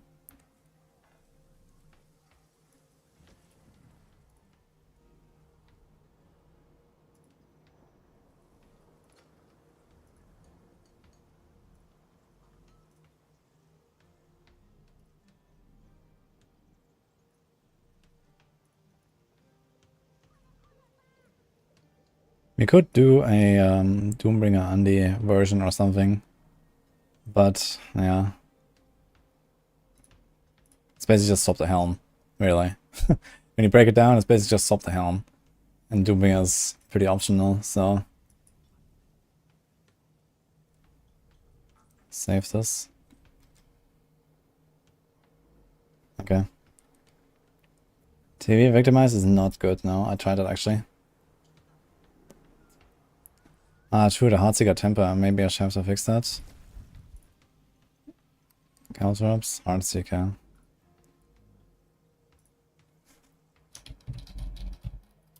Let's go back to the Caltrops duration here.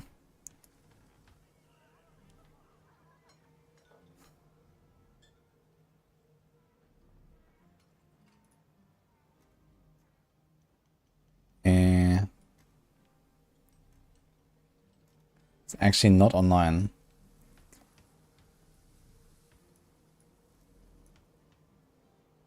The question is, can we get away with this now with spot number 6? How do we not have enough stats for this? So here we are fine with the rest. Maybe that's not online.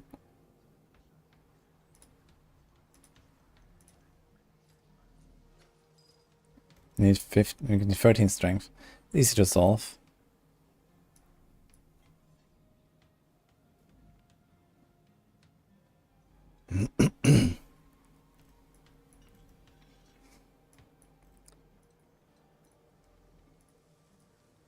Got fluidity in the setup, and this is actually something I want to change to exploit. I was running exploit for this.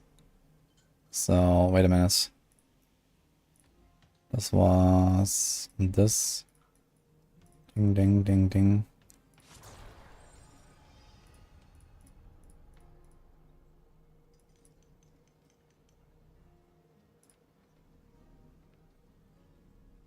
Ugh.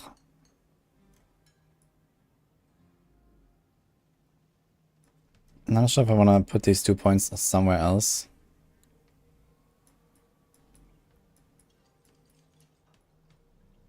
I don't know if the 2D are there.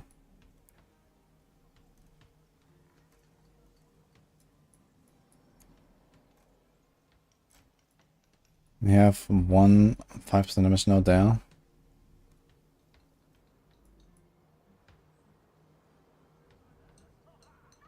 So that's 14.5.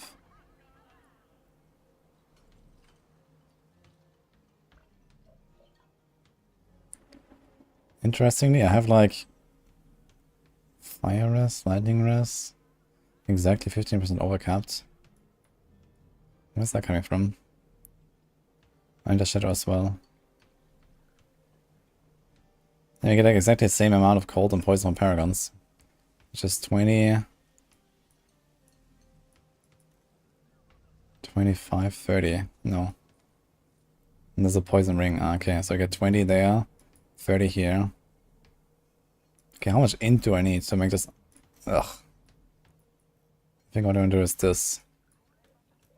I'll wait to get one little point. I get it here. So I guess this is what you have to do. Copy.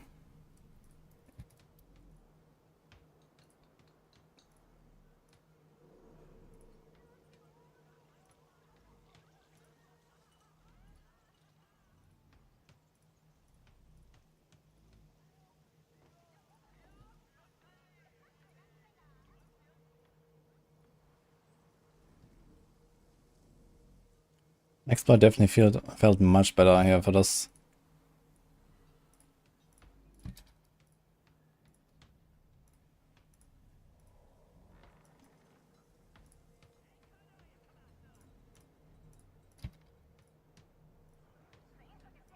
So let's do this. Just have to tweak this a little bit. So we do this again. Ding ding.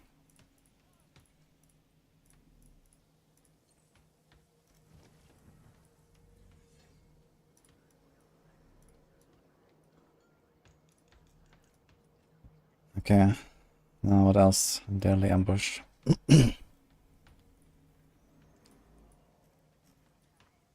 So this is supposed to be exploit. Now we could actually put exploit earlier. We'll put in there. We have striker control efficacy. Although it's not really required. I think we're gonna have something exactly in the right place. If I do this.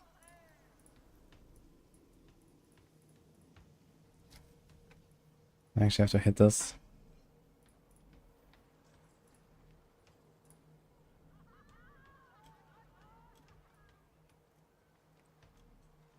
Okay, this works.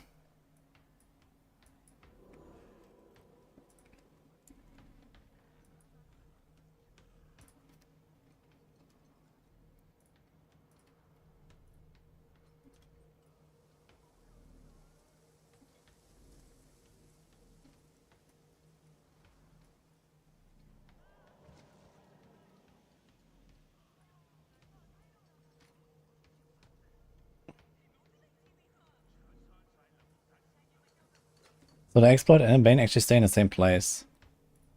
Actually, all of the glyphs stay in the same place. Dude, I've never made a leveling version where all the glyphs stay in the same place. That's crazy. That never happened to me. That's cool. Like after leveling them from 1 to 15. Yeah, and they're all active, right? So this is active. This is active. This is active. This is active. This and this. That's kind of cool.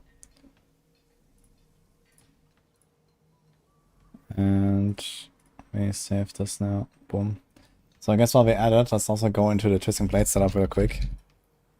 And do the adjustments that I have just made with the glyph.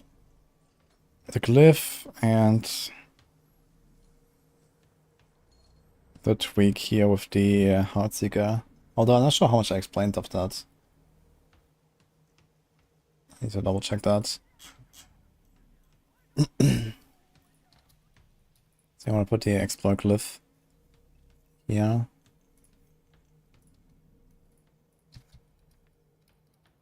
So this doesn't stay out of date.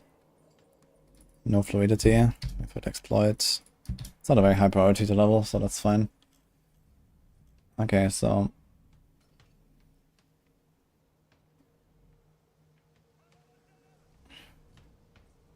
can we clearly curse touch? So this no longer happens.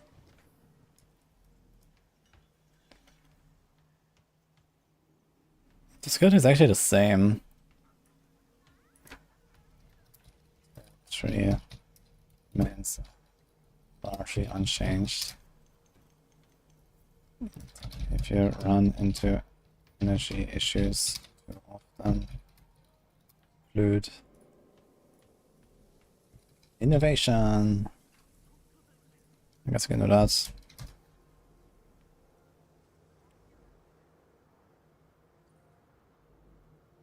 Okay, okay, okay. So nothing really changes there.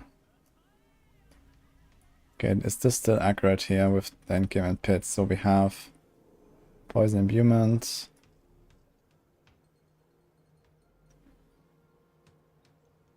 Ten or more imbued attacks per cast is actually not happening. Let's say 7 or more. That's probably what we're going for.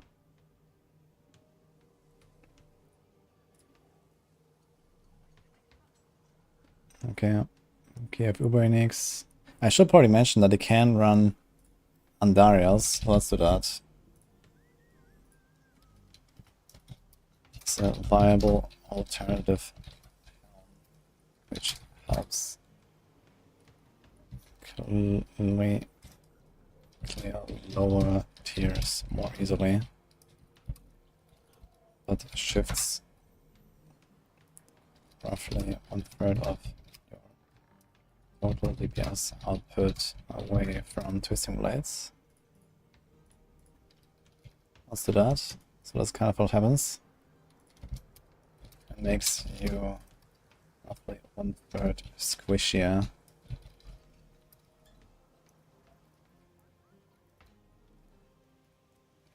It's to better AoE. Thanks to the AoE Novas. Should also put this here. Okay, so we got this.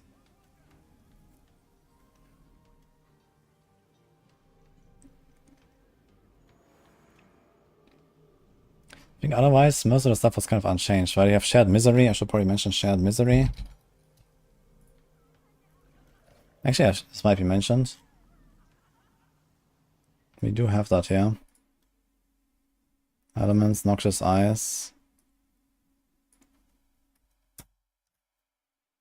It's not in the build anymore. Umbers, Voltaire Shadows. Concussive Strikes.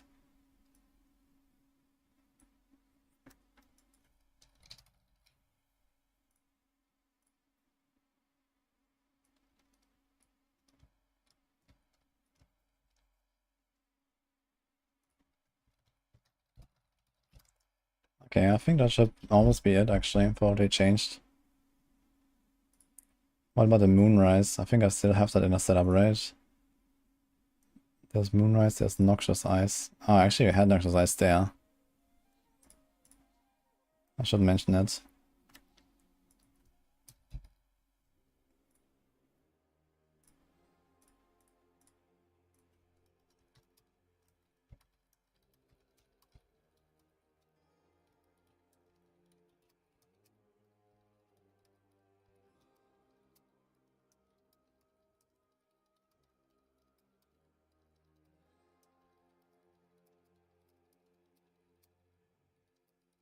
Something like this, basically. I think that should cover it. Just double check this again. Okay, okay, okay. This looks fine. Now here is probably the stop priorities. We have to add chance to cast puncture twice. So we're doing that. And now we also have Noxious Eyes again that we put here. The Bursting Venoms here.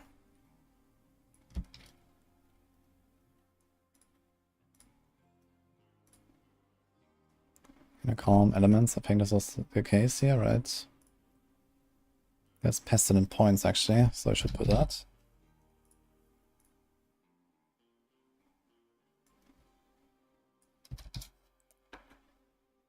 Light Dancer, Concussive, Bruce, Noxious, Might. We have double Noxious, so it should be Shared Misery.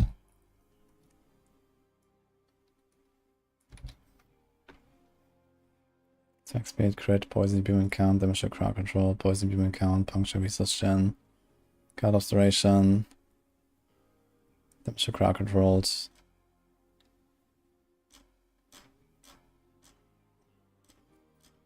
Okay.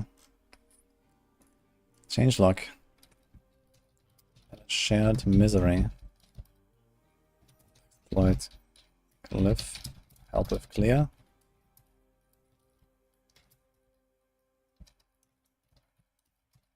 Ancient Andariel's Visage and Uniques.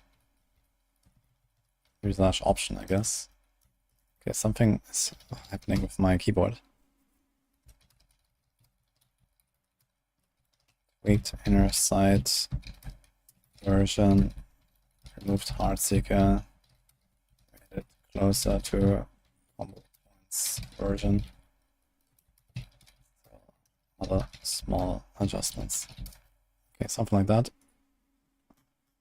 Did I miss something?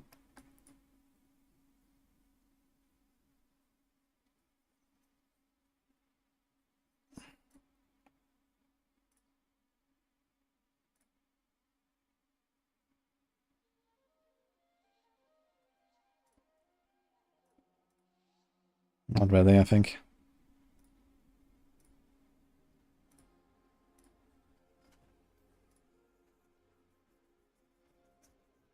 I did change some stuff on the description on inner side, so no more Heartseeker and these kind of things. So I guess also what you want here is like chance to cast puncture twice. Is that mentioned on the total imbuement count? Yes, yes, yes, yes. Yeah, I should probably mention the chance to cast puncture twice.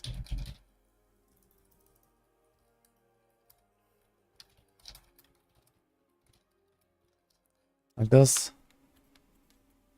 Maybe I should also mention chance to stun is kind of important. Let's say 15% plus chance to stun.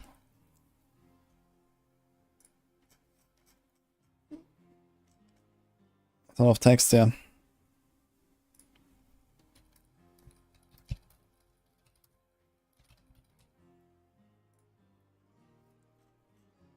Okay. If we find anything that I missed here, then yeah, I might go over this again off stream, just to make sure this doesn't stay outdated now, since we're gonna be streaming for a little bit more. Oh, since whenever I do a tweak to the planner, it will immediately show in the guide, but there's no text update in the guide, so I need to make sure that this is not out of sync. Let's close this. Poggers. So that was an interesting test here, by the way, as well, of the HP. There's like a huge variance between the HP of the different bosses, have we noticed. 1.7 billion for Hive Master and 1.0 for Sharpshooter. Spirit Call also being weak. I would like to see a the Shaman. Actually, wait a minute. He's not called Spirit Caller. What's the Ghost called?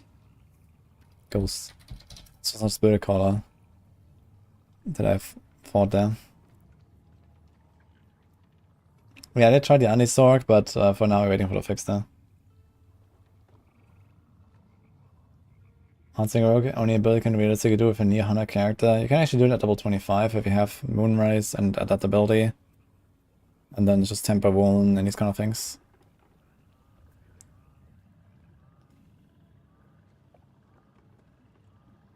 Shaman has low HP. Yeah, I know he has low, I want to know how low. So we have to play more Pulverized to find out. It's kind of easy to understand how much life these guys have with Pulverize. Because you can do like a big bonk in one go and then, you know, take off like 20% of their life, and then you can see from there how much did I have. The Blizzard pushed back the Spiritborn reveal. They did not. It is in almost 1 month from now.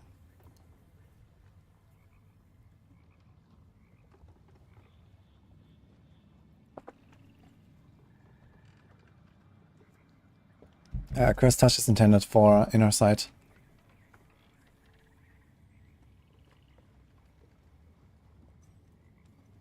Like for Inner Sight, I actually put a Curse Touch on purpose so that I can make anything vulnerable and just spam my Twisting Blades.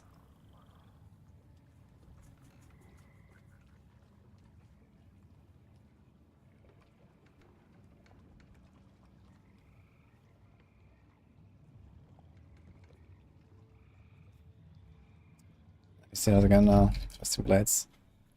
Take a look, maybe I missed something there. I mean, we do, I guess, kind of cast. I guess I can add much. We don't cast it much. How about that? So let me change that.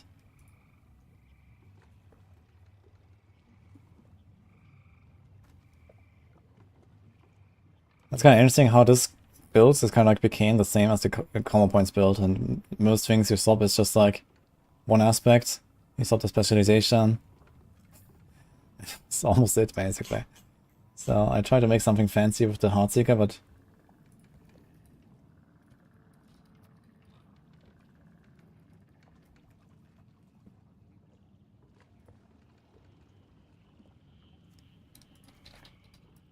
I think you're gonna build Rapid Fire now. I'm kinda curious about that build, guys. Let's do it.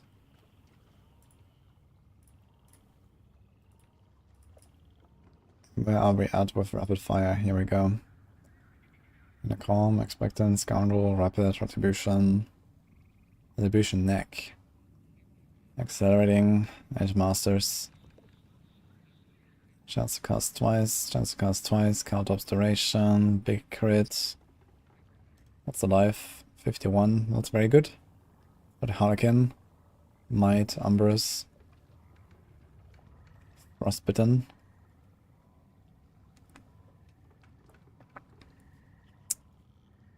Alright, this is some big damage here. And then we have the Cold Imbue cast, 25 ranks, by the way, holy. If you have the full setup. Shadow Step. Canny, Control.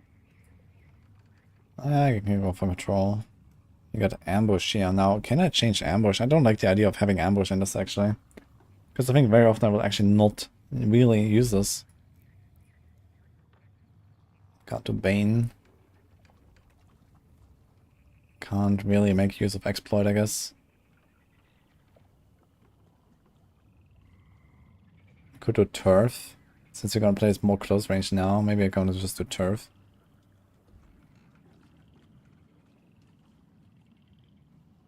There's also Efficacy and Diminish. Can we do something with that? You already have Fluidity, so I added Fluidity. We have Cunning. We have Eldritch. We have Deadly, we have Cheap Shot, we have Exploit Weakness, we have basically everything that we want here. Ding, ding, ding. Nothing matters. We have no witnesses though. I would kind of like to have no witnesses.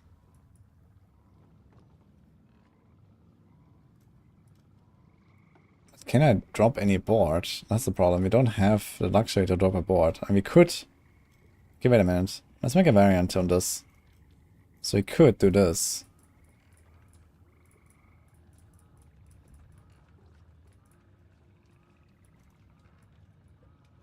Drop the combat. Put it somewhere else. So this is...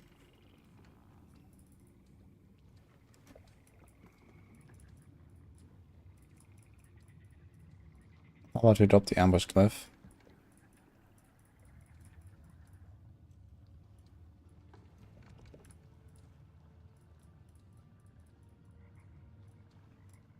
And maybe you can fit in no witness on 16 points. Tight, very tight.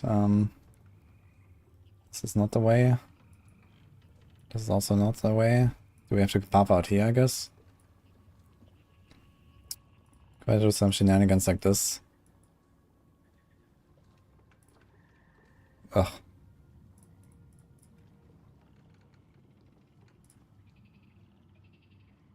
Oh man. That's really scuffed.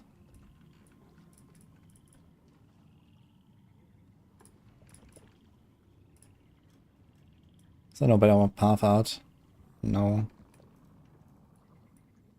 1, 2, 3, 4, 5, 6. Maybe this.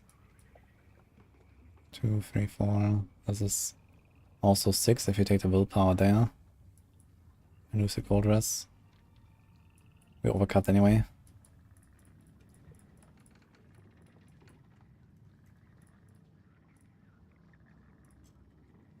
£10 is not very much. And also I have another problem. Okay. We do this.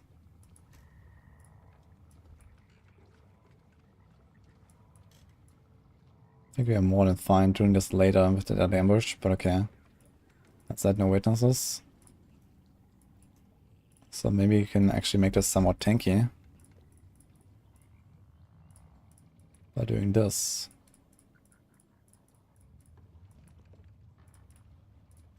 Is it enough? This might be enough. Ding. Ding.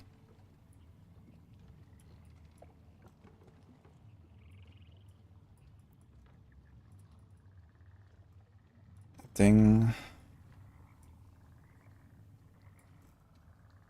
Ding.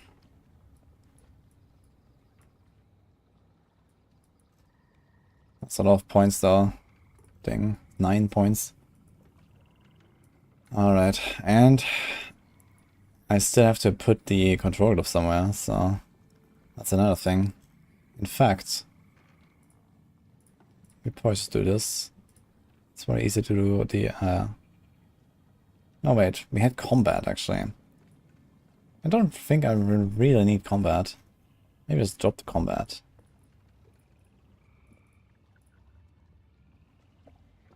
Oh my god. Yeah, to go for this side, I guess.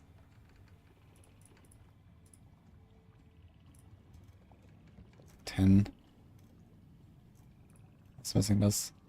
11 points. So how much is this? 100 crit damage. We have 1600. Yeah, I don't think we do this, actually.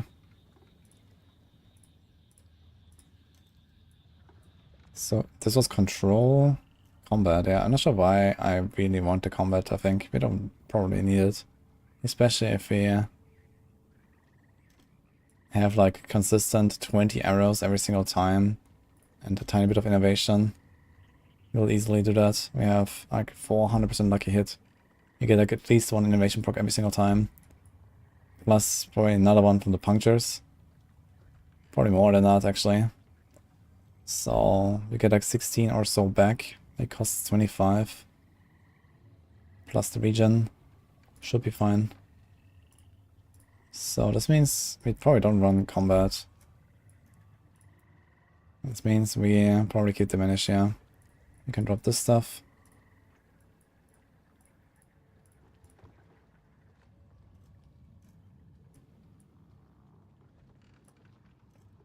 Okay, 8 points. How do I get 8 points?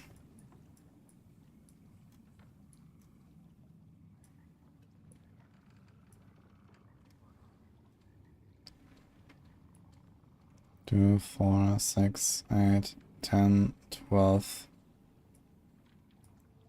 2, 4, 6, 8, 10, 12, 14, 15, 16, 17. Yeah. 8 points is rough. Rough AF, I gotta say. How's my armor?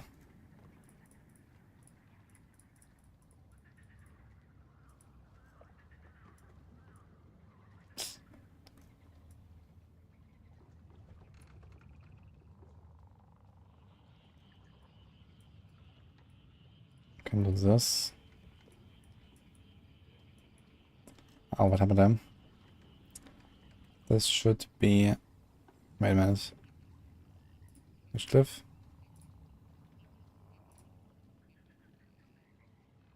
Can do turf still.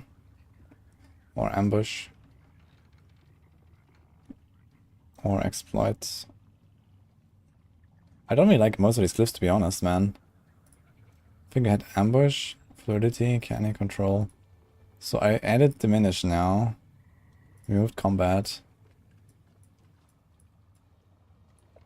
And this is supposed to be a ambush still. But it's only really active on the boss sometimes, and that's it. I'm not really using it for anything else, so it's kinda scuffed. So maybe I was not gonna go for another glyph, or we go turf. So we get a 10DR for close enemies. Because generally I think I'm gonna fight close enemies and not really long range, especially with puncture. Can remove that. That's one point. This is tough. Still need 4, man. We can remove those 2.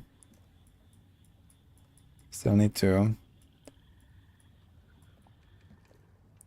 We could remove those 2. Because I have so much additive. Maybe this wound is not required. So this might be the way. 1, 2, 3, 4, 5, 6. So I think I might do this Paragon board. You have 10 DR here and 15 DR from physical against, I guess, not every target, but many targets. Because you actually have 40% chance to make enemies vulnerable for 3 seconds. With 400% lucky hit, we are actually very likely to just make everything vulnerable that we hit. Because we have 20 arrows. Do we have any lucky hit bonus? We do not, but we actually have the armor there, this is fine. We need a greater armor roll with 1 hit. We have crit chance there. 32. We have lightning res. Is it only 1 res? I have lightning res on the gear and a temper for dodge. So this lightning res could also just be dex or something. And you have shadow res here, which is also an outdated version. So let's do this. You have 195% movement speed. 1 point in stutter step. Okay. Okay. Okay. Yeah, I think I should easily do it with some resources as well. Let's do this. Now we have 64.8k life actually. This life went real high up. Because we got 18 and then 2 and 2 and 2. It's actually big. Not running no witnesses is probably a mistake. So let's do this. We could also put fluidity there. Which is like a plan B. Free up this, yeah.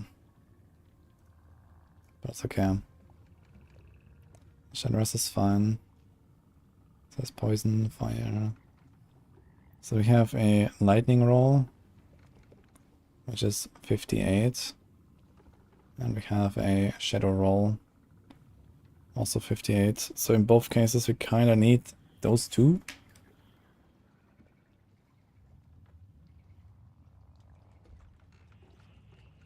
It's gonna be tough. Mastery, Frigid Fitness, Cold Movement.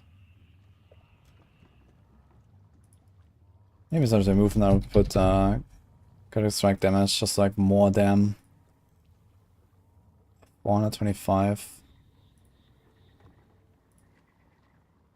390, it's like probably like 7% DPS or so. Kinda cool. You have a lot of movement speed anyway.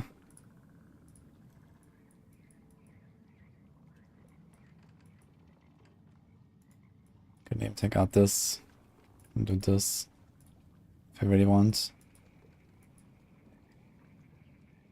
Do you have attribution? Yes.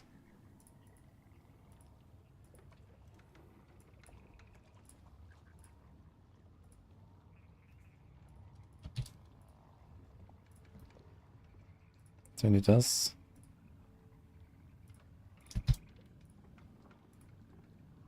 So we need this. Oops. Much tankier.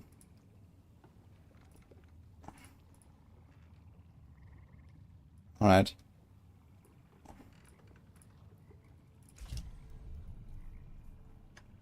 Why Coldemure would work here but not on TB? I mean, the thing is that Rapid Fire just has more damage by default. So technically, there's not really a huge difference between Coldemure there and Coldemure there. It's just that Rapid Fire is like much better suited for like single target damage. So the boss fights are not really the problem. I mean, TB also has a kind of like the small AoE now, and you would think, okay, it's like high single target damage, and it works out that way. But it's also, you can just scale poison a lot better. Like if your goal is to do much boss damage, you're gonna be better off playing poison because of you're playing melee build. Melee build can run damage to crowd controlled and close quarter combat. Range builds, I mean, there is some viability for close quarter combat, but generally you go precision. And with precision you cannot run poison. And in that case, you just try to solve your single target with like raw damage. So this is kind of like the main difference.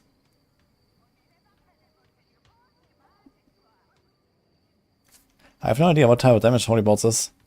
I think it might just be physical, or it might mirror whatever killed the enemy, maybe. It's supposed to complete all quests and dungeons for the full Paragon. I don't have to do all of them. You just get your altars, your strongholds, your exploration, and then you start doing some quests and some dungeons, and it doesn't take that long. You can do it in a few hours. You don't have to do everything.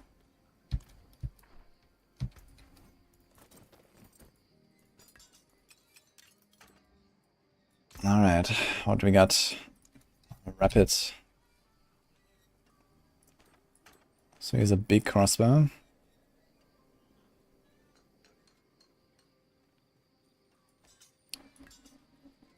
Okay, here's +3.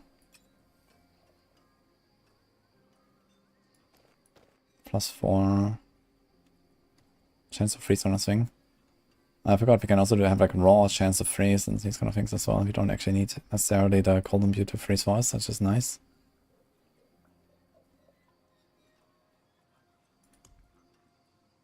Okay, here's frigid, poison. Frigid, cold, crit.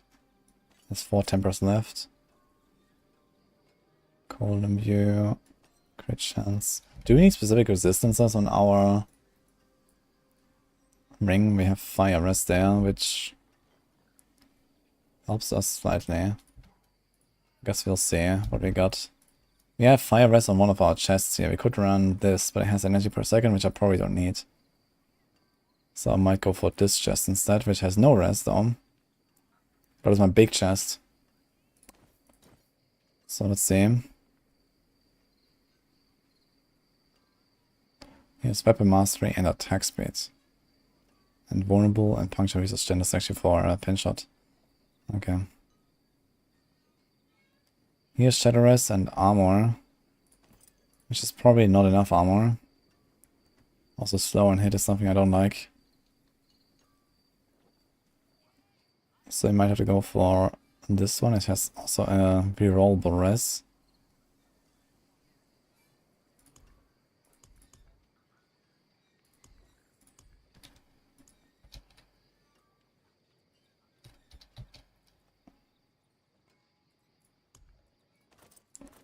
Can we do this?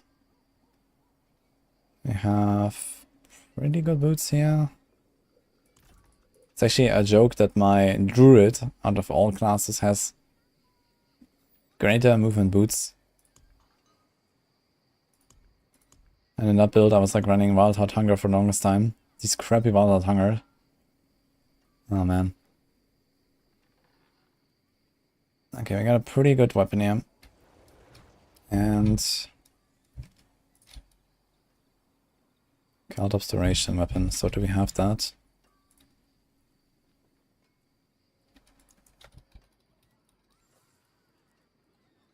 We should have one. Vulnerable card traps, damage to card traps. Uh-oh. Uh-oh. Uh-oh. Wait a minute. Did I forget to make that? I think I forgot to make it. I had like so many swords, dude. I could check my mule.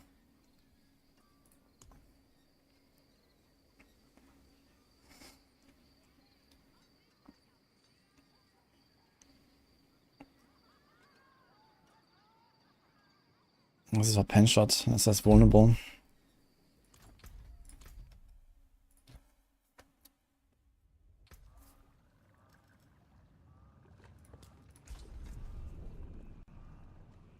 And that's not fixed now.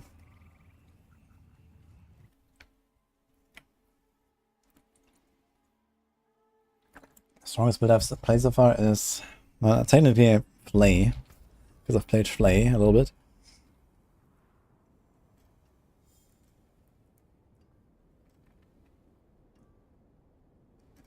I actually have a really good crossbow here for my barrage build. That's actually nuts. Perfect reroll, perfect dex, great alive, perfect temper, almost perfect temper. He's a normal armor pants with a res. Probably won't cut it. Okay, I do not actually have a sword. Fuck. For some reason I did not make a sword that has Caltrops duration and save it. That's a bit unfortunate. I can double check if I have anything left here, but I don't think so. I think I cleaned up in the entire 2 mules. Tempering. And I might actually run out of rare crystals again, I just realized.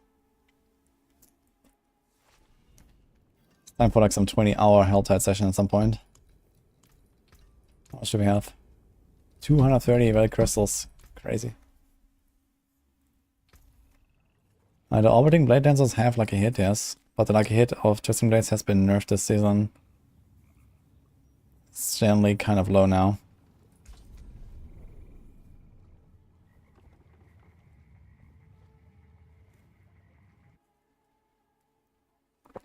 Weapon mastery and metas work on Heartsinger. Yeah, that's pretty good.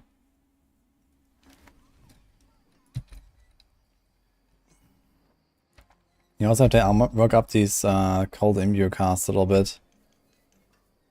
I have perfect tempers here, greater dex, that's kind of fine. You can put either attack speed or life on this ring. I think both works. We're gonna have pretty high attack speed anyway. I have crit, freeze, immobilize, freeze. You have a lot of freeze actually. This cannot be tempered. And these I don't want to temper. I need to hit at least a stun somewhere. I'd actually like to have double stun potentially, instead of double freeze or triple freeze. And I do not want to change this.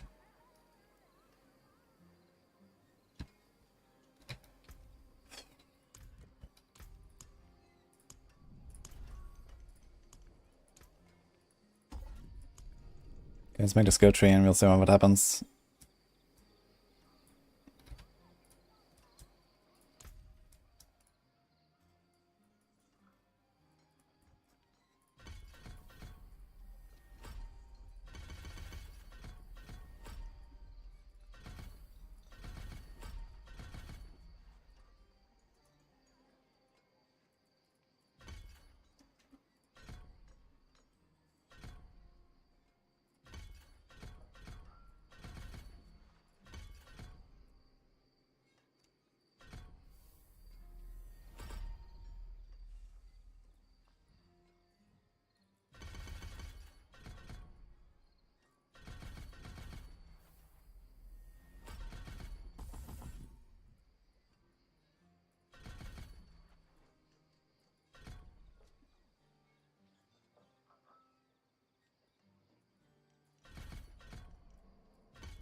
Kenny.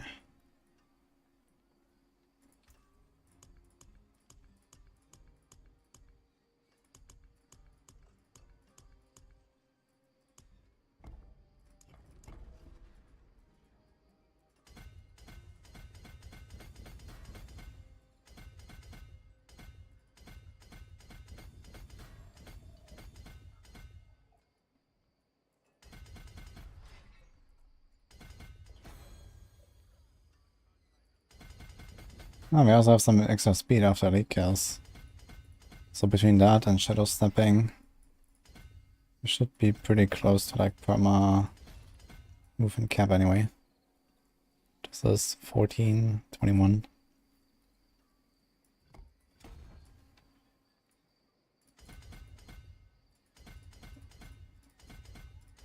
So it looks like my boss tag is going to be kind of bad from the start. Maybe I can fix it with some other items.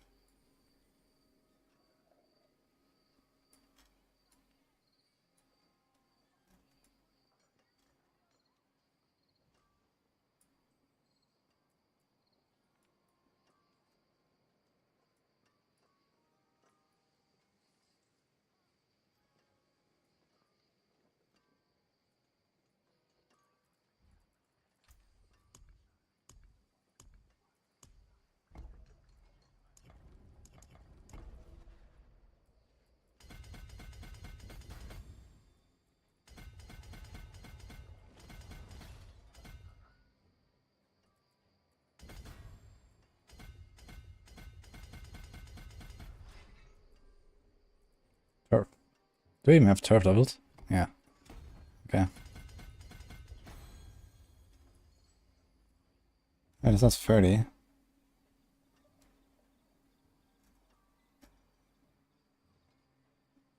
Oh, we have this damage to trapped enemies there. I don't think I really want that actually.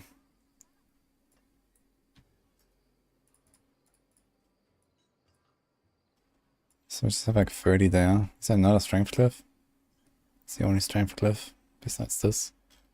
So we can take 2 points now. We can do something. Could take this again. Some propose, I suppose. Or we could go for the armor if we really want.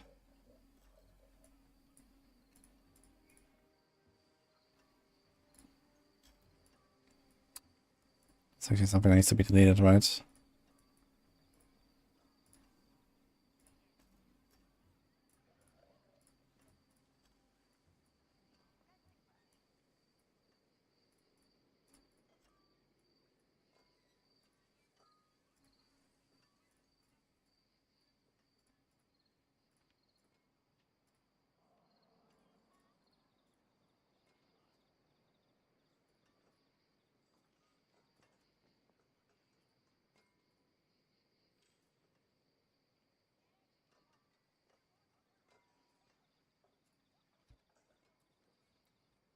Okay.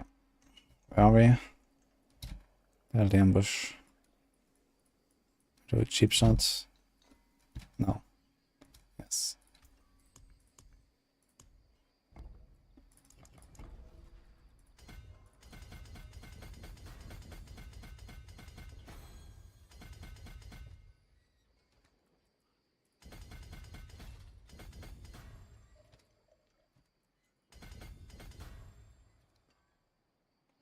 This has a fluidity. New glyph.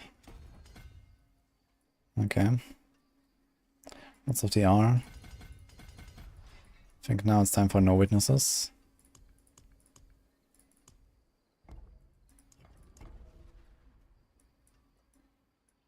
I'm building rapid fire currently, guys.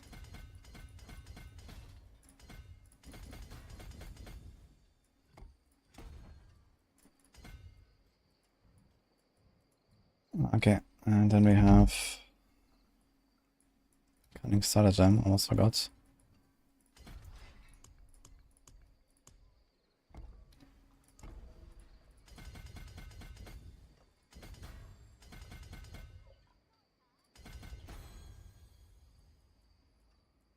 Can also try to pick up more armor and more res or something. And here comes Eldritch Bounty. Movement speed cap is plus 100%.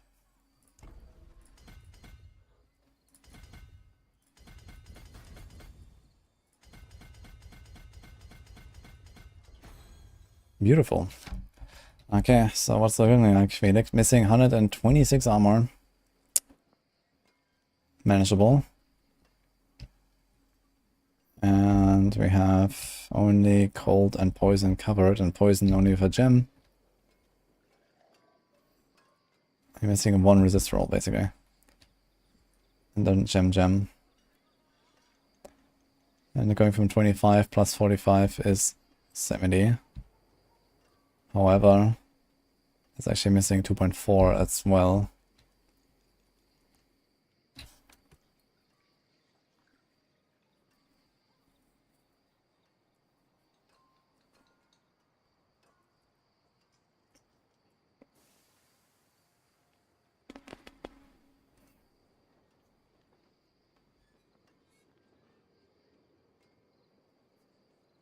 Grandfather's ignores stability loss always applied to all gear. That should be only to the grandfather, I guess, no? There's no fixes yet. Oh, Vipers in 2. Shit. Can run that real quick. But the rest is awful. Which boss is it?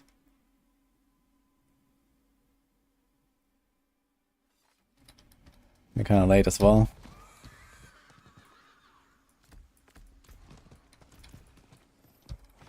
We have poison res, cold res. We have poison and cold. I think it should be for Wandering Death and for Ashava, right? And I guess Beast in the Ice only does physical. It's Ashava.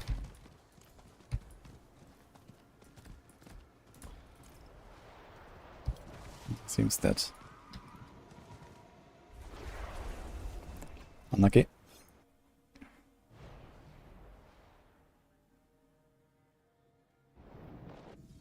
That 50 times soft core and 0 repairs. I mean, maybe it was always that way. I haven't really tried dying much with Grandfather, personally, so...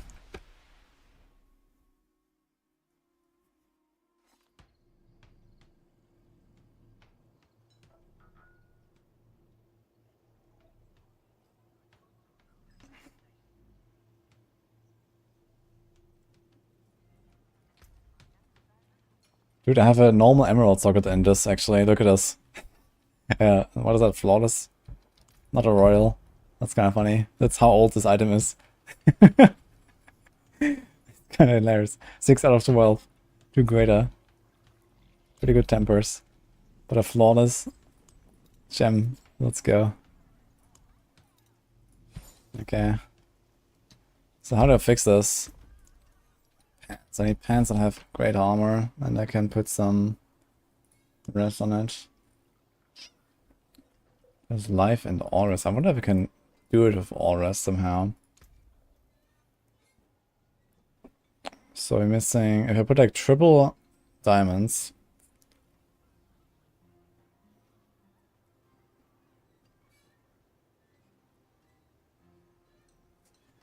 I get plus 24, right? So we're gonna be at 56. So we need 2 auras rolls if you want to do this.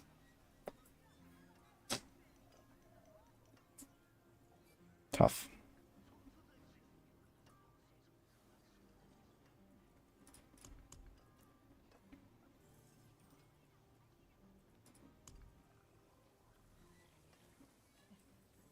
Here's actually another pair of pants. To have maximum life and armor.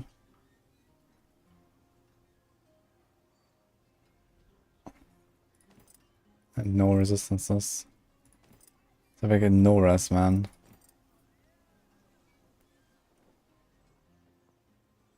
A bit of cold and a bit of poison.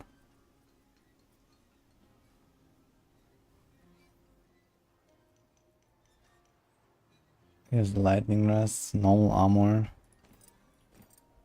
What if we take this? Lightning is covered. Yeah, we would still need like another rest somewhere. We need like a double rest pair of pants or so. Basically, that's what we need. These are actually pretty good too. And we also need the armor. We need a lot of stuff in our pants if you want to make this work.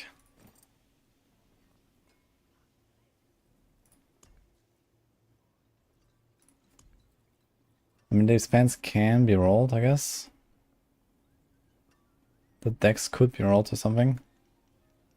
Or these others here, they have decks, armor. They have armor life. They can be rolled, they have immobilize. They have stun. I actually kind of need a stun for this, to be honest. So I have to take this, roll off the decks. We have a decent amount of decks, so we can do that.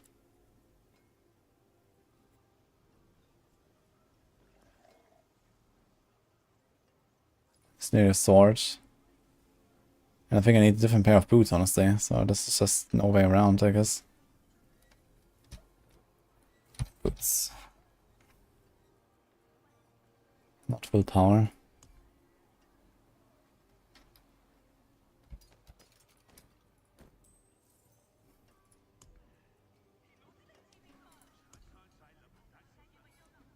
Ball lightning. Here's movement and dex. So we can get rid of the dodge and the life when you take this and try to roll all res. Or any res that we need. That's an option. We don't have life. Don't need dodge. But we solve our res issues and we can run this. And we can also temper stun chance. We have stun. Freeze, freeze. So I'd like to hit... I'd actually like to hit slow on one of them. Because you would only slow with puncture. But you have pretty big slow DR. We have fluidity here, so this is 7.5, 7.5, 7.5 and 12. I kind of want to hit slow.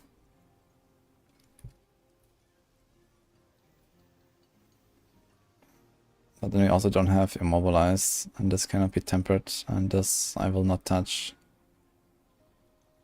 So that's kind of sad. This also cannot be tempered more.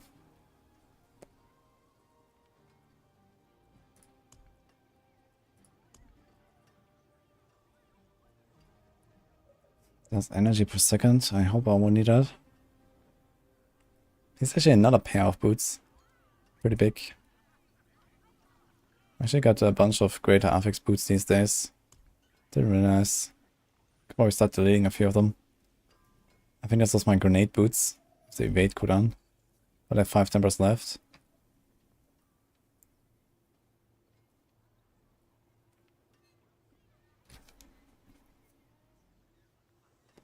Yeah, TB is very good.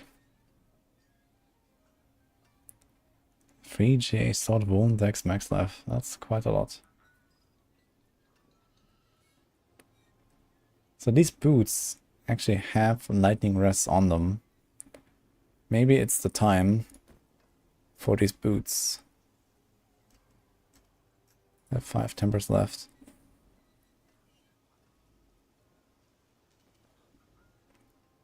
So I got lightning. I put a cold gem. We hope to get fire. In fact, I could actually roll this. No, I cannot. You can roll the pants. I'm not sure which build used these pants, actually. I have a bunch of pants like lying around. I'm not sure which one these were part of. But they can roll the decks anyway, nothing just rolls on us. Freeze, freeze. So I like to hit immobilize or slow, mostly slow.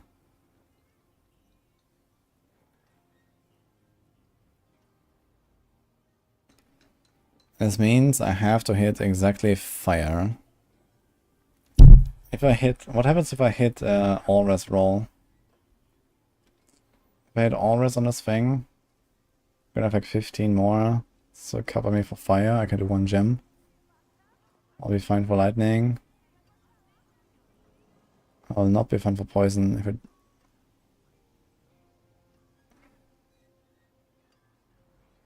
Yeah, always will not work. We have to hit fire, basically. Exactly. Need something blessed? Thanks, Lancelor. First, perhaps?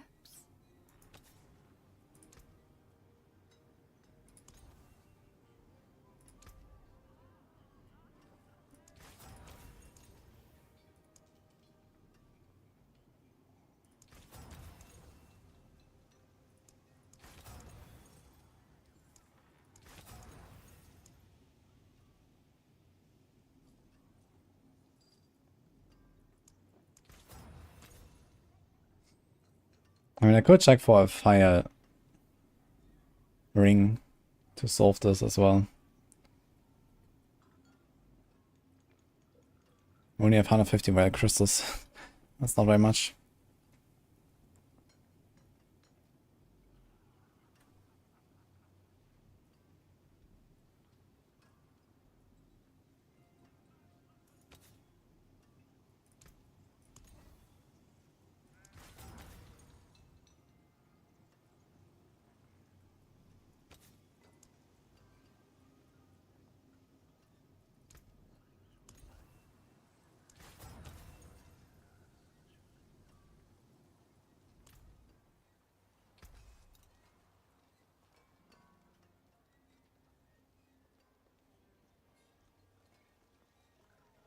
Fight hard, eh? We'll save this for now. Devil's pay. Or trusty Druid.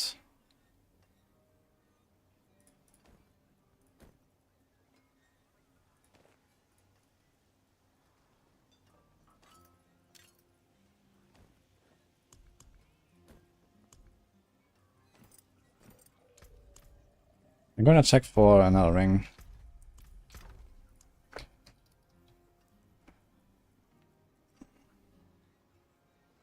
Ah, problem solved. If I can hit that.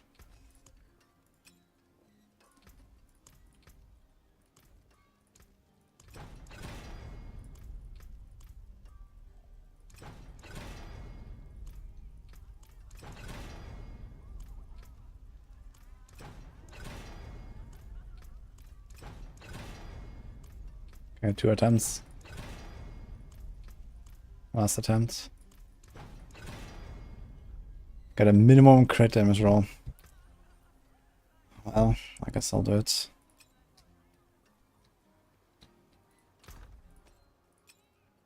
Got a greater crit there at least.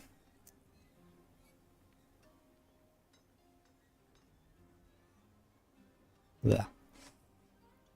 Okay, so I can do that. Now we have to fire res. We do gem, upgrade this a little bit, and we got it.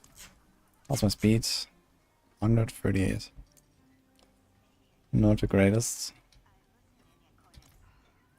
Such poor equipment. Let me help.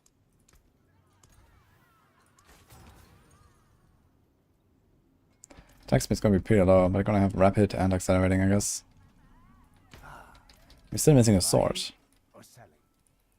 which is kind of a sad story. Let me just double check again. This is damage to crowd control, damage to crowd controlled. I mean, I could try to temper one of these again. This is an 8 out of 12. Good counter duration, has 2 tempers. Inner calm, pestilent. It's also pestilent. I was running this anyway. Then I was running the Doombringer, so I was not actually running some of these weapons at least. Here's also another one. We have a lot of these dot damage to crowd control things. Here's a dagger like that. I can definitely take one of these swords and try my luck. This has 4 tempers. It's double Masterworks.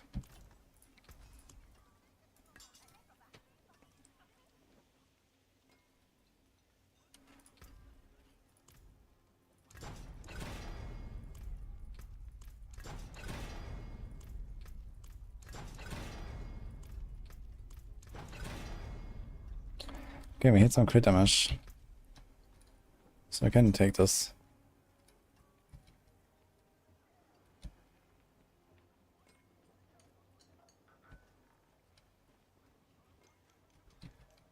I did not fix any.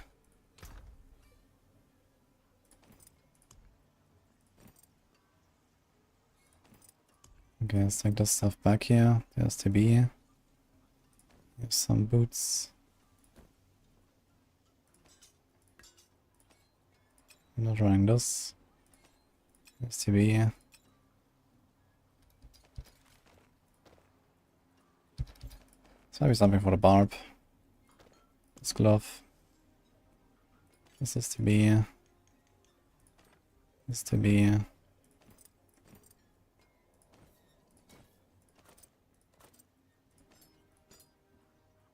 Okay.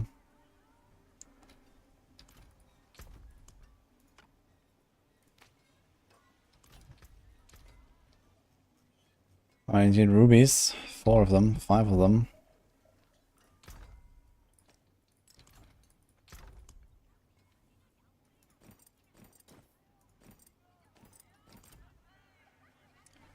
I do not understand Russian. Sorry.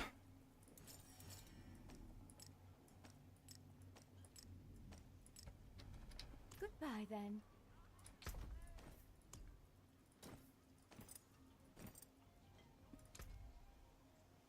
Okay, lightning rest will go up from this. And cold rest gem.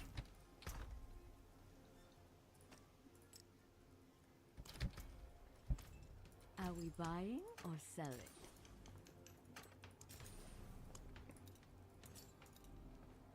Be wary of bandits. Damned vultures. Dude, 66.5k life. And I haven't even mastered all these items. That's a lot of fucking life, man. I mean, this is mastered, this is mastered. Okay, a bunch of these are. I have life here, life there, life there. I have life on every piece. So I guess you can add a bit more attack speed or something. And my dex is 1400, which is actually okay. It's gonna be a very tanky setup. Now, do I have enough ray crystals to imprint my stuff? That's gonna be interesting. I do not. I have 34. I need 32 just for this weapon. Nice.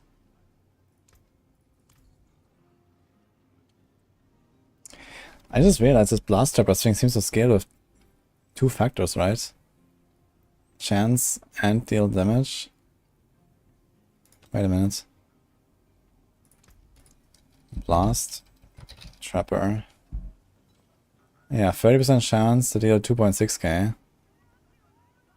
On a one-handed. He has 6% chance to deal 5.2k. Interesting. It's basically like another elemental surge. I wonder if we can get to the point where something like this would be viable. Doombringer, elemental surge, blast trapper, two-handed version of blast trapper. I should maybe try this at some point.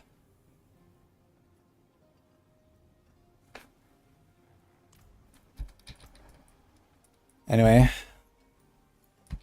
what do I gamble?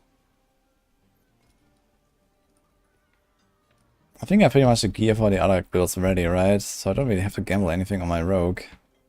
I could go for amulets, or I could just try stuff on my druid instead. I could try to make better amulets, because this one is not the greatest. Yeah, I don't think we need a crit chance anyway. We have 36 crit. Here's frigid and crit. Here's cooldown. Here's movement. What do I got in planner?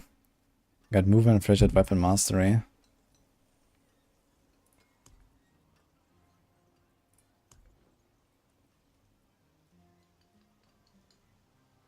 Here's attack speed of mastery, but this is wound.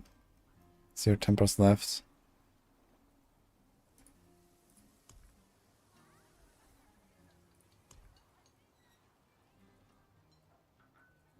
Use of mastery and life, also wound. Malice, crowd control, movement, lucky hits. Yeah, that's kind of like the wrong damage tempo, huh? Exploit, lucky hits, movement. It has damage to crowd controls. I'm not sure why I want this, why I have this saved with the lucky hit.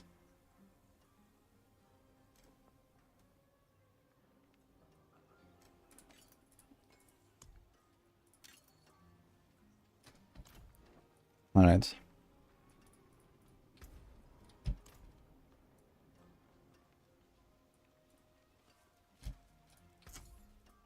The wind. The next will be fine. The wind's truly. Maybe you can sell it.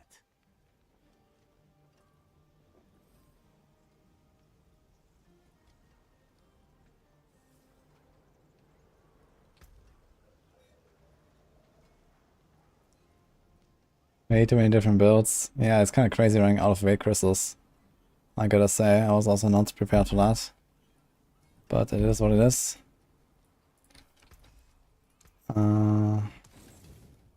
This is 93 weight crystals. You can almost do it now.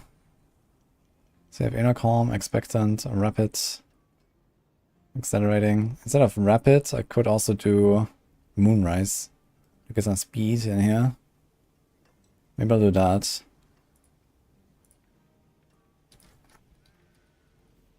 Let's do this. So this is 20 attack speed, 50 movement speed. And it also works for rapid fire. Instead of rapid only applying to puncture. So if you say we do always 3 punctures in 1 rapid fire, then on average we're buffing 3 of them by 30 and then the last one by 0. So it's a total buff of 90 basically.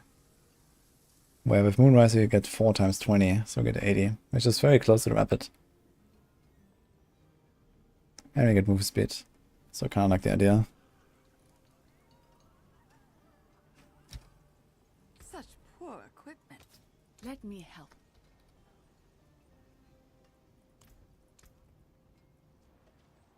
Radiant. Do you feel it?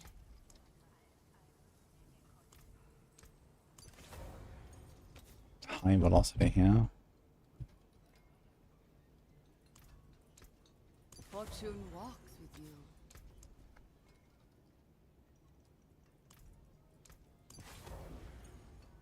We had a Moonrise here actually, randomly. Could have not imprinted that. Inner calm and expectant.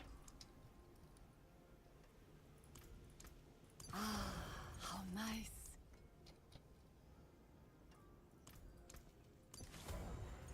Okay. So my armor is covered. My lightning rest is not covered because this needs to be masterworked up. In fact, this actually needs to be tempered as well. We have 5 tempers. So we have stun, freeze. Okay, I want to hit a slow. I would like to hit a slow on this pair of boots.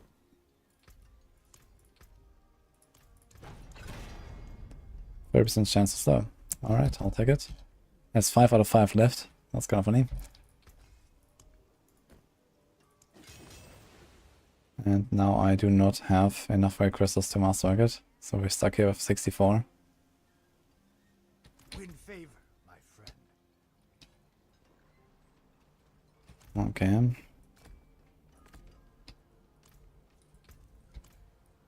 Wait, we can try.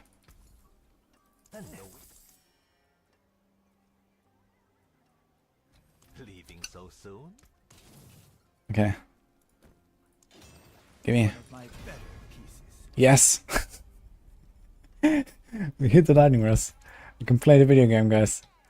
The one thing we obviously wanted to hit. But considering I have like 10 weight crystals is actually what we needed.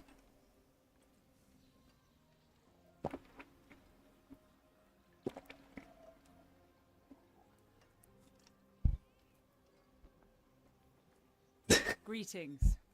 I mean, I'm gonna reset this at some point, but yeah. Yeah, these boots actually came in pretty handy here for this.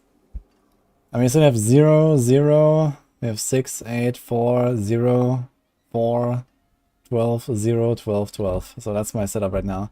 And I have almost 67k life. I figured way too much life. How much attack speed am I gonna gain on all this? So you have a bit of attack speed after dodging an attack. And then we have... This thing has damage all the time, by the way. Can I roll it? Need something blessed? Cursed, perhaps? It costs 15 to roll this. So this is vulnerable and this is damage all the time. Wonderful, man. You know what? I think this is a log out angle. And we're gonna... we should be farming on a pull a little bit before I go into the pit with this, man. But the crit on res is kind of funny, to be fair. Min-max build with crit on res, man.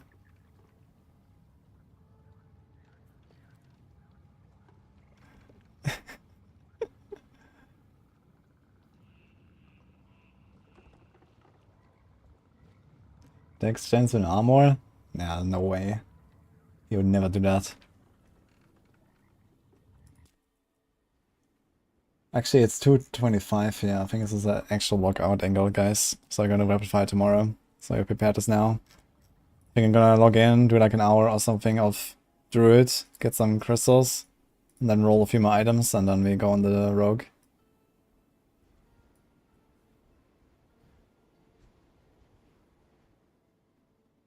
How do you price the items? I don't know, software economy is crazy. I can't tell you that much. Other than that, everything is super expensive and inflated. It was a fun stream though today. So I learned a lot about Twisting Blades. Did some other update on the guide, so I think that's in a good spot now. And tomorrow rapid fire. GG. Actually, one last thing before we go. I'm gonna give a shout out to Displayed, our sponsors again. Check them out, guys. If you don't know them yet, they make these nice metal posters here that you see in the background, for example, with Lilith. So they have this website here where you can check them out. They also currently have some offers running, for example, get 20% off or 25% if you have one or two, or use the link there from the command. Information mark displayed. Also link that here, by the way. And if you're looking for some nice new decoration, they have literally millions of different designs, basically. So there's all kinds of topics: gaming, sport, cars, animals, nature, cities, all kinds of stuff, cultural stuff, or movies. So you can find a lot of really cool stuff there, including these kind of new.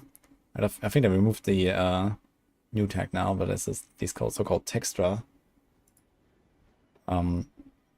They're basically 3D textured metal posters. So you see here, this is like just a bland one, and now with textra they have, you know, you see that shiny reflection. We have those too as well. So they're kind of cool. You're gonna pass around with feed pics. I'm not sure if they sell some sort of feed pics, but maybe. Email leaked. Oh no. Now I'm gonna get even more random sponsorship offers, I guess. Anyway, so display. They have pretty cool stuff. I'm gonna show this in close up as well while we're here. Let's do this. So it looks like this. The cool part about this, you can just take this on, put this on and off as you want, with just your hands, because this is magnetic. It's just a metal poster. And you see this here on the wall, this is the magnet. You kind of stick it on the wall with the leaf. And it just comes, you know, in a little package. You can sort them out anytime. Like that.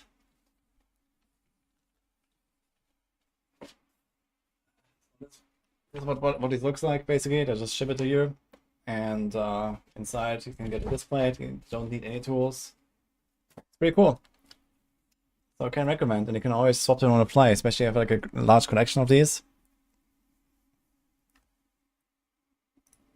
So go check them out, guys. Displayed. I really like them. We've actually like packed some of them now because we are preparing the move. So I don't have actually much more to show currently from those that are sent to me, but I have a few more designs here. How do they get put up on the wall? So basically, on the back, when they arrive in the box, on the back you just peel off the you know, the plastic, and then there is the magnet. It has a sticky layer. You pull that sticky layer, and then you put it on the wall. That's it. So easy. And the magnet will stay there, and you can always just magnetically attach them. Anyway, hope you enjoyed it, guys. I'll see you tomorrow.